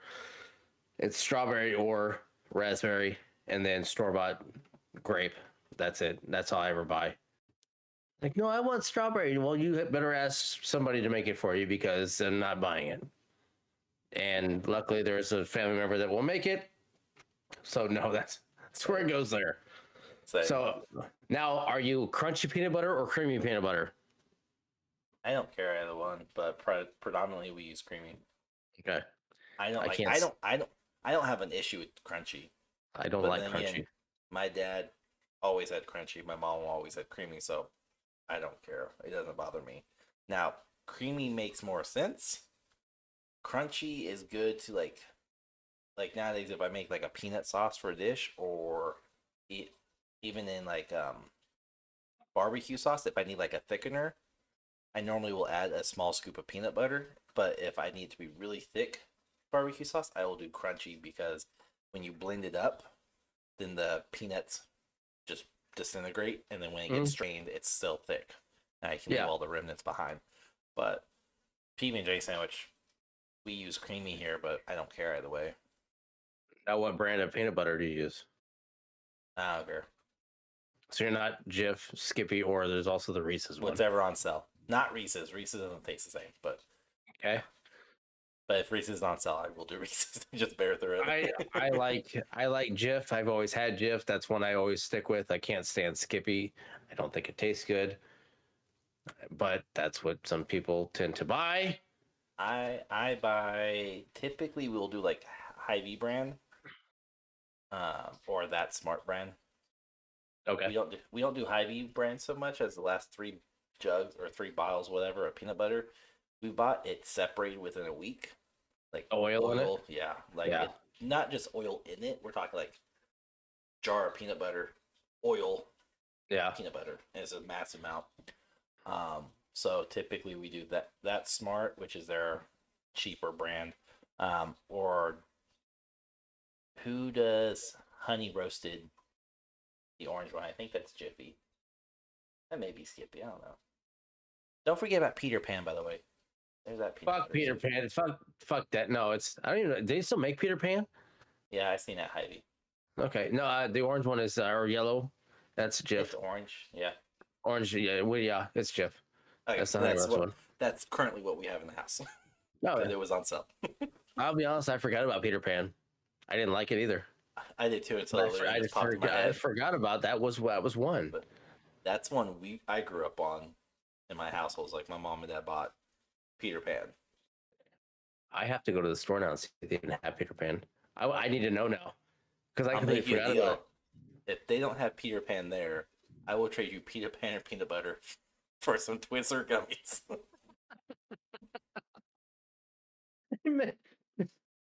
Making prison deals. Peanut butter and fucking gummy Twizzlers. I got you. Okay.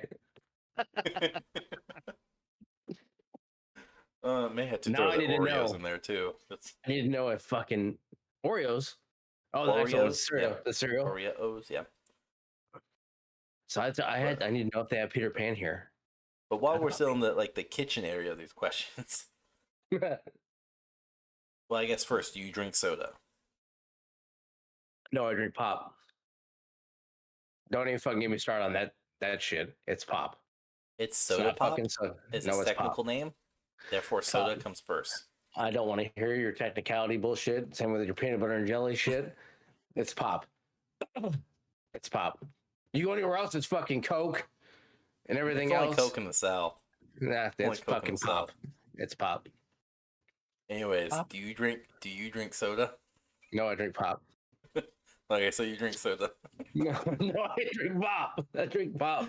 I don't drink. Do you No. prefer your sodas chilled from the fridge, or do you do room temp? Same with They have like to be. fast food. Do you get ice in I your cup basically, or not? Yeah, so I will do out of the fridge, depending on what it is. If it's a 2 liter, regardless if it's in the fridge or not, I like to put that on ice. If it's a can or a bottle, it has to be cold. I cannot drink warm or room temperature pop because I don't know why. It seems like it fizzes more when you drink it, and it's like drinking the fucking foam. It drives me nuts. I can't stand it. When I go to a fast food, probably like McDonald's or whatever, I get ice, but I'm not a psycho and fill it 95% full with ice and then put a little bit of drink in it like they do when they give it to you. But if I have my choice, I'm not weird either to I'll just put like a couple in there. But it's like 25% ice and the rest of it's drink. No. I don't fill that bitch up. It drives me nuts. I don't prefer cold drinks. I blame being over in Europe so much, but I don't prefer cold drinks like soda drink. Like if it's OJ, milk, juice, like stuff that's supposed to be refrigerated. Yeah, if it was on the shelf, no. I use it how it's bought. Yeah. Fuck But is I'm wrong also with you? but I'm also the one like I can't do ice. It like you can see my drinks with ice, but if you watch how I drink, my lip gets tucked in and it protects my teeth because my teeth are so fucking sensitive to ice. It hurts. So I don't do ice at all. And I'm that asshole that's Maybe like it's all the candy you eat that might do that. it's been that way before I even started indulging in candy. But no, like I'm I'm the one that's like I go to the fast food and I will request no ice.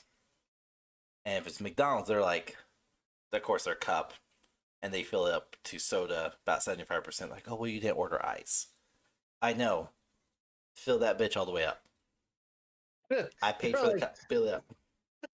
We got another weirdo. But if I can control it, like if I go to a gas station, where of course this is kind of where it's different. I will put if it's Sonic style ice, so the very very tiny cubes, I have no problem with because they tend to float to the top and all the liquid will still be cool.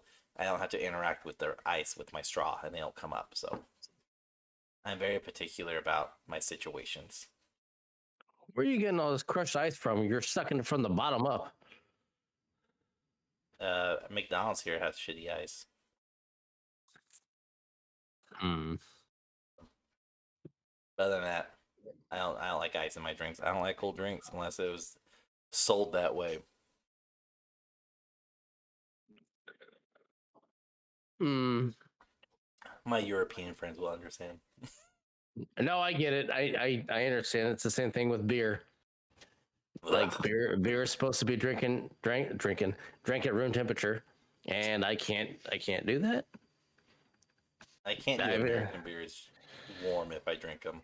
That does have to be cold.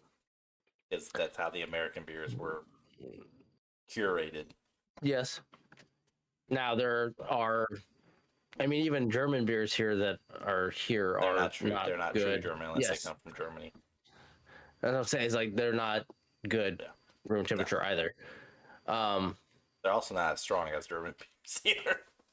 They're like 5 to 10% here. Over there, they're like 30, 40. We'll find out. I am going to Germany later this year, too. So Get ready to get smashed. Hefeweizen's. we're going to Oktoberfest as well. So Hefeweizen's. Be your best friend. we'll do it. We'll do a podcast from me in Germany. I'm not subjecting myself to that. I'm not How? subjecting myself to that. No. I've been drinking for a long time. This is the podcast. Thank you. Okay, bye. All right, so we got two last. I guess we'll do 3 pet peeves. We'll do one quick one because I think this is a dad thing. Oh boy. The lights on in your house. Doing fuck yeah. Hold on. Do you allow the room to have lights on if no one has been in it in the last 5 minutes? And you have children like I do. I'm sorry, but the light could be on for 3 hours, I wouldn't know because I don't go up like upstairs. Their bedrooms are upstairs. They can come downstairs and I won't notice it because there's a hallway light that they, Yeah. for some odd reason, has to stay on when you're going upstairs. During the day, you can see going up it. Yeah. I grew up to where I'm gonna go into fucking stroke. Growing up, you left the room, you turned the light off. Yeah. Okay. Agreed. Going to bed, you turn the lights off really quick and then you ran because there was something coming behind you to get you as you're going to the room as you're turning the lights off. No matter what, you always thought it. Not the only one, I guarantee. Some of us in this podcast right now, there's a fucking something behind you chasing you, especially if you're down in the basement and you're turning lights off. You got 64 stairs to climb No, as you turn that light off. You take a flashlight with you when you go downstairs to turn the lights off in the basement. I wasn't allowed to do any of that. It's like, no, you take your ass downstairs, turn the light off that you left on. Give me something. Give me a lighter. No. Go turn the fucking light off and come upstairs. Okay. The lighter would be so much worse because it's such a small globe of light that the moment you see a shadow, you're fucked. It ain't gonna matter because as fast as I run up the damn stairs, it ain't gonna stay lit anyways. So you sure My Zippo would. trying to get up the whole fucking stairs? No, there's something chasing you, and even then, you're jumping up the stairs because I had gaps between the stairs. Somebody's gonna grab me, so I was like, I gotta hop, get up quick. I'm tactical. I gotta zigzag the whole way up the stairs. I got somebody chasing me. No, exactly. Somebody trying to grab my feet, like I'm going back and forth trying to get up these stairs. But back to your original question, after my traumatizing childhood, Not I was traumatizing at all. the lights being left on drive me nuts. I have gotten to the point to where I started to care less, but it does catch me at times. I go and I see lights on. I see a light on. I see a closet light on. Yeah. And I'm like, oh my God, turn these off.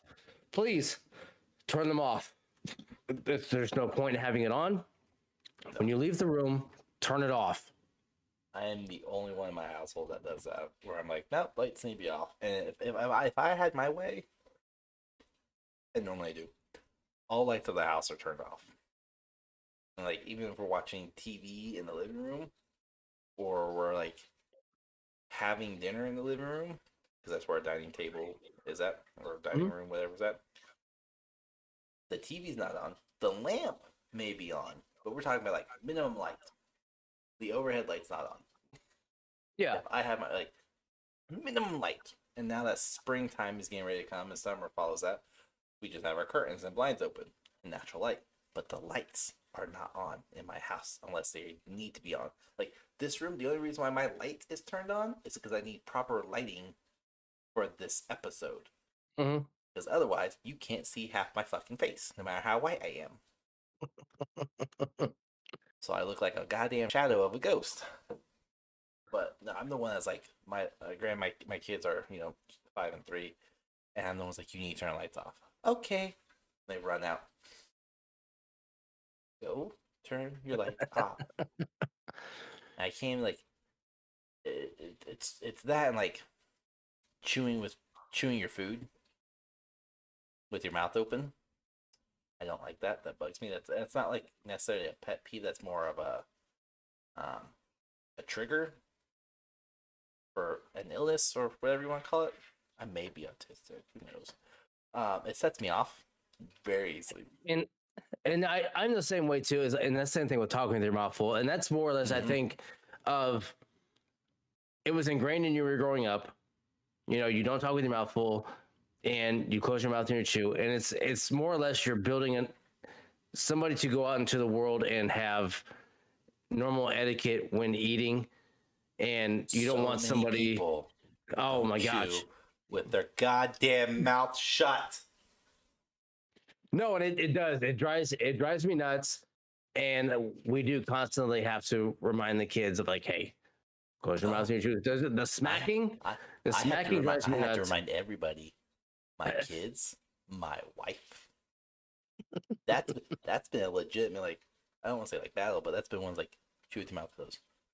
It's not a big chew with your mouth closed. And now that we have kids, I can do a lot more strategic. We don't chew with our mouth open because that's disgusting. Nobody wants to hear you eat. Nobody wants to see your food. That's not proper. That's not nice. Nobody needs to see what you are digesting at all. Keep your mouth closed. If you have to chew with your mouth open, you have too much food in your mouth, and now it's a choking hazard. Chew with your mouth closed. Oh, we do have times Okay. where it's like, and then gum's another thing. If you're gonna chomp on gum, it's I don't want to hear you smack on your gum, because then at that No. point I feel like I'm chewing it with you, and I can almost taste it the way you're smacking on it, because it must be really good. So I have to be able to enjoy it as well. I think my niece was here, and I was like, oh, is that gum good?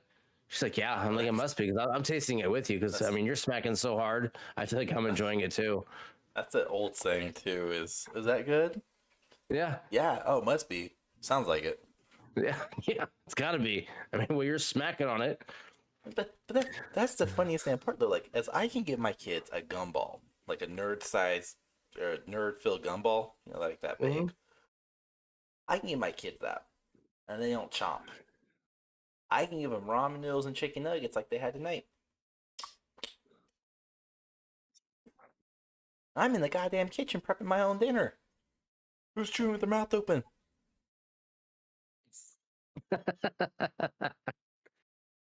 Now, Chew with their I'm mouth not gonna closed. lie. I've had moments where I'm by myself, and I've been so damn hungry, and like cereal. No. I've caught myself like, oh shit, I can hear myself chew. Like, I'm smacking this hard on it, and I get mad at myself, like, shut your mouth. Like, oh shit, okay. Like, correcting Like, I'm so myself. Like, pissed oh off. my god, But I'm I'm not sorry. myself. Like, oh fuck, like why? Who did I redirect the singer to? Yeah, and I'm breathing hard and everything. I'm like, no.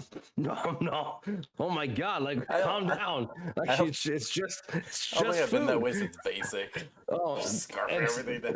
No, I mean, there's times where I'll go like the entire day without eating, and I'll get home and That's like there's okay. nobody around, and I'm just like, oh my god, I'm so hungry, and I catch myself like just chomping and everything else. Like, oh fuck, calm Starve down. eating. You're not gonna die. Yeah. And it dawns But on it's you, more like- who's eating so loudly? Oh, that's me. Fuck you, asshole. But it's only like cereal.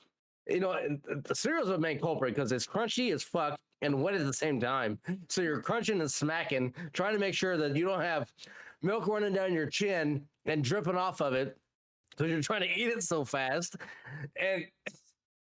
But I've taught myself, I'm like, oh my god, like calm down. You're not gonna die. You have food right in front of you. You'll be okay. Breathe.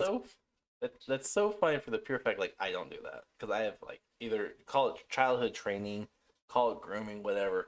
I've got to the point like I think it's an auditory response. Like it's a trigger. There are certain things that just set me off, and again, there's a reason why I say there's a lot of mental issues with me, and I haven't been diagnosed for all of them, but it's just one of those like I will never do it, and I know like I've been called out before by like my mother-in-law. I was like, it's not that big of a deal. I was like, no, it's disgusting, and we're not gonna do that in this house.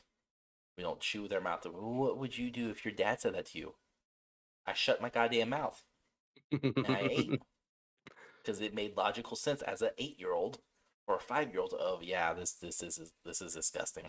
But I can look across from the table for my brother who's just like, oh, we are having the same meals and it looks disgusting in your mouth. I don't want it. But that's again, that's one of those like it's more of an auditorial response for me of this just instantly it's a trigger. It's not like a oh let me suppress it. It's I hear it and I instantly just pissed off. Full on just switch flipped of I fucking hate this. I don't care who it is. And and I resorted to even just like, of course, my kids in kindergarten. I was like, "How do you feel when you sit across from someone they chew with their mouth open?" Oh, it's nasty. Oh, it is. Interesting. It's almost like I've been teaching that for the past 5 years. Chew with your damn mouth closed. They're tough. It's a tough one. No, it's not. Don't chew with your fucking mouth open. I'll tell you, like I was told, and like I tell everyone else, if you have to chew with your mouth open, you got too much goddamn food in your mouth. I Eat think less. a good one is because you do DoorDash or Uber Eats, whichever DoorDash, right? DoorDash, yeah. So you're constantly driving. What are your pet peeves when it comes to driving? Fucking everything. Anybody who's on the road's my pet peeve. I fucking hate everybody on the goddamn road. Because here in Kansas, this is probably my biggest pet peeve, or one of them. In Kansas, we have the right to turn right on red. That's a common So- law anywhere. No, there's some places it's not allowed. Without a sign, it should be everywhere. I think there's a couple states, but outside the U.S., it's not common either. But anyways, this is not common, and I will sit behind a fucking car in the right goddamn lane with no traffic, and they will just sit there, and I will honk my horn, and you get one honk. At that point, you will see me do this motion, telling you like move. If you still don't move, then you see this motion. And then it's horn, just full horn, like fuck you, move. I am so belligerent mean with that because it pisses me off. And then the fact that you also have like people who don't know how to use a roundabout. And I will give it this: American roundabouts are shit. They're not big enough, and no one knows how to use them. And the amount of people who I will see, they'll be like, "Oh, this is my spot. Let me put my turn blinker on." No. Roundabouts, your blinker comes to the next circle or to the next exit. So you turn on one exit before. Means you're turning right. You also don't fucking wait and slowly enter into the roundabout. That's the whole point of a roundabout, is to prevent slow of traffic. You just get in, get out. But the amount of people, especially here in Manhattan, I will see just sit at a roundabout, and they will sit there, and they'll be like, I can't go? Maybe, no, yeah. It's not for a timid driver. They're not made for timid drivers at all. It's not for anybody who has a very slow reaction under 3 seconds. Or, sorry, over 3 seconds. Your reaction time is over that. You need to get the fuck off the road. And this is going to be very controversial because I see both sides of it. If you cannot maintain the speed limit, proper speed limit, and you cannot maintain the flow of traffic, the laws of the road, and the procedural laws of the road, you don't need to be driving. I don't give a shit how old you are. If I'm stuck behind Granny going 20 and a 50, maybe it's time to hang up the car keys. But if Granny can book it at 50, keep driving. Well, she can book it at 50, but it depends on when she's changing lanes. If she's like, "Oh, going this way," no, I'm on your bumper. Hold on. Yeah. Back it up. But So I have a lot though, but that's more like, again, that there's a lot of things that lean towards a certain spectrum that I often get told you might be on because you have all these issues. But it's just one of those, like, I have so many when it comes to driving, and door dashing has done nothing but amplify that. And it's more than just like drivers. If we're talking about like delivery in general, have fucking house numbers on your goddamn house. Have a fucking porch light on, turned on, use it with your house number visible at your goddamn house. Be descriptive. The amount of times I will deliver food at night, because that's when I deliver most of the time because my wife works, to empty numbered houses and having to go, maybe it says it should be here. And I look around, the other 3 houses near it don't have their numbers on it, so I have to back up, look at their curb. Oh, they have no numbers there. Let me find their mailbox. Where the fuck's your mailbox? Oh, it's on your house? Great. Yeah, it's like we don't have a mailbox on our house, and I hate that because I grew up with one. But we have the community fucking thing that I have to walk down to get. And I don't like it, but yes, they don't have that. But no, We have I the like fucking boxes. I have so many. It's just to the point of like it's it pisses me off when I drive, and it annoys my wife too. Like, especially for we're going on road trips. Passenger seat is the navigator, and the amount of times I'll be like, "Oh yeah, just let me know, when my turn comes up." Okay. Hey, your turn's at 100 feet. What? Yeah, no, that's we tried that. That doesn't work. Thankfully, the cars that nowadays you can just hook your phone up to, and you have a little screen that you can have all that right there, so you don't have to worry about If somebody you else. have a newer car, Yes, yes, and I get that. So I have we either of luckily, those. I luckily have that right now, and then if we do, we rent a car, and they normally have that now. Yeah. But yeah, no, we dealt with that, and oh yes, we dealt with that, and we got into many arguments because somebody was wanted to be on Facebook and everything else instead of, oh hey, you were supposed to. Whoops. No, that happened once like that, and then afterwards it was me being overly angry. Like no hitting or anything, definitely, but like just me being pissed off. And she's like, "Oh, I'm so sorry, I won't do it again." And literally just we drive to Florida, and she's like, "Okay, your exit's coming up, and 2 exits." And then of course I'll be like, "What's the exit number?" That's the first question I always ask. I don't care how many exits come in. What's the exit number? Yeah. I'm better with numbers than say, "Oh, it's this next one," because then, especially going to like Florida, cutting through Missouri and Georgia and Kentucky and Tennessee and all that, like they just have really wonky off ramps that are not actually off ramps. So they still have a number. I'm just like, is this it? Nope. Okay. Oh, that was it. Okay. Now I'm not gonna lie. I even though I do say we have the screen or like that makes it a lot easier. I will get in my head and be thinking about something and not even pay attention to it and pass it. Like it's there, I can see it, but I'll either be in a conversation or I will be thinking about something else and going and like, oh, completely fucking miss it. Like, I am oh so shit. hyper focused on that. That's why I asked for the numbers because I'm so fucking hyper focused. Because me, I was like, if I'm going somewhere on vacation, I'm in no hurry to get anywhere. I give two shits when we get there. Yeah. If I have somewhere to be at a certain time, I do pay attention a little bit more. I'm more plan it out, but yeah, there are times where I'll just completely just black it out and not even think about it. Yeah, I just zone on what I'm doing. Either listen to music or how the fuck am I still alive? why am I in another state? Like what? We were just going down the street to get gas. Like what the fuck happened? So happens all the time to me. It will be if we're driving somewhere and I have no problem if I miss an exit or I know I'm not going to make it over to the exit. I'm not going to slam my brakes in the middle of the fucking interstate to make that exit. I was like, no, I'm going to go down. I about got in a wreck yesterday because some idiot wanted to come 2 lanes over and try to get in the exit lane. I'm like, no, you're not making it there, dickhead.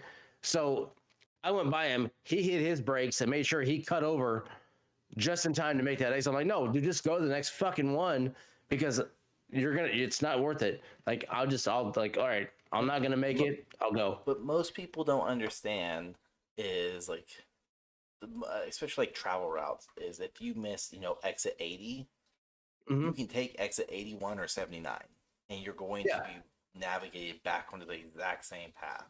It took you maybe 5 miles out of the way, but it navigates to the same path.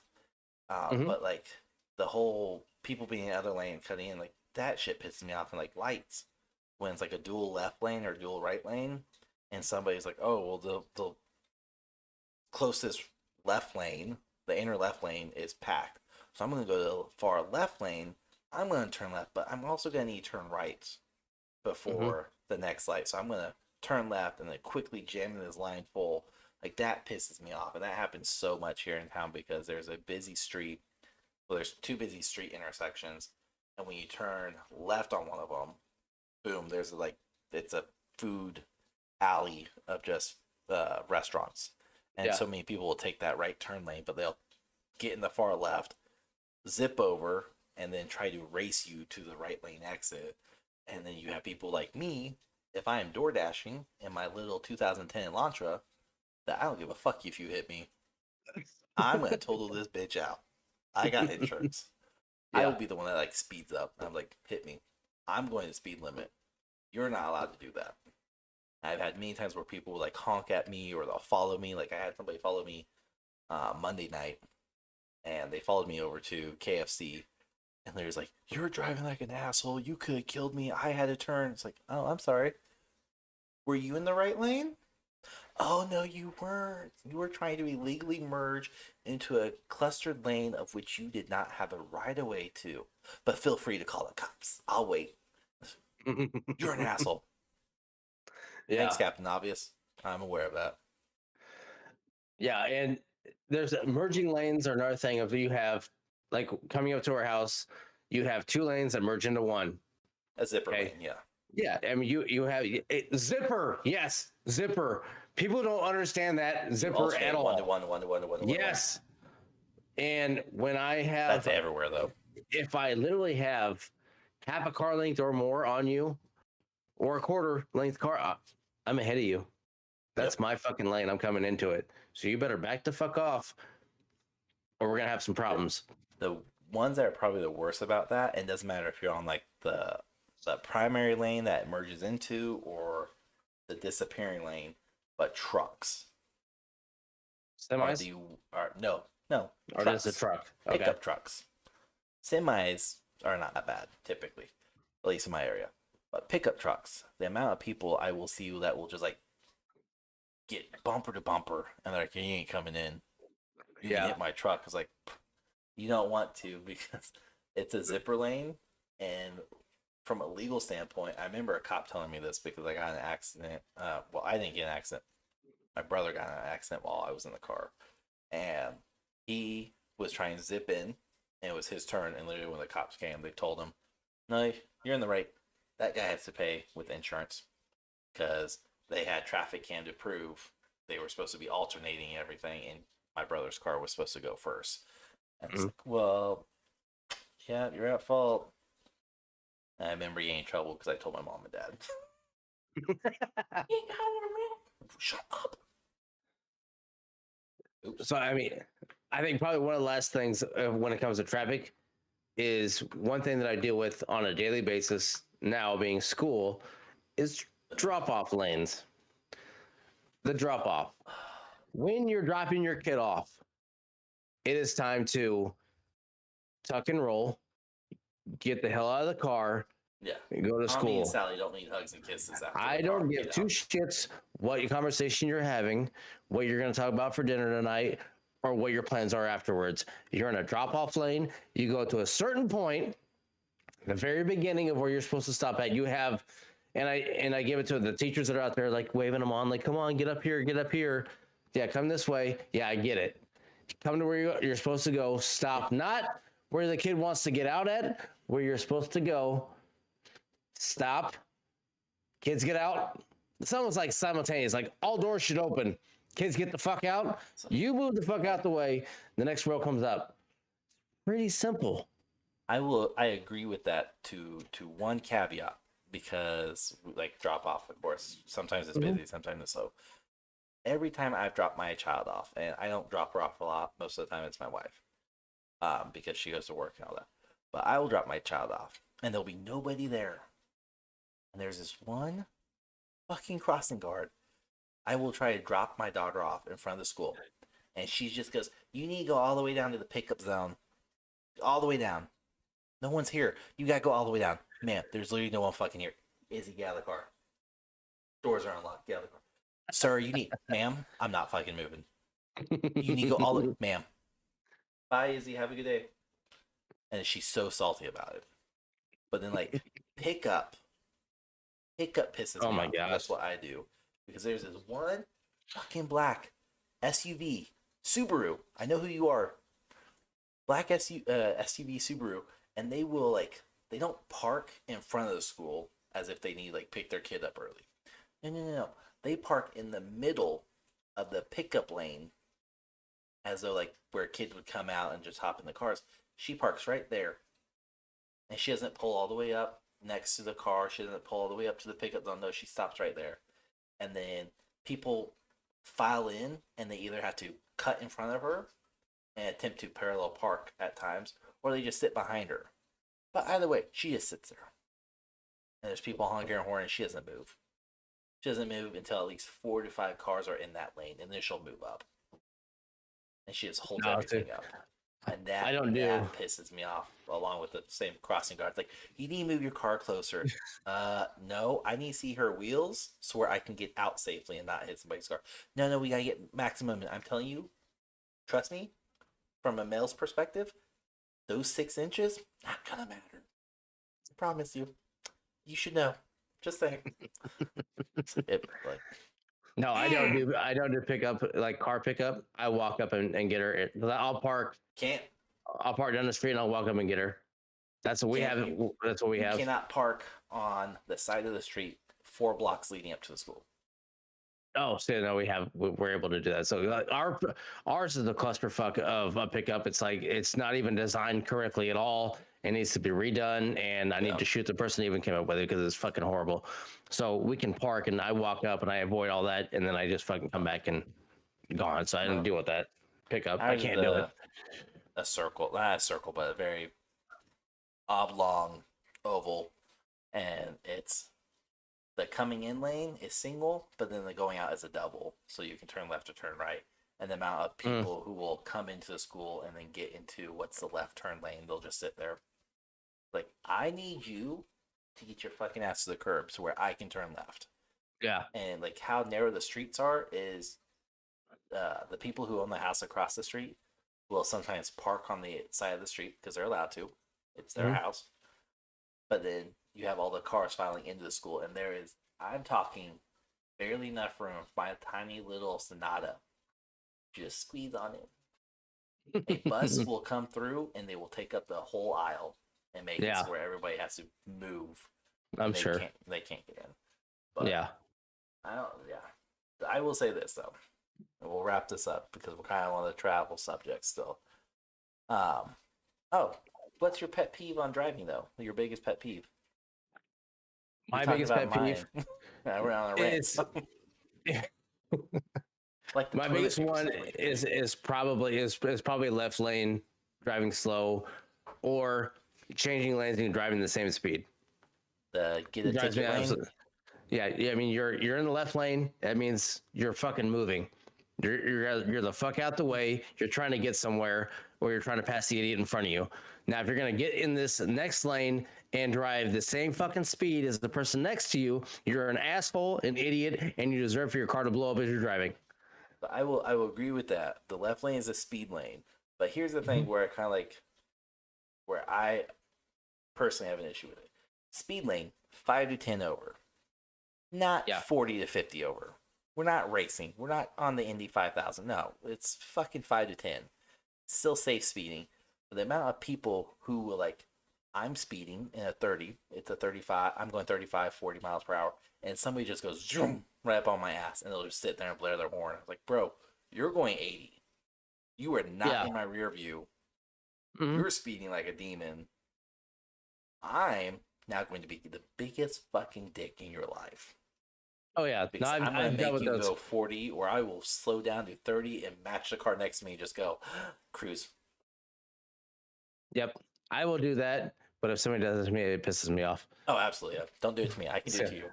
Yeah, exactly. But the last... Do as I say, not as I do. Yeah, that's what we teach our kids. The last thing, and this is probably this is going to start some shit. This is the last thing is, how do you get ready to leave? As in, put your shoes on, your socks on. Do you go sock, shoe, tie, tie? Crocs are not shoes. Fight me, buddy. Or do you do socks, shoe, sock, shoe, tie, tie? Or sock, shoe, tie, sock, shoe, tie. You fucking idiot. It's like, maybe he caught himself who's going to correct it. Nope. Shock, shoe. I am a socks, both socks, then shoes. You're a fucking weirdo psychopath if you go sock, shoe. I don't know where this even became a thing, but no. I put my socks on, and because I put them on in my bedroom. I have my fucking shoes in my bedroom. They're by the door, typically. Like, I walk around the house a little bit with my socks on. I have house sandals that I wear on the house, and then I will put my shoes on. You tell me you put fucking sock, shoe. I have one better. All right. So one, We can't go fucking shoot you have to shut up and let me get this out. Shut your mouth. Don't make me bring Ken out and shut your Barbie doll mouth up. Let me hear this fucking asinine fucking. Whatever you got. I don't wear socks Don't in wear my shoes. house. You're weird. I don't wear socks in my house. I don't have slippers that I regularly wear. Now at wintertime, yes, I will have slippers because it's fucking cold. Mhm. But no, I take my socks from my bedroom. I go get my shoes from the door, or I sit by the door on the ottoman if I'm feeling like I'm really ready. I will currently is different because now I have shoelaces. Did you just get past Velcro or what? What the fuck do you mean? You have shoes? Good job, you learned it.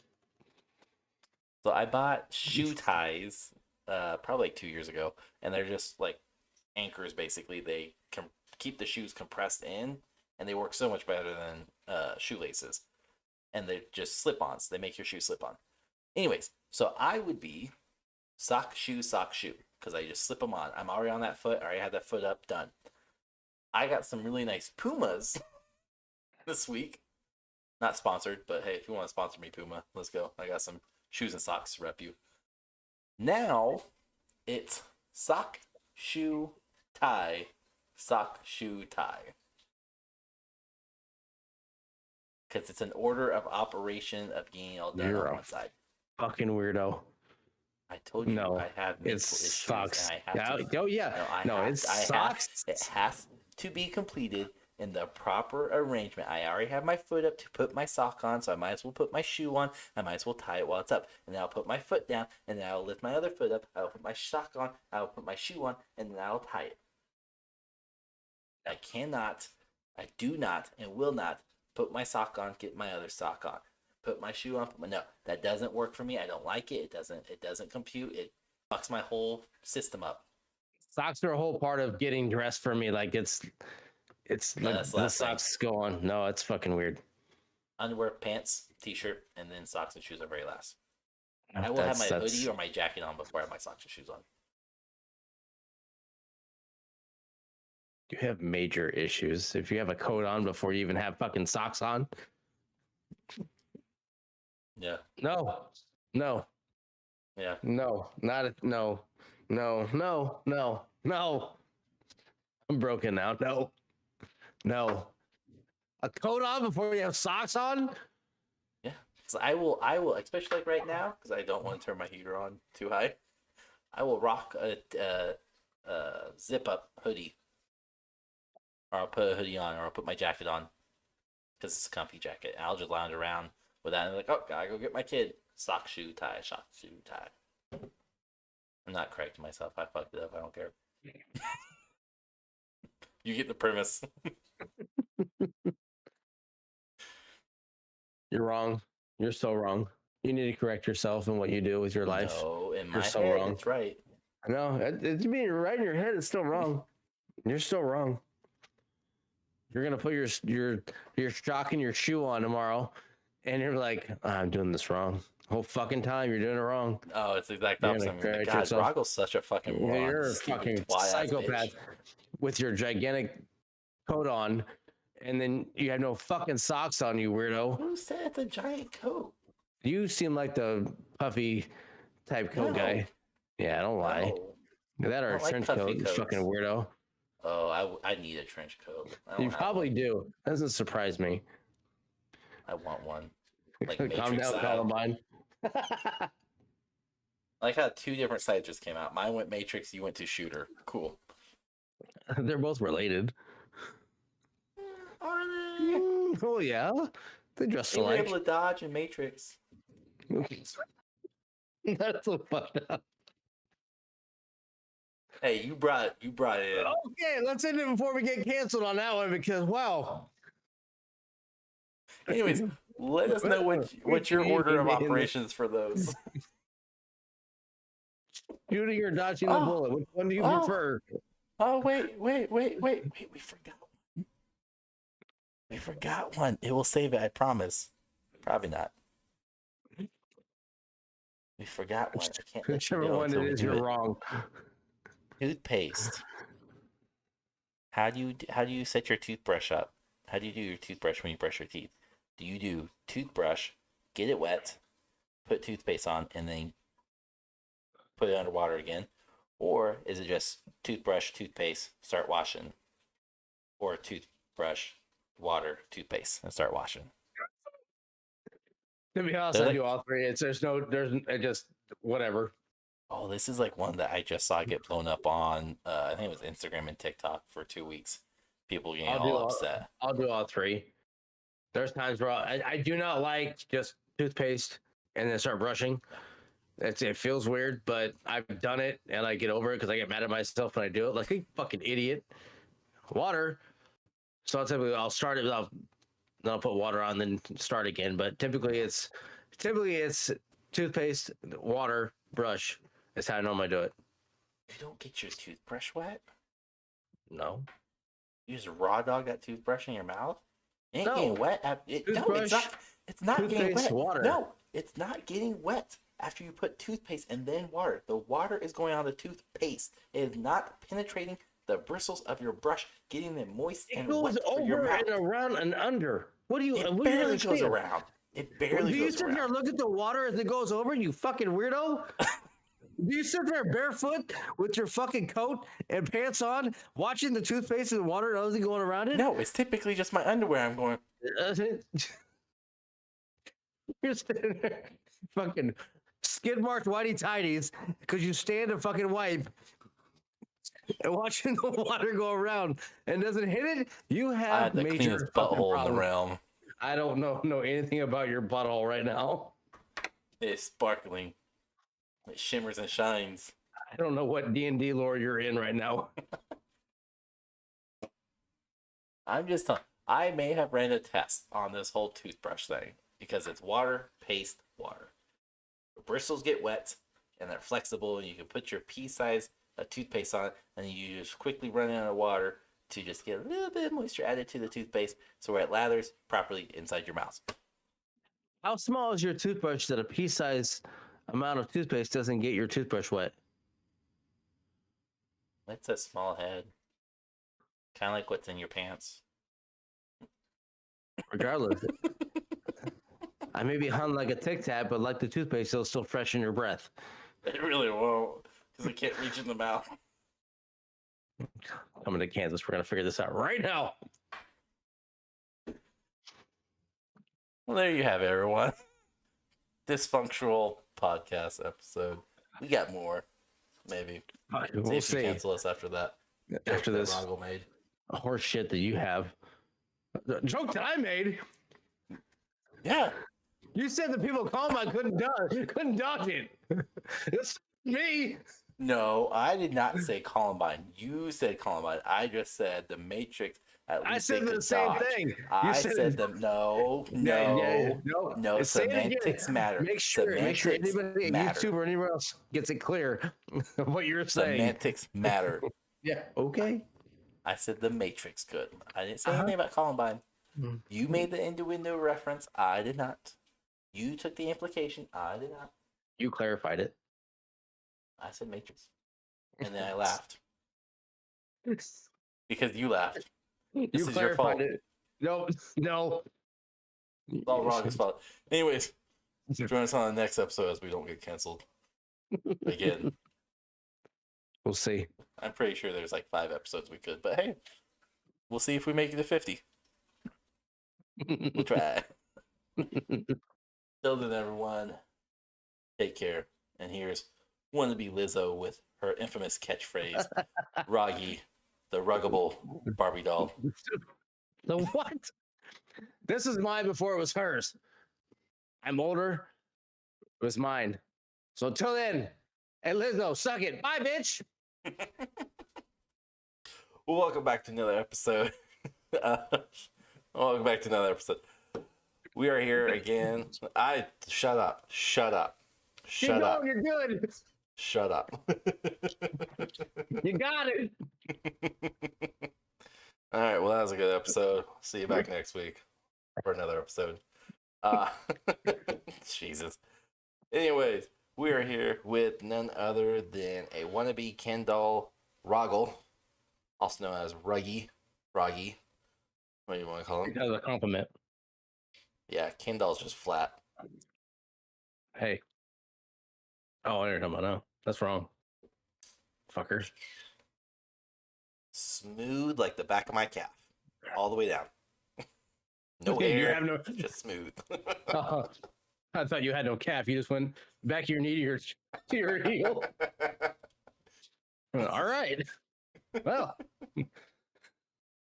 good job. But really, we have the wannabe Lizzo Rahgel with us tonight, as always. And it's just me, little me, Sickalicious, Thundersides. Dig. Want to be Lizzo? No. I said it first. You literally cannot prove that. Neither can she. I'm sure she actually can. She's very well documented. Nope. No. I'm not Anyway, believing it. Well, that's tough shit. That's just how it is. I don't care. Turn your phone off. We are hosting a podcast. Sorry, everybody that's watching saw me on my phone. Was checking to see if everybody cared what Sig was saying. I didn't get anything back. Oh, you mean on a recorded episode? Oh, Well, yeah. you didn't get live feedback on a recorded episode? Oh my god, just the audacity of people. Jesus. So today on the episode, we're going to talk about Elimination Chamber and some of the shit show that it was. We're going to talk about the fallout. That too. Jesus. Jesus wasn't in it. We all know that. He's spiritually everywhere. That's what I was taught. We don't talk about religion on the podcast. You started it. Nope. You said did. he wasn't there.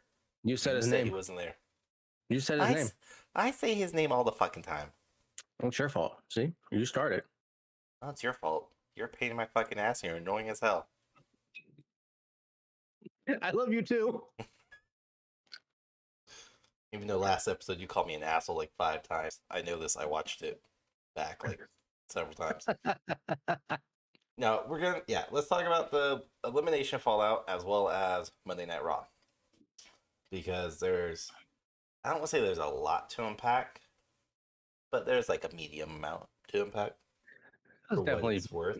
So definitely better than previous pay-per-views. It's better than last year's Elimination Chamber, that's for damn sure. Yes. To be fair, everything's been better the last 6 months than it was the year prior. To be fair. To be fair. No, all right, so first off, I mean, let's just cycle through it like we did with the original. And do I still have that notes list? I do not. I deleted it. Great. we can Anyways, start with the women's elimination chamber. You want to? yeah, we get it. That's fine, I guess. Because that one, we had Asuka, we had Carmella, Nikki Cross. Who else did we have? Natalia Rodriguez. Yep, Raquel. And Did you say Asuka? I said Asuka, yeah. Oh, Liv Morgan. That's right. Yeah. That's right. I will say that did go better than I expected. And that's just unfortunately women's specialty matches, like especially like Elimination Chamber or even TLC tables, Hell in a Cell, all the specialty matches always come off a little, come up very gimmicky. It's like, oh yeah, we're just doing this because we're supposed to. We want to be like the guys. And it's cool, but they're not always pleasantly done or executed. This one though was very well put. It was very, very well done. Liv had an amazing show within it. You guys see the strength, the freakish strength of Raquel Rodriguez.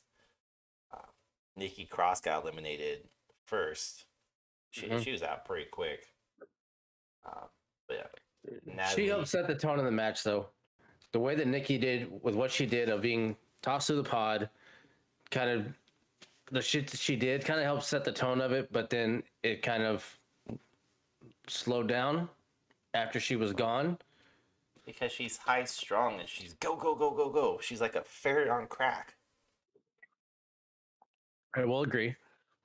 But like, I don't know. She's to me personally, I don't enjoy watching Nikki Cross. I don't like. No. There's nothing.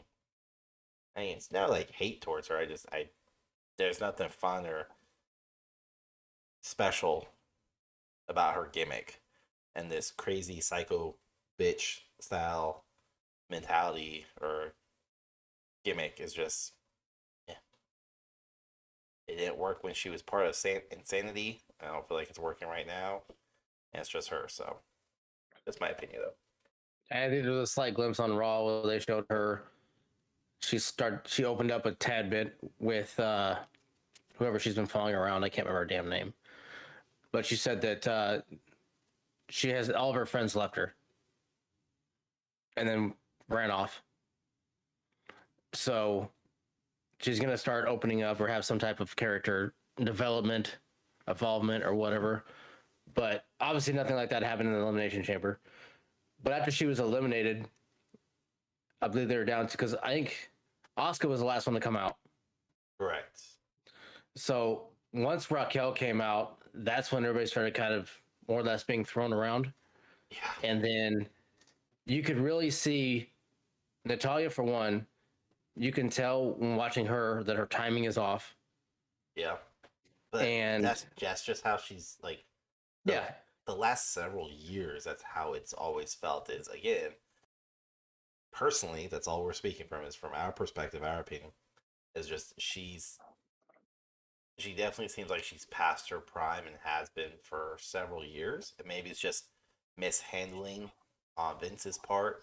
Maybe it's a bad gimmick. I don't know, but I'm pretty sure she has had virtually the exact same gimmick since ever, and she's the Possibly. last. She's the last person to go through the Heart Dungeon. Disregard the whole fact that the Heart Dungeon now has their own wrestling event. Neither here nor there, but that's been her gimmick for years, and it's just it's stagnant several years ago, and it's just crusty and moldy now. Mhm. But she seemed off. The only like decent moment is when she pinned Liv up against the chamber wall, shoved her head through it, and then did the torture surfboard or whatever. I can't think of the proper name for it, but where she just slammed her into it. It was like that was probably the best moment, and other than that was short lived because Liv I think she got attacked. Natalie got attacked by somebody. If I remember correctly, it's been a hot minute since watching it, but she doesn't. She doesn't flow like some of the better. She doesn't flow as well as some of the other girls do. So one thing to watch also is Liv Morgan didn't tap out nor get pinned. Nope. So with that happening, yes. So now that's gonna leave a slight opening for her. Yep. At some point to get in somewhere where she needs to. Yep. So the problem with her going that direction is that I don't know how they're going to do it and how they're going to force her in, because I don't think it's going to be a Mania moment for her. No, not unless they do some type of Andre the Giant Battle Royale, men's and women's, but again, that's useless. That means Yes, nothing. it is. So I don't know. I want to see her get something, but I think the way they're doing with Asuka is going to work out. And then I think having Asuka and Liv eventually go at it, but I don't see Bianca losing it to Asuka. I mean, it's not impossible. I definitely can see that. I don't see that as the path that they actually go with, but I can definitely like see that happening. That's the avenue they go down if they chose to. And it would be believable to an extent. That fucking blue light's bugging me now. Now that I see it, but I, I think it's going to be an interesting story. Just simply what was shown on Raw. I think they're going to start pushing this um, creep style of Asuka before she goes full uh, New Japan style that she was prior to WWE. And I mean, that'll be amazing because she's a hell of a heel.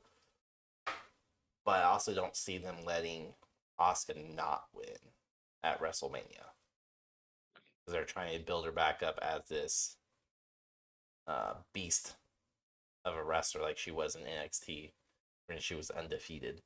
And then they fucked that all up with Charlotte beating her. I think it was. Always fucking Charlotte. But at that point, if she does take the title from Bianca, do you see or think Asuka becomes babyface with this gimmick that she's running with, No. and then Bianca goes heel? No.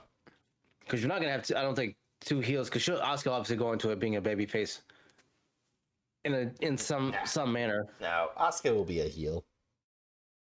I can almost guarantee that Asuka will go full heel and remain heel for a long time. Bianca will, if she gets defeated at WrestleMania, Bianca will disappear for a little bit.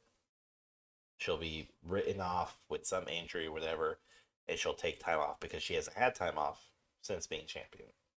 So she's due for time off, and they're not just going to let a champion, unless your name is Charlotte Flair, they're not going to let a champion just fucking miss a pay-per-view. They like to keep them active on the, or I guess... Give me the IC title. champion. Yeah. But really, SmackDown champion in general is basically where this comes from. If you're not Roman Reigns and you're a champion over on SmackDown, you don't mean shit.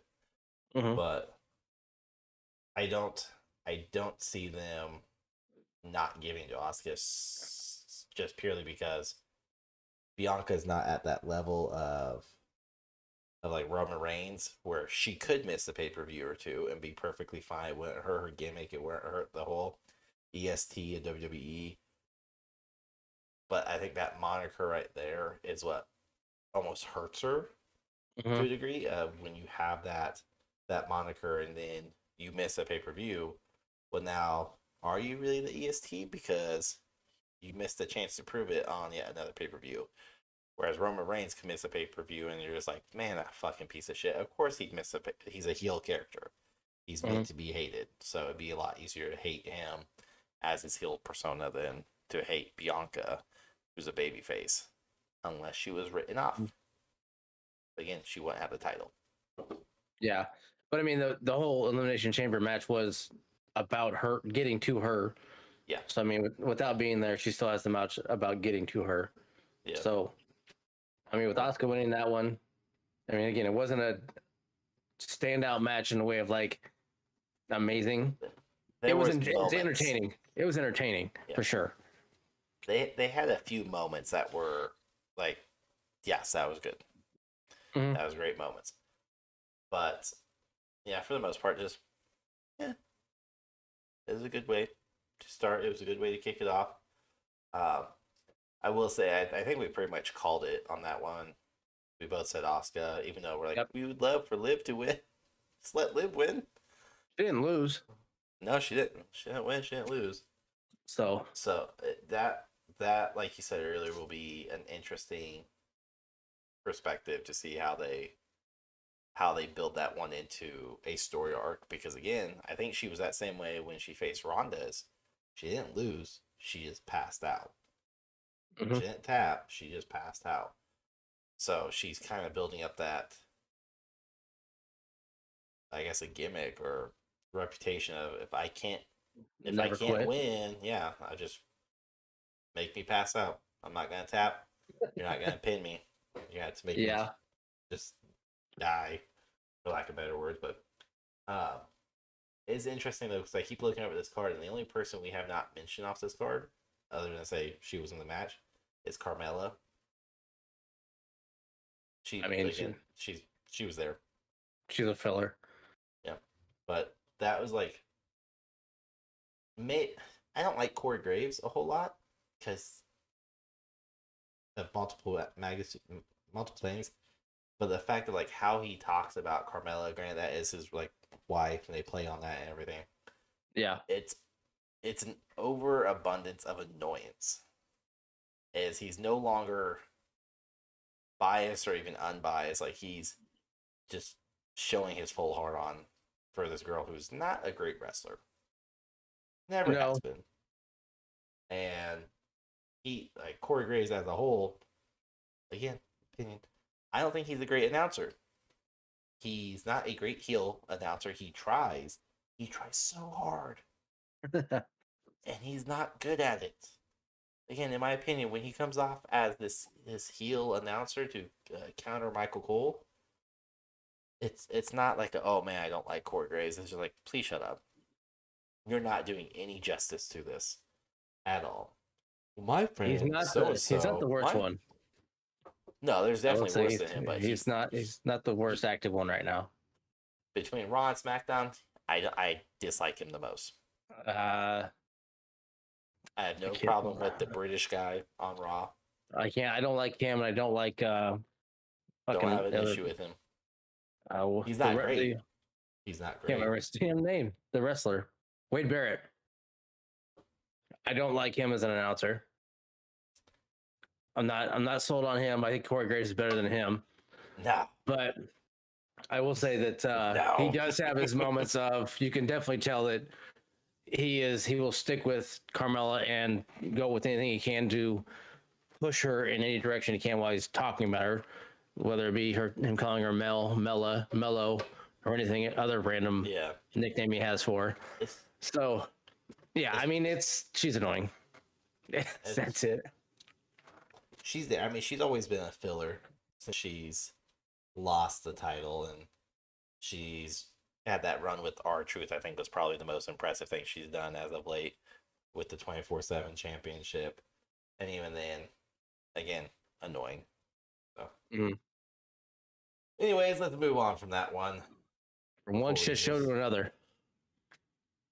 Well, speaking of shit show, then let's go with Brock Lesnar. Yep. Let's go with Brock Lesnar versus Bobby Lashley. The whole whopping 6-7 moves used between the two of them. I think that's an overstatement. It was like, okay, let me see if I can hit my finisher. He did the F5. He did the spear. He did the hurt lock. There was a couple punches.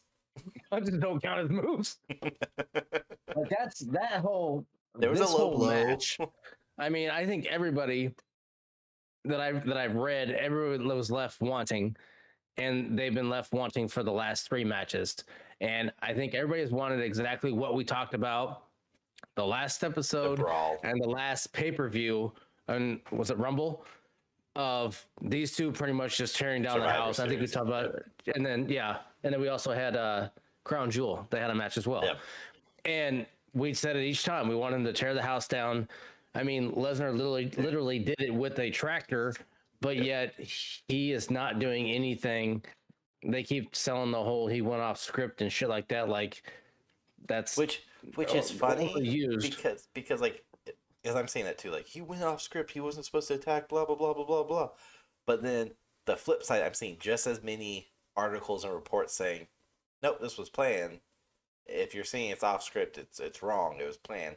They'll never allow a ref to just get beaten, especially 2 F5s.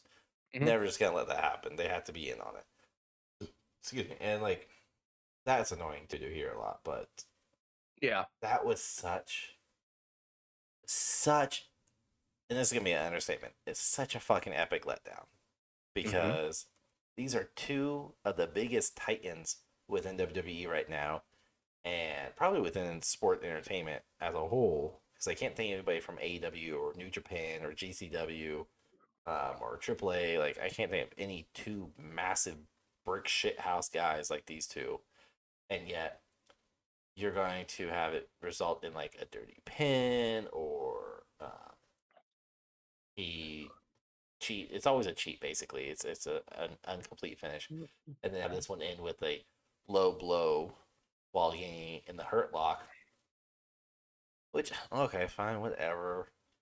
a bitch move to do. But now everything's still like since that happened, there's even more articles coming out saying that uh, Bobby Lashley and Brock Lesnar are officially done. That storyline is done. They concluded at Elimination Chamber, so don't expect a sixth match or sorry, a fourth match at WrestleMania because it's done. They finished it with Brock Lesnar doing a low blow, and I was like, "Are you fucking serious?" Yep. Now expect Brock Lesnar to go against Gunther. No, let these two guys finally go all at it. Extreme Rules, Fall Count Anywhere. I don't give a shit.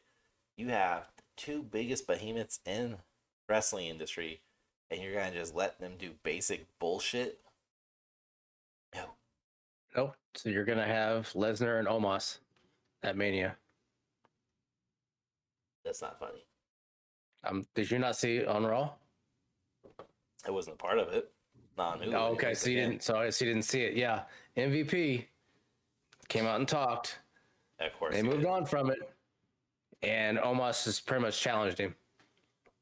So that storyline, the way it looks, is that it's dead. Nah, it may be dead, but Omos is not So- going to be in the WrestleMania picture. No, Now there are better opponents than Omos. Where to Gunther. go? He did. Yes. It's the only title Lesnar has not won, and And if we're outside gonna of a have to, title, if we're gonna have to have Gunther shoved down our throats, then at least let it be a good story with Lesnar, who can make people look hella fucking good and make them look like they're worth watching. Because right now, Gunther's not worth watching. He's not. I'll be honest. The past few matches, Lesnar's not worth watching either. Nope. Now he has had good matches with Undertaker. He had a good match, Which one? not the streak match. Not that that one was funny, more or less, but he's had some matches that have been decent. No, he has. But He's just not had more bad matches than he has good matches lately. yes. And to be honest, they're not memorable matches. No, because you can't tell me which. No, they're not, because I can't think of it. Because I want to say, yeah, the streak match was the one, but that's not the one. He had a good match against Reigns at SummerSlam with the tractor. That was a good match. That's the one. And that's one I always think. That's probably the only one I'll say is good. Now I think about it. He's just. But again, that's hard to say whether or not it was a good match because of old regime, new regime, or what. So, because Vince would always have Lesnar win. But now Vince is so hard on Roman Reigns that he can't have Lesnar win all the time. Well, I think with the way Lesnar does things, I think he's just there. I don't think he really gives a shit, win or lose. He's just there. He's there for Once he gets his storyline that he either likes, he's either all in on it, or it was just there. You can tell in the promo he cut about sleeping with his wife and thinking about Lashley who and everything. Like, he's just out there talking. I don't think he's fully in it, and he probably never will be, to be honest. Not Lesnar anymore, is so lackadaisical about stuff that he does when it comes to. He is passionate, yes. He's a hell of a worker when it comes to physical ability and everything else. I'm not downplaying the way that he does anything, No, he's but a I think beast. his work He has that ethic moniker is for a reason. yeah. But I think his work ethic when it comes to certain angles, if he doesn't like it, he's not all in. Nope. So, depending on what they do with it next, who knows? I just want to see something, but I don't know where to go with it. A couple other ones that throw was Bronson Reed and Solo was another one as well. Solo would work only if they plan on having Solo capture like the IC title or to eventually go up against Reigns and dethrone Reigns if Cody Rhodes doesn't. But if there is no foreseeable future, or I guess no foreseeable immediate future within this year, basically, it wouldn't make sense to have Solo go against Lesnar. Hmm. But I mean, it just no. He's been very forward about Lesnar. Has been very open and for that. There's certain things he doesn't like to do. He doesn't like working with certain people, and it shows when he has to work with those people. Um, but we also know that since Triple H took over, he has not been very happy because he doesn't like Triple H. He prefers Vince McMahon over Triple H. Yeah. So it's very likely. I mean, I'm trying to think about the last 6-7 months, and that's about the time that Triple H took over, and then we Mhm. have been getting shit from Lesnar. So who knows? Regardless, Lesnar lost. Shitty fucking match. Handful of moves. Move on. Not worth talking too much more about. I called this one though. Edge and Beth Phoenix versus Finn Balor and Rhea Ripley. Long story short, I said Finn Balor would lose, and it would not have a negative impact on Rhea. It would protect her, and that'd be the way they close out. Because other than that, Rhea would have to be the one that pins Beth. But then that would continue the feud. Rhea kind of got manhandled by Beth Yeah. on the outside. So, Yeah. by the way, it didn't help She her. was still protected though. She didn't. Still she protected, didn't take the but pinfall. she did not look good in the fact of maintaining her badass Composure. way of moving forward towards the title shot. She got manhandled by Beth. But I in the think way that the way opens I up see it. the. I think that opens up the door for an actual rivalry between Rhea and Beth for the championship. Because I think Beth has stated before she wouldn't mind going for one more run. She wouldn't have to win, but I have think one Beth more is run too in her. old.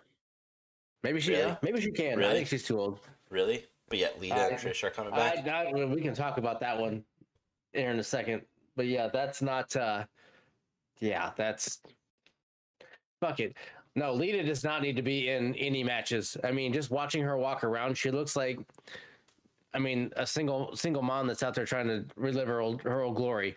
Like she doesn't need to do anything. There's no point in her coming out there at all. And look, I love Lita. Okay, when I we're do talking about too. like teenage me, Lita, Stacy, Tori Wilson, Trish,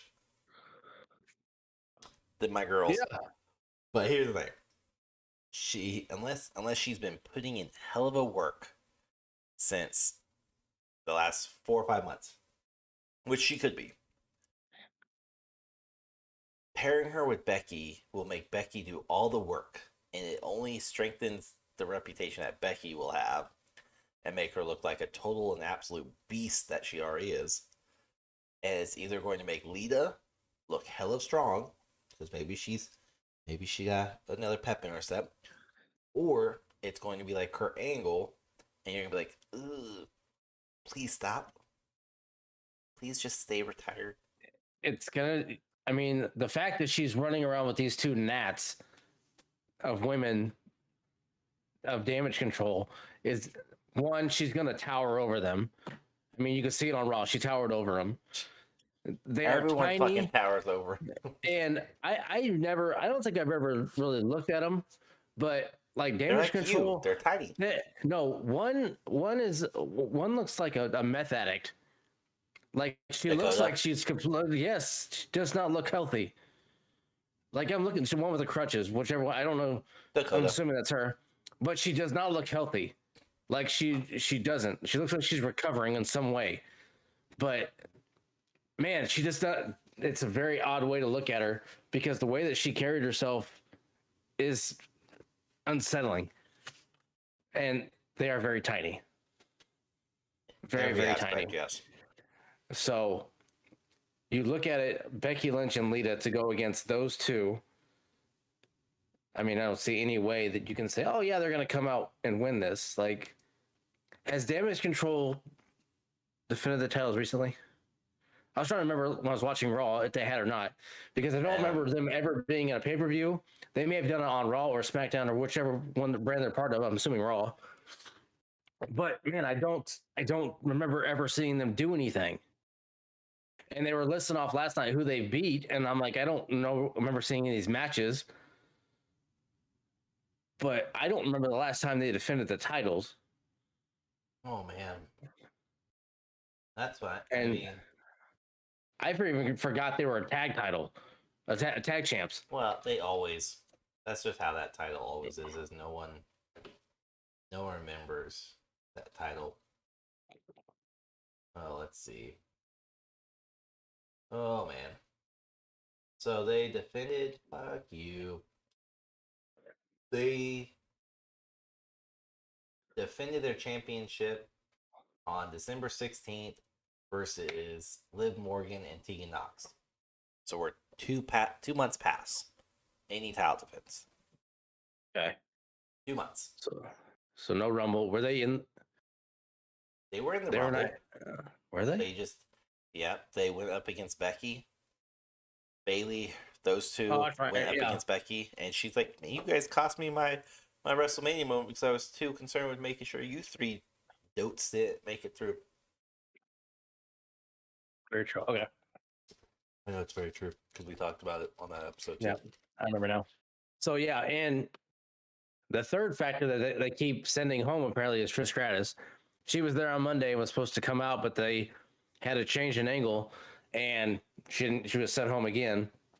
But apparently they're trying to get her involved as well to have a triple threat match, or I'm sorry, 6-man tag essentially is what's going to be, to include Bailey and then add Trish on with Lita and Becky. It was supposed to take place at Elimination Chamber.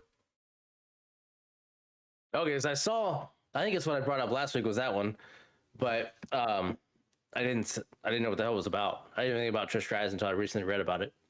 No, Trish was supposed to last Monday night. So the Monday night before Elimination Chamber, Trish was supposed to also come down to the ring with Lita to help in that cage match.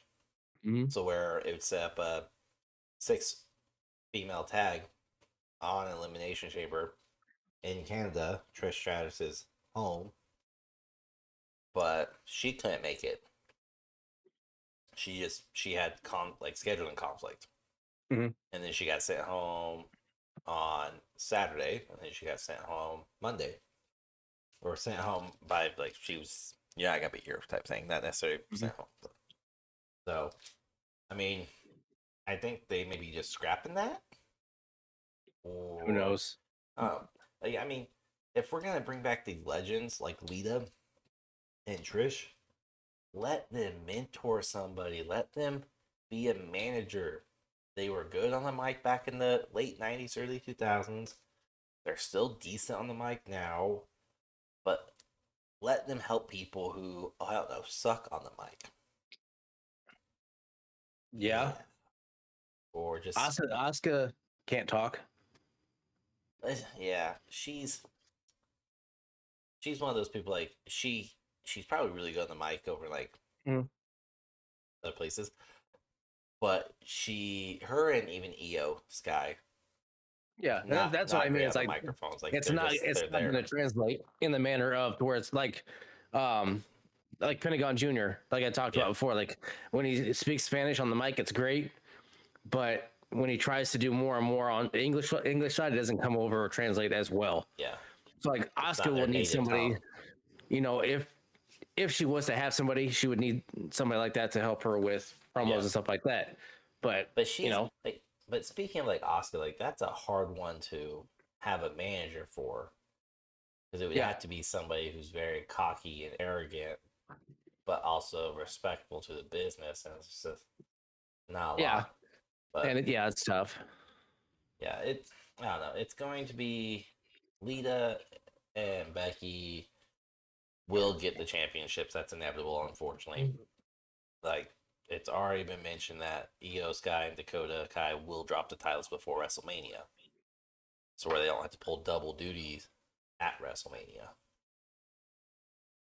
But the problem is the double duty that people are talking about is the 6-man tag. Mm-hmm.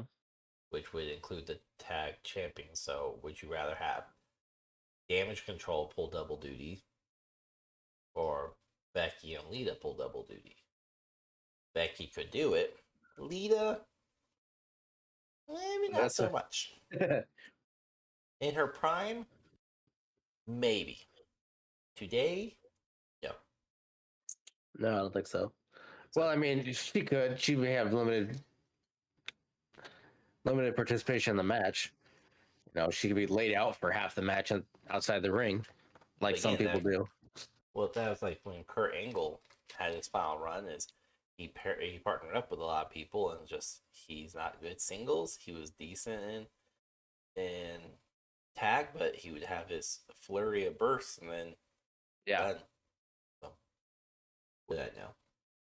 Yeah, we'll see where it goes. It's going to get interesting. The fact if that does happen, they do change, then it's going to open up some other tags, and you may see Ronda and Baszler. I think that was the other WrestleMania. It was supposed to be Baszler and Ronda versus Damage Control, and then Damage Control versus Lita, Becky, and Trish.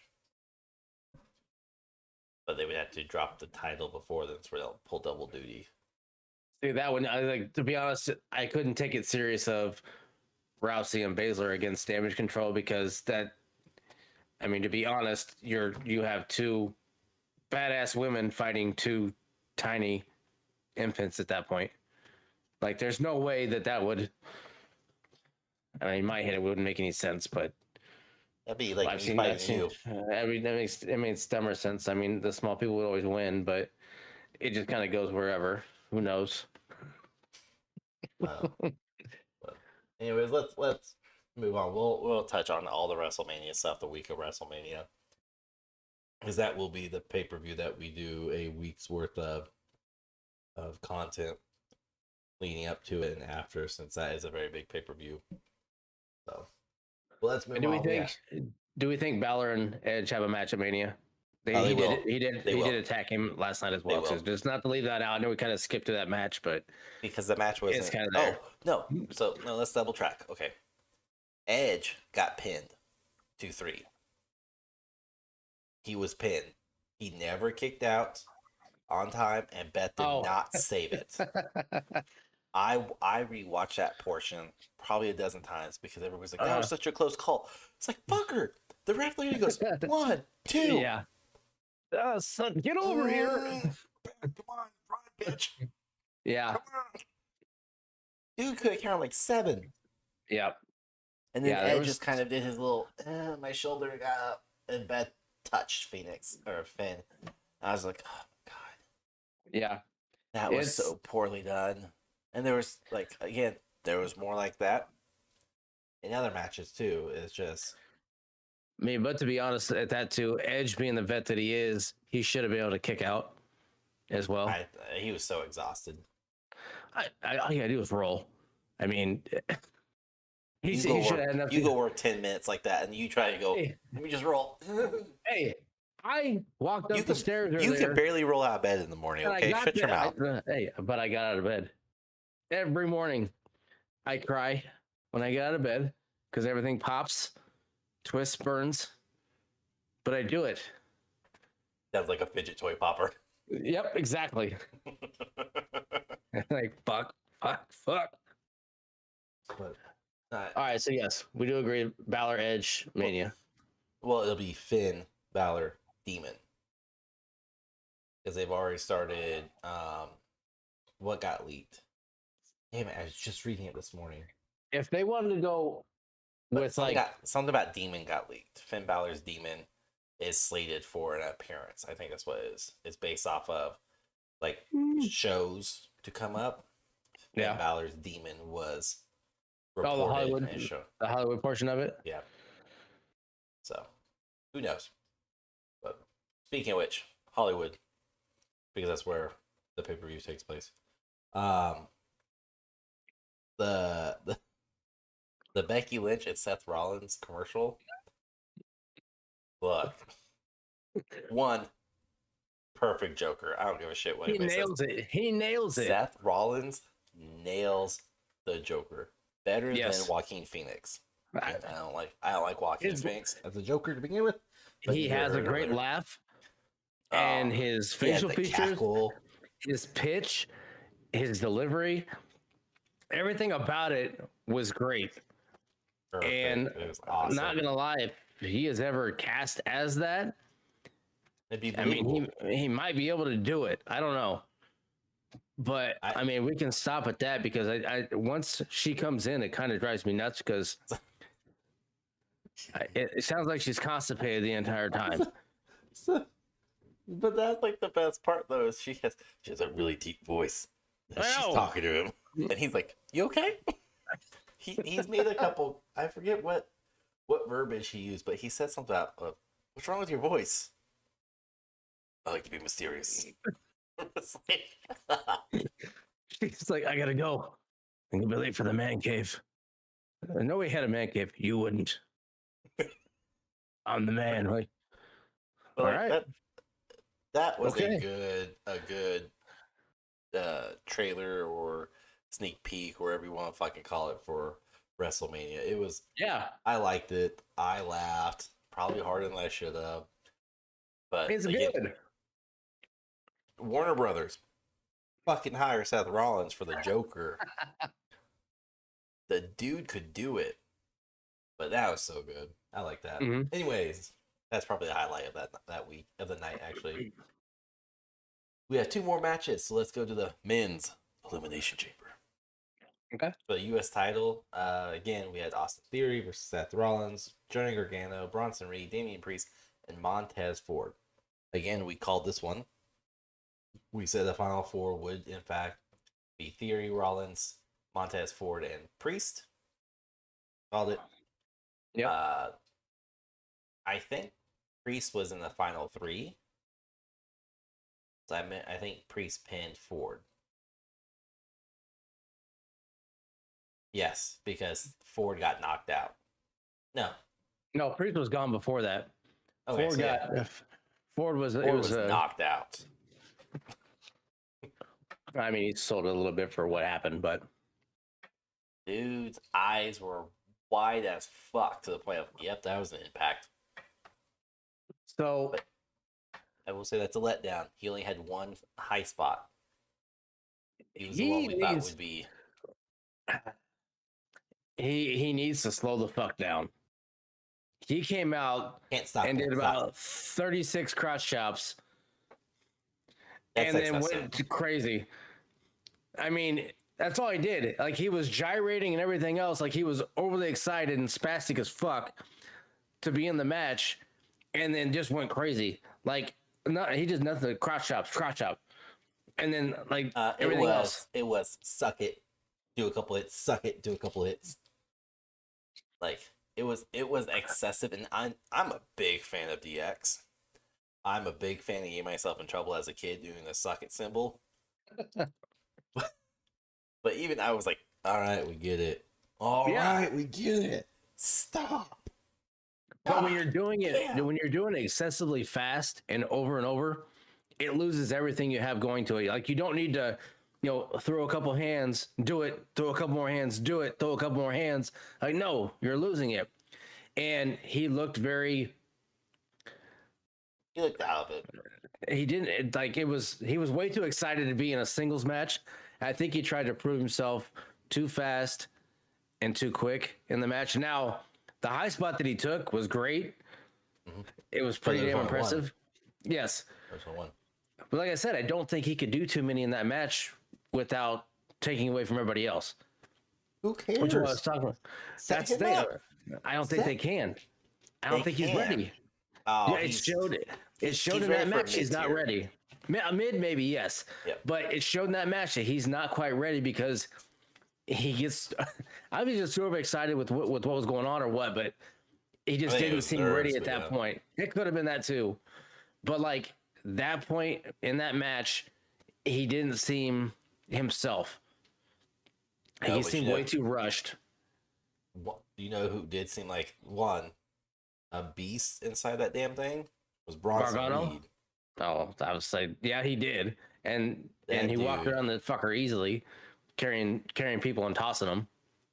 double stacking it like Yeah, he looked impressive, but at the same time, definitely a filler role where like, hey, do a couple, yeah, big spots, yeah, okay, cool, take the fall, all right, see ya later. But I mean, he did some damage before he did it. he was impressive to watch. Mhm. The top rope where he did the shoulder tackle. Anytime a Yeah, big dude gets on fucking top rope and can complete the move effectively, it's impressive. And it's always one of those where I'm like, damn, yeah, that's a lot of force coming your way. yeah. You can say this shit is scripted. I would rather take a hit from a chair than being shoulder tackled by this fucker from top rope. Like, you're not catching yourself. You can't break that fall. You can't help him. I think he did to Montez Ford, and it literally looked like a hippo was tackling a child. And you're like, yeah, Yeah. this child ain't gonna help break the fall or anything. It's gone. Like, deuces. But And he like I was said, impressive. and Gargano was impressive as well. I've never really watched him in his matches, but He he was the looked one damn good. you shit talk. I did, Yeah, yes. I'll take it back. He impressed me in the match. The dude's DDTs in that match were great. The over the top so rope, clean. they So were very clean. And the way that he executed a lot of his moves, clean and precise. Timing was good. Even his play with Seth Rollins was very good. When they were both the back and forth, sitting up top. just, Oh yeah, just they in were able to general. tell a story just those two together. And man, it was entertaining. Just watch those two. They're sitting up top, and they're just kind of like, oh, bullshitting back and forth. And then Yeah. Seth Rollins starts backhanding him, and they go out on top. I'm like, what the fuck's gonna happen here? And then that big ass bump from the top down. Oh my god, dude! Did you see so he hit Priest on the way down. Yeah, I had to watch it a couple times because he kept holding his eye socket, not like his ear or his temple. He was holding his eye socket, mm-hmm. and it's a shitty angle on the TV, so you can't see much. But it looks like he may have like hit his eye or his that section of his face on Priest's shoulder because Priest didn't get hit too hard. But I think Priest was supposed to catch him.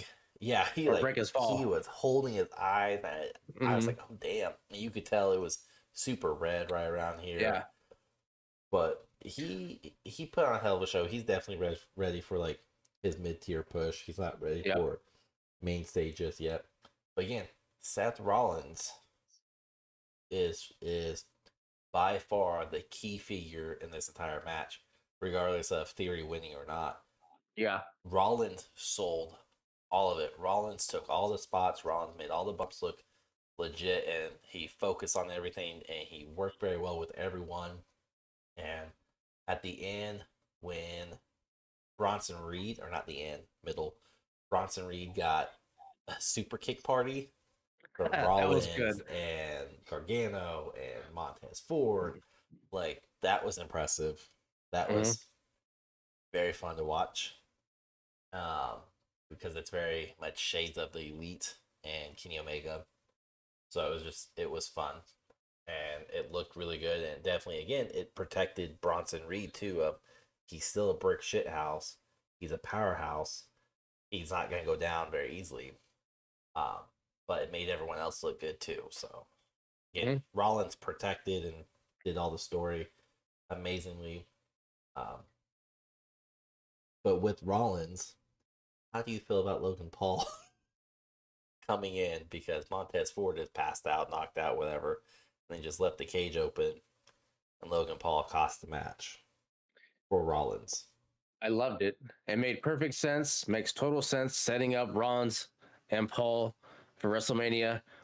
No one better to help him get over more than he already has than have Seth Rollins to go against at WrestleMania.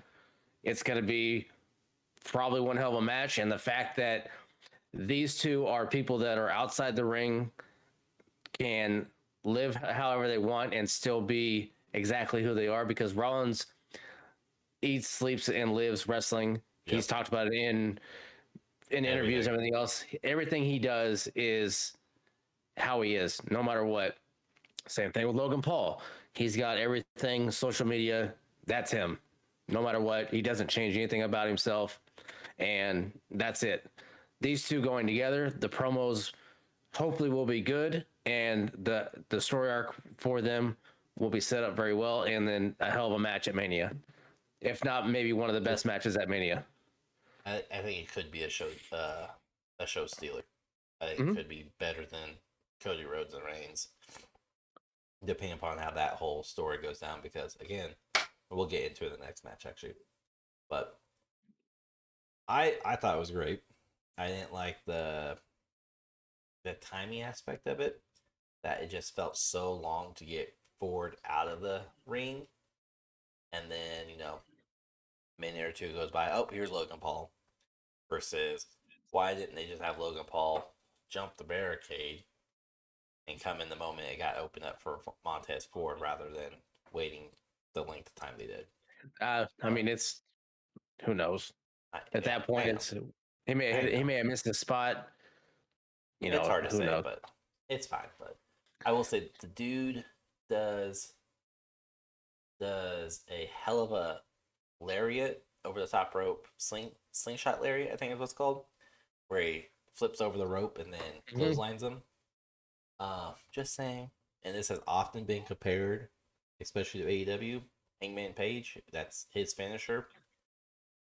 Logan Paul does it a lot better than anyone else that uses that move in the industry, whether New Japan, AEW, WWE, GCW, AAA. Like, He's got to make sure he hits it every time, because if you botch that one or mess it up, man, that's gonna show big. well, So Hangman Page had it messed up. He missed his spot one time, I think, against Moxley, and it definitely showed. And you're like, oh, all right, never mind. Like, you yeah, quickly just detracted everything so quickly. So, I mean, again, it was a good spot. I definitely ran into it. I think we talked about Logan Paul on the prediction of elimination, but I don't think we said like in what capacity. I think we pretty much said, nah, he's not slated. There was no rumors or anything of him even showing up in Canada. He was just kind of like, surprise, motherfuckers, I'm here. So, good spot. And then Theory looked like he got better. As much as you hated this guy, I'll hated admit this it, I guy. did. I Oh, shit you on admit it him every and I shit episode. on Gargano, and I'm eating crow now. Both of them I like where they're going, both of them. I just hope that Theory steers away from being the filler for Cena and going that route. I don't want him to be cookie cutter in that and be stuck in that style. I don't know. It's like I don't want him to be another Cena. Shadow. He's gonna be Yeah, a shadow. I wanted Yeah. to be an edgier Cena, I guess, or something. I don't know. He I has want him the to be a edge to heel. him.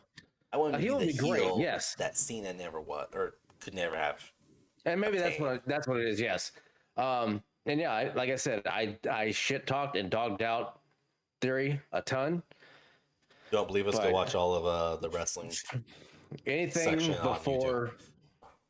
before Rumble. Yeah. Well, Survivor Series, you kind of gave him praise a little bit, but not much. You're like, Might have been, I don't know. okay, but that's November, maybe December. Because once his whole social media shit went away after McAfee slapped him around. Yeah. So I mean, he's shooting for the trajectory of facing Cena at WrestleMania, and again, regardless what happens, Theory will win. Cena will put him over, and it will make Theory and I honestly think it would make Theory ready for the main event. I think it would give enough behind him to say, hey, you're going to drop the U.S. title, or hell, let him keep it, but then give him a couple shots at Reigns or Cody Rhodes. And just like Sami Zayn on Saturday, get really close to capturing, but maybe not capture it. It'll still look like it's a hell of a show, and it's not a clean win against him, so where he still has a way to come back and say, you didn't beat me fairly. yeah, I think I think he should hold on to the title, carry that, run with that, bring some prestige to that Notoriety. title, and push it a little bit more. So when he does lose it, it's a big deal to whoever he loses it to, Yeah. and then push him towards the title run at some point. I think he's getting there. He's going to be ready, after Mania, going into Survivor Series, SummerSlam, something around that time. He's gonna be ready. Survivor Series would And probably it's be the earliest. and that's probably true. But I think he's definitely getting there. I mean, he's doing nothing but strides. He's got 2 weeks until Cena's on Raw. Cena's supposed to be on Raw March 6th, and he's already shit talking him, trying to set it up. He'll probably do some more either next Raw, or I don't think he's ever been on SmackDown, but next Raw, I'll probably shit talk him some more. I don't know if he's ever there or not. Theory's been on SmackDown. He was on SmackDown before the Rumble. Okay. So, I mean, he's got opportunities to shit talk Cena more. Yeah. He's got 2 weeks to do it. So, and then who knows? He'll probably end up calling him out or talking shit about him on March 6th, and Cena either comes out or Cena comes out and then Theory interrupts him. I think it'll be that one. If anything, again, he's a heel character, so it makes sense for Cena to interrupt him.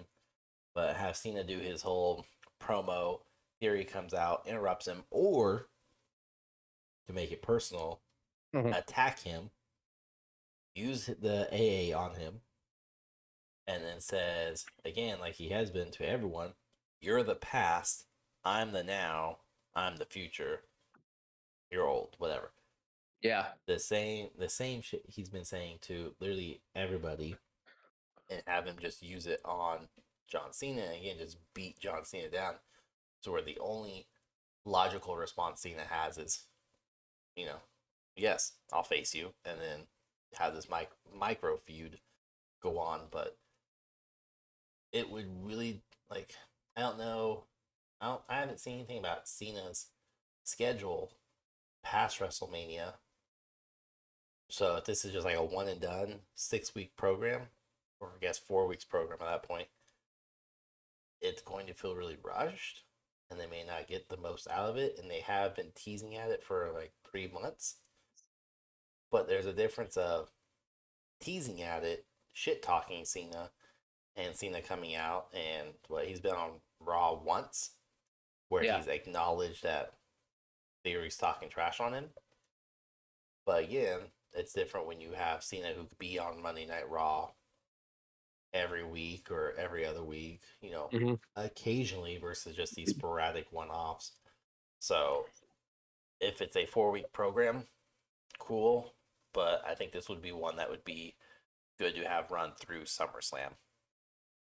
And then have Cena just basically lose 3 times in a row to Theory. So where catapults Theory that much more that even Cena can't get over on Theory. But Theory can get over on this legend, the GOAT, the icon, the wrestler, John Cena. I don't know if they would let John Cena be squashed 3 times. I don't think Cena has that big of a run. I think it's just this short stint, Mania match, and then done. If they did more, I don't know how well it would go.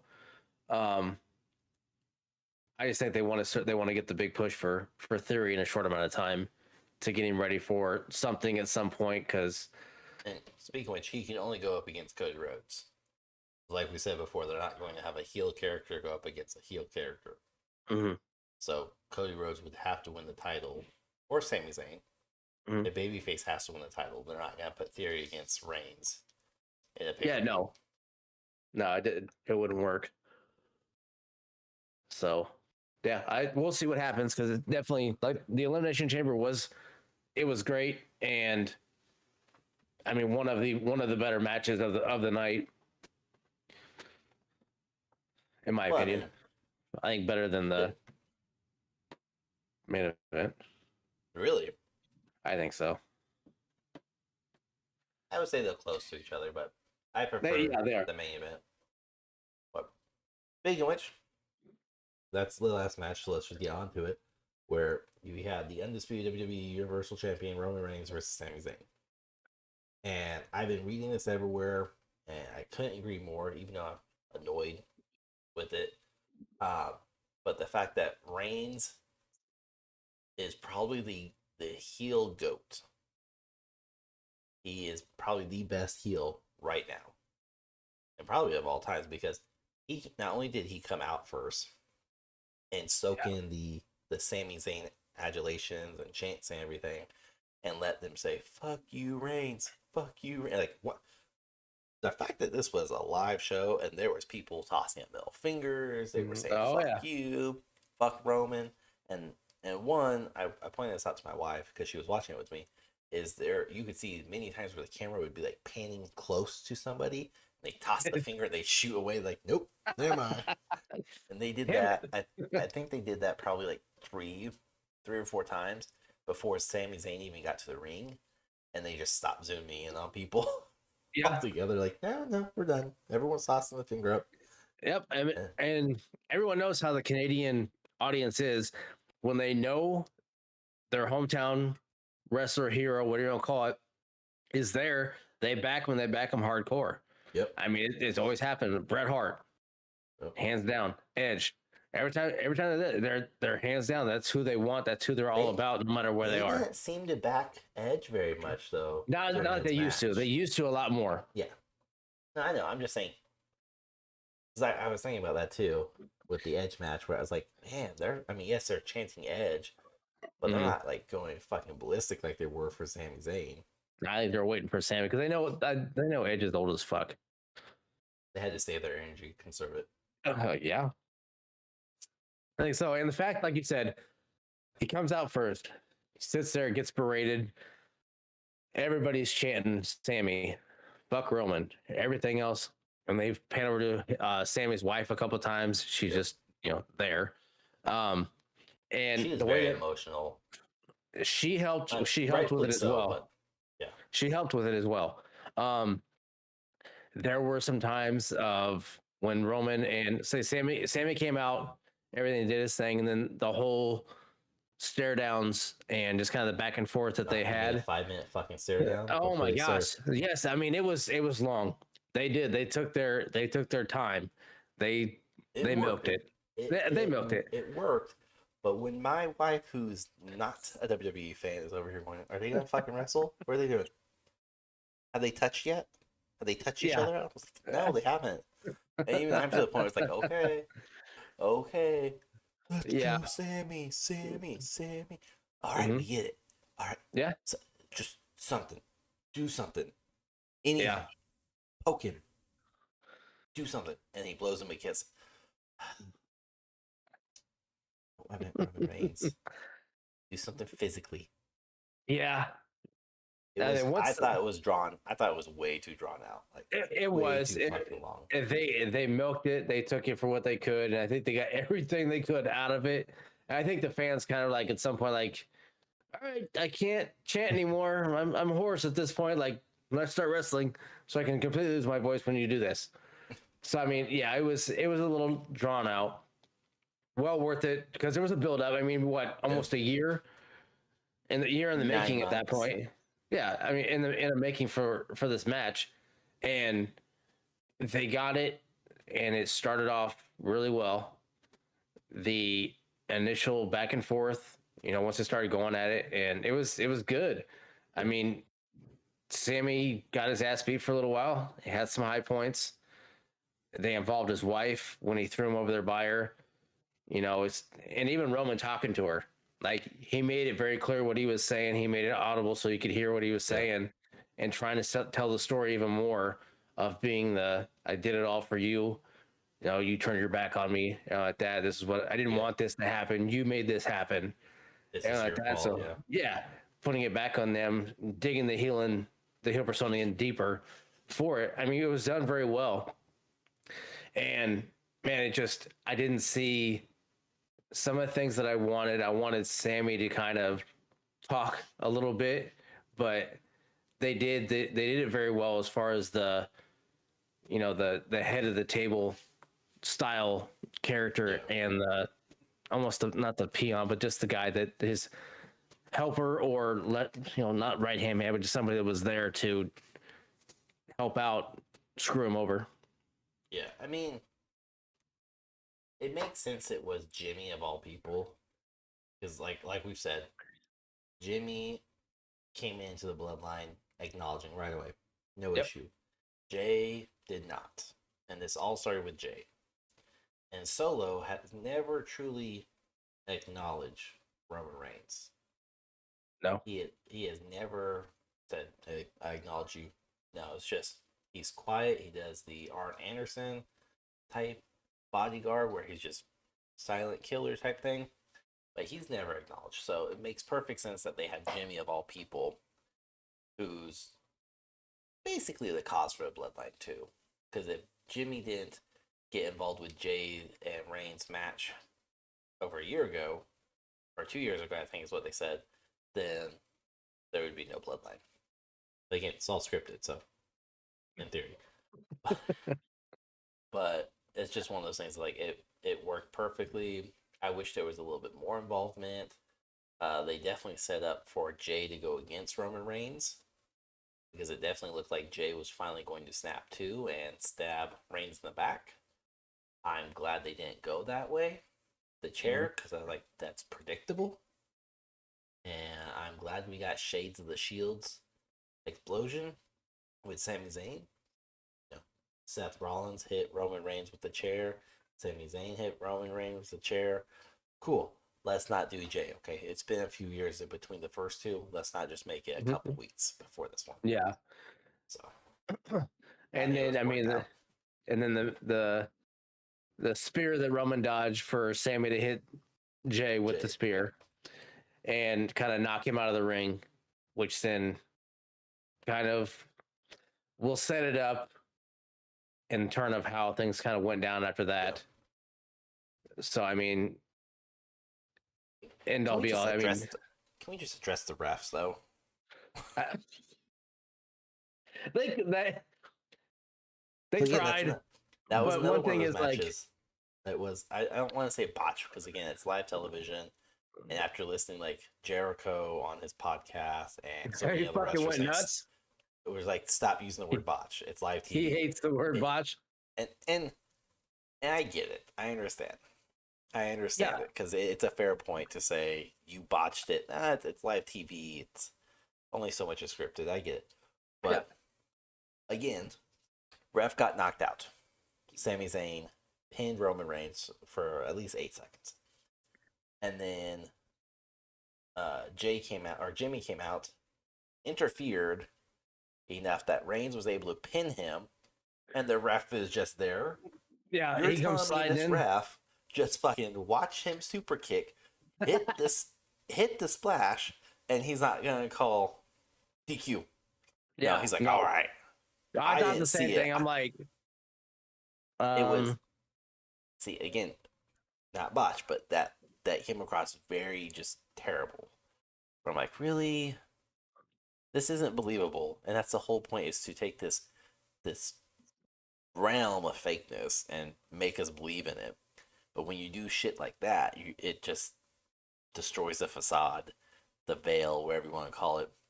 I'm going, nope. Again, though, you have to look at how it was too. Of maybe they milked it too much at the beginning, to where they couldn't have too much of it drawn out, to where Jimmy does all his thing, and then maybe Roman and Sammy go back and forth a little bit. Then the other ref comes back out. So maybe they were sucked on time. Who knows? Which again, then skip it. It wasn't a crucial part of the match that stood out. The only reason why it stood out now is for the fact of the ref, and that's literally the only reason why I remember it is the ref. And I was like, "Are you fucking serious?" Yeah. And then I think Sami Zayn also got pinned early on too. Yes. And it's like, all right, that was 3. Oh no, okay. Come on, guys. Not doing a good job of this. First edge, there are some definitely low points in a lot of the matches, but I mean, I have to agree with you. The chamber match was the chamber match takes the cake. I think so, but the storytelling in this match was better than the Elimination Chamber. There was no story in the Elimination Chamber. Okay. Yeah, as I'm saying, the action-wise in Elimination Chamber was better. But I mean, yes, the story was amazing. There was really questionable moments. Like when Roman Reigns won, KO came out, cool, awesome. But Paul Heyman fucking hitting KO on the back like a toddler. I mean, what do you expect him to do? When you put a big ass roly poly in there and you throw him at Kevin Owens, what do you expect him to do? Why was he in there? Other than the fact that like all it really did, and this is my speculation, all it really did because he said, "I've always loved you. I don't care about him." Okay, cool. We're gonna see Heyman align himself with KO at some point. We know this is gonna happen now.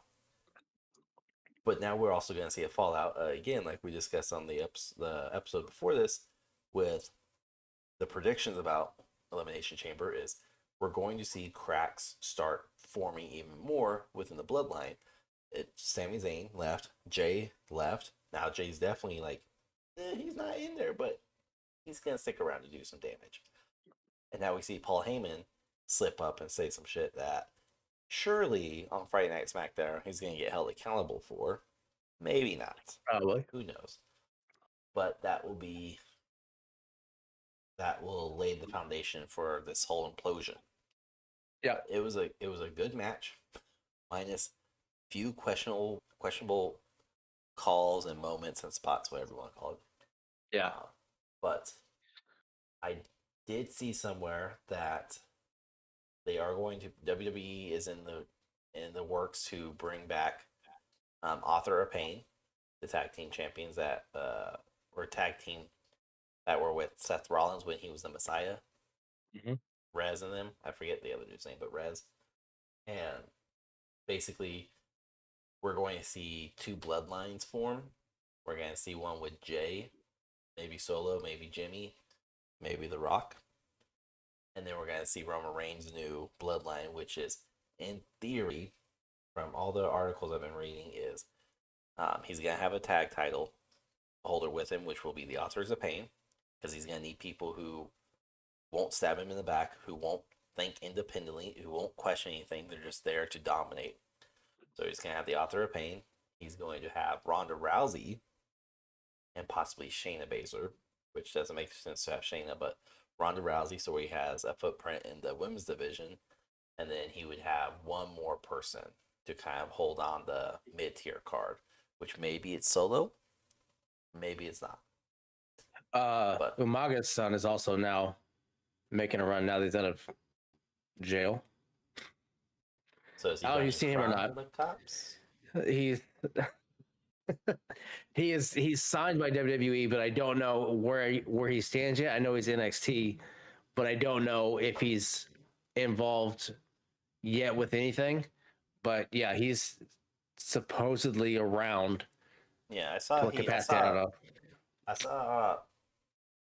I read that Umaga's son was involved with WWE, but that was the most I read it.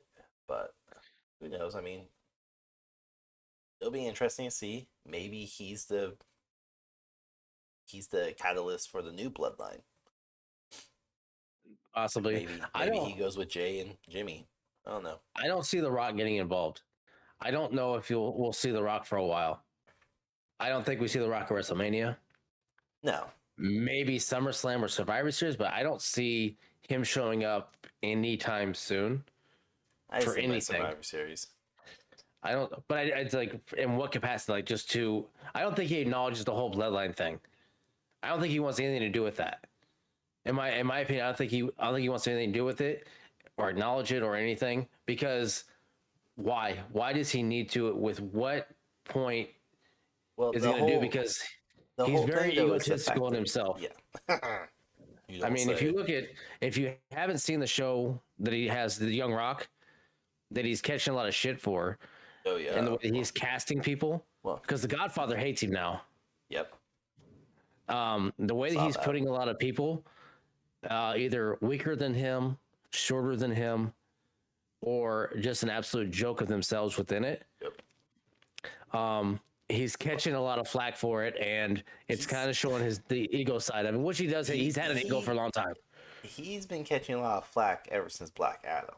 So let's just back up a bit, because Black Adam, like we've discussed in other episodes, it's in his contract, in Dwayne Johnson's contract, that he does not lose. He does not lose. So either he will become the winner, or it will be, I could beat you, but we're gonna be allies now. Which is like the big issue with like the Shazams is he's a rival of Shazam, and Shazam beats him. So that's how the story would go. But yet his contract would prevent that and would basically make Shazam look like a bitch, or just instantly jump far into the story arc of, oh, now they're all part of the Shazam tribe or hierarchy, whatever. But he got a lot of flack for that. He got a lot of flack for the finances of Black Adam, saying, oh yeah, no, we made billions of dollars or hundreds of millions of dollars, and they actually lost money. It wasn't as big as it was, and WB even called him out. And then he went on a whole rampage about haters. Like he's been Black Adam kind of kicked off this massive negative trajectory for The Rock, and it's hilarious. I mean, I love The Rock as a wrestler back in the day, and the more that keeps coming out, and the more he just kind of talks, the more I'm like, I'm starting to not like you. He's going down very much a Bret Hart phase, except not in that realm of. I'm a whiny baby. Yeah. Even though he's heading that way too, but yeah, I've seen him. He's been catching a lot of flack for everything, and people are saying now, even like Dave Bautista, the person that Rock wishes he could be, because Batista's very calm, cool. He accepts everything. He understands. We'll get more to that in a whole nother episode, but yeah, I mean, I think the bloodline would work perfectly, though. I think they are going to it because he is so egotistical, but at the same time, he will put over his cousins with no issue because he's already put Roman over once, or attempted to, when he won the Rumble years back. I think this would be kind of a time for him to say, you're nothing. You couldn't even get over with my help, and you think you're still bigger than me? Let me put you in your place. And then, of course, squash The Rock and have him finally retirement match. And that's how it should be. It's a retirement match. And just go, bye-bye. Don't come back to the WWE. But it could work because Rock is so egotistical. But The Rock also loves the business. Rock loves The Rock within the business. He's adamant about other players too inside the business. But I think it'll also come down to if WWE sells and who they sell to. I don't think he'll come back until that's all done, though. And that could be true. So once again, he doesn't want to be involved with this whole Vince McMahon thing. With Roman winning this one and everything happening with KO coming out, helping Sammy, them two not speaking or really doing anything except for eye contact at that point, and KO walking out, I think sets up tag team match for Mania with KO and Sammy. How? Because on Monday Night Raw, KO says, I'm done with you. He can say that. Yeah, I know. You just say that. I know, but I think it's going to end up happening is. But you can't see how The Rock's going to be involved with Bloodline. No, I don't. I think Sammy and KO take on the Usos to take the titles from them. That's what I think happens in some way. I don't know how they would do it because right now Jay's not a fan of Roman Reigns. He barely likes his brother Jimmy.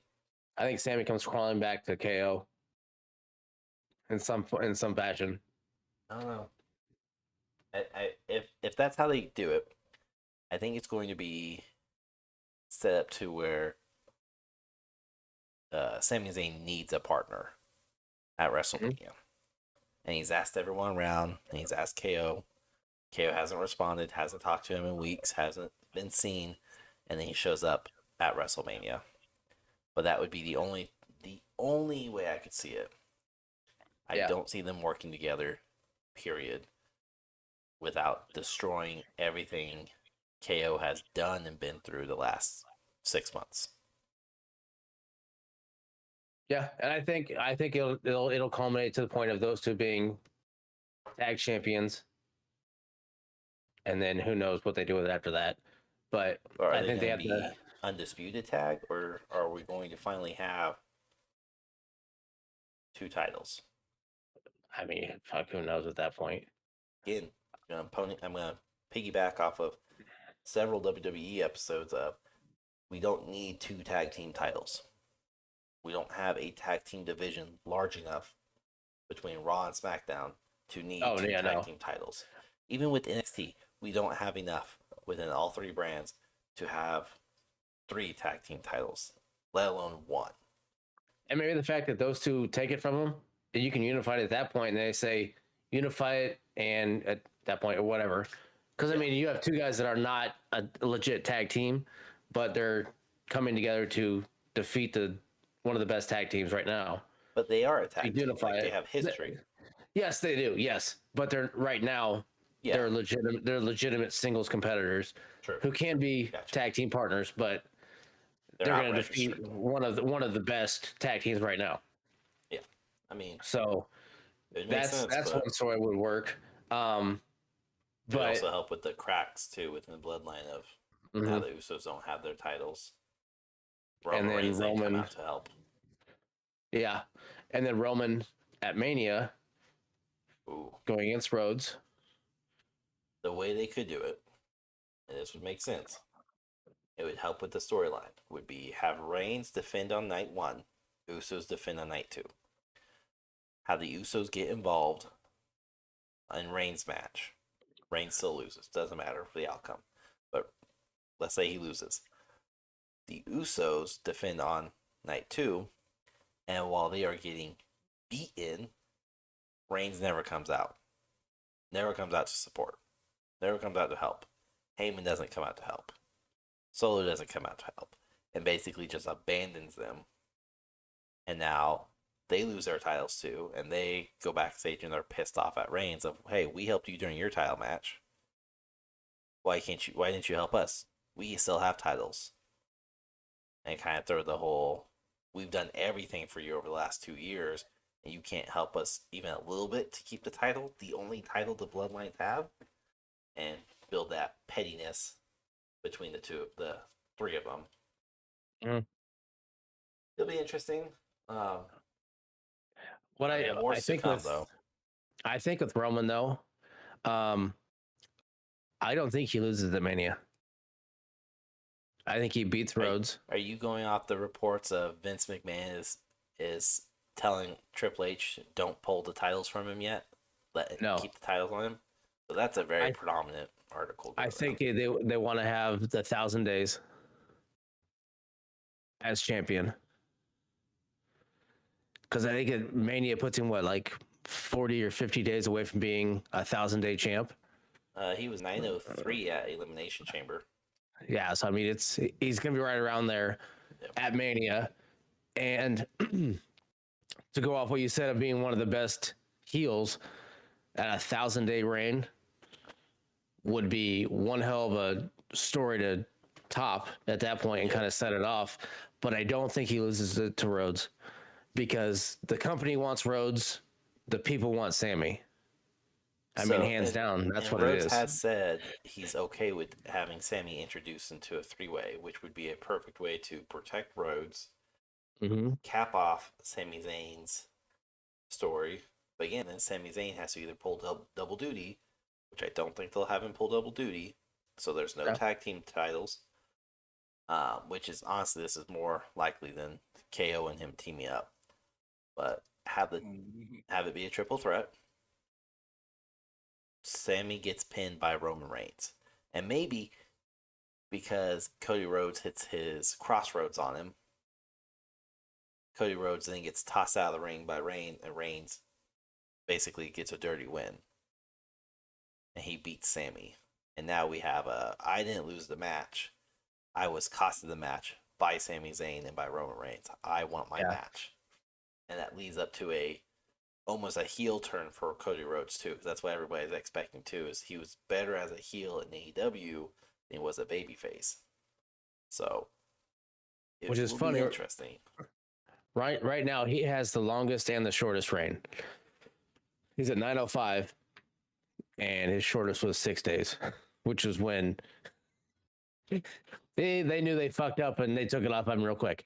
But I don't think that Sammy. I think Sammy has that title, the tag team title match at Mania, and Cody loses at Mania, and then either SummerSlam or Survivor will be a triple threat match, either a ladder match of some kind, some type of special match that has a no disqualification style in it, and which will help put more cracks, rivets, or whatever else within the bloodline if it's not collapsed by that point.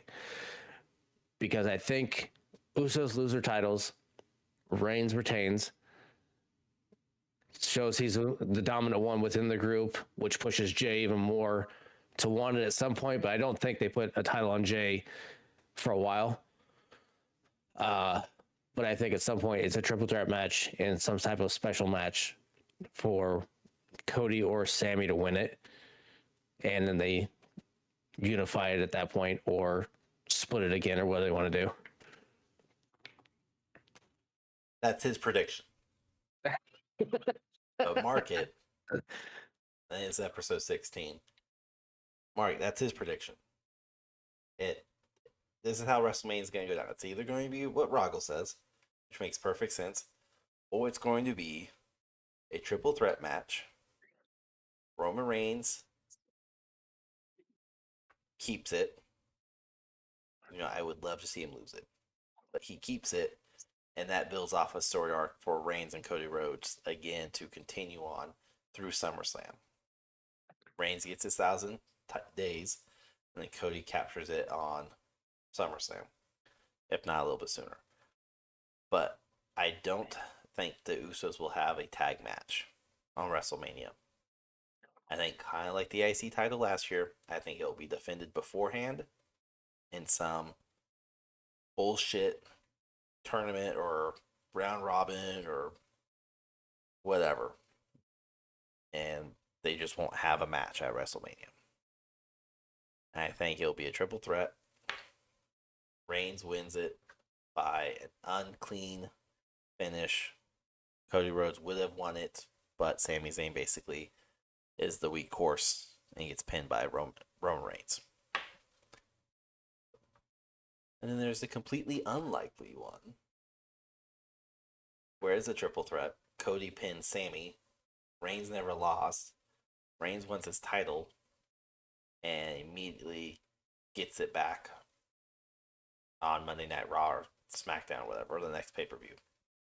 And Reigns is no longer the title holder, and Jimmy and Jey Uso are the only titles in the bloodline, causing a massive division of where the head of the table, specifically Jey. And then Jey could beat Roman Reigns without the title being on the line and still state dominance as a single run competitor. Very unlikely, but Jey and Roman could face off without a title and be a amazing match. So. But we will cover everything about this on WrestleMania. We have one last WWE, guaranteed WWE episode with 2Guys1Gamepad, and it will be the WrestleMania one. I think it will be the next time you see an episode from us, and that will be March 30th? Yeah, March 30th, which is a Thursday, will be the last one before WrestleMania, which takes place April 1st and 2nd. Mm-hmm. So, stay tuned for that. We got more. We'll see. Lots of prediction, but it will be either Rahgel's or mine, and we will definitely piggyback, or not piggyback. We will come back to this episode and see how WrestleMania card is looking at that time. But yeah, until then, thank you so much for tuning in. Before we go, last thing, March 10th, we will have a live stream over on YouTube. Don't miss it. March 10th? Yeah, March 10th. Don't miss it. 8:30 p.m. Central Standard Time. We'll probably talk about wrestling at some point in that episode too. That doesn't count. I said it'll be the last one. No, this will be the last one. Whatever. I don't know what the fuck I just said. Disregard me. I have not been drinking, and my memory is not foggy. That's how it works. We got lots of stuff to do. Thank you so much for tuning in. And here's wannabe Lizzo. So take care, everyone. Here's Lizzie. Fucking Rizzy. Lizzo. We'll call him Rizzy. Rizzy, you're wrong. All Come wrong. on, Rizzy. So wrong. No. I don't know. We'll see what happens. I'm excited for March 10th for the live event we're gonna do. It's gonna be it's probably gonna be a crazy drunken disaster. So we'll see. Until then, bye bitch. What's up, everybody? Welcome back. Fuck I am up already. Rahgel. This is Sig. He's drinking Mike's. Welcome back. What It's are you been a long drinking? time. So White Claw, like always. I mean, is it really a question? He's a basic bitch. I'm an elevated bitch. Pinky's out. You're drinking Mike's Hard Lemonade. It's not Mike's Hard Lemonade, okay? They even advertise it. It's not lemonade. It is hard blue freeze. You're drinking Kind of Mike's like Blue your Balls. balls in your pants. Oh, you're drinking Mike's Blue Balls right now. So enjoy it. Delicious. They're delicious. Fruity. Tangy. Goodness. Something you know nothing about. With that water wannabe liquor over there. It's not liquor in any way. Yeah, that's why I said wannabe. Alcohol. No, nowhere near liquor. I don't think you understand the Or shit. definition of wannabe. Not going through dictionary or terms right now. Did you not listen to Spice Girls Wannabe? Come on, they tell you exactly what wannabe is. You need to stop before you get us stuck in some weird algorithm within our podcast that we don't need to be in. Don't even bring any of that shit around here. That's almost worse than politics and any other shit that we don't talk about. Hey, listen, if I had to grow up listening to it, I'm going to torture you with stories about it. That's just because you weren't allowed to have fun. And like you, girls just want to have fun. So, That was a getting into very, our new very topic bad, today. bad joke. You're a bad joke. So, the topic today. At least After my are you mom done? chose to actually have me. Your mom just had you by accident. Right, I'm here. So, Not whatever. by choice. You may have won the epic battle, but your mom wishes she would have Anyways. swallowed you. You're that one time that should have been swallowed. Sorry, Mom. That's what your birthday card says. God damn it, should have swallowed you 34 years ago. Swallowed. Anyways, since we started this whole thing, we've been predominantly a video game podcast that doesn't talk about video games at all.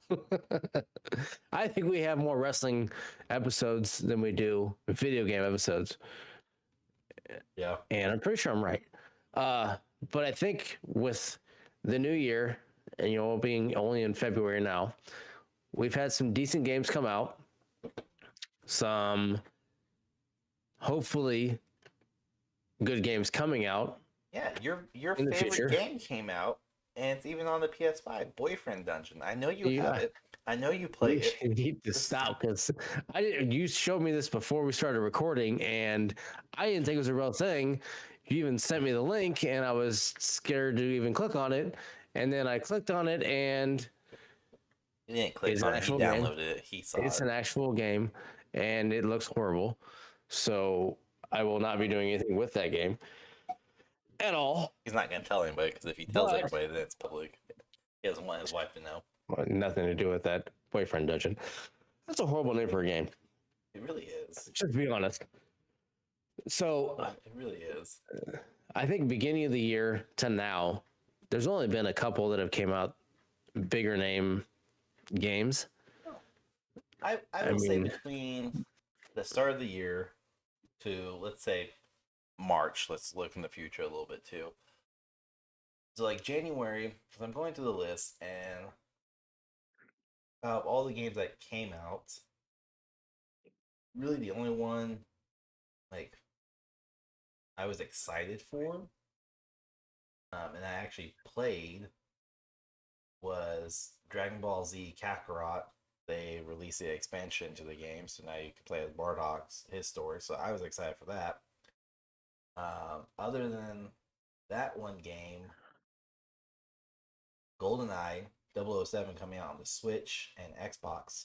Like, that was fantastic. I love that. The Switch has shitty fucking controls though, because it's literally mapped just like the N64 controller, but with Switch controllers, and it Mm-hmm. doesn't fucking compute at all. Died a lot. But Yeah. those are really the only two games from January that I was like even slightly into. Again, one's a DLC, the other one's a remake, remastered, but it's just a game. So Yeah, not a but whole lot going on in January. Which I is mean, normal, though. February was the bigger one, I think. I think the one that people have been going. I haven't heard people going crazy about it, but a lot of people have been playing it. Is the new Hogwarts game? It's because it has a With lot of Hogwarts Legacy. controversy behind it. Oh, Yes, meaning, Alright, so if you've been living underneath a fucking rock like Rahgel has, Hogwarts. I have a job. I do too. I raise kids. Hogwarts. That's Say me it. and Dad. That's not a Say it. job. Say it. Say. Ooh. Hello, TikTok, my old friend. I don't have to make you look stupid or bad. You do it by yourself. With your lies. Go on It's with your not like. lies. So it's not like. Anyways, if you've been living underneath the rock, Hogwarts, let alone Harry Potter, and J.K. Rowling has a very bad thing going behind it where J.K. Rowling made some statements a couple years ago that came across very transphobic. We're not going to get into it. That's not what we're about. And now people are pissed off that Hogwarts Legacy came out and people are willing to play it because if you play the game, you're supporting J.K. Rowling's. And if you're supporting J.K. Rowling's, then you're transphobic. So if you play the game, you're like, that's a big fucking deal. Oh, okay. And I know then what you're talking about now. people were legitimately creating websites and doxing Twitch streamers. Twitch specifically, not YouTube. So people who were playing Twitch or who were on Twitch streaming Hogwarts Legacy were somehow instantly uploaded to this website, and people would not only be able to go to your live stream and harass them, but they would also be able to release information like first and last name, where they live, the full address, anything tied to your phone number, social security. A lot of information was given away, and it only lasted a day, thankfully. But even that's still too long before they got taken down. And then still for like the first probably like 3 or 4 days, people were just harassing streamers. So it had a very rough start. But the thing is, it's because of all that bad publicity, it boosted the game. It was the single highest streamed game and most viewed game on Twitch upon like launch day. Like, it had the biggest viewership. But it's also an amazing game. I have not played it yet. I know you said you're playing. I'm going to start playing here soon. And you are part of which house? Ravenclaw is what put me in. And you were put there. You didn't get to choose. So when you upload the game, there's technically 3 things you can do. You can use the Wizarding World app / website, where you create your own account and you get Sorting Hat into a house. You can let the game do the exact same thing, but it's inside the game. Or you can literally say, no, I want to be part of Slytherin, or I want to be Gryffindor. You can choose the house, which is good because each house has a different story, like side stories, side quests, there we go, and extra stuff you can do. So like right now, Hufflepuff, of all the fucking houses, Hufflepuff is the only one right now that can go to Azkaban and deal with the Death Eaters. Don't they have the shortest also? Shortest story? Ravenclaw has the shortest. Okay, so it's Ravenclaw. Okay. So Ravenclaw, Hufflepuff, Slytherin, Gryffindor. So, like, I got sorted in Ravenclaw, and I don't care because I'm gonna play it 4 times to get all 4 side quests. But the fact that you have to learn the spells, you have to do all these like side quests and micro quests and gather bees, gather herbs, or sorry, not herbs, uh, items to make potions and all this stuff.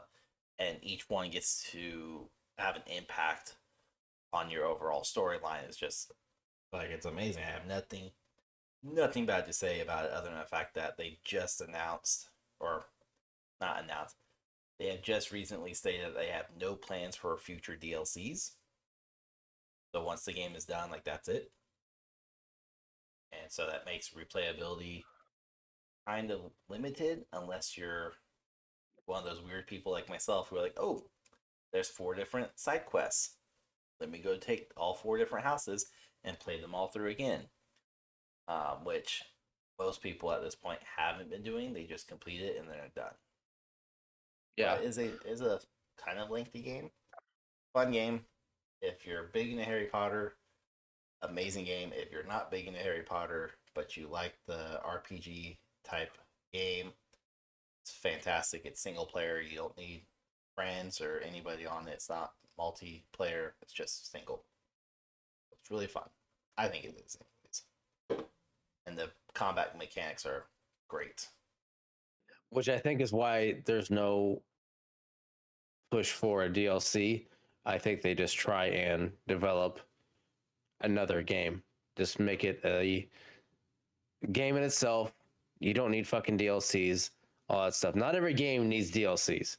No. I understand the want for it because obviously that's how a lot of games are now. But I like the fact that they're not going to be, oh, here's a DLC pack for this, here's that. No, it's a game. It's how it is. You play it through, and then you wait for the next one, the build up for it. Yeah. Which I'm assuming they're going to do it again. It don't make sense. I mean, this takes place, I think, what was it, 100, 200 years before Harry Potter? Time difference. I mean, if that's the case, then I mean they have plenty to build into. I don't know. Like I said, I haven't started playing yet. I know you have, and you haven't completed it, but wherever it leads into, and going from that, they have plenty of ways to piggyback off that to make a sequel, and to make other games from it. Because from what I'm hearing and what I'm reading, and what you said, 100 years.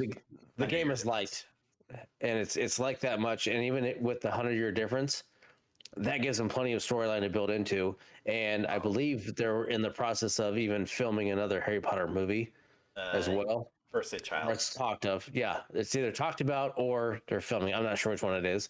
I think they writing the script. Okay.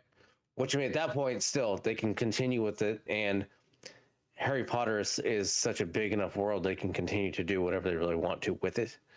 Even, and like you said, 100 years. Still there's plenty of things to do with it, regardless of the backlash that they're going to get from J.K. Rowling or whatever else type shit. And that's going to happen regardless of what it is, who said what, or anything. Any game is going to catch backlash. If some assholes on the internet want it, it's going to happen. Yeah, no matter what it is. But that's kind of like we were saying, the 100-year difference is like this takes place in 1890. Legacy does. You get a lot. There are so many tie-ins with like Alistair, not Alistair, that's WWE. I was trying to think of the character last name is Black. I can't think of the Black character. No, the last name Severus Snape. God damn it! Who's the fucking Christ? Anyways, you see lineages.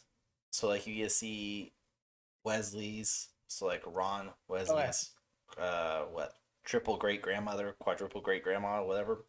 You get to see lineages come out, and you get to see, oh, this house is predominantly within Hogwarts. So what happened to get them to where they are now? Like the Wesleys, Ron is kind of like his dad works for the Ministry of Magic, but he's not a high power, and yet the professor, or not even professor, because she's like 3 spots above that. Anyways, there's a high power Weasley within Weasley. There we go. Within Hogwarts Legacy. I'm gonna butcher names. So it's really interesting to say, oh, they were a predominant power figure, and now they're Yeah. not in the Harry Potter legacy. So the tie-in's amazing, and it's again, graphics are amazing, controls are amazing, storyline's amazing. The continuity between where they're at to Harry Potter legacy is just phenomenal. I really don't have anything negative to say other than the fact that there's there's not anything to go off of once you beat the game. It's done. And like you said, not every game needs DLCs. Mm. I haven't completed the game, but from my understanding is it leaves on a cliffhanger. So either they have to make another game or they have to introduce a DLC. It's kind of the nature of the beast. If they want Which to was milk it, yeah. my next question is: do you think they have a another one of it not being another Hogwarts or Fantastic Beast style game as well, which making that one a multiplayer? Because I I mean, think if they wanted to go that route of multiplayer with DLCs, they could run with that one, but have Hogwarts being the single player style game. I think they're going to have to because that's the biggest criticism people have on Legacy is it's not multiplayer. Like that's Which the I think, biggest negative is it's not multiplayer. It will never be multiplayer from what the mhm. developers have said. They have no desire to do it. So And if yeah, you do Fantastic Beasts of a Monster Hunter style game but you where can you can already have do this in multiplayer, Hogwarts Legacies is you hunt monsters or you don't hunt monsters, you go out to mhm. protect monsters so you capture them like you do Yeah, with Fantastic Beasts. So yeah. So I mean, it if all they ties wanted to in. make that, okay. Like I said, I haven't played, so I really have no idea. I'm just kind of speaking blindly, but Not your trying ass. to trying to figure out a way to introduce a multiplayer because at some point they're gonna want it to go that route. I like everything else. Yeah. I would think. I You mean know, they I have fucking but that's the developers. thing, it's like they could make a sequel, whatever. They could do Hogwarts Legacy 2, Hmm? whatever. And they could make it multiplayer because it's already set up like when you play the game, I guess that would be the other negative is it feels like it should be a multiplayer because there's so many AIs around and you're just, or NPCs are you're literally just like I should be able to interact with these people. Why are they all here? This is taking up storage. This is taking up memory. This is taking up all sorts of space. This feels like this should be multiplayer, and it's not multiplayer. Is it that or is it so ingrained now that it now feels like it everything should be multiplayer? For me, Mm-hmm. no, but it does feel like it should be multiplayer because like so like Destiny 2, you see other guardians running around and you can interact with them. You can like inspect their gear, you can talk to them or whatever. Hogwarts Legacy has kind of that same feel where you see all these other NPC players Mm-hmm. and you're like, well, I should be able to interact with them. They're here. I should be able to like talk to them or do something. No, you can't do anything. There's a few characters you can like get side quests for, but for the most part, you can't interact with any of them. They're just students in Hogwarts existing, and it has that weird dynamic where it definitely feels like it should be multiplayer to some Mm-hmm. degree because you can even like there's the dueling wands club where you fight other wizards, you and Yeah. a partner or just yourself, and that definitely feels like that should be a PvP type moment, Yeah. but it's you with a NPC against more NPCs. So just there's something just a little off for me. It doesn't bother me. I love single player games. I preached about this on multiple video game episodes. I love single player games. Fuck multiplayer games. I want to be able to play by myself and just enjoy a good story, enjoy a good game, which Hogwarts Legacy fulfills epically. But there is also, again, just that for me, it's a little off with this feels like there should be multiplayer, but I don't care. Mm. So it's not a big deal to me. Whereas like people in my Discord community who play it, they're like, man, this feels off. Like that's their biggest thing. Is every time we hop into a chat room, whatever, and we're bullshitting with each other and we're all playing Legacy, they're like, don't you wish it was multiplayer? This feels like it's. I don't give a shit. I'm enjoying I'm enjoying the single player game because again, there's not Yeah. very many big name single players, let alone any single player games out there that have amazing graphics, story, and just everything flows flawlessly together. Hogwarts Legacy, again, my opinion, works perfectly. I mean, that's what I'm seeing across the board. A lot of ways is that it all goes very well. The game is well done, so You'll like it. I'm excited to play it. I just have to find time to do it. I don't have time. Only you were stay at home dad. Seems like No, because that's right. You said it's not a job. it's not a job. It's parenting. Trust me, I put in my application. TikTok. I put my application in multiple times to be a stay-at-home dad, and it keeps getting denied. My boss won't approve it. My boss requested it. Nope, I don't get the approval yet. I think she's getting annoyed that I put it in once a week, so we'll see. You put that in. Also, Maybe go, twice. I gave her my 2 weeks notice this time, and she goes, Yeah. "He's not quitting." But I want to. It won't let me do it. All right. The other again, I have not played this game though, but this is a big game that's came out, and I'm seeing a lot of reviews about it. But Wild Hearts, it's on PlayStation, Xbox, and PC. Mhm.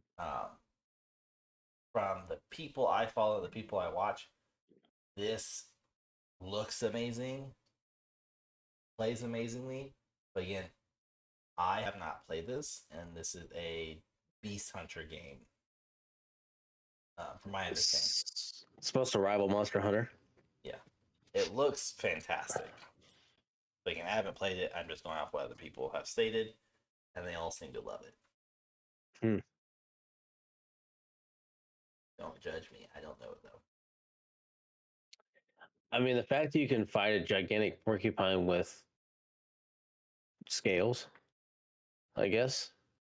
I don't know. Some of those, like Monster Hunter was fun. I enjoyed it. If it's, I mean, it's supposed to rival Monster Hunter, then I think it definitely has some potential. You said Wild Hearts. I had no idea what it was. I thought it was that fucking Disney Final Fantasy crossover weird game. Don't you diss Kingdom Hearts, you fucking That's what it plebe. was. Kingdom Hearts, that fucking Shut nerdy your ass whore game. mouth. It has I'm gonna Final call you Fantasy in Princess it. Peach from here. I'm not a two-diamond whore. Right, you're a one-bit whore. But here's the thing: is like Monster Hunter, I played it. Yeah. But that is one of those games. Even though they claim, oh yeah, it's you can do it single player. You don't need multiplayer. No, the fuck you don't. You need No, you do. multiplayer. Yes, you do. I played it. I think I got like 30, 40 hours into it. I hit a wall where I could not go any further without Yeah. multiplayer.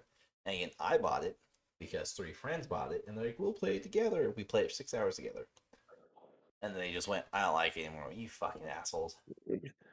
I mean, it is one that can get very tiresome because it's very repetitive. It's a grind. It's a grinder. Because there's that one, and there's another one. What's the other one similar to Monster Hunter? The fuck is it called? I played it and I can't remember what the hell it was called. It was similar and fucking shit. On this segment, I brought up Yeah, but it's the internet. Yeah, I think fucking. this is what happens every time we talk about video games. I don't play enough of them. I mean, I'll be honest, I don't. It's the fuck is it called? I played it, it was fun, but We did have a video game episode just like Dauntless, that's what it was. What was it? Dauntless. Oh, that's nothing like Monster Hunter. I The played fuck Dauntless. it's not. I literally Googled games similar to Monster Hunter. Dauntless. You do hunt monsters, but it's not the same format as Monster Hunter. No, but I took it as the same There's as monsters and you hunt them. That's it. Yeah, that's all you go out and do. You fucking fight monsters. That's all you do in Dauntless. You don't need to go and like collect herbs or liquids or anything like that. You don't have to collect anything. No, you have collect to, stuff you from can the progress. monster. You don't No, have to do that. you You can just play the game. to build up your shield and shit. You do. You're For to build up Dauntless, your character. I've collected very little. I've made my way very happy through the game with no issues your way. because of the freebies. Made your way downtown. Walking fast, looking past. I don't need you though. We're fucking done. I don't even know what to do with you anymore. Anyways, all right, Wild Hearts. That's one that it's on. It's on PS5 too. Are you going to play it? I fucking told you it's on all of them. I said, sweet baby Jesus. I just want to fucking take this microphone and strangle the shit out of you. Are you going to play it? No. Because again, it has vibes of Monster Hunter, and Monster Hunter burned me.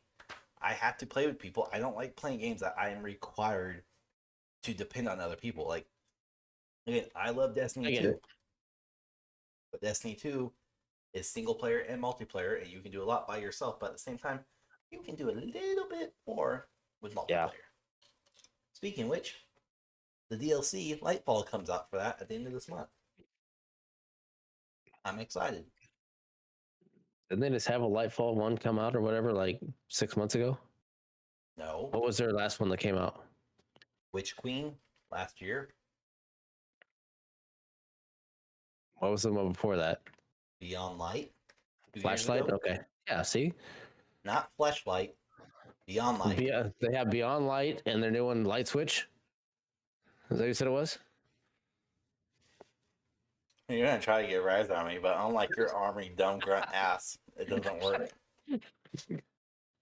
Let's go watch his TikTok shorts. What's the new one called? The Clapper? That's what's in your pants, but no. That's what... You're an idiot. That's what DK could have used to beat Bowser, but you didn't bring it up. I don't fucking... I'm moving on from that one. We're not going down that fucking black Go ahead. rabbit hole. That one, no. Keep trying to get me riled up. Nope. No, because that's not fair. You can't use fucking DK on everything. Can't fucking use it. Too. Doesn't count. Does not count. You can't use that one. I can use a bunch of them. Nope. Okay, so you're fucking... I don't know where we're at anymore. What fucking month are we in? Still in March? Still. February? I don't fucking understand you sometimes. Yeah, I don't fucking understand you at all, but that's just the life of an army person, I guess. I don't understand them. Anyways, Destiny 2 Lightfall comes out February 28th, and I'm excited for this. It's going to complete a chapter. I'm sorry, what games are you playing? Oh, that's right. None. You can't even play Call of Duty because you have grown to hate that game. I haven't grown to hate it. How's that game working out for you? Because disappointing. That was your pride and joy for the longest time. You would stream it. You fucked it up. You would try to convince me to get back on it. I got back on it, and then you hopped. You played the second one more now than you did the one before.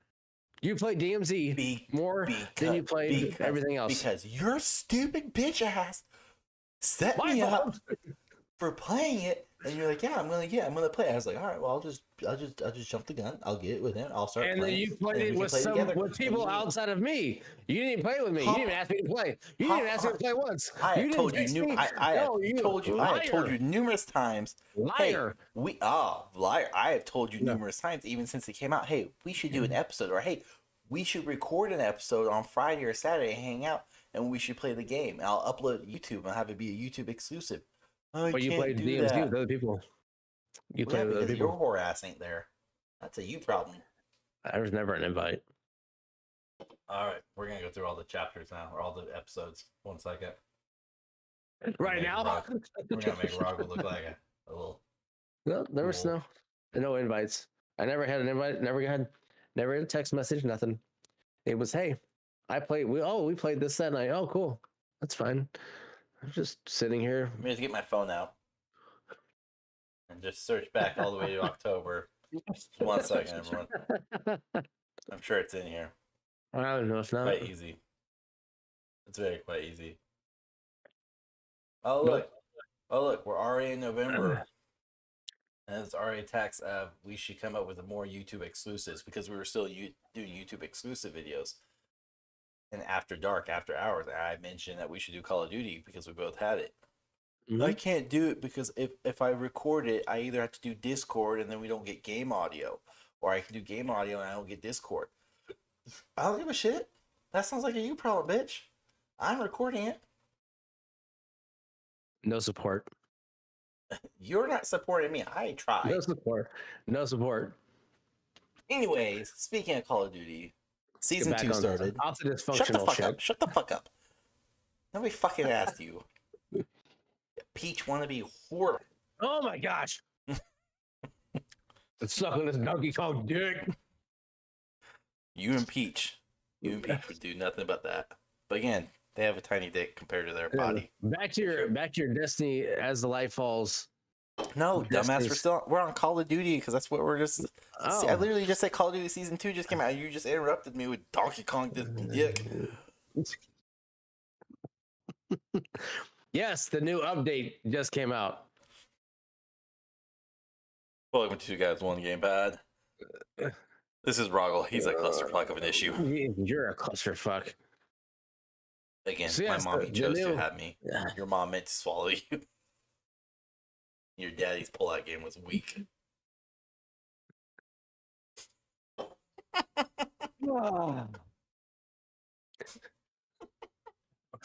No wonder we get compared to so many argumentative other fucking podcasts. I wonder why. Because of you, you start shit, and I just didn't take do things way anything. too far. No. Not this time. That was you. You this time. I just said you started, and I take things way too far. I'm okay with that. My wife tells me all the time. You started. You started with Donkey Kong this dick. No, that was way. You started way before that. Last episode doesn't count. Shut up. No, that was when you said hello. That was it. You started it. Anyways, shut that whore fucking face up. Yes, Call of Duty Season 2 just came out. No, season 2. Yes, it did. It came out. Go on with what you're saying. Call of Duty Season 2 just came out. Warzone got a new map. Keep going. You're doing good. I'm right here with you. You got this. I'm waiting for you, like, combat it because you sound like you're going to about fight this one. I'm looking at the notes from Activision. No, I'm not looking at anything from Activision. I'm looking I at said other I'm things. looking at Activision, you stupid twat. I'm not listening to your whore mouth right now. Oh, only one of us can be a whore, and that's you. That's not true at all. Most people can be whores. And you fit No. it too. Yes. I do not fit it. Oh, yes, you do. I am Air Force. We are not whores. You guys will do Bullshit. anything and everything. Bullshit. That's that.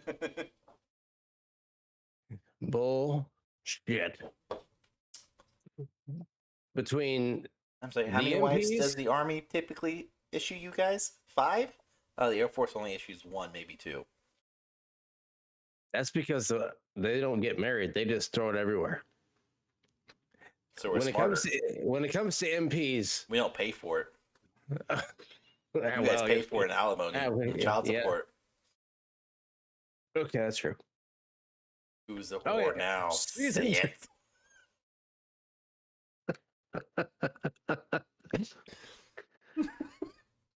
The video game podcast has been brought to you by. You're a Mental whore. Don't know. I have a headache. Season 2 of Warzone Ugh. came out, new map Whew. and stuff. DMZ got I fixed. have. Okay, I'm not gonna lie. haven't My done shit play for multiplayer. I mean, my Oh, play of that's- okay. Warzone has gone way down Oh, yeah, I it's have not played existent maybe- for you. twice since it came out. I was not a fan of, and I think I said it before, of the Tarkov style play, the backpacks and all that shit. And now I do see that they've changed it to where you pretty much just throw it all up like you did in the original Warzone. But it's thrown up at least. And sticky to just So splat everywhere. the fact that they listened and changed that aspect of it makes it a little bit better. But I don't know really anything else because I haven't played. They have a new map. They have The loadout system has changed. DMZ is drastically different. The issue, though, if I remember correctly, is you can't do. Is it duos and trios anymore? It's quads only. For BR. Yeah, there's something with the play, like the team setup. I don't remember what. I'm not gonna look it up. It's not worth my time. I'm not I'm sure, gonna but I play know that they My are friends bringing play or tomorrow. brought resurgent and just rubbing it in. Just dig the fucking knife in deeper. It's okay. I'll Just sit stop here by going to work. myself. You can be a No. stay-at-home dad. It doesn't work that way either. Kinda I'll just does. I'll just sit here with my controller and sit and look at it like, no, there's nobody here. Talking to It could be the fun. moon. But yes, I definitely want to play again, but I don't know if it's gonna be any good. I don't know. I mean, my gameplay since our season 1 has drastically declined to where it's almost non-existent at this point. But what I have played, or that's non-existent anyways. So it's more I like. also hope your wife listens. It's okay. I get beat into submission. My gameplay like has Peach would drastically too. declined, so I don't know. I'm gonna keep fucking just moving on past all your bullshit. Doesn't sound like you're moving on. It sounds like you're stopping to address it. I hate you. I have caught myself playing more of the Star Wars Fallen Order and the good game. little nightmares in the small amount of time that I've been able to play, just because, like you had before, the single player games where you can just hop on, play a little bit, and hop off. I don't have to have, try and find somebody to play with or play with a bunch of fucking random people There's that no are fucking annoying. progression requirements. No, and There's none of that. no, and that's I'm why single enjoying the player games need storyline. to come back. Yeah, I'm enjoying the storyline of Fallen Order. I know it's an older game. Same with Little Nightmares, too. But I mean, they're both enjoyable. They're fun, and Little Nightmares 2 is kind of frustrating, just because you have to make sure you hit the right spots to continue the story. So I mean, it's entertaining and it's frustrating at the same time. But Star Wars Fallen Order, I mean, yes, it came out like 2019, I think is what we said a couple episodes ago. But the sequel comes out in April, the end of April. So, I mean, you're playing catch up. I can already tell you, I'm excited for that game to come out because the game's single player, fantastic storyline, amazing graphics, amazing concepts. They're fucking amazing. Love it. Yeah, but again, that's April. But you'll get there. What are you talking about? Which one? Fallen Order or Survivor? That's Survivor. That comes out in March. This says April 28th. Oh, I'm looking now. It says March 17th. Let's go to their website. What am I on? I'm on PCMag.com. Jedi Fallen Order release date per Star Wars website, April 28th. I said Survivor, not Fallen Order. Per the website, Star Wars Jedi Survivor, the Fallen Order sequel, is coming out April 28th, 2023, per the Star Wars website. Well, all right. Then it's on Digital Trend, and it's on Digital Trend, it's on IGN, it's on Wikipedia, it's on Star Wars Game, it's on Disney, it's on Sony, it's on Xbox, it's on Steam. Now you click on it, it does say April 28th. Well, all right. Because it's now April. The Air Force does know how to read. Right do we need to school you on how to read again? You clicked one button. You shut your damn mouth. You clicked one button. Remember, top to bottom, left to right. Up, down, left, right. So we have that, and then... You fucked that up, didn't you? No, up, down, left, right. It's backwards on yours, fucker. Fix your damn thing. I hate you. Damn it. Where do we have... Shit.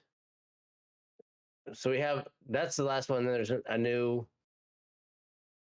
I don't know if it's new The or if it's gonna Resident be a Evil. fucking remake. Yeah, I believe it's a is it a remake? remake. Yeah, I mean, because it's Village. four, so I mean, it's Village hard to is tell.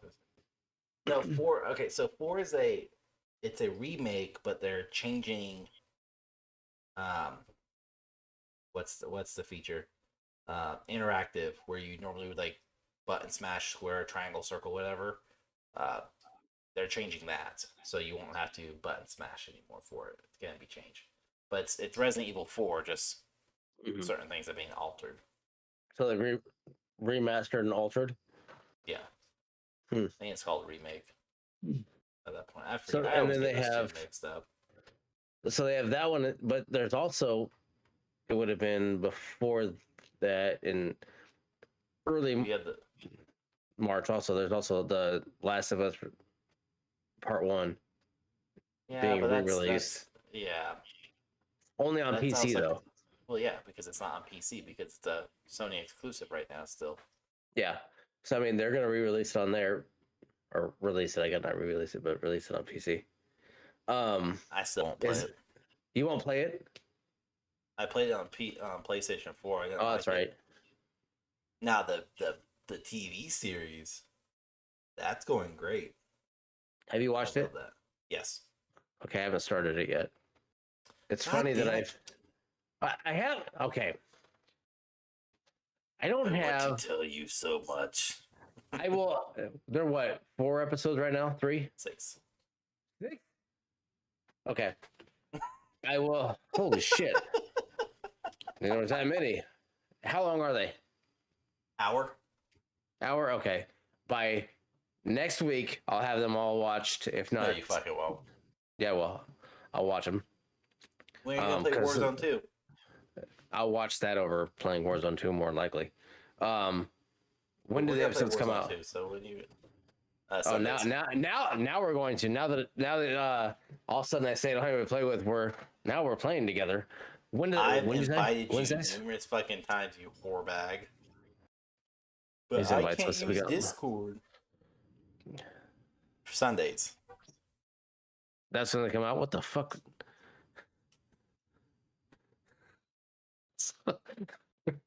The episodes come out Sundays. Yeah. Okay, so that I can have all 6 watched and then be ready for episode 7 on Sunday. Yeah. That should be fine. So that's one that I do need to watch. Yeah, so we can do an episode or yeah, because I've been staying up to date because I thought you were watching. I was like, oh man, we're gonna do an episode here in a bit, and we'll just do The Last of Us, and we'll do a couple other video game adaptation movies / TV shows. And here you're fucking bitch ass hoe bag ain't doing shit. Which other shows or movies are you want to do? I don't know. I was gonna figure it out by then. I got time.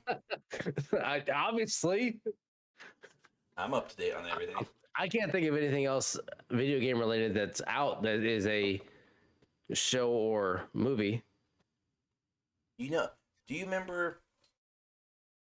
Was it 2015? 16? Probably not, but I'll try. I'll try. Are you gonna fucking let me finish, or are you just gonna keep No. interrupting me?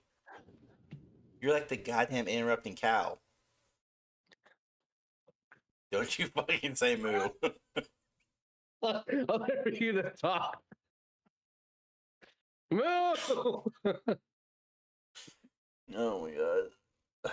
Anyways, back in like 2015, 2016, Netflix announced that they were going to do a live action Legend of Zelda.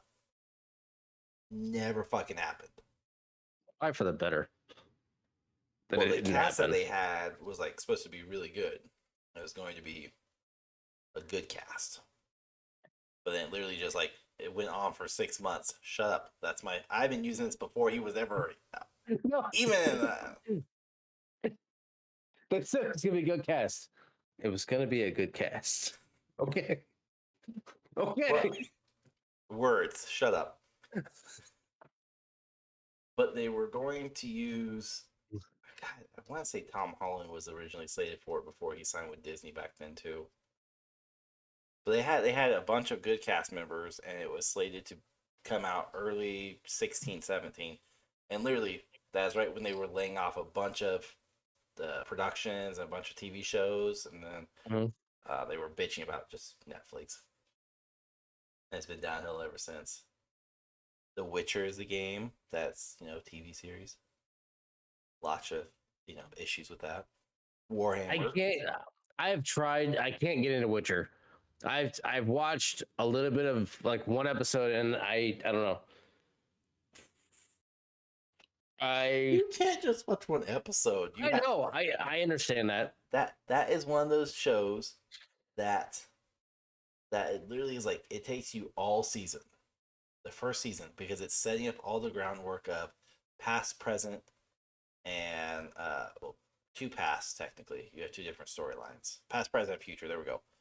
So yeah, you see like Yennefer's past, you see Geralt's the present, and then you see Ciri, who's the future.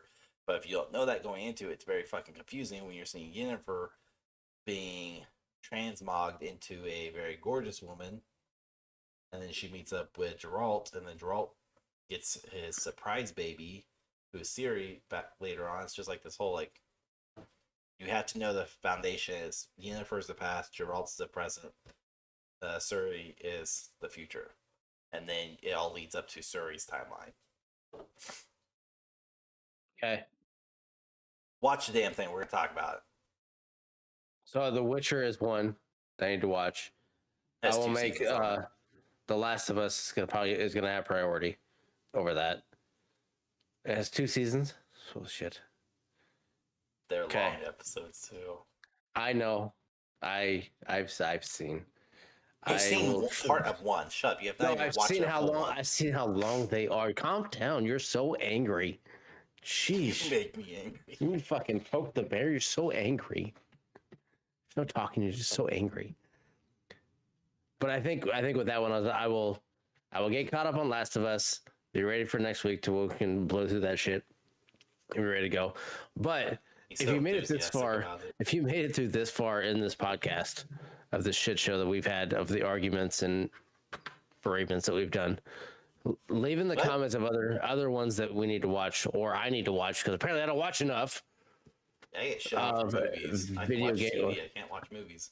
Yeah, you know, shit. You don't watch horror movies for shit either. Yeah. Winnie the Pooh was a letdown.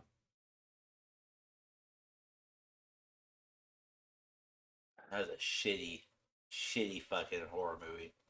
Thriller movie, slasher movie, whatever you want to call it. Shit. I'm watching it tomorrow. I haven't watched it yet. I have that one, and I still haven't watched The Grinch, the mean one yet either. Yes, I still have some. Okay. I haven't watched them yet. I have those set. Go back to the October episodes and listen to Rahgel berate me. And now he's behind. Like a baby back bitch. I haven't had time to watch them. Stay at home. You got my abilities to watch. I use those for when I'm doing stuff. Okay, well, you're doing stuff now. Use your sick days for this. Actually, I said when I'm told I have stuff to do or go somewhere. That's when I use my sick days or my vacation days. So no, I have those to watch. What did you watch it on? We've gotten way off of video games. Thanks to you. As we're, I'm not going to encourage any illegal activities. Oh, okay. Then I will. That's the same thing then. Okay. It's not available free anywhere. Well, we don't want one of those jailbreak things to happen. So, okay. Gotcha. I can do that. Not if it's like a Raspberry key part at all. No, it's okay. I get way off subject. You got way off subject. No. You start talking about Last of Us TV show. That's a movie based off, or a TV show based off a video game. Yeah, and we're still talking about video games. You brought up Winnie the Pooh. Yeah, because you gave me shit for not being able to watch movies, because I have young children. So I can't just go out. You couldn't go out and watch anywhere. No. I'm way behind on Marvel movies. I haven't finished Moon Knight yet. Fucking Christ, go watch Moon Knight. We've talked about this since October. Yeah, no, not October. I started watching Moon Knight in January. Okay, maybe October. Maybe. Moon Knight came But I out knew March of last we year. are. Yeah, shut your damn mouth and break your fingers for looking up dates. I know damn well how far I'm behind. I had a conversation with the family last night, as a matter of fact, of how far we are behind and how disappointed I am because we used to be right up there with everything. Take some And all of a goddamn sudden- initiative and just do it And all of a yourself. sudden, everybody, you say that,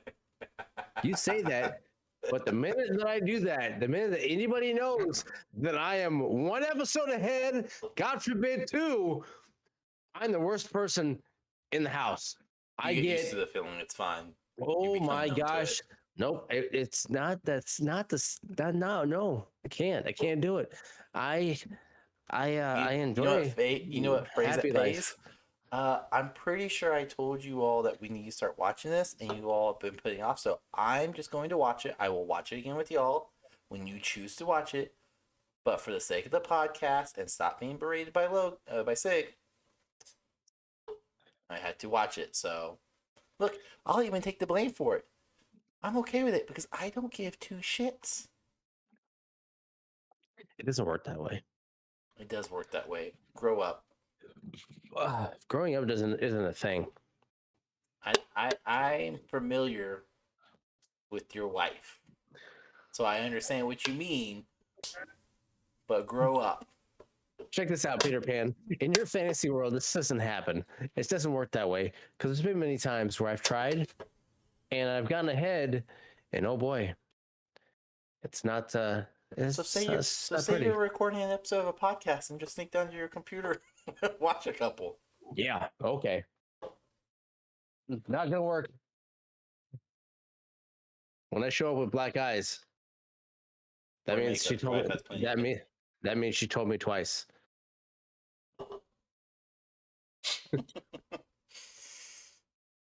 Catch up. But I will do what I can. Not making promises other than I will have Last of Us Fucking watched year. by next week. All right, so we'll talk about Last of Us next year. Next week. Okay, cool. I Good will deal. have Anyways, notes and everything enough with ready to your go. lies. Shut Enough up. with your lies. This kind of goes off what we've talked a couple times.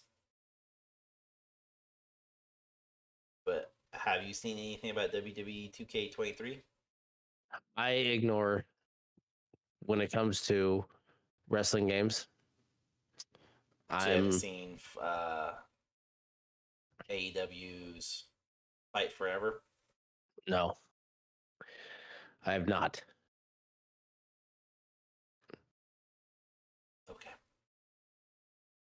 So, where are you going with this? I was gonna have a conversation with you, but you can't have a conversation with somebody that doesn't know shit about it. So, Well, go on. I'll figure something out. in other words, he's googling shit to have a conversation. So what? Just Not fucking let legitimate. shit go. Not everybody sees exactly what I'm doing every time. No, like for 2K23 for WWE, anyways. They're supposed to be changing a few like big aspects of it. They haven't revealed what exactly, other than that you're going to have new playable modes, and you're going to be able to do war games inside the video game, which is like 70-degree angle top down type, so it looks weird. And if you've ever played a wrestling game, you do like steel cage match or Hell in a Cell, you have the cage in your way. Mm-hmm. Now imagine that, but it not so transparent, and you have the top of the cage too, so you're zoomed out a bit so you can see both rings. Looks like a pain in the ass. Will I get it? Probably. Not on launch though, because it got burned last year when I think April or May came around. It went down by like 40%. So not Uh, great. I did read that a lot of the Just now. sports or entertainment. No, not just now. I looked up the AEW game. That's it. The sports and entertainment like game wrestling, football, Mhm. basketball, those games, they're declining drastically Yep. by 60 to 70% because Yep. of the cookie cutter, Repetitiveness. repetitive, same thing over and over, and how dry the whole market is for them. Because I mean, to be honest, what do you expect? What are you expecting from these games?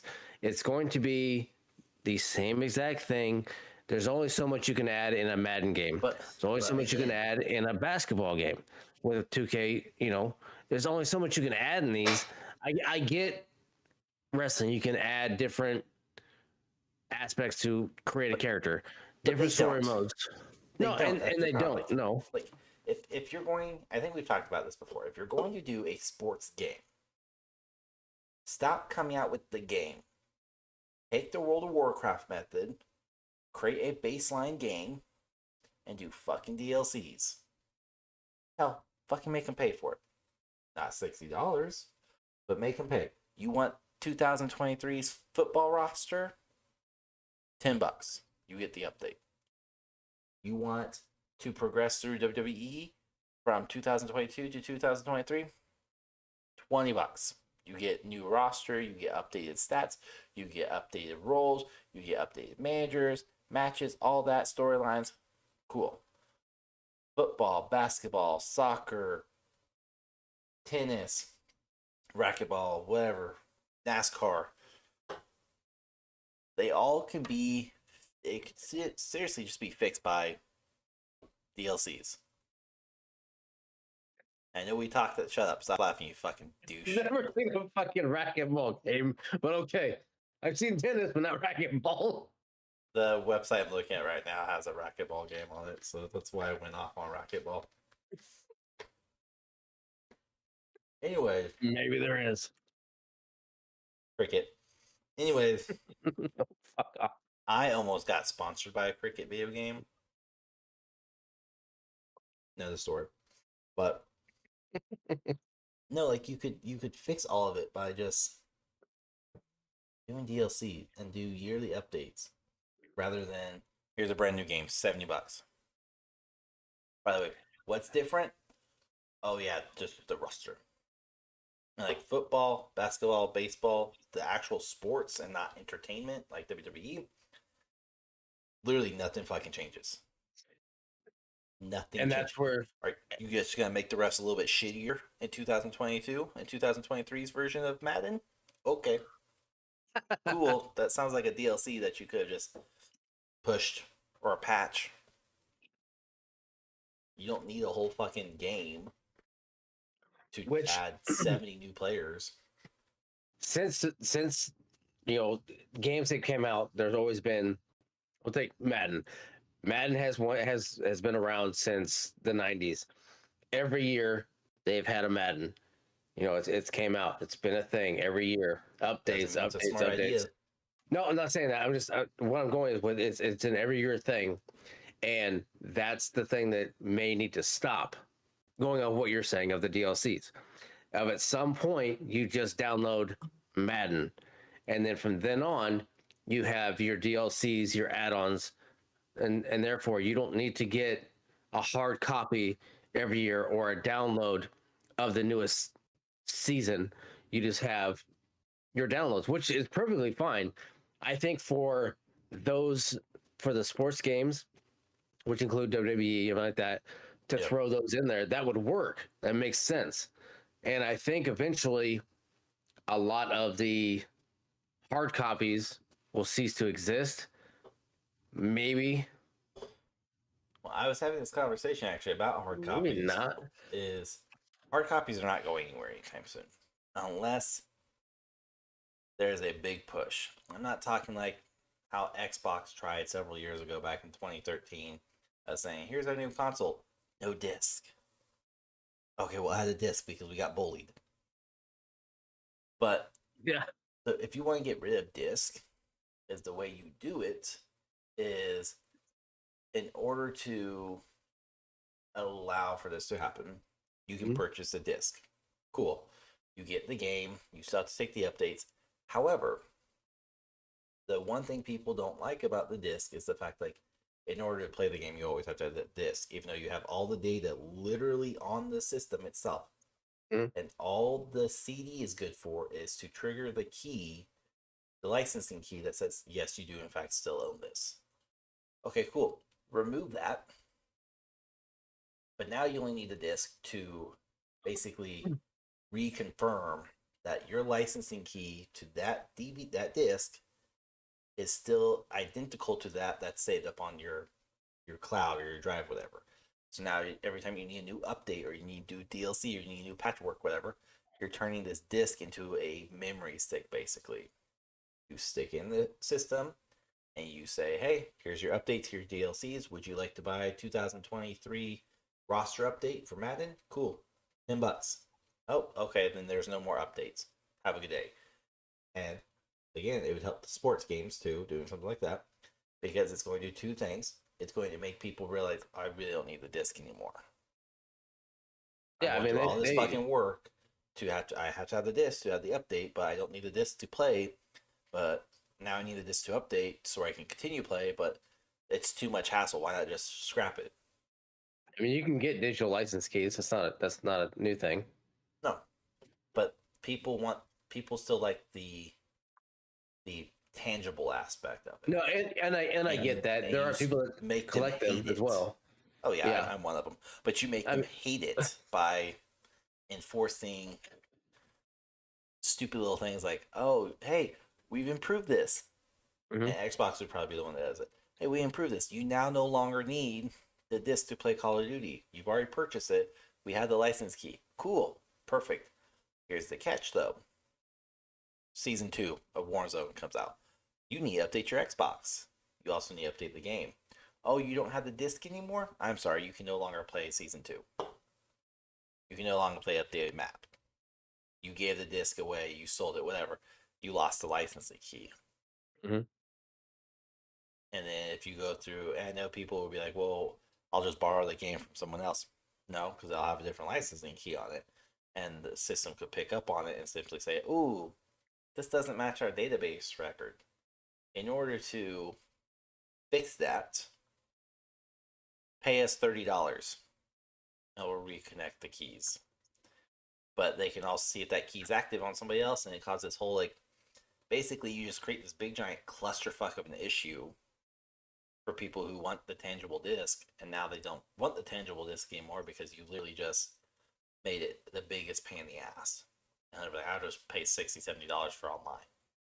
But people don't want online either. For the digital disc. Digital format, it's the same price. I'm paying digital price. I should be saving at least $15. So make the physical disc more expensive. There's another way. True. But Which it should be. Just my thought. It should be. It should be more to buy it than to download it. Absolutely agree. What will happen is that the disc will go away and the game will still remain $60, $70. Yep.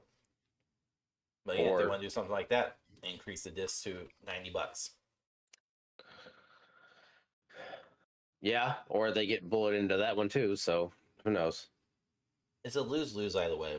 Or you just join PC and get the subscriptions like Game Pass and Ubisoft and EA and Steam, and you just get unlimited access to libraries. Yeah. You know, it's $90 a year by Sony. Yeah. That's my thought, though. Either which way, though, I mean, I don't think DVD, or not DVD, disc.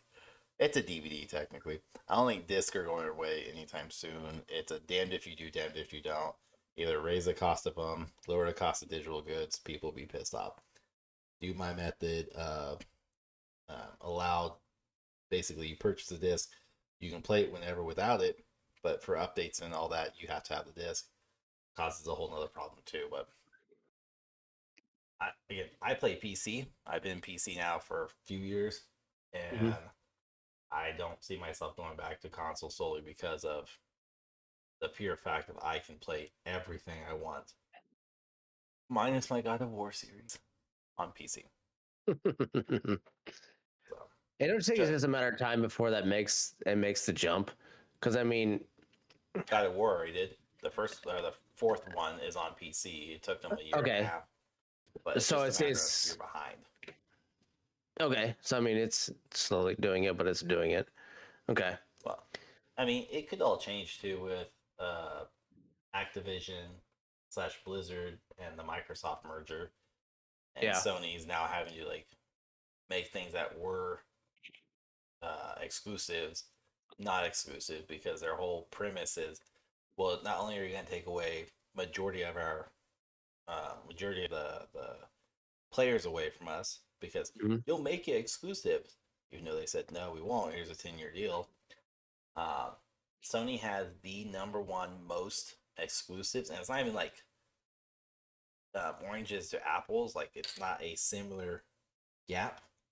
It is a astronomical number difference. Sony has just stupid amounts of exclusives. Xbox / Microsoft has very few. Nintendo has a lot more than Microsoft and Xbox. So, Well, yeah. I mean, I can see that, and because their games are so niche. yeah. That's the best I was word, just- niche. Yeah.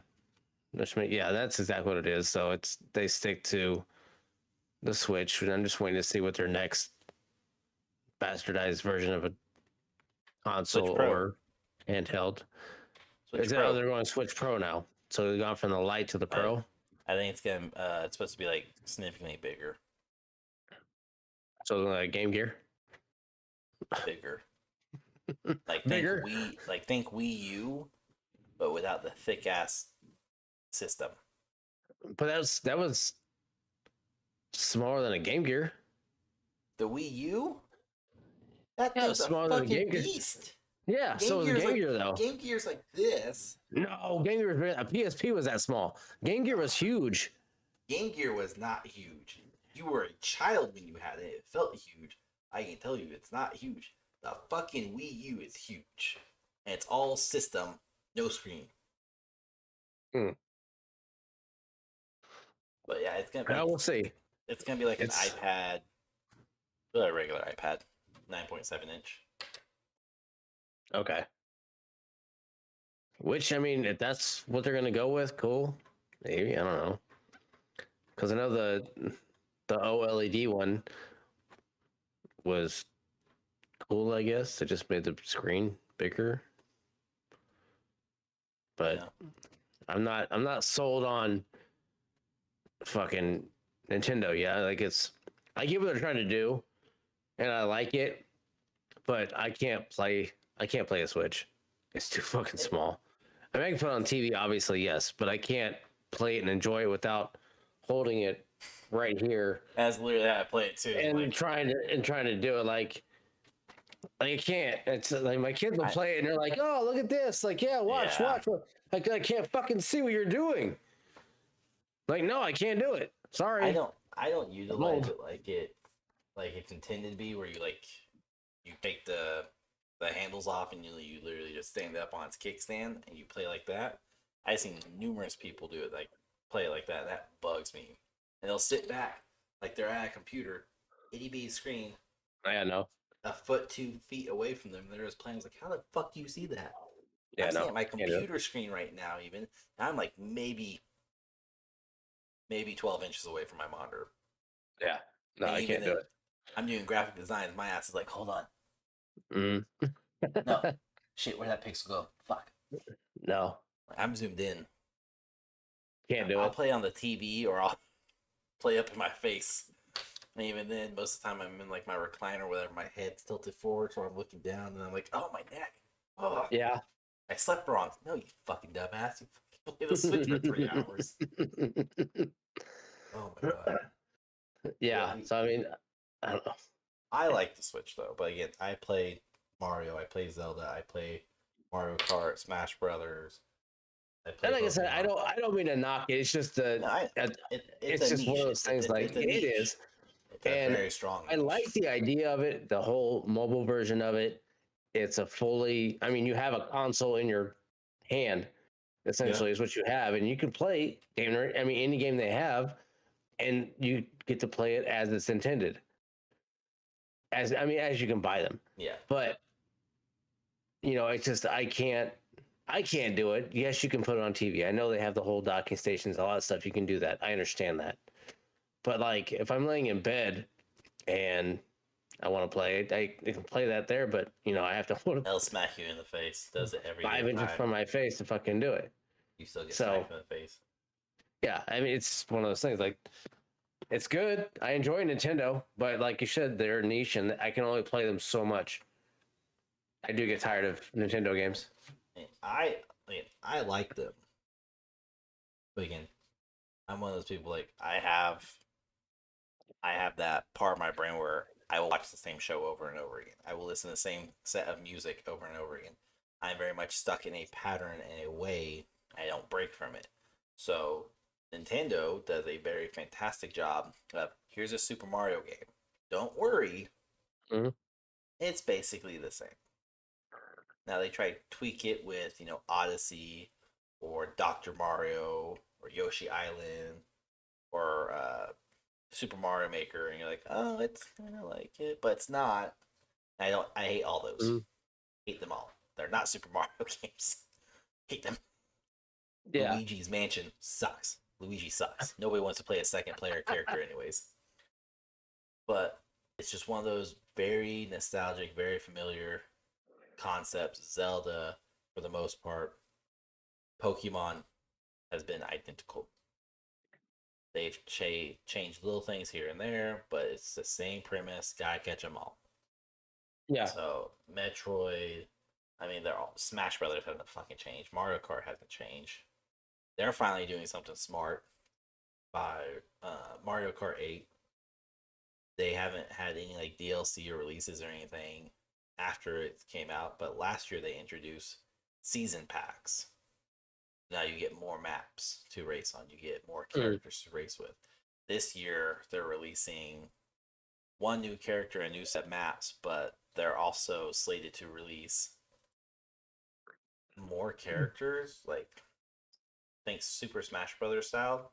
There's one article I read of like you're gonna have um, characters from Donkey Kong. You're gonna have characters from Pokemon, Kirby, Bayonetta, Final Fantasy. Like anything that's on Super Smash Brothers will be on Mario Kart just racing. Which makes sense. I mean, why not? Took them fucking 30 plus years to do it. But that's like the big thing. And a lot of people are excited. I mean, hell, fuck, I'm excited for it. I want to race go-karts at Squirtle and go kick somebody's ass with a blue shell. I mean, yeah, it makes sense. I mean, why wouldn't you? Why wouldn't you take Smash Bros and make that Mario Kart? I mean, it makes perfect sense. And same with like Mario Party. It's like Yeah. just merge them all together because it's Yeah. same thing, just different concepts. I mean, you could really make a big ass game all in one of that or DLC. I mean, that's another one. It's you can go multiple directions with one game and go Mario Kart, Smash Bros, Mario Party, Yep. Mario Tennis. I mean, golf. All those can branch off of one game with the DLC. It's Mario like, Sports. yeah. I mean, exactly. I mean, I bought. I bought Mario, and then I bought the expansions of Yep. Mario Kart. Of whatever. I mean, yeah, you can branch off so many, And but they're kind of doing that to an extent. So like Mario Kart, if you have the subscription for Nintendo, you get access to all the Super Mario Kart DLCs and characters, all that. You get free access to that. So they're kind of already doing that with their subscription model, but only with Mario Kart. But I'm sure if it pans out really well for them, because they just started that last year, I could see them doing it with other games too, like Super Smash Brothers and Mario Party.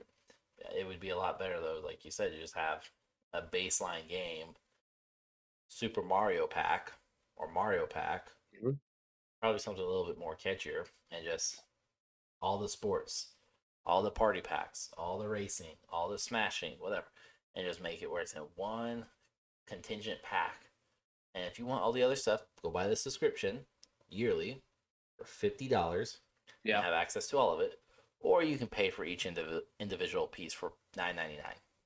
Yeah. And everybody will not everybody, majority of people will pay for the $9.99 because they're like, I don't want a subscription. I don't play online. Okay, you're gonna pay about $200 for each one, or collectively for all of them, or you can just pay $50 for a year. Because realistically, you're not gonna play the shit more than a year. No. Until the next DLC comes out. And like one that I within Nintendo is like the Wii, like tennis is one, and golf are ones that I will always play and enjoy because it's not the Mario version where you have the crazy ass serves and all the craziness of it. It's very simplistic and enjoyable because of how simple it all is. And we have gone many hours of playing that game. Because it just the Wii tennis alone is one that I love, and we don't have a Wii anymore. I need to find one, but they're fucking expensive and hard to get. I'll sell you my Wii U. It comes with Wii Sports and the I want a Wii U. I don't want a Wii U. I want a Wii. It uses the Wii controllers. Yeah, I don't have any of that stuff. Well, look, fucker. Take your poison. I have all of it. I'm not willing to sell my Wii though. Wii U, sure. Wii, no. No, I want the Wii. That's what I want. Yeah, the Wii U. But, I mean, I agree. The Wii Sports. I prefer the Mario Edition just because I like that craziness. I get that. Like, it's just the simplicity is fun. Love the Wii Sports. Like, and mostly Dance Dance too, or Just Dance. Sorry, they love all those like very simplistic games. Just hop up and go. Yeah, and I think they're fun. They just don't come out with too many of them, and when they do, it's like Mario Golf, Mario Tennis, Mario Bowling, Mario. I don't think they've done skateboarding yet, surprisingly. So not that I know of. I'm trying to think. I think Tony Hawk capitalized on that. Yeah, I'm surprised they haven't. They've done the Olympics. Mm-hmm. They've done tennis, bowling, volleyball, baseball, soccer. They haven't done basketball either, or football. No, they haven't. Those would be perfect games just to show that Bowser would just own Donkey Kong left and right. He's trying to fight again. We've been nice and civil for at least 5 minutes, and now he's trying to get back into fighting. I'm not trying to fight. I'm just making a pure statement. That's not a true statement. Depends on who you ask. Mm-mm. If you're a you want to put Donkey Kong on a football field and Bowser. Bowser would be slow as fuck. Bowser would literally get inside his turtle shell and just spin all the way down. Fucking nerd.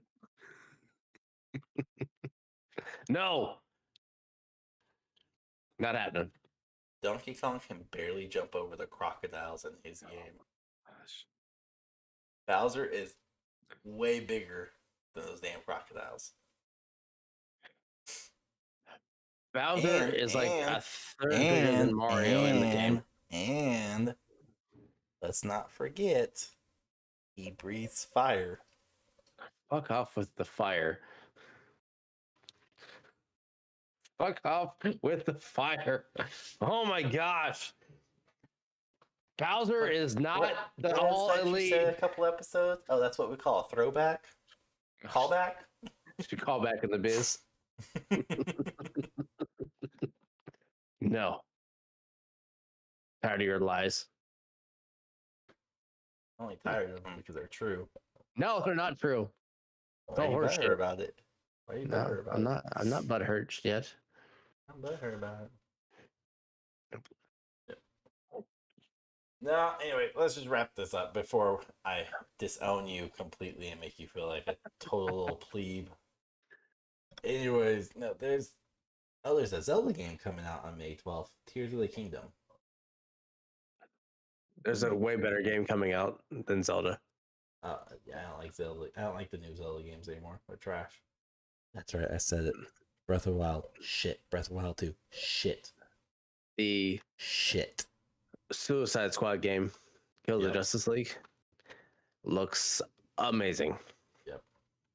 I'm mad that got pushed back to May, but I'm okay with it. I am looking forward to that one. You also have Diablo 4. I'm a big fan of Diablo. Comes out June.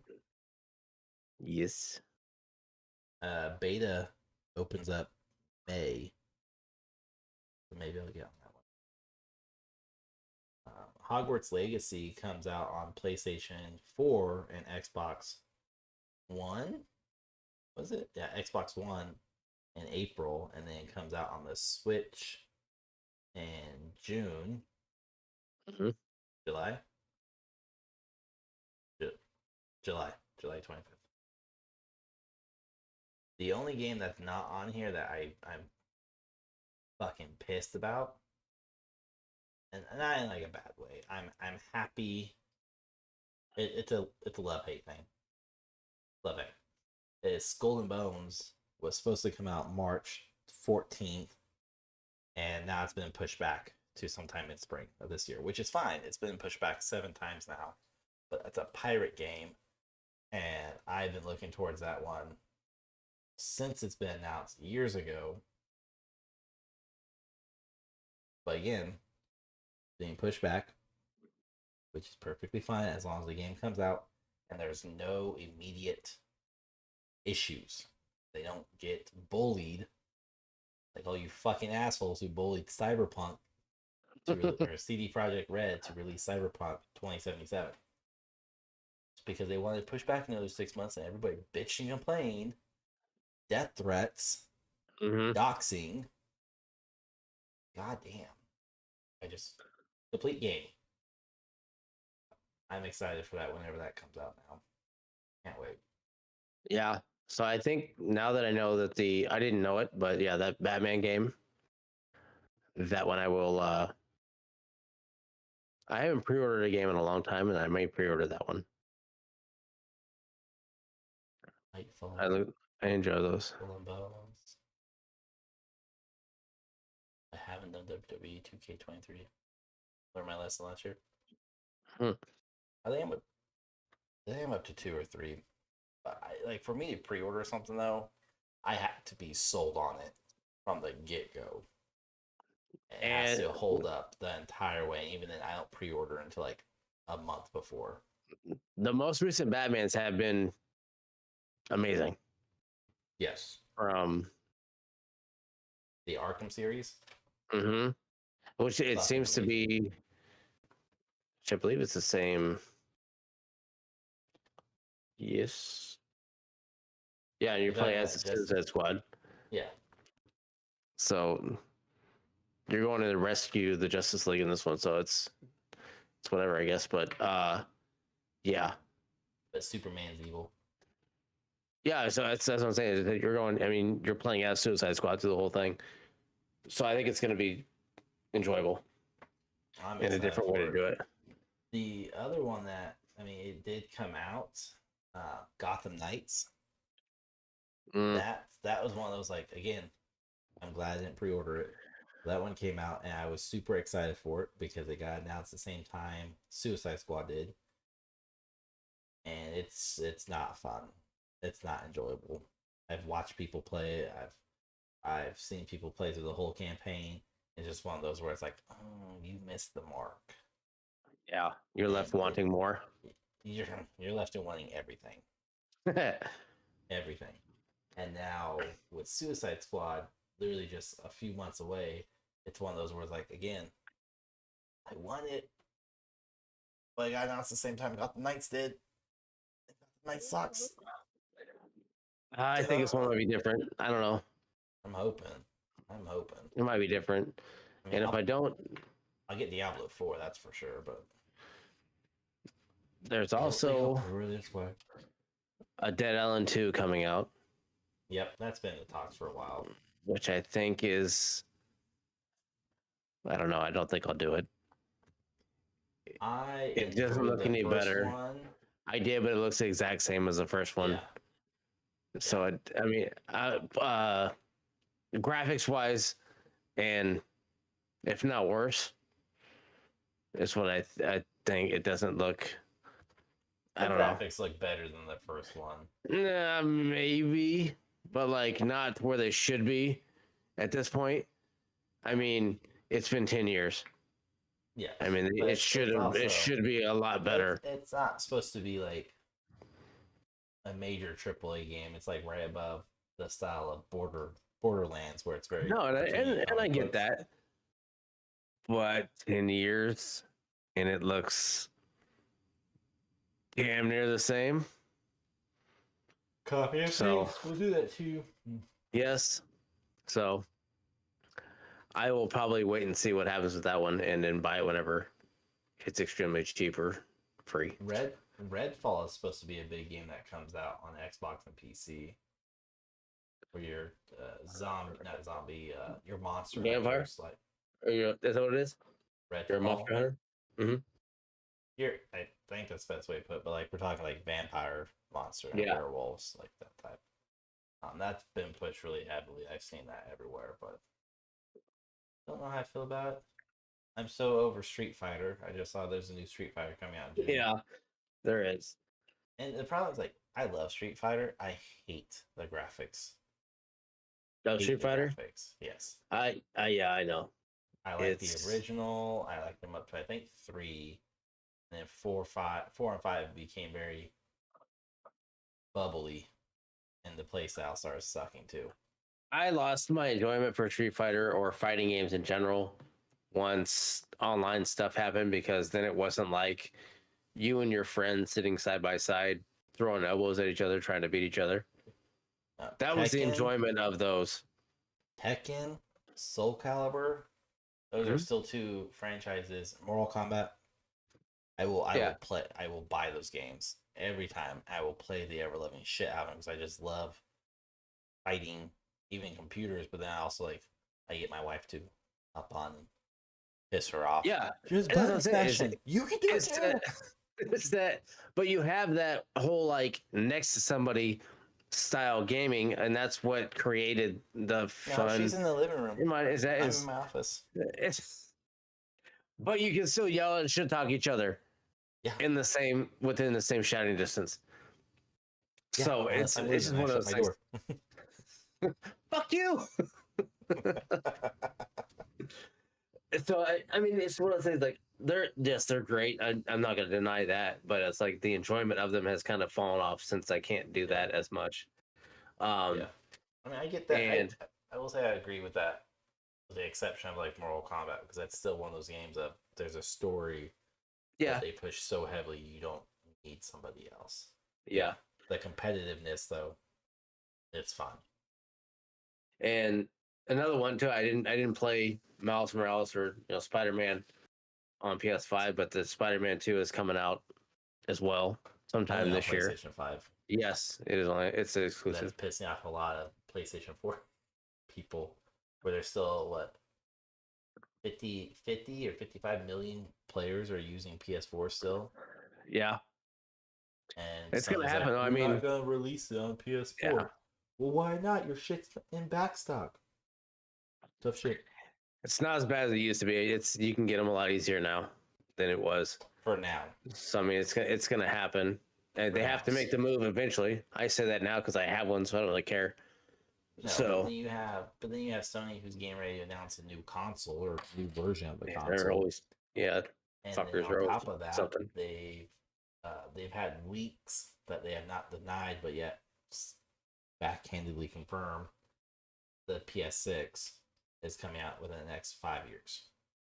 Yeah, I don't doubt that. So I mean, but- it's always at least a 7 to 10 year mark. Yeah, but PS5's been out for a couple years now, a few years now, Mhm. and they're just now finally starting to hit shelves all across the nation at a proper rate. And yes, you can blame Rona all you want, but the fact of the matter is that shouldn't have affected that bad to the point where we are 3 years behind the curve, and it's just now starting to become possible to find one. It's not. If you have them. you just have to go. If you went like I did, I just went on Sony and bought it from Sony directly. Yeah. So I mean, that's what I did. Most people don't want to do that. That's not how the average consumer shops for their consoles or their games or anything. The average consumer goes to Walmart, Target. No, yeah, that's true. They don't want to wait. They want the console now. Yeah. So I mean, not even. So what we're looking at, maybe not even a 2.5 year mark since it came out, and I think the numbers have. Maybe they've gone up, maybe they've gone down, maybe they're stayed the same of availability for them. But I didn't have a problem getting one. I went, like I said, I went online and fucking ordered it. Yeah. But I mean, if you're wanting to be the one, it's been out since November of 2020. Yeah. So, like I said, yeah, you're looking at like almost a 2.5 year mark, close, short of. So, I don't know. It's math's not it's fine. If you wanted one, you could get one. Yeah, but then you're also looking at since we'll say January, they started to come out, but properly come out to consumers on the shelf. And in the meantime, while they're yet to ramp up production, what do? They increase the price by $100. Try to blame inflation just for Xbox. Nintendo be like, nah, bro, that's just you, not us. So then they raise the cost of their games. They raise the cost of their console. The console you can't get a hold of at the time. Now you're starting to get a hold of the time. And it's PlayStation 5's launch has been a complete and utter shit show. Yeah, it was not the best. From the launch to today, it's still such a shit show. And people who get the PlayStation are not finding it worthwhile anymore since they're getting rid of the PlayStation Plus bundle package that you normally would get. So if you don't have a PlayStation 5 by I think April, you won't get it. You get the PlayStation Plus package. And then on top of that, their subscription model sucks. Their games suck because you don't get same day release. Yeah, Xbox, an Xbox exclusive game comes out, I can get on Game Pass the day it launches and I can play it. Oh, it's on EA? Okay, I can still play it because they have a deal. Oh, it's on Ubisoft? I can still play it because they have a deal. Sony doesn't have that. All they have is a bunch of bitches whining about it's not fair. They're gonna take Call of Duty from us. Here's a 10 year. We don't want that. You're gonna take it. Go on for days about that. Neither here nor there.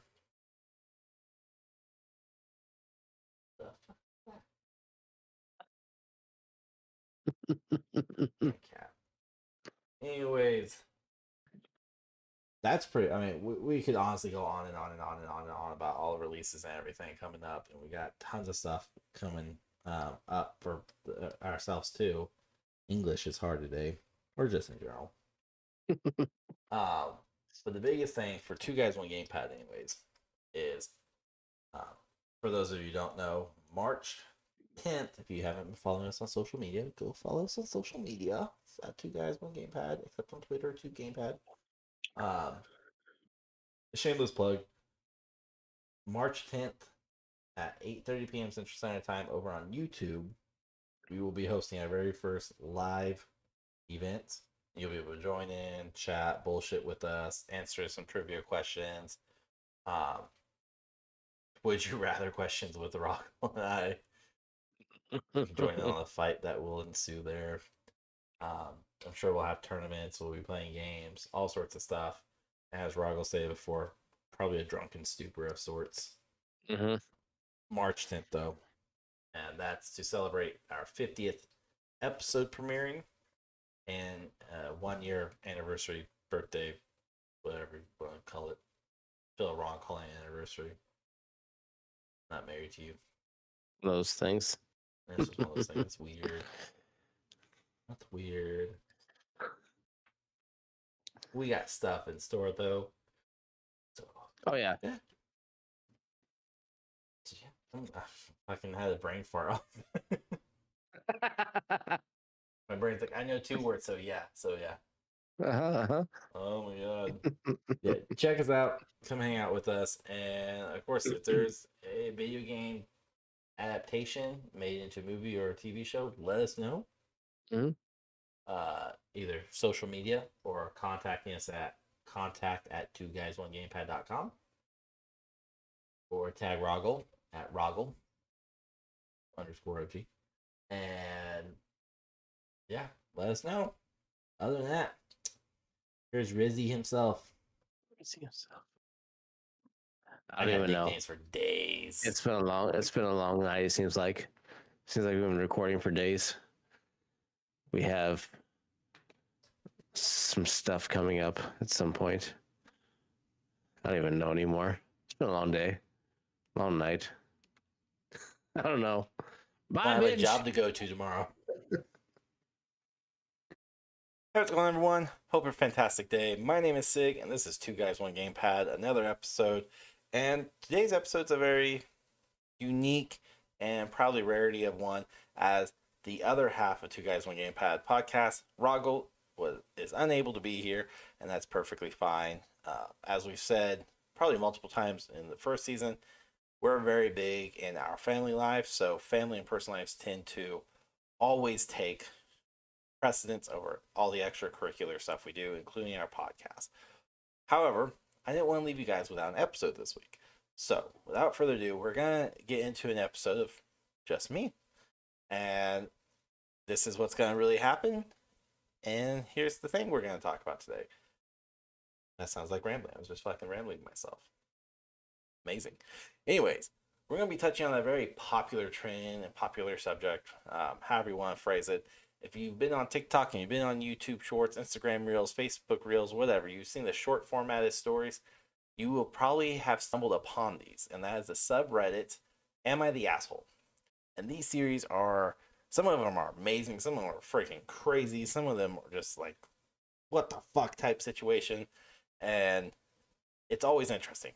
So we're going to pick out a few of them as we go along and kind of just discuss them. Well, I guess not discuss.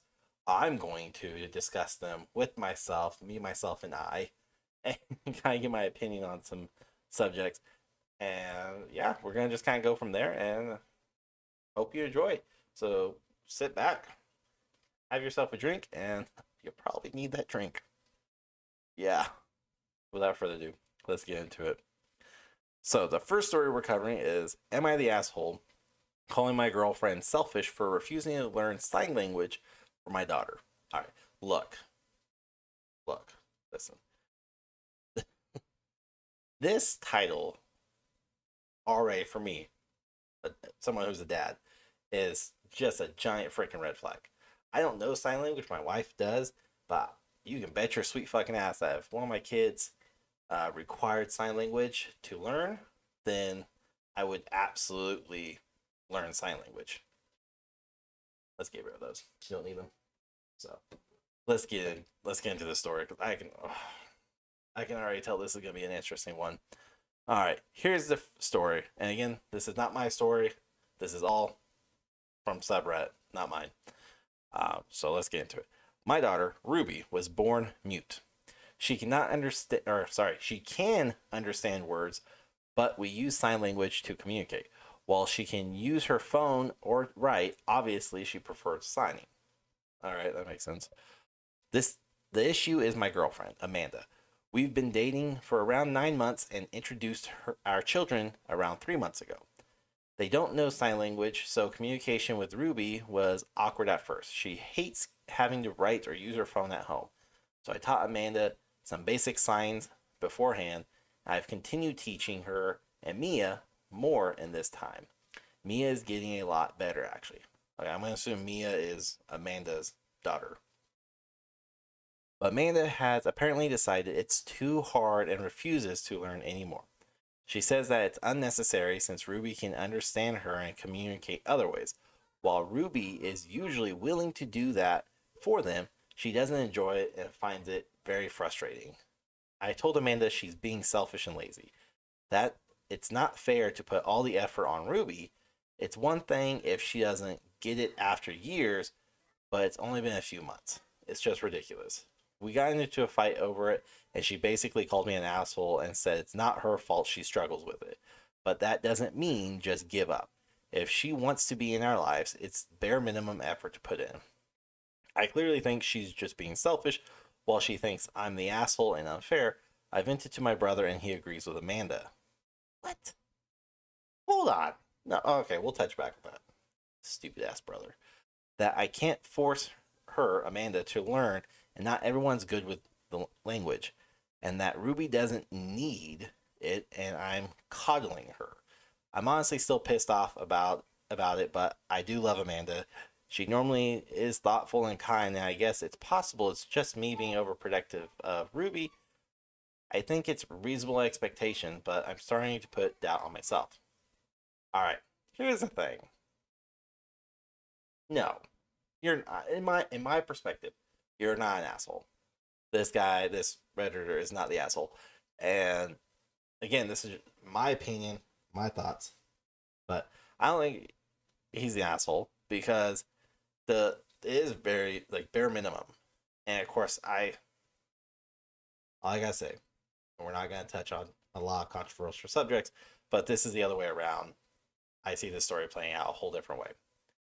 But I think it is bare minimum. Maybe not Mia, Amanda's child, should learn sign language. Like that I would get is like, all right, she's a child. Mia's a child. So who knows?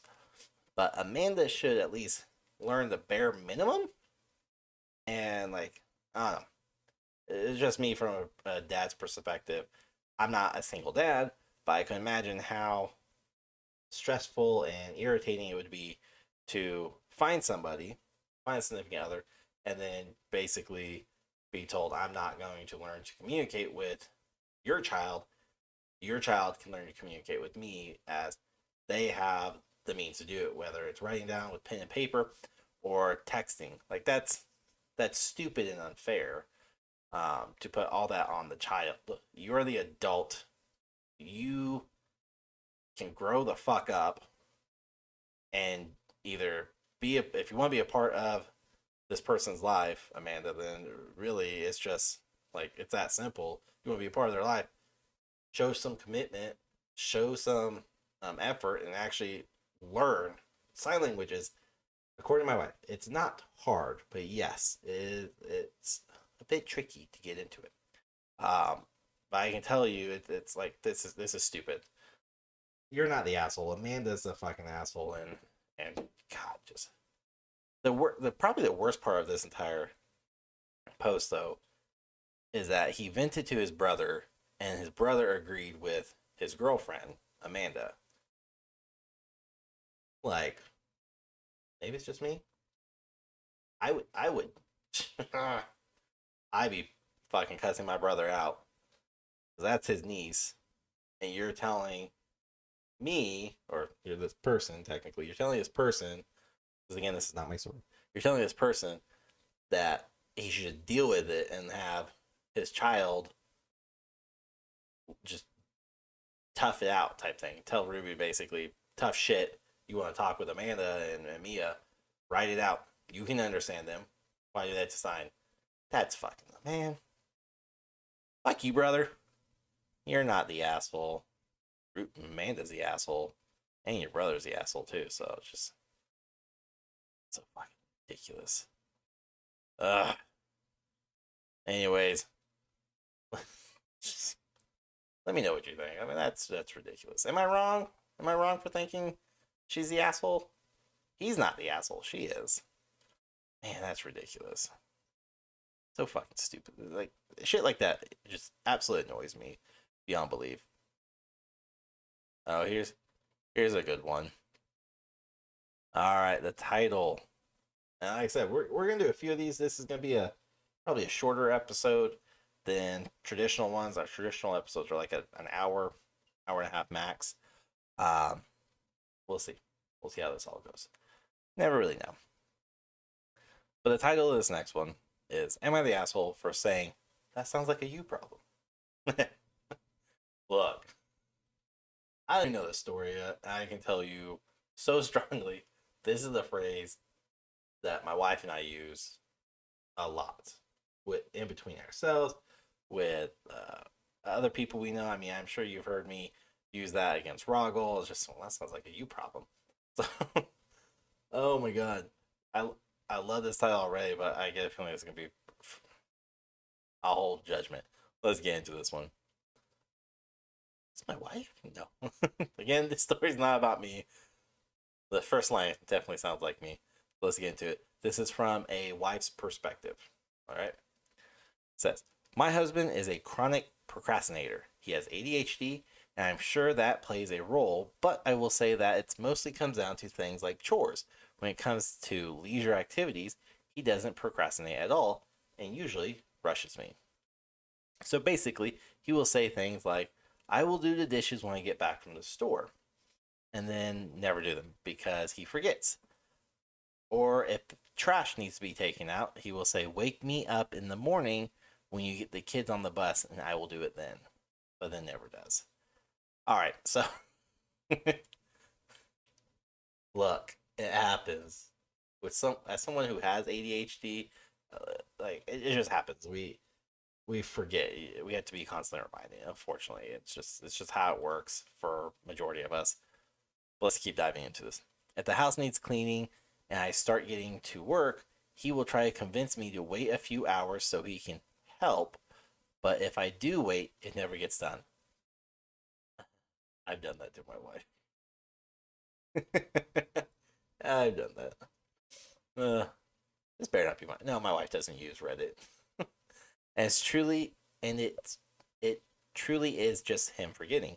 It's not deliberate by any means. Even if he is the one cooking dinner that night, he will usually forget he's cooking and randomly say, "Oh shit," and run out of the room at a $1.10 so he doesn't burn the food because he truly forgot he was cooking at all.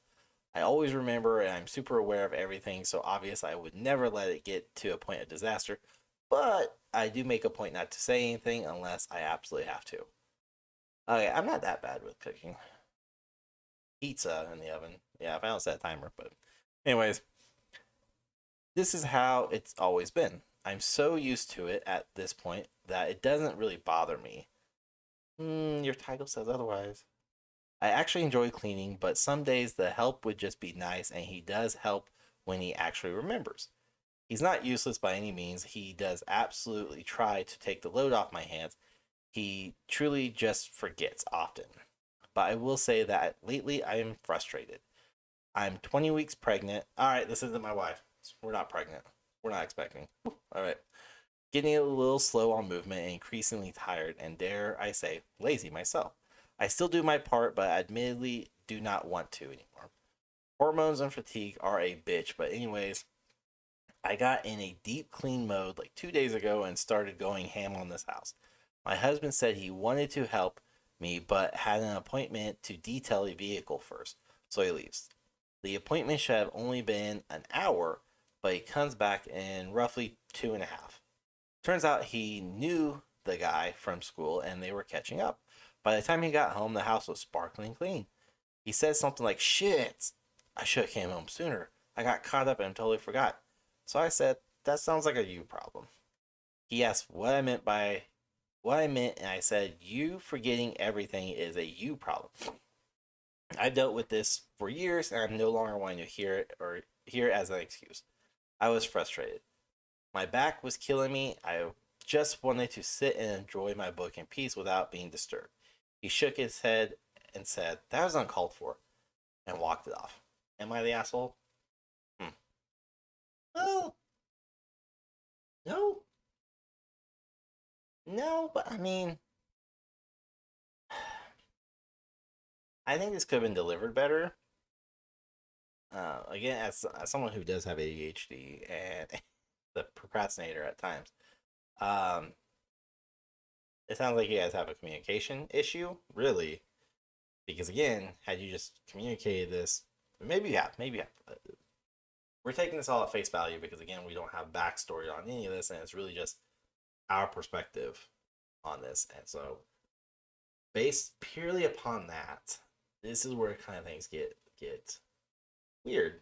Not weird, but interesting because we don't know if they've they've had this conversation before. We don't know if she said something before. He probably did. He probably forgot. I do. So no, but yes type thing. Like you're kind of right in that gray area where depending on how you delivered it, and in my head, the way I'm hearing it is probably not how most people would hear it. But from a guy's perspective, it probably came across, I don't want to say nagging, but nagging, and came across like a direct attack. And like most of us just walked off and said whatever and just didn't want to deal with it. But that's kind of where that gray area is that I was talking about. It sounds like you're an asshole, but you're not. You're just frustrated, and you're pregnant, and you have all the hormones, and you even said it yourself. So I get it. I mean, look, things you all say while pregnant are mostly excusable. That's fine. You're pregnant. You are literally creating life itself inside your body. No other man can do that. Or no man will ever be able to do that. Regardless of their position or status. No man will ever be able to create life itself. So, kudos for that, first off. Impressive. Sorry.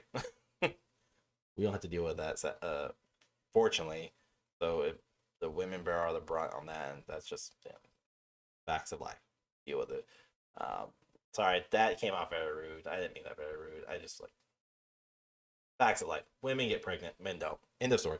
Moving on. But it also sounds like kind of your husband maybe a little sensitive to this. And that's fine. Again, if you guys haven't had this conversation before and this is the first time he's hearing it, it's definitely going to come across as though you are attacking him. And you said that out of like maliciousness rather than, trying to help or explain to him that, hey, look, it is a you problem. You have ADHD. You're the procrastinator. You're the one who forgets all the time. I'm not forgetting. This is you. You do need to work on this. And there are plenty of things out there to help navigate the waters of ADHD. There's several things out there. So I haven't looked into it. You could look into it, but I don't. His problem, he looks into it. I'm just saying, no, but yes type thing. You're kind of, like I said, you're right in the middle of that. Wonder what Rock would say on this one, other than call me a little bitch. But yeah, it's weird. But I mean, I don't know. Let's see what somebody says. Let's just look at one of the comments on this one. Okay, yeah. Somebody said, so one of the comments, goddamn. One of the comments on this says, not the asshole. Actually, it was completely called for. He can and should take steps to deal with his ADHD. Hey, that's what I said. You've been dealing with the consequences of his ADHD and memory issues. In a sense, you're enabling his failures to do something about them. Again, yeah. With an infant/child soon to be joining the family, it's past time for him to do something, even if it's learned memory management trick. Otherwise, he can't be trusted along with a new baby. Deal with his problem before something really bad happens. All right. Again, I have ADHD. I procrastinate from time to time. I've never had a moment where looking after my kids, I'm a stay-at-home dad. I've never had a moment where my ADHD is so bad that I forget about my children. Or else they would have been left in the store. But it didn't happen. So he does need to learn memory management tricks.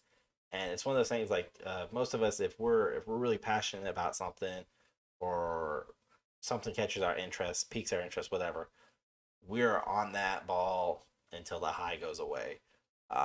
Children, yeah, he needs to work on it because it would be very unfortunate for something to happen due to him just losing focus, losing track. And I hope and pray that would never happen with children, but you never know. Fucking people are weird.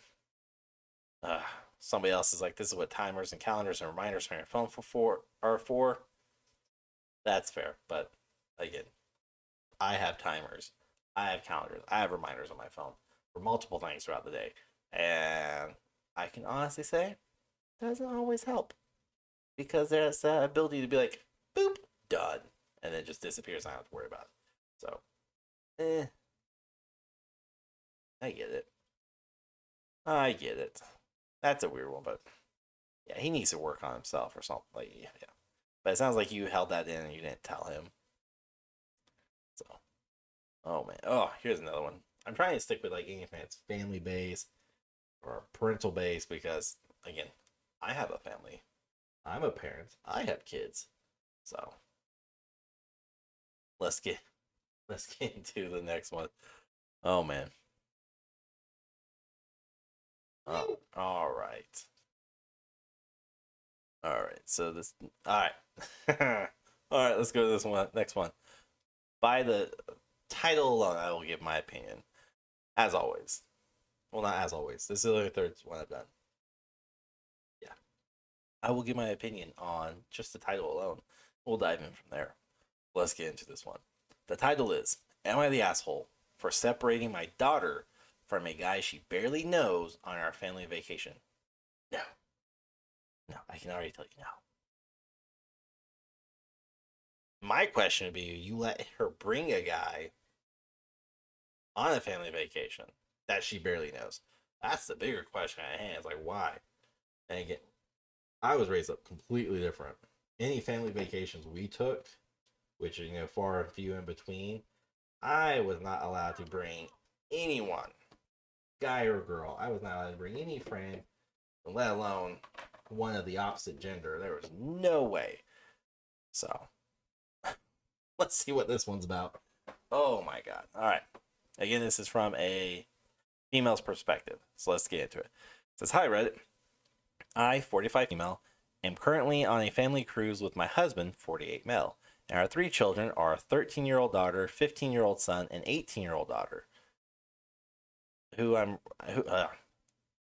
I will refer to as Sarah for this post. So the 18-year-old daughter is named Sarah. Weird order to put this in, but I guess youngest to oldest. It works. That's fine. Anyways, back to this. We thought it would be a great opportunity to bond as a family and have some fun together before Sarah heads off to college in the fall. However, things have taken a bit of a turn for the worse, and I need your advice to know if I'm in the wrong. A few nights ago, Sarah met a guy, also 18, in a teen club on a ship. Oh, okay, so back up. He didn't come on the family vacation with you. He was just also on the vacation himself. Okay, all right. Better. A little bit better. Let's keep getting to this. They hit it off and have been spending a lot of time together since then. At first, I didn't think much of it. I figured it was just a harmless crush, and she would still want to spend time with the family. Okay. However, as the days went by, she started spending less and less time with us and more time with him. Yeah, sounds about right. It's tracking so far. To be clear, I have no issues with her making friends and having a good time on the cruise, but I do have an issue with her neglecting her family and spending all the time with this guy. We're paying a lot of money for this cruise, and it's meant to be a family vacation, not a romantic getaway for Sarah. Yesterday, I finally reached my breaking point. I confronted Sarah and told her that she needs to spend more time with the family and less time with this guy. I even suggested that she stay in the cabin except for family excursions to keep them separated. She was understandably upset and accused me of being overbearing and controlling. But I feel like I'm just trying to protect her and our family vacation. So Reddit, am I the asshole for restricting my daughter from spending the time with a guy she just met on a family cruise? I need your honest opinion. I'm willing to accept any criticism if it means making things right. Interesting. All right. Ooh. Here's the thing. Okay, so I went. It's interesting because of the matter of fact of you're saying this is a family vacation, and at the same time, all this hootenanny. Sorry, I've been trying to work that one into a episode for a while. Rahgel's not here. I can do it. But anyways, you guys took a family vacation on a cruise of all things, and she met somebody. She met a friend, possible boyfriend, whatever. This is inevitable. You're on a cruise ship, and personally, and if any family listens to it, I deal with it. I'm sure we all have the same thing. It's fine. after a set amount of time with family, we're kind of done. Especially kids, especially who are 18, 19, like fresh adults. They're to the point where we just want an adventure. We want to go do our own thing. And we don't need mom and dad anymore. We want to be an adult, blah, blah, blah. And even as older adults who have now been experienced for 12 plus years of being an adult, still that point. It's just like you can spend a little bit of time with family. After so much time, though, it's overbearing. It's just a little too much, and you want to go do your own thing. You want to go away. You want to get away, get out, do something else, leave, whatever it may be. And I get the feeling that was this situation because it sounds like you guys were on the cruise for a little bit, and then she met him hanging out in the teens club on the ship. So, I mean, I don't see the problem with that. It's not like they're okay. We don't know if they're not. But it's not like they're hooking up or anything, or even then, still wouldn't be any of your business. She's an adult at this point. I get you want to spend time, and like the parental side of me, no, because even the parental side of me says that's fine. I have a daughter. I would love to do something like this and be like, hey, before you turn or when you turn 18, before you go off to college, let's go do a family vacation. But it would be one of those things that look, we're gonna go on a cruise. We'll just take this. We're gonna go on a cruise and set, each day we're gonna go do something together, and then the rest of the time go do whatever you want. As long as everybody comes back to the cabin safe and sound, and no one's missing. Good on you. That's perfect. That's amazing. So, oh man, I think you're the asshole. I do. I think you're the complete asshole in this one, because of the just matter of fact that that's just how that's just how it is. I don't know. I could be wrong, but you definitely seem like the asshole because you're being so restrictive and helicopter parent that you're to the point where I paid for the. Oh God, having flashbacks. I paid for the cruise. I paid for this. It's my money. Blah blah blah blah. You're gonna spend time with us.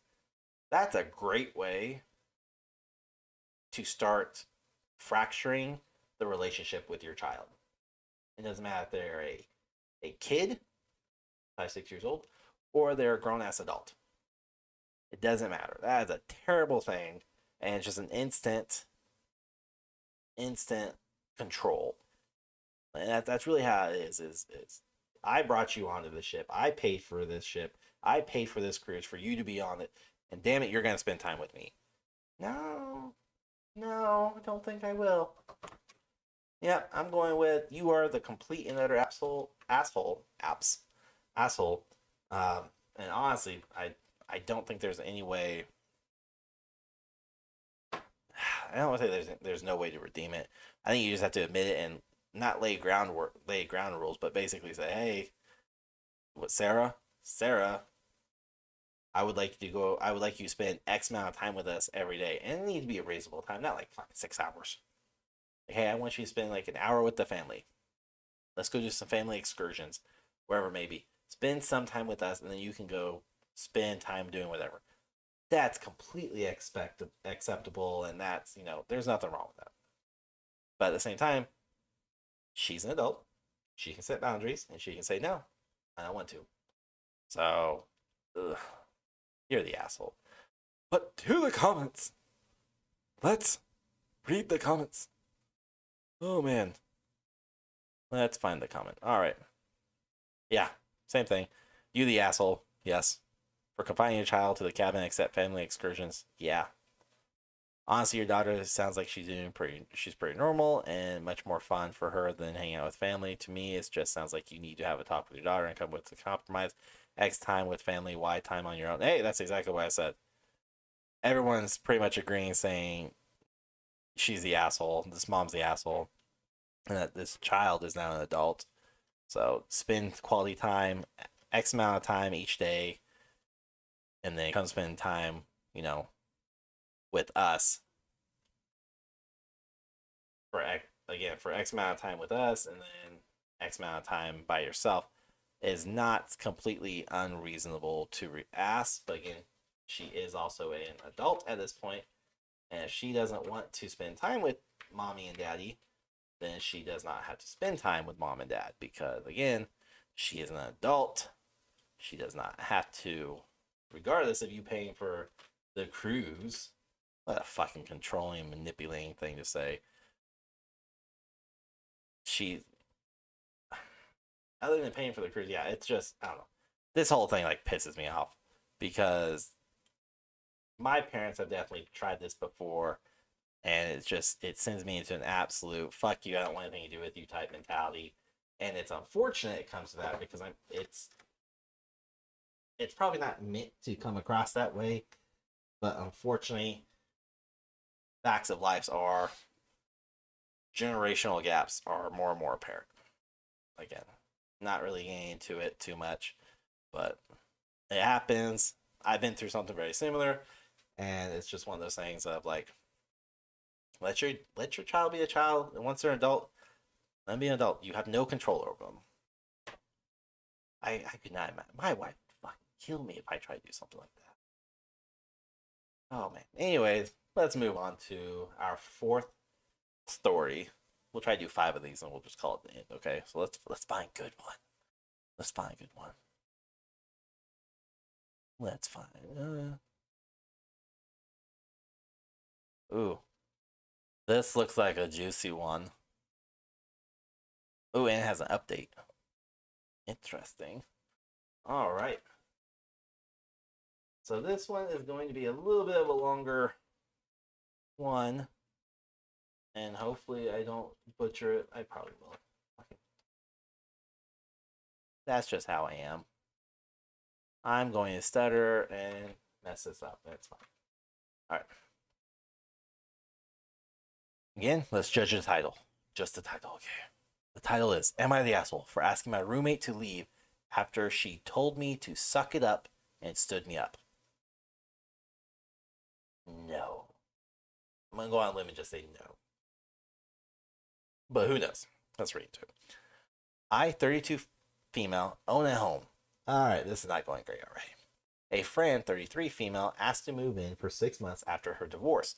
She's a teacher and doesn't make much. I'm an engineer and make double, so I set a low monthly rent, $400. For my area, it's normally $2,000. Jesus Christ. So she said, because that is a little possible confusing.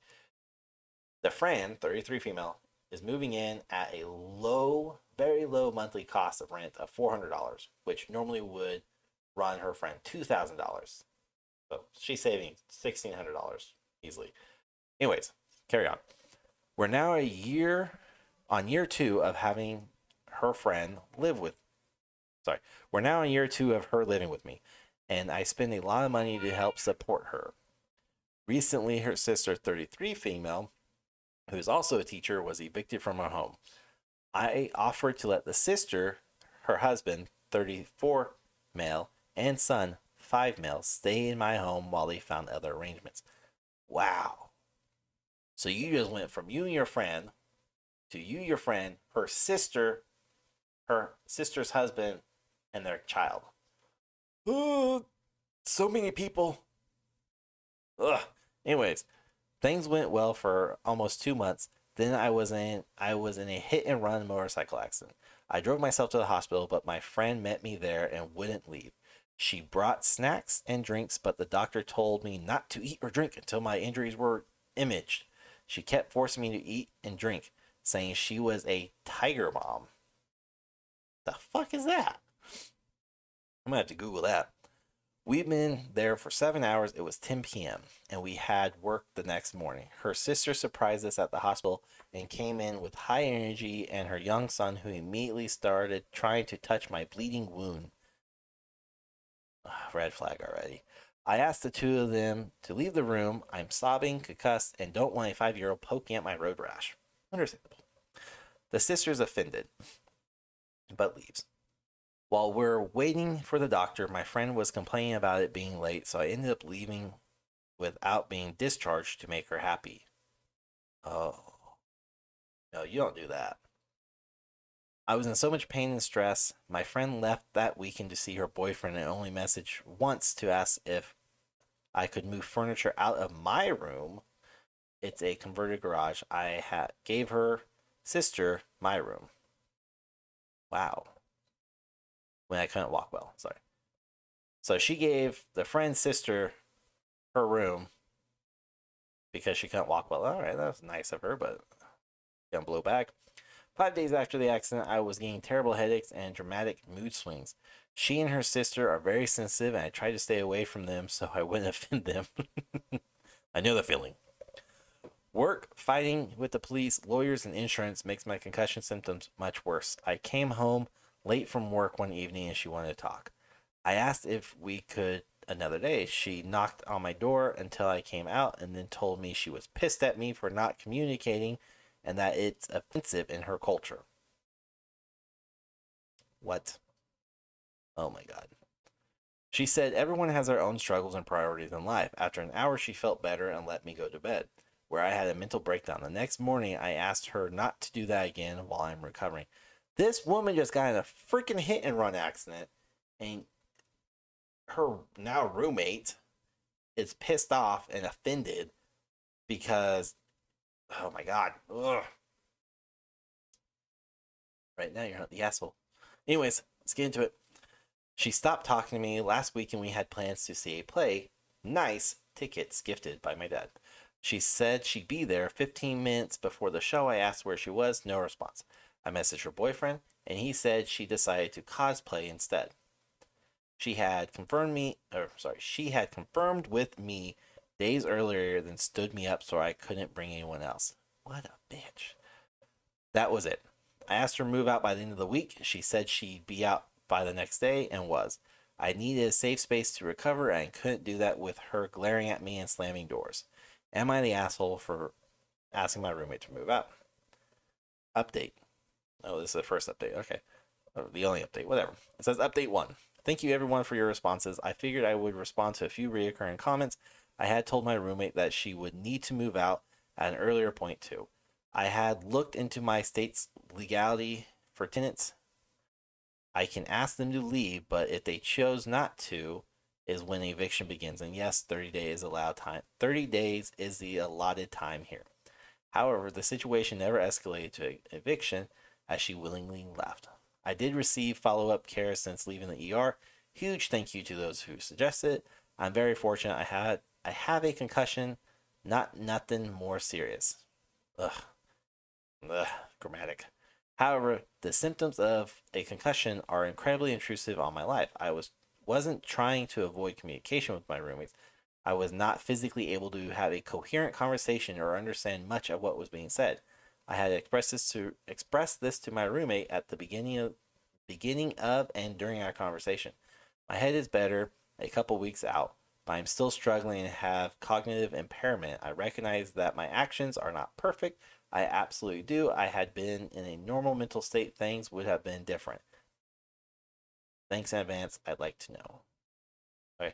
My roommate is not a terrible person. She's doing the best she can. She's very mothering and kind, and she goes above and beyond for her students and the people she cares for. I hope, and haven't painted her as a villain because I know she's doing her best. I only try to present the conflict as objectively as I can.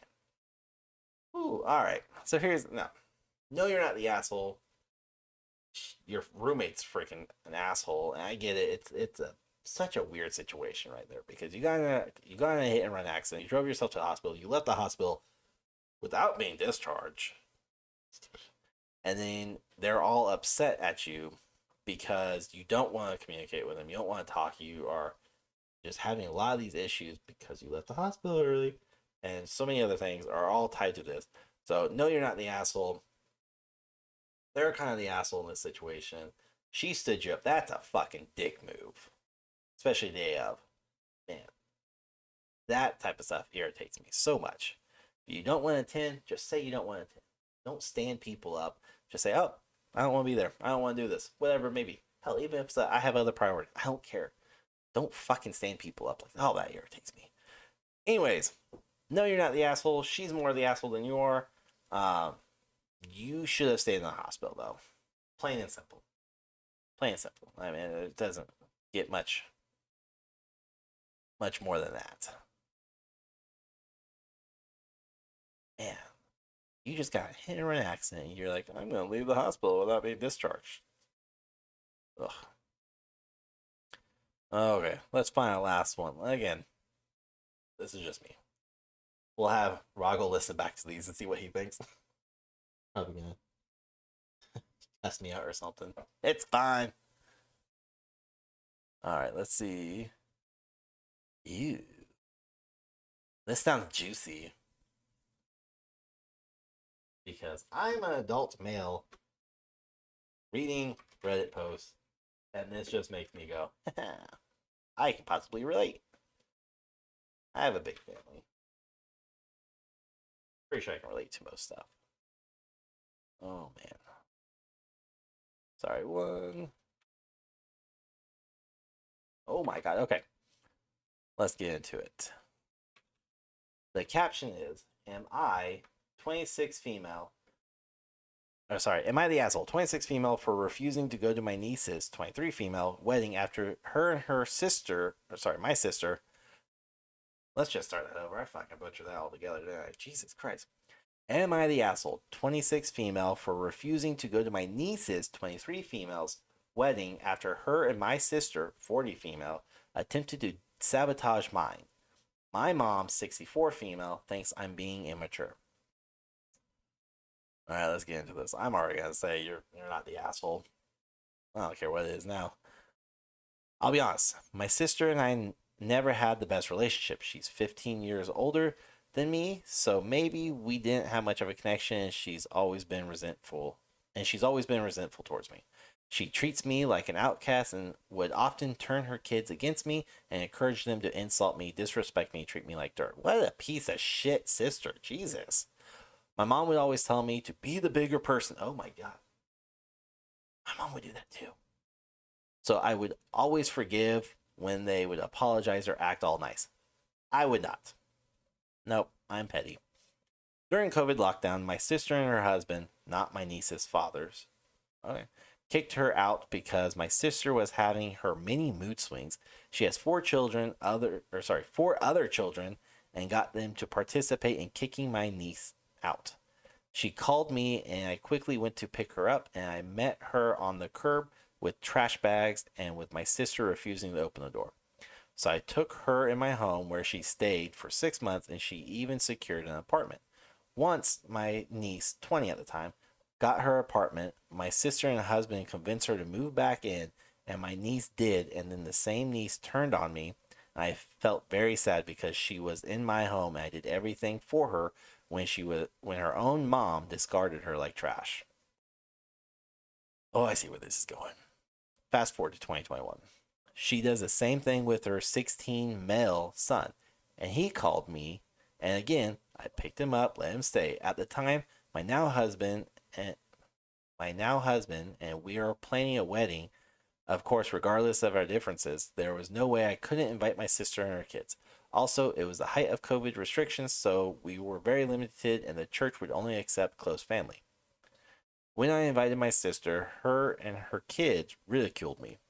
My sister even said that my attitude is too disgusting to get married. They're not coming because I don't deserve to get married. They even blocked me, except my niece, who promised she'll be there and promised to act as a witness. The day of, she didn't show up. No call, no nothing. Thankfully, the photographer was nice enough to be a second witness for us. My mom called my niece asking why she did this. My niece said, I didn't even know what kind of wedding it is. I don't see the point of all this, and then hung up on my mom. I was broken and in tears. I know my sister put them up to it, but I thought my niece would have risen above it given all I've done for her when my sister, her mom, did what she did to her. I moved on, but I vowed to never speak to them again. Good. My husband and I are happily married, and we have a new baby and are thriving. Now my niece has met someone and she's getting married. My mom told me to mark my calendar because we're going. I refused and reminded her of what they did on my wedding. My mom told me to stop living in the past and be the bigger person. I heard that exact same phrase many times through my life, even within the last couple of years.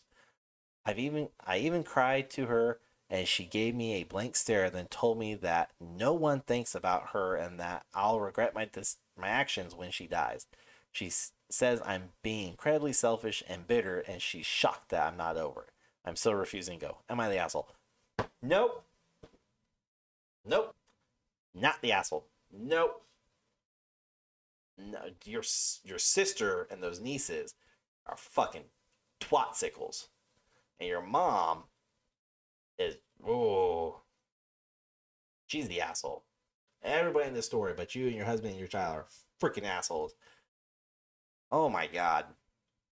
I can't blame you for not wanting to go to the wedding. I don't wish. I want to hear from your husband's perspective. Oh, that would be interesting.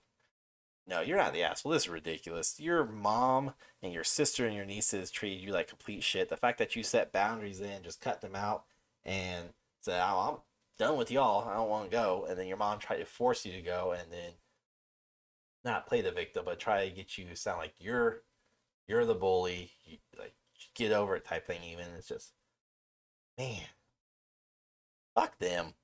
You're not the asshole. You're not the asshole. Man, I don't blame you. I don't. If I can tell you,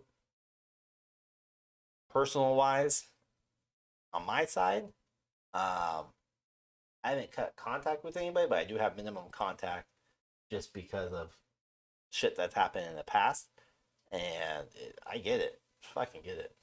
And that's ridiculous that, again, your mom is, at this point, she really is picking a side. She has chosen your sister, who has been a complete twat waffle to you, and her kids, your nieces, have been twat waffles to you, and your mom is literally saying, you should go, you'll regret it when she dies.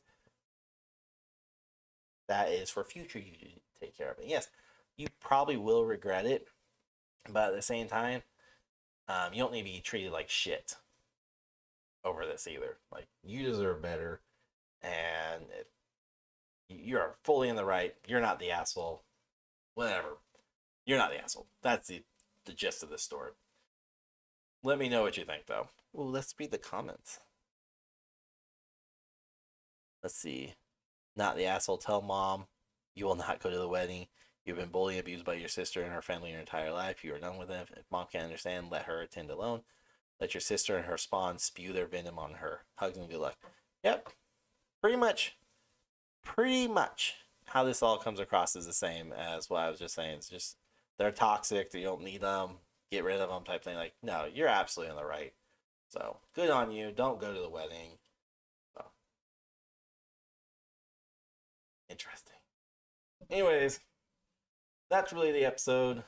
If you enjoyed this, hey, let us know. Hit us up on social media. Use the hashtag 2Guys1Gamepad. Whatever it is. Check us out on YouTube and comment, say, hey, I enjoyed this type of episode. Because again, Rahgel's not able to be here with me for this recording. Again, personal stuff, it's fine. Maybe, I don't know. But so, wanted to do this and see the perspective of it, or the possibility of doing something like this when something like this does happen. So, I hope you did enjoy this episode. Hope you got either some kicks, jollies, whatever you may have got from it. I hope you enjoyed it. This is weird. It's fucking weird. Rahgel, I need you for this. I hope you all have a great one. Make sure... Oh, shit. Totally forgot about this. March 10th. We are host 2Guys1Gamepad is having our first live event over on YouTube. And it's at 2Guys1Gamepad on YouTube. And we are celebrating our 1 year anniversary, birthday. We've been doing this for a year. And we're also pushing our 50th episode, or publishing our 50th episode in March as well. And we are going to celebrate that by doing a live stream event where we will be doing trivia. We're going to be playing some games like Jack in the Box. We're going to be discussing all sorts of things, whether it's video games, whether it's TV, movies, music, wrestling, our like personal life, military stories. We're trying to get people on it as well. And of course, you can tune in completely free. March 10th, 8:30 p.m. Central, 9:30 Eastern. And join in on the fun. And if you want to join, like, you can join in by chatting on YouTube, or you can actually not DM us. Let us know you want to be on the actual physical episode. And, like, whether it's just your voice or your video and voice. You know what I'm saying? I know. Makes no sense. And we can shoot y'all a Discord invite you can hop on with us and chat with us as well.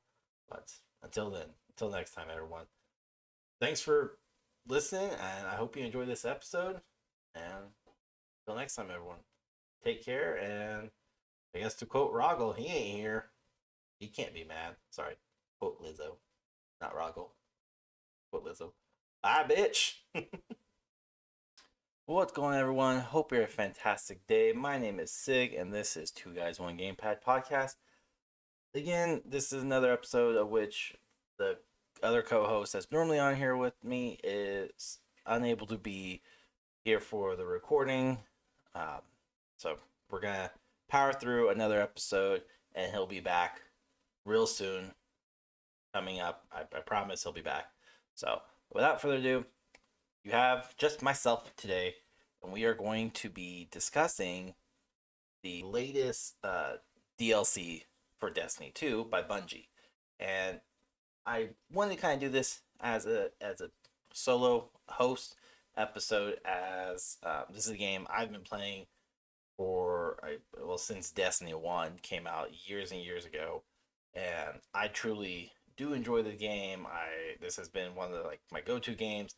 You've heard me talk about it on previous episodes. We don't dive too much into it, and that's solely just because it's one of my video game passions. It's one that I'm very, very big into, and Rahgel is not so much into it.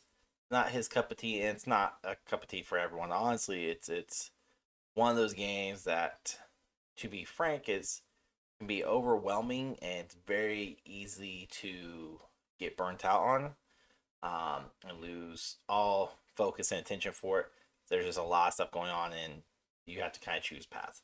So with that being said, let's get into today's episode as we review Destiny 2's latest DLC, which just came out February 28th, 2023, and it's called Lightfall.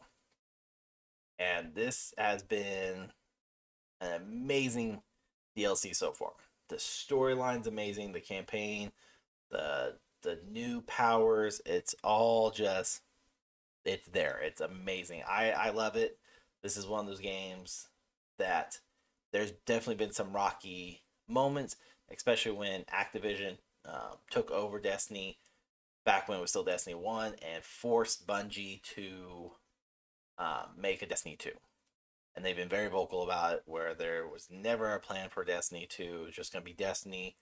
But Activision fought them and said, basically, tough shit, you're making Destiny 2, and scrub Destiny 1. And they did what's called sunsetting a lot of items and gear, and sunsetting is really just retiring, getting rid of, vaulting it, so where they can kind of come back at a later time. So that happened a few years ago now, or sorry, several years ago. They bought Bungie, and then just a few years ago, Bungie and Activision parted ways, and Bungie has since then been doing just amazing things with Destiny 2, and the game itself has been improving year after year after year, and it's so cool and so amazing to just kind of watch the development of storylines and the character arcs and campaign stories and all this just go through, and it's a wonderful experience. And this is why this is one of those games that I truly love. It's up there really on my top 10, if not top 5 games of all time, and that's just solely because there's so much to it, and it's a game of which you can play as a single player, you can play solo. There are certain moments that it's harder to play by yourself, and there's certain modes like PvP where you get to play 4 modes, at least 4 modes, if you want to get into PvP, or PvE, player versus environment, and that's when you do get partnered up with other people. And it's no different like Call of Duty or Fortnite, where you join up with random people. But you have Crucible, which is pure PvP, player versus player. You have Gambit mode, which is PvE/PvP, and that mode is unique in of itself because you do face traditional enemies as you're collecting motes, to which then you bank and the more motes you collect, the 3 increments are 5, 10, 15. Each increment you collect, you send over a mini, medium, or large boss over to the other side to help drain their motes, and then you have to summon what's called a primeval. You first one to defeat the primeval wins. So it's really fun. And then you have your pure PvE mode, which is Nightfall or Vanguard, but it's Nightfall and Grandmaster Nightfall and Strikes. And that's really just where they take fragmented portions of the story arc, and you just replay that portion of it with others, and it's at set difficulties. And you have what I would consider honestly the extreme PvP. Like this is gonna be where all your diehard sweats and tryhards and just your professionals are going to be at, and it's called Trials of Osiris, and that is just one where again it's PvP. But this is a mode that is not always present on the game. It goes through cycles and what's called rotations inside the game. So some weeks it's not there at all, and then it comes back for a week, and then it disappears again. And then same with Iron Banner, but that is a sub category of Crucible. But all 4 of these modes are, well, Trials of Osiris is not a subcategory too, so technically 3 modes, subcategories in each. But all these modes are amazing. These are ones you have to play with other people. And, if you're big into team playing, that's your thing. Find a good team of people using the Destiny 2 Looking for Group app or the Looking for Group website. And they are going to be integrating the LFG, which is Looking for Group, and that's how I'm going to refer to it from here on out. They're going to incorporate the LFG feature from just the app and the website, and they're going to put it inside the game finally. And that's one big improvement that Lightfall brings that has not been around ever prior to this. So that's amazing. And then but backtrack, getting a little ahead of myself because I want to kind of explain the games where everyone's on the same page for what's going to be said. But yeah, so you have your 3 to 4 modes with just PvP, PvE. And those, again, you have to play with other players. It's not one you solo. Like, you have to queue up and play with others. However, if you're like myself and you typically play during a wonky time where most of your buddies, your friends are not on, then single-player games seem to work out the best for you, which they do. I love single-player games. But Destiny 2 offers a single-player version of it where you can still, like, hop into all these activities and everything with other people and have a great time, but then you also have the story where you can play it completely by yourself. You don't have to rely on anybody. And up until Lightfall, the game's campaign used to be very what's the word I'm looking for, stagnant. Not stagnant, that's the right word. The power level used to be set at a level of which was intended only for a full fire team. And a full fire team is a team of 3 guardians. And that's how they've always been. And it's always been like really hard to play legendary mode, which came out with Witch Queen last year in 2022. Before it was just standard campaign. Last year, 2022, Witch Queen came out and they introduced basically the basic level, the entry level, just storytelling basically, and then they introduced the legendary mode, which was like you got significantly better gear, you got better power leveling, you got better weapons, everything was better, but it's also a lot harder. But with that said, they didn't really take into account of people just playing the campaign by themselves, single-handedly or solo, whatever you want to call it. So the game was structured around a fire team of 3. And they basically said, hey, if you want to play Legendary, you definitely can. It's going to be the biggest pain in your ass in this game because there's going to be moments where it's so bloody hard to beat a boss, whether it's a micro boss or a main boss. Champions is what they also call them, like the little mini bosses, champions. Whether you're facing the champions or the actual like in-game boss or end of the chapter boss, those are always designed to be fought with a fire team of 3. So that's how Witch Queen was last year. With Lightfall this year, they introduced uh, level scaling or power. I think they called it level scaling. Forgive me, that's not the proper terminology. I know that. I can't think of the proper one. I don't want to look it up either right now. But basically, so for example, I played the campaign completely by myself. I didn't play with anyone else. I didn't have any buddies or Discord teammates or clan teammates hop in and help me with the story. I played the campaign on Legendary because I wanted all the best equipment. And this year they also introduced that your equipment throughout the Legendary mode would be higher power level. So you were going to be quicker to scaling your character's power levels where you can do more events. Like the raid coming up this week on the 10th, I believe it is. So I struggled through it, but it was nice because the game was set to figure out basically that, oh, there's one player in the fire team. Let's scale the difficulty down to one person, but still a lot harder than if you played on the basic difficulty of campaign. Now, of course, if I had a fire team of 2 or fire team of 3, the level gets harder, which means there's more champions, there's more mini bosses, there's more enemies. The enemies take less damage. There's a lot of factors that came into play when playing single or playing as a team. And that was probably one of the coolest features that they introduced this year, where you could play Legendary. And I can tell you firsthand, I made it all the way through the Legendary campaign mode. I made it to the final boss of Callus, and like I didn't know that was a double fight. I'm gonna just be frank with you all that. If you haven't played Destiny 2 or you're getting ready to play Lightfall and you're like, oh man, I can do Legendary, you definitely can. Here's the thing.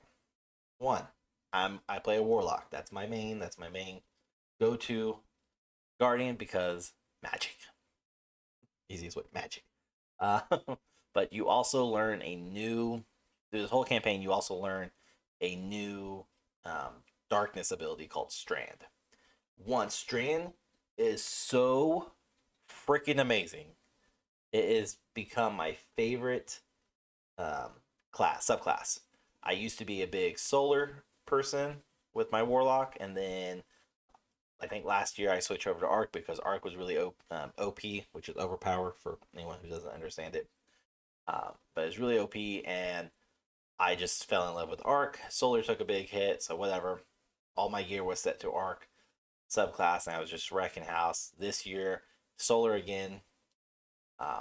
But Strand is by far the best subclass, at least for Warlock, that's out there right now. And it's amazing. There's only 5. Used to be 3, and then last year they introduced, or 2 years ago, sorry, they introduced Stasis, and then this year they introduced Strand, which is called your Darkness. Because Solar, Arc, and Void are your light subclasses, and then Strand and Stasis are your Darkness abilities. Super cool, amazing, again, love it. And throughout the campaign, you play as your Guardian, whether Titan, Hunter, or Warlock, and you discover segments of Strand. So you can use Strand for a little bit, and then it disappears because your body gets worn out. So it's so amazing to kind of just get to play with it a little bit, and then unlike Stasis, which you unlocked almost near the end of its campaign a couple years ago, Strand you didn't actually unlock at all until you beat the final campaign boss, which is Callus. And again, you had to beat him 2 times. The first time you beat him and he's heavily armored, and then the second time you get trapped in this dome where you have minimum hiding abilities, and he just goes complete freaking ape shit on you. And he's quicker, he's coming at you with dual blades, and he's just trying to kill you. And then you have your little your enemies spawning everywhere, and it's just so bloody hard. And I can tell you, I made it through all the Legendary, got to that portion of Callus. I did not know about the second boss because when new games come out, I tend to not watch other people play too much of it because I don't want storylines ruined. I want just my general reaction I want my general, honest opinion of everything to come out at that moment. Which, if you want to see all that, you want to see the whole campaign, you want to see it all play out, you just head over to my YouTube channel, Sig, and check it out. It's all there, and you see my reaction. You get to see my true, honest, on the spot review, and that's basically what this is as well, but not as detailed because I'm not gonna do it for 6, 7, 8 hours at a time. This is literally just a brief edition of it. But Callus is such a pain in the ass that it forced me, because I was just getting so frustrated. I spent over 3 hours just trying to defeat Callus in one day, and I ended up having to switch to basic. So, and that's the nice thing about it, is even though you're playing the campaign, you can always switch, go up in difficulty or go down in difficulty, which is amazing. And the campaign, the story, the finding out you're going to Neptune again, specifically Neomuna, which is the city you discover because of the Veil, which is your key target that you're trying to research and find more about, which leads you to Strand.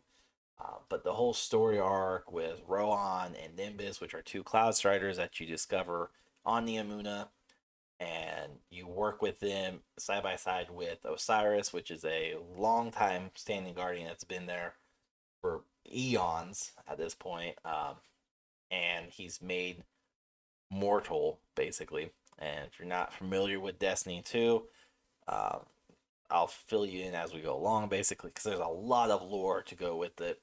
Amazing storytelling on Bungie's part. And you can definitely tell when it was just Bungie in charge, when Activision was in charge, and when Bungie was in charge again. And then last year, Sony acquired Bungie, but said basically they're not stepping in. They're there to fund Bungie. So we'll see. Because I'm pretty sure that's what Activision said all those years ago, and then forced them to do Destiny 2. So we'll see with that. I don't have high hopes for Sony, unfortunately. But so you go on to Neomuna, and you find these 2 Cloud Striders, and again, Osiris is made mortal. And what I mean by that is, as a guardian, which is what you're called, you're guardian of the light originally, and now you're just a guardian because you control darkness. You have this entity with you, little robotic, called a ghost, and it brings you back to life when you die. All guardians have this. But if your ghost dies, gets destroyed, then you cannot be revived again, and you yourself will die forever. So, with Destiny 2, earlier on in the story, or earlier on in the lore, basically, the tower, which is your city that you live in, the tower is hit really hard with the Red War and all this stuff, and a bunch of key figures lose their ghost. Ikora, Zavala, which don't like Zavala, Drifter, not Osiris, Saint, I still believe has his, but a lot of people lose their ghost and they become mortal, so then they become very cautious about helping out and going into battles and going to war and all that, because they don't want to potentially die.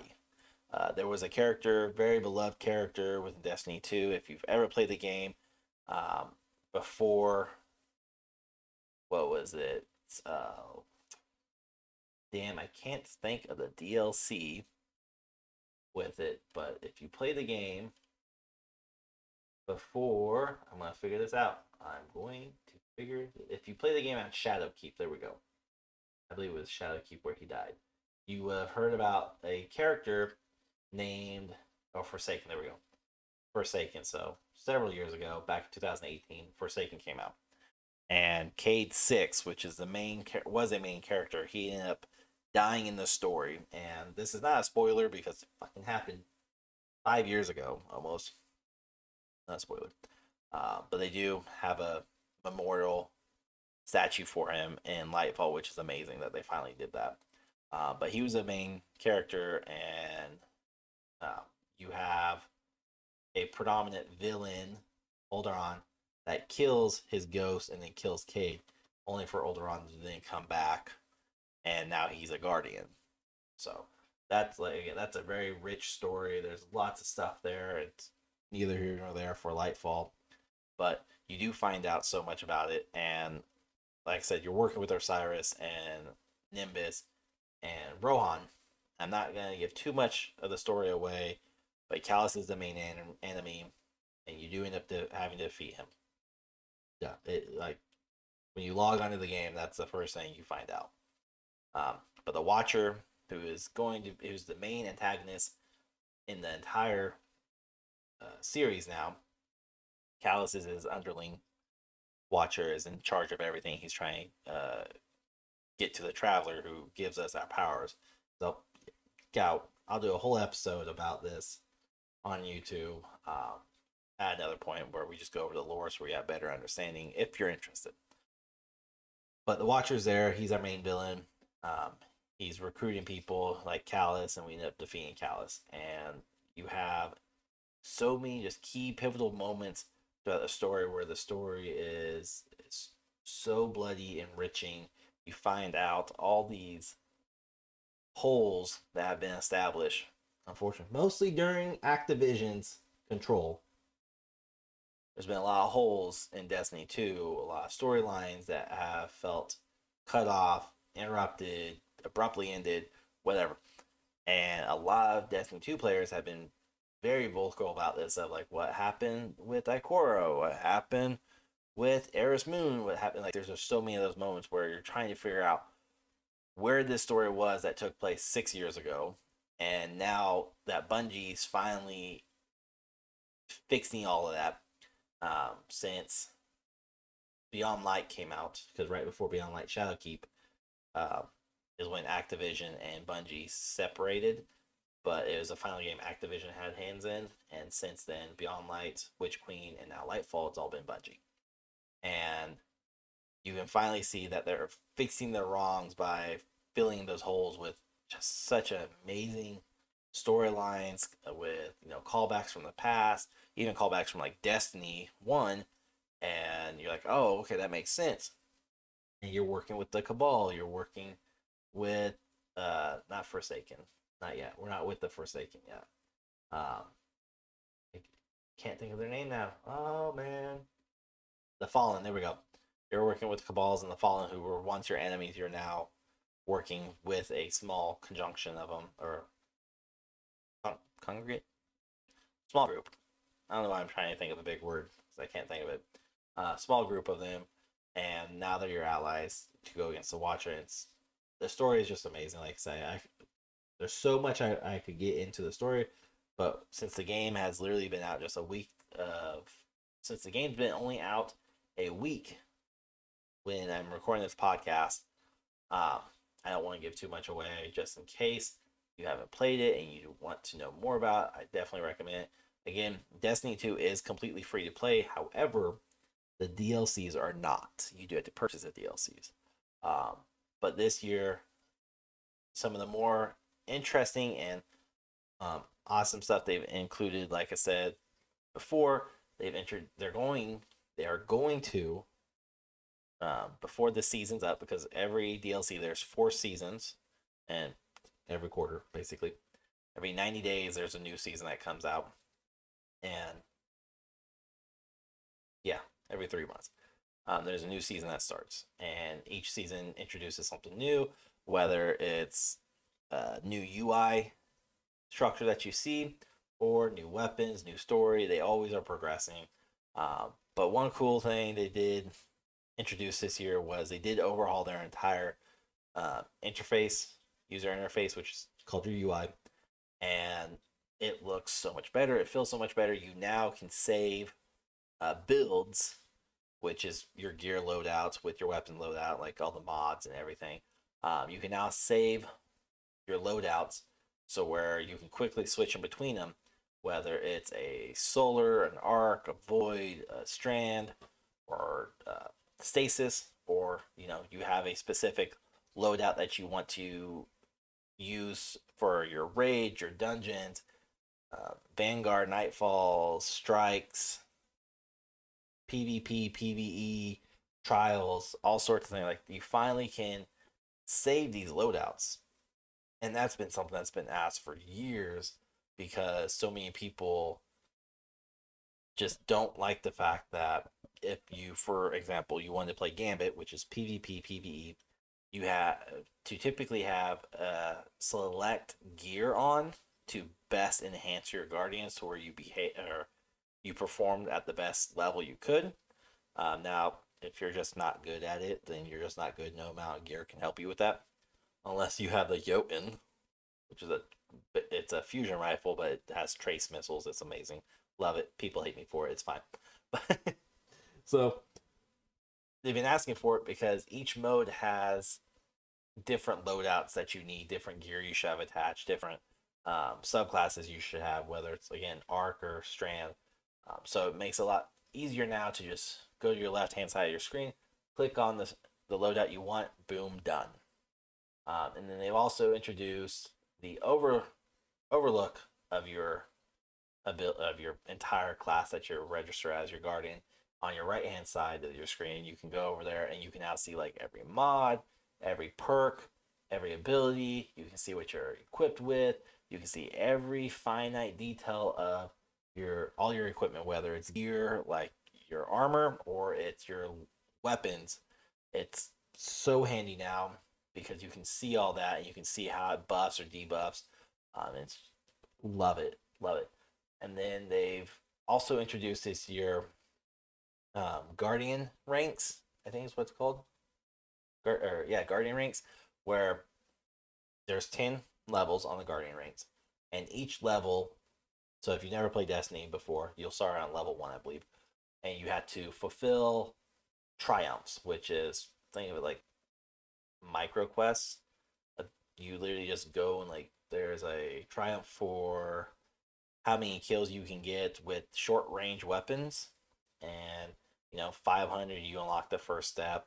I think it's 10,000 for the next one, but it's like high numbers, so this takes you time, and these are just little achievements. They call them triumphs, but that allows you to then level your guardian rank from 1 all the way up to 10, and of course they get progressively harder to unlock because some of them are like go do a raid, and again, raid's one of those like you have to play with a group of 6. And if you don't have 6 people, that's where you use the looking for group or LFG function. And raids, if you've never done like World of Warcraft, Destiny, those are really only 2 games I can think of that raid functions. But these raids are long. They are not just something you're going to pump out in 30 minutes to an hour. At least not with a looking for group type of fire team. That's just, you can be carried, but realistically, raids take you a couple hours, or they can take you several hours depending upon the raid. There's a lot of things that come to play. How many people are in your fire team? Just know they typically, a quick raid, an hour, a long raid, several hours. I think the longest raid I've personally been in, and it's been a few years since I've been in a raid, but the longest raid that I've been a part of took us 8 hours, and it was two different days. So it was 4 hours one day, 4 hours the next day, and it was such a pain in the ass. Amazing, the gear you get's amazing, the loadout equipment you get is amazing, but it's the problem of these are so time consuming that, again, if you are a casual gamer or you don't like playing with other people, then it's kind of hard to get. But these type of functions, along with and dungeons, just FYI, dungeons are, think of micro raids. They're a lot smaller, and they only have a fire team of 3, and those you can typically solo if you have a high enough power level and good enough gear.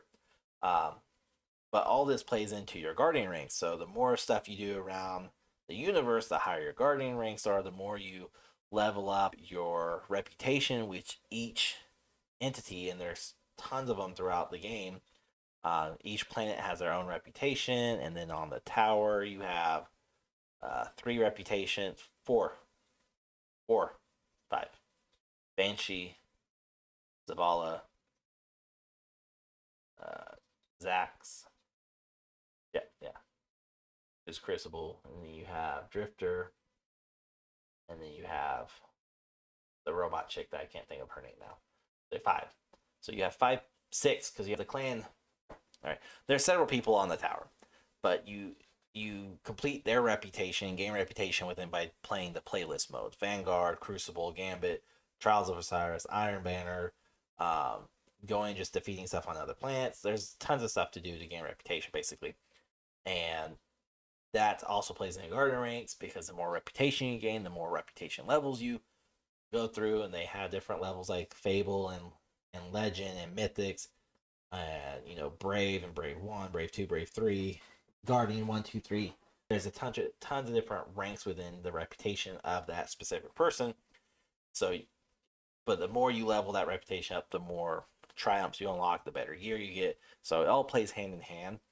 And Guardian ranks was introduced this year with Lightfall, and it's a cool concept because now you can see basically who's dedicated or who's been playing very long. Because if you look at someone like myself or a lot of the people in the Nexus of Mediocre Gaming clan, that myself and fellow gamer and streamer, content creator, whatever, he's also been a guest host on here, Wick Tinsey. Him and I run that clan, and most of us are level 6, if not 7, on Destiny 2's Guardian ranks, and that's just because there's so many triumphs you have to unlock to just level up to another Guardian rank. And it's not easy, it's not quick, it's a slow grind, but it's there, and it's a cool little feature to kind of just see that and see where you lie with the Destiny 2 Guardian universe. And then the last thing they introduced this year was trying to think of the name now, I'm going blank. What do they call it now? Oh, I'm drawing a blank. Valorant has it. Man. So at the end of each mode you played, whether it's a Vanguard playlist, Strike, Nightfall, Grandmaster, all that, or it's a Gambit playlist or Crucible, whatever, when you're playing with other people in a playlist mode, at the end of it, you can give out recognition, and it's these little cards. For right now, it doesn't really mean much, but it's all positive. So here's a double-edged sword. So it's all positive feedback, but it can be like very helpful. They were just fun to play with. They improved the overall experience. Great leadership, great supporter, great healer. Tons of different recognition cards you can give out throughout at the end of each playlist when you play it. And that's a cool feature because the whole purpose behind that, or sorry, the main purpose behind that is when they introduced the LFG function into Destiny 2, the game, versus the website or the app, you're going to be able to see those recognitions on fellow Guardians. So you're going to be able to see that, hey, Guardian A is a very good leader. They're very good with raids and dungeons, and they're very helpful with that. And you can see that stat. You can see like all the breakdown of the cards, and let you know that, okay, hey, I can trust this person to actually help me through this raid or through this dungeon or whatever event you're trying to do. And then if you see someone, who doesn't have as many recognitions, the point of it's basically saying, well, maybe they haven't done this feature, this playlist before. Maybe they haven't done a raid, a dungeon. Maybe they just haven't played this mode before, and that's fine. But it shows you basically who's really helping other Guardians, who's helping other people, and it's meant to be a positive outlook on it, so where you can look at others and say, hey, I see you're really good at a certain dungeon, the Spire. I'm butchering that word, I know it. Spire. There we go. Spire dungeon. I need help going through that. Will you run me through it? Because you can see that achievement or that recognition on it that, hey, they do a really good job.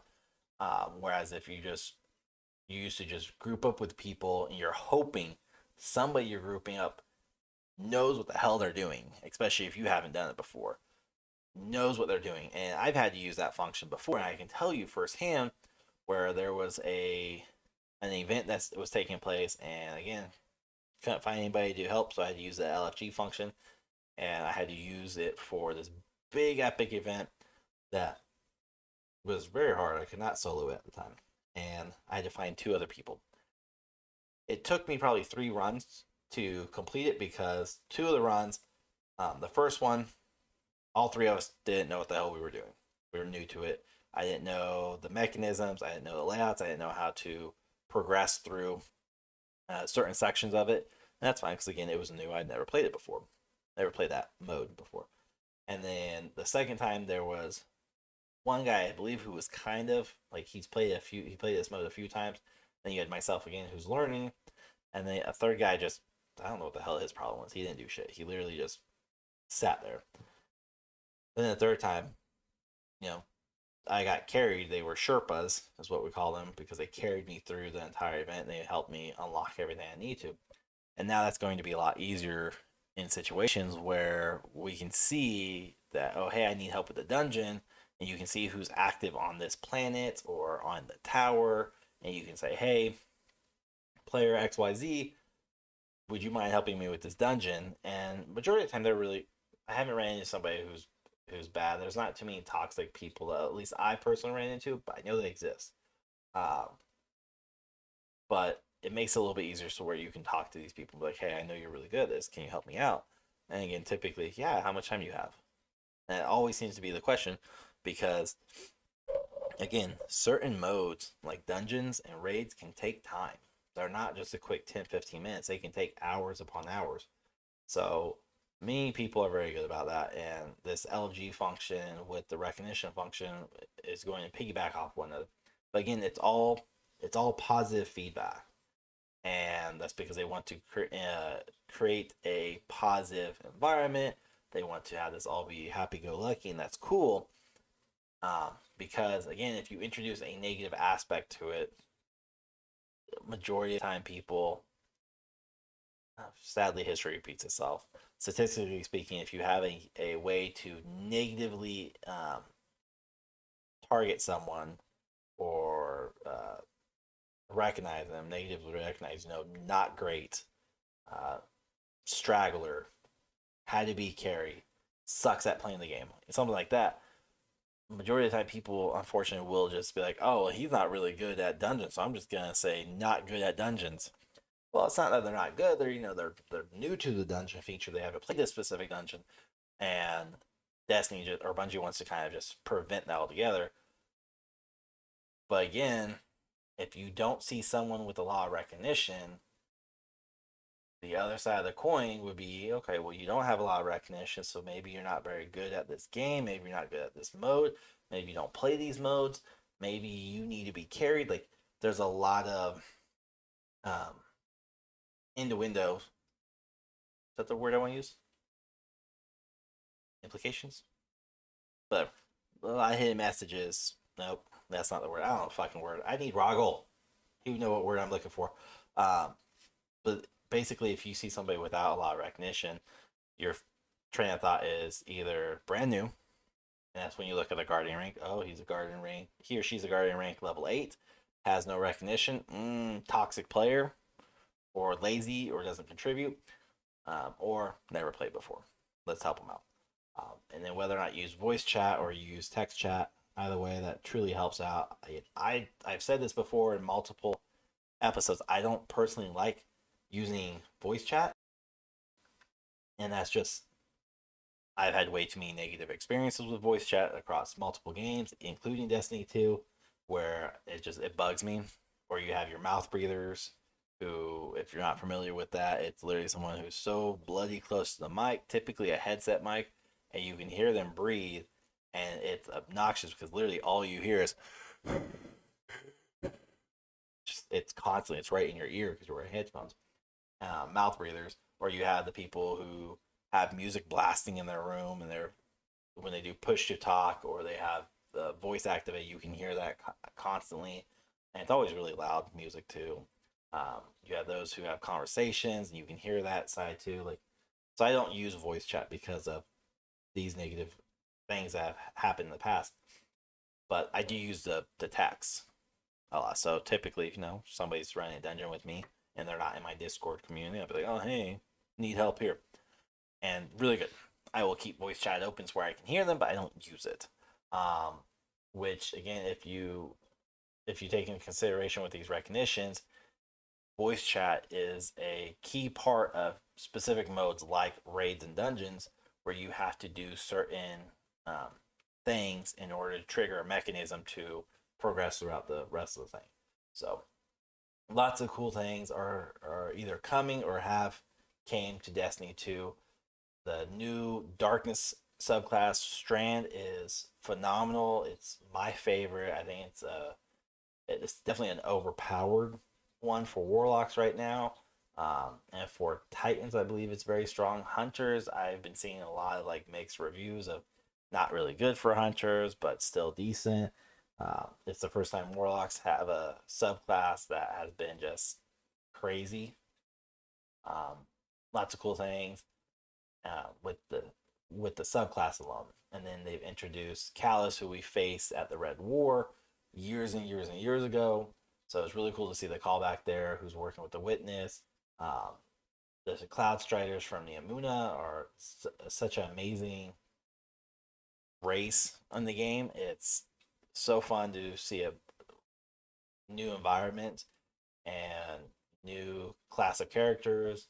Like the visuals alone are stunning. That when you're just roaming around the Amuna and you take in it, it's really just amazing. And then the whole story arc for all the characters is growing and building up, and we can see certain things happening.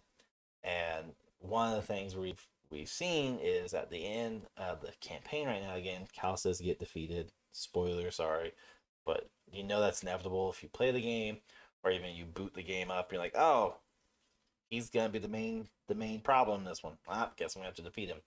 But the Watcher is his boss, so to speak, who's trying to get to Traveler, and so we're seeing that build up, and we're seeing that we're going to be going against the Witness at some point within Lightfall. So it's interesting in of itself because again the story's coming out. It's an amazing story. You get to see everybody's characters come in and develop even more. You get to find little tidbits at the end of Witch Queen that entire season. You discover that Saint 14 and Osiris are actually a couple, and they've been trying to work with each other and get back on terms. And you're finding out their historical past, and you're seeing how they got together, and it's just amazing. There, you're seeing story arc actually being developed and produced and carried through with the other main characters, whether it's Cade 6, whether it's Ikora, whether it's Zavala, whether it's Amanda Holiday. It's so nice and such a relief to see all these characters come to fruition, their storylines actually be carried through. Because again, if you play Destiny back when Activision had control of it, it was very just a giant clusterfuck. Easiest way to put it. Storylines felt muddled and muddied, and you just didn't know where it was going. There's new enemy here, new enemy there, and they've cleaned it all up. And Lightfall is, in my opinion, the best DLC in a very long time for Destiny 2 by Bungie. And the storyline's amazing, the character arc development's amazing.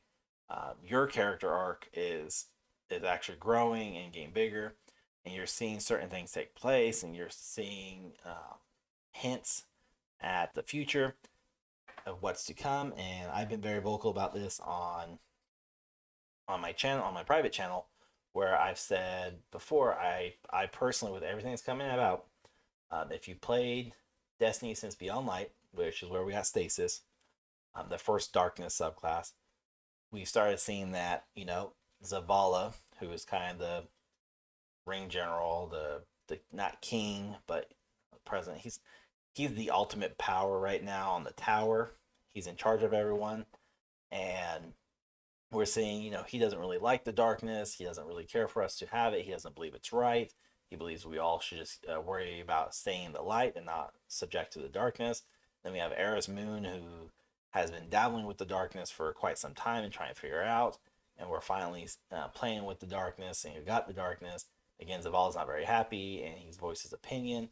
And we started seeing cracks form where we're seeing maybe Zavala is going to break away, or maybe we're going to end up fighting. And then as the story progresses, we see that the Elixni, which is fallen. The Elixni they come into the tower and they get back into their own city, into the old city. And again, more and more people are not happy that we're now housing out old enemies, and that was with Beyond Light as well. And we took them in and everything. And then with the Witch Queen, we saw the Hive, and we started teaming up with the Cabal, with Keitel, who's the Cabal's queen, and we're teaming up with them to fight the Witch Queen, Savathun. And we're seeing, oh crap, other people can be guardians. The Hive are now guardians somehow. So we're having to go against them, or we went against them, I guess I should say. And we're starting to just see that again. Zavala really doesn't want to work with Keitel, but he agrees to work with Keitel, and he goes against a lot of things that he promised everyone within the story. That he, at no point would we do what Keitel says. We're going to do this the right way. We start seeing question his own morals and his own actions. We're starting to see people kind of rise up and almost cause not a revolution, but almost kind of like a revolution, a micro civil war. So I've been very vocal about it, where I believe that at some point we're going to have a civil war-esque event take place, where we have people who want to stay in the light and only use light subclass, and we're going to have people who dabble specifically with the darkness. And of course, as the Guardian, we're going to bounce in between, because why not? Which would be a really cool aspect to see, where we get to kind of pick and choose, and we can divide even further, and we can grow as a community even further. Okay, are you good or bad? Because it would also be really cool to be able to do some gnarly stuff. But we're seeing some cracks for him, and that's one that I think is going to happen. Is at some point, before Lightfall, actually, I truly believe that we were going to have a civil war. But with Lightfall and finding the people in the Amuna and everything that we're doing for them, it's looking more like we're going to be at another big global war, one that we have not seen since the collapse, which is a major event that took place several in the game, took place decades and decades and hundreds of years ago, and almost wiped out the Earth. But we're seeing another catastrophic event like that taking place, and the witnesses behind it, and we're seeing everybody come together. So I don't think we're going to have a civil war anytime soon, but I do think eventually there will be. And then I think we're going to partner up, because we've already partnered up with the Elixni, we partnered up with the Cabal. The only real other three main enemies that we have, or subclasses of enemies that we have, would be the Vex, which is a robotic race of enemies. We have the Taken, which is basically all your enemies, but they are the thing like the soulless, the heartless from Kingdom Hearts. They're little black figures that they can be any of the races, and they're there. And then we have the Forsaken. So we have those three that we haven't really done much with other than fights. So it'll be interesting to see who we partner up. But I think the way Lightfall's going is the big character focus of the enemy, other than the Witness, is going to be the Vex. And maybe we'll team up with the Vex somehow. I don't know how, but that just seems the most likely, since when we started Destiny, our main enemies were Elixni/Fallen and Cabal. And then we dabbled with Vex, and now the Vex population and threat is growing. So we started taking more of them on, and so now we're starting to see that on the Hive. 6, there may be 7. I'm really bad at counting this week. So I think we're going to team up with the Vex on some degree, and then we'll go to the Hive, and then we're all just going to kind of collectively come together and try to defeat the Witness. And it's going to be a collective power, only to then have an internal struggle arise that I think would lead to a civil war, where it's okay, well, now the Witness is gone, the main threat's gone, we're no longer going to be allies. And Keitel, who's Queen of Cabal, has already made several statements of sometimes you just have to change your direction for a temporary time, because it's a bigger threat. So we're not going to be teamed up or allies with the Cabal for too long, but we also know a lot of their secrets now, and they know a lot of our secrets. So it'll be interesting to see how Lightfall further develops their story. Again, we're just in the first season, which is Season of Defiance.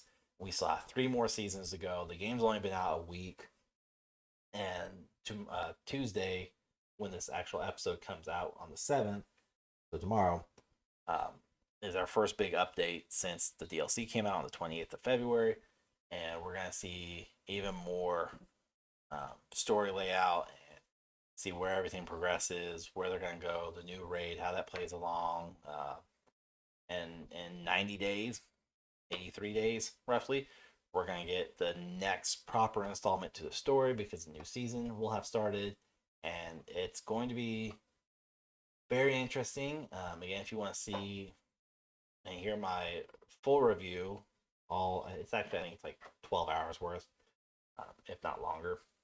Just check out my live streams over on YouTube, Cybermerc Sig, and you can see all there because I go in a lot more detail over there in the moment, and versus right now I'm just kind of reading through notes I've collected over the last week. So go check that out if you want to see more. If you do, spoilers though, because I go through the whole campaign, nothing gets shown or nothing gets hidden. Very interesting. It's going to be amazing. It's going to be very terminal this year to see what happens. And hopefully this summer we get to see, or Bungie announces the DLC after Lightfall. So where we kind of start seeing how this is going to progress and see what we're working towards. If the Witness is still our main villain and protagonist, whatever, main villain that we're going after, and what's happened at the end of this first segment. Because again, we defeated Callus, the Witness, messed with the Traveler. I'm trying to be as vague as possible just because there's a lot of detail that goes into it, and if you play the game, I want you to thoroughly enjoy it as much as I did, if not more.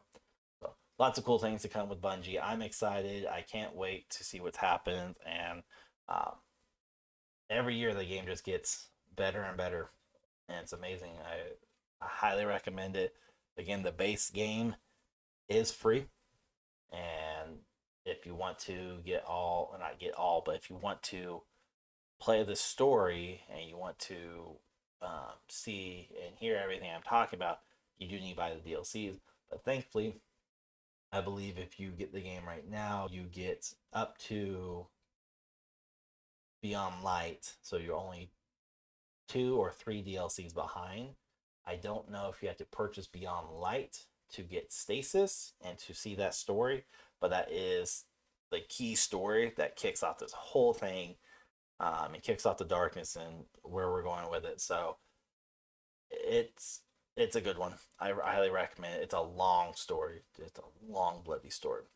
And if you do get into Destiny 2 and you're like so many people, you just don't want to grind through the story, you don't care about the story, which is fine. I do recommend playing through it with at least one of your Guardians, because you can make 3, play through with one of them. You do get the ability to purchase what's called a power level up, and it bumps you all the way up to the soft cap of the power level this season, and you bypass an entire storyline and you get Strand right away, so we don't have to go through a storyline again. So, but I recommend playing the storyline again at least once through with the Guardian, and after that, if you choose to power level, absolutely go for it. It's your own prerogative, your money, not my money.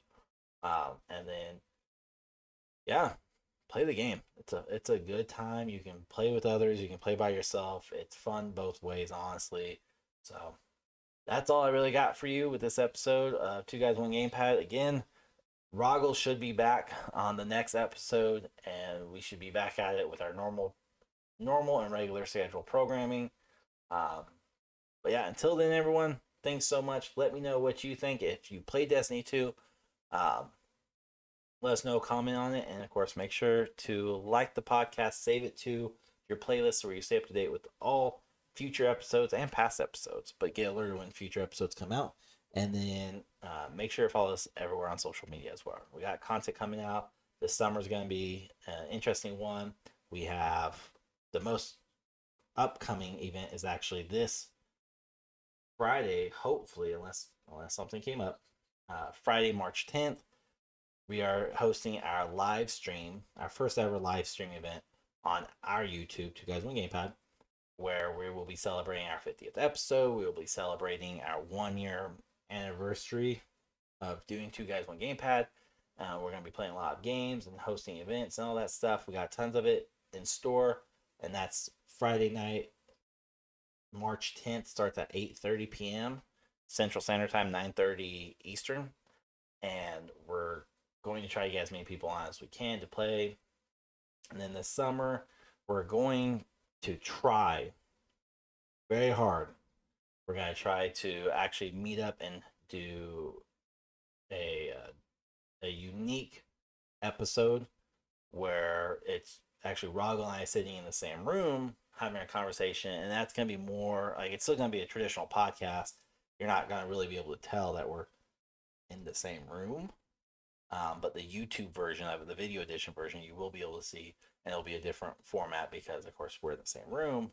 So we have that one, and then we have more events we're trying to do throughout this summer and this fall. So stay tuned for all that. And again, thank you so much for listening in. Hope you have a wonderful rest of your day. Make sure to check us out in the next episode when Rahgel returns. But until then, everyone, take care, and we'll see you on the next episode. Bye. Well, welcome back to another episode. We are back with both of us finally on 2Guys1Gamepad. I'm back, bitches. So now you don't have to deal with just me. We have Rahgel, which means it doesn't sound like I'm just talking to myself anymore. It always sounds like that, though. Yeah. Regardless if I'm here or not. Yeah, that's true. I do hold I'm out. here. I appreciate you carrying the weight on your back and keeping us afloat. I apologize for my absence. I always Life have this thing happens. on my back. Stuff happens. You shut your damn mouth. Why'd I come back? You're a masochist, a sadist, whatever. Something. And for our few fans, I had one fan asking if everything was good. Everything's good. To the one person that asked. Because you weren't here for like a week. Well, you know, shit happens. Yeah. Life happens, shit happens. You know, it is what it is. But I did say on like 2 episodes ago that regardless of what happens, and we made this very clear numerous times on multiple episodes, that our personal life, our family life, our kids, our wives, and everything always comes first. So, but we are very accommodating, and thankfully, I had shit I could talk to you about myself, and I didn't need you for at least one of them. I'm glad I could. I'm glad you did it. I'm proud of you. You made me proud. Recognition. I don't need your support. You're gonna get You're it. not my daddy. I'm proud of you. Stop it. Don't make me cry. Oh shit. Anyways, this was scheduled for last week, and clearly you skipped town on this. So I did. So we're gonna do it this week, and this week, or this episode, because we do 2 episodes a week now. This episode, we're gonna do Save and Erase, and it's video game edition, because we don't do enough of those as a video game podcast. He said save and erase, not save and erase. Just save, save. Just want to clarify. Erase. Look, I've had a very traumatic day today. I lost a lot of my hair. Okay. When you get a haircut, that's different. That's not a traumatic experience. It's not falling out of your head. It's getting cut off. You took like half my beard off. Well, I don't know what that feels like. So okay. You're bald as a naked mole rat. I don't feel for you at all. That's rude. You were just proud of me a moment ago. Now you don't feel for me. That means I'm back to normal. That's where we're back to how things were. Right back to it. We're good. Just a moment of weakness. That's all that was. Nothing changes. So for anybody who's listening and hasn't turned us off yet. Yeah. Well, I mean, if you haven't heard of this, it's not really a trend, but it has started going around with more of like actors and celebrities, or movies and TV shows, or music, where basically that you pit two things against each other. You have to choose to save one, and the other one gets erased from history as though it's never existed. Very easy concept. Save and erase. Not much. I mean, not much to that premise at all. It's just, yep. Glad everyone's on the same page. Let's get into it. We're gonna do video game edition. Rahgel gave me 10 of his random ass video games. I did it this time. I made a list this time. Technically, he did it very last moment. He gave it to me last Tuesday, about 3 hours before the podcast, and then 30 minutes before the podcast, he goes, "Hey, shit popped up. I can't attend." I went, "All right." So, neither here nor there. Don't cause your issue. The fact was that I did it. That was the point. Shit, it was. It was like 2:30. It's like 5 hours before. Whatever. I need it before 5. That's 3 hours before. You got it before 5. Close of business. You got it an hour and a half before. 2:30 is more. You know, we're not getting to math with you. It's okay. It's okay. Okay. You're not smart. You're Army. I have to keep reminding myself of that. IQ's very low. Pull and shoot. That's all you need to know how to do. What are we talking about today? Yeah. So we're gonna pit these 10 video games against each other, 2 at a time, and collectively we're gonna have to choose to save one and erase the other one from history. Collectively, we have to agree. And see on your list, there's a few of them that I don't think I'll win. And I'm okay with that. And then there's a lot on mine that you're just gonna be pissed off that they're all mine. Even though you have Really? a lot of Nintendo games on yours. Mm-hmm. So for somebody who hates Nintendo, he gives me I so don't much hate shit. Nintendo. I hate Nintendo trivia because you're a fucking nerd when it comes to it. Tomato, same damn thing. No, not at all. Like Absolutely. Nintendo's probably one of my favorite consoles, but like That's interesting because I have one Nintendo game on my entire Really? list. no, like it's one of my favorite. I Like guess it's technically too. I could probably sit and play because we have one of the old ones. Or I guess the remade one, and I have the old one. But yeah, I could play those games all day. I enjoy them. Yet he knows nothing of their heritage. I don't have to know the fucking background of what nerd janitor fucking made it to play it. He wasn't a nerd. Okay. How do you know? Did you know the guy? I have read about the guy. Of course you have. I've read about the guy. Let's move on before we fucking get this shit. We can't be Before you- canceled. I've said worse Before I shit. start, You've said worse before I shit. start yelling already. Fair enough.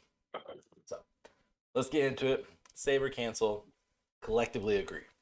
Do you understand the rules? I'm glad your army brain can comprehend the rules of which I set in front of you. Let's get into this. We're going to start from the bottom up. How they were sent to me. I know that's the reverse on how we read. Don't worry. It's okay. You're not having to read this. I am. It's fine. I'm not giving you another fucking TikTok of the left, right, up, down shit. It's okay. He's learning. He's learning. But we do have to remind him how to read from time to time. It just happens. Anyways, the first pair off is going to be the Resident Evil series versus your Jurassic Park Sega Edition, which needs to be erased. It's Which a one needs to very be saved. heavy-sided. Okay, I'll make mean, it easier. Resident Evil it- 4, the original Resident Evil 4, not this remaster shit that's getting ready to come out. The original Resident Evil 4, which is also has been named, I believe, like the number 1 Resident Evils in the series. So Resident Evil 4 against Jurassic Park Sega Edition. And I can tell you from someone who's played the Jurassic Park Sega Edition, that game fucking sucked. Did it suck or was it too difficult to beat? At my age, it was a little bit of both. The game was fun as hell. Oh, yeah, as an It also was adult, very it was frustrating. fun. As a child, I learned a lot of swear words. It was great until you got to the water raft. Our Yep. game was water. So I don't know what it is with water levels in me. I have a hard time with waterfall. You know, you're trying to go back and forth on the boat. But yeah, I think it's that way with like a lot, because we'll see on a few of your games. Anything that had a water level, especially Sega, Nintendo, Super Nintendo, always like those games. Those levers were so fucking hard. Every water level, whether it was Donkey Kong, whether it was Mario, whether it's Jurassic Park, Ninja Turtles, anything, Kirby, all the water levels sucked ass. So, I think I'm okay with letting Jurassic Park die good, me too. or become extinct. Nope, not letting you have the dad joke. Refuse. I refuse. I'm not going to fight that one because I think that one can go either way. But I think Jurassic Park can go. I mean, again, Jurassic Park was a fun game. Pissed me Yes. off. I hated it. It's kind of like you in another game. Because did not like it, did not see eye to eye with it. Majority of the time, it pissed me off. So, but yeah, I will agree with you. Jurassic Park is gonna go extinct. What did I took your joke. Can't take my joke when I already did it. I can do whatever the fuck I want. Nope. Not People happening. love me. I've gone 1 week and we can't fit your head inside the fucking frame anymore. Neither here nor there. There we go. Anyways.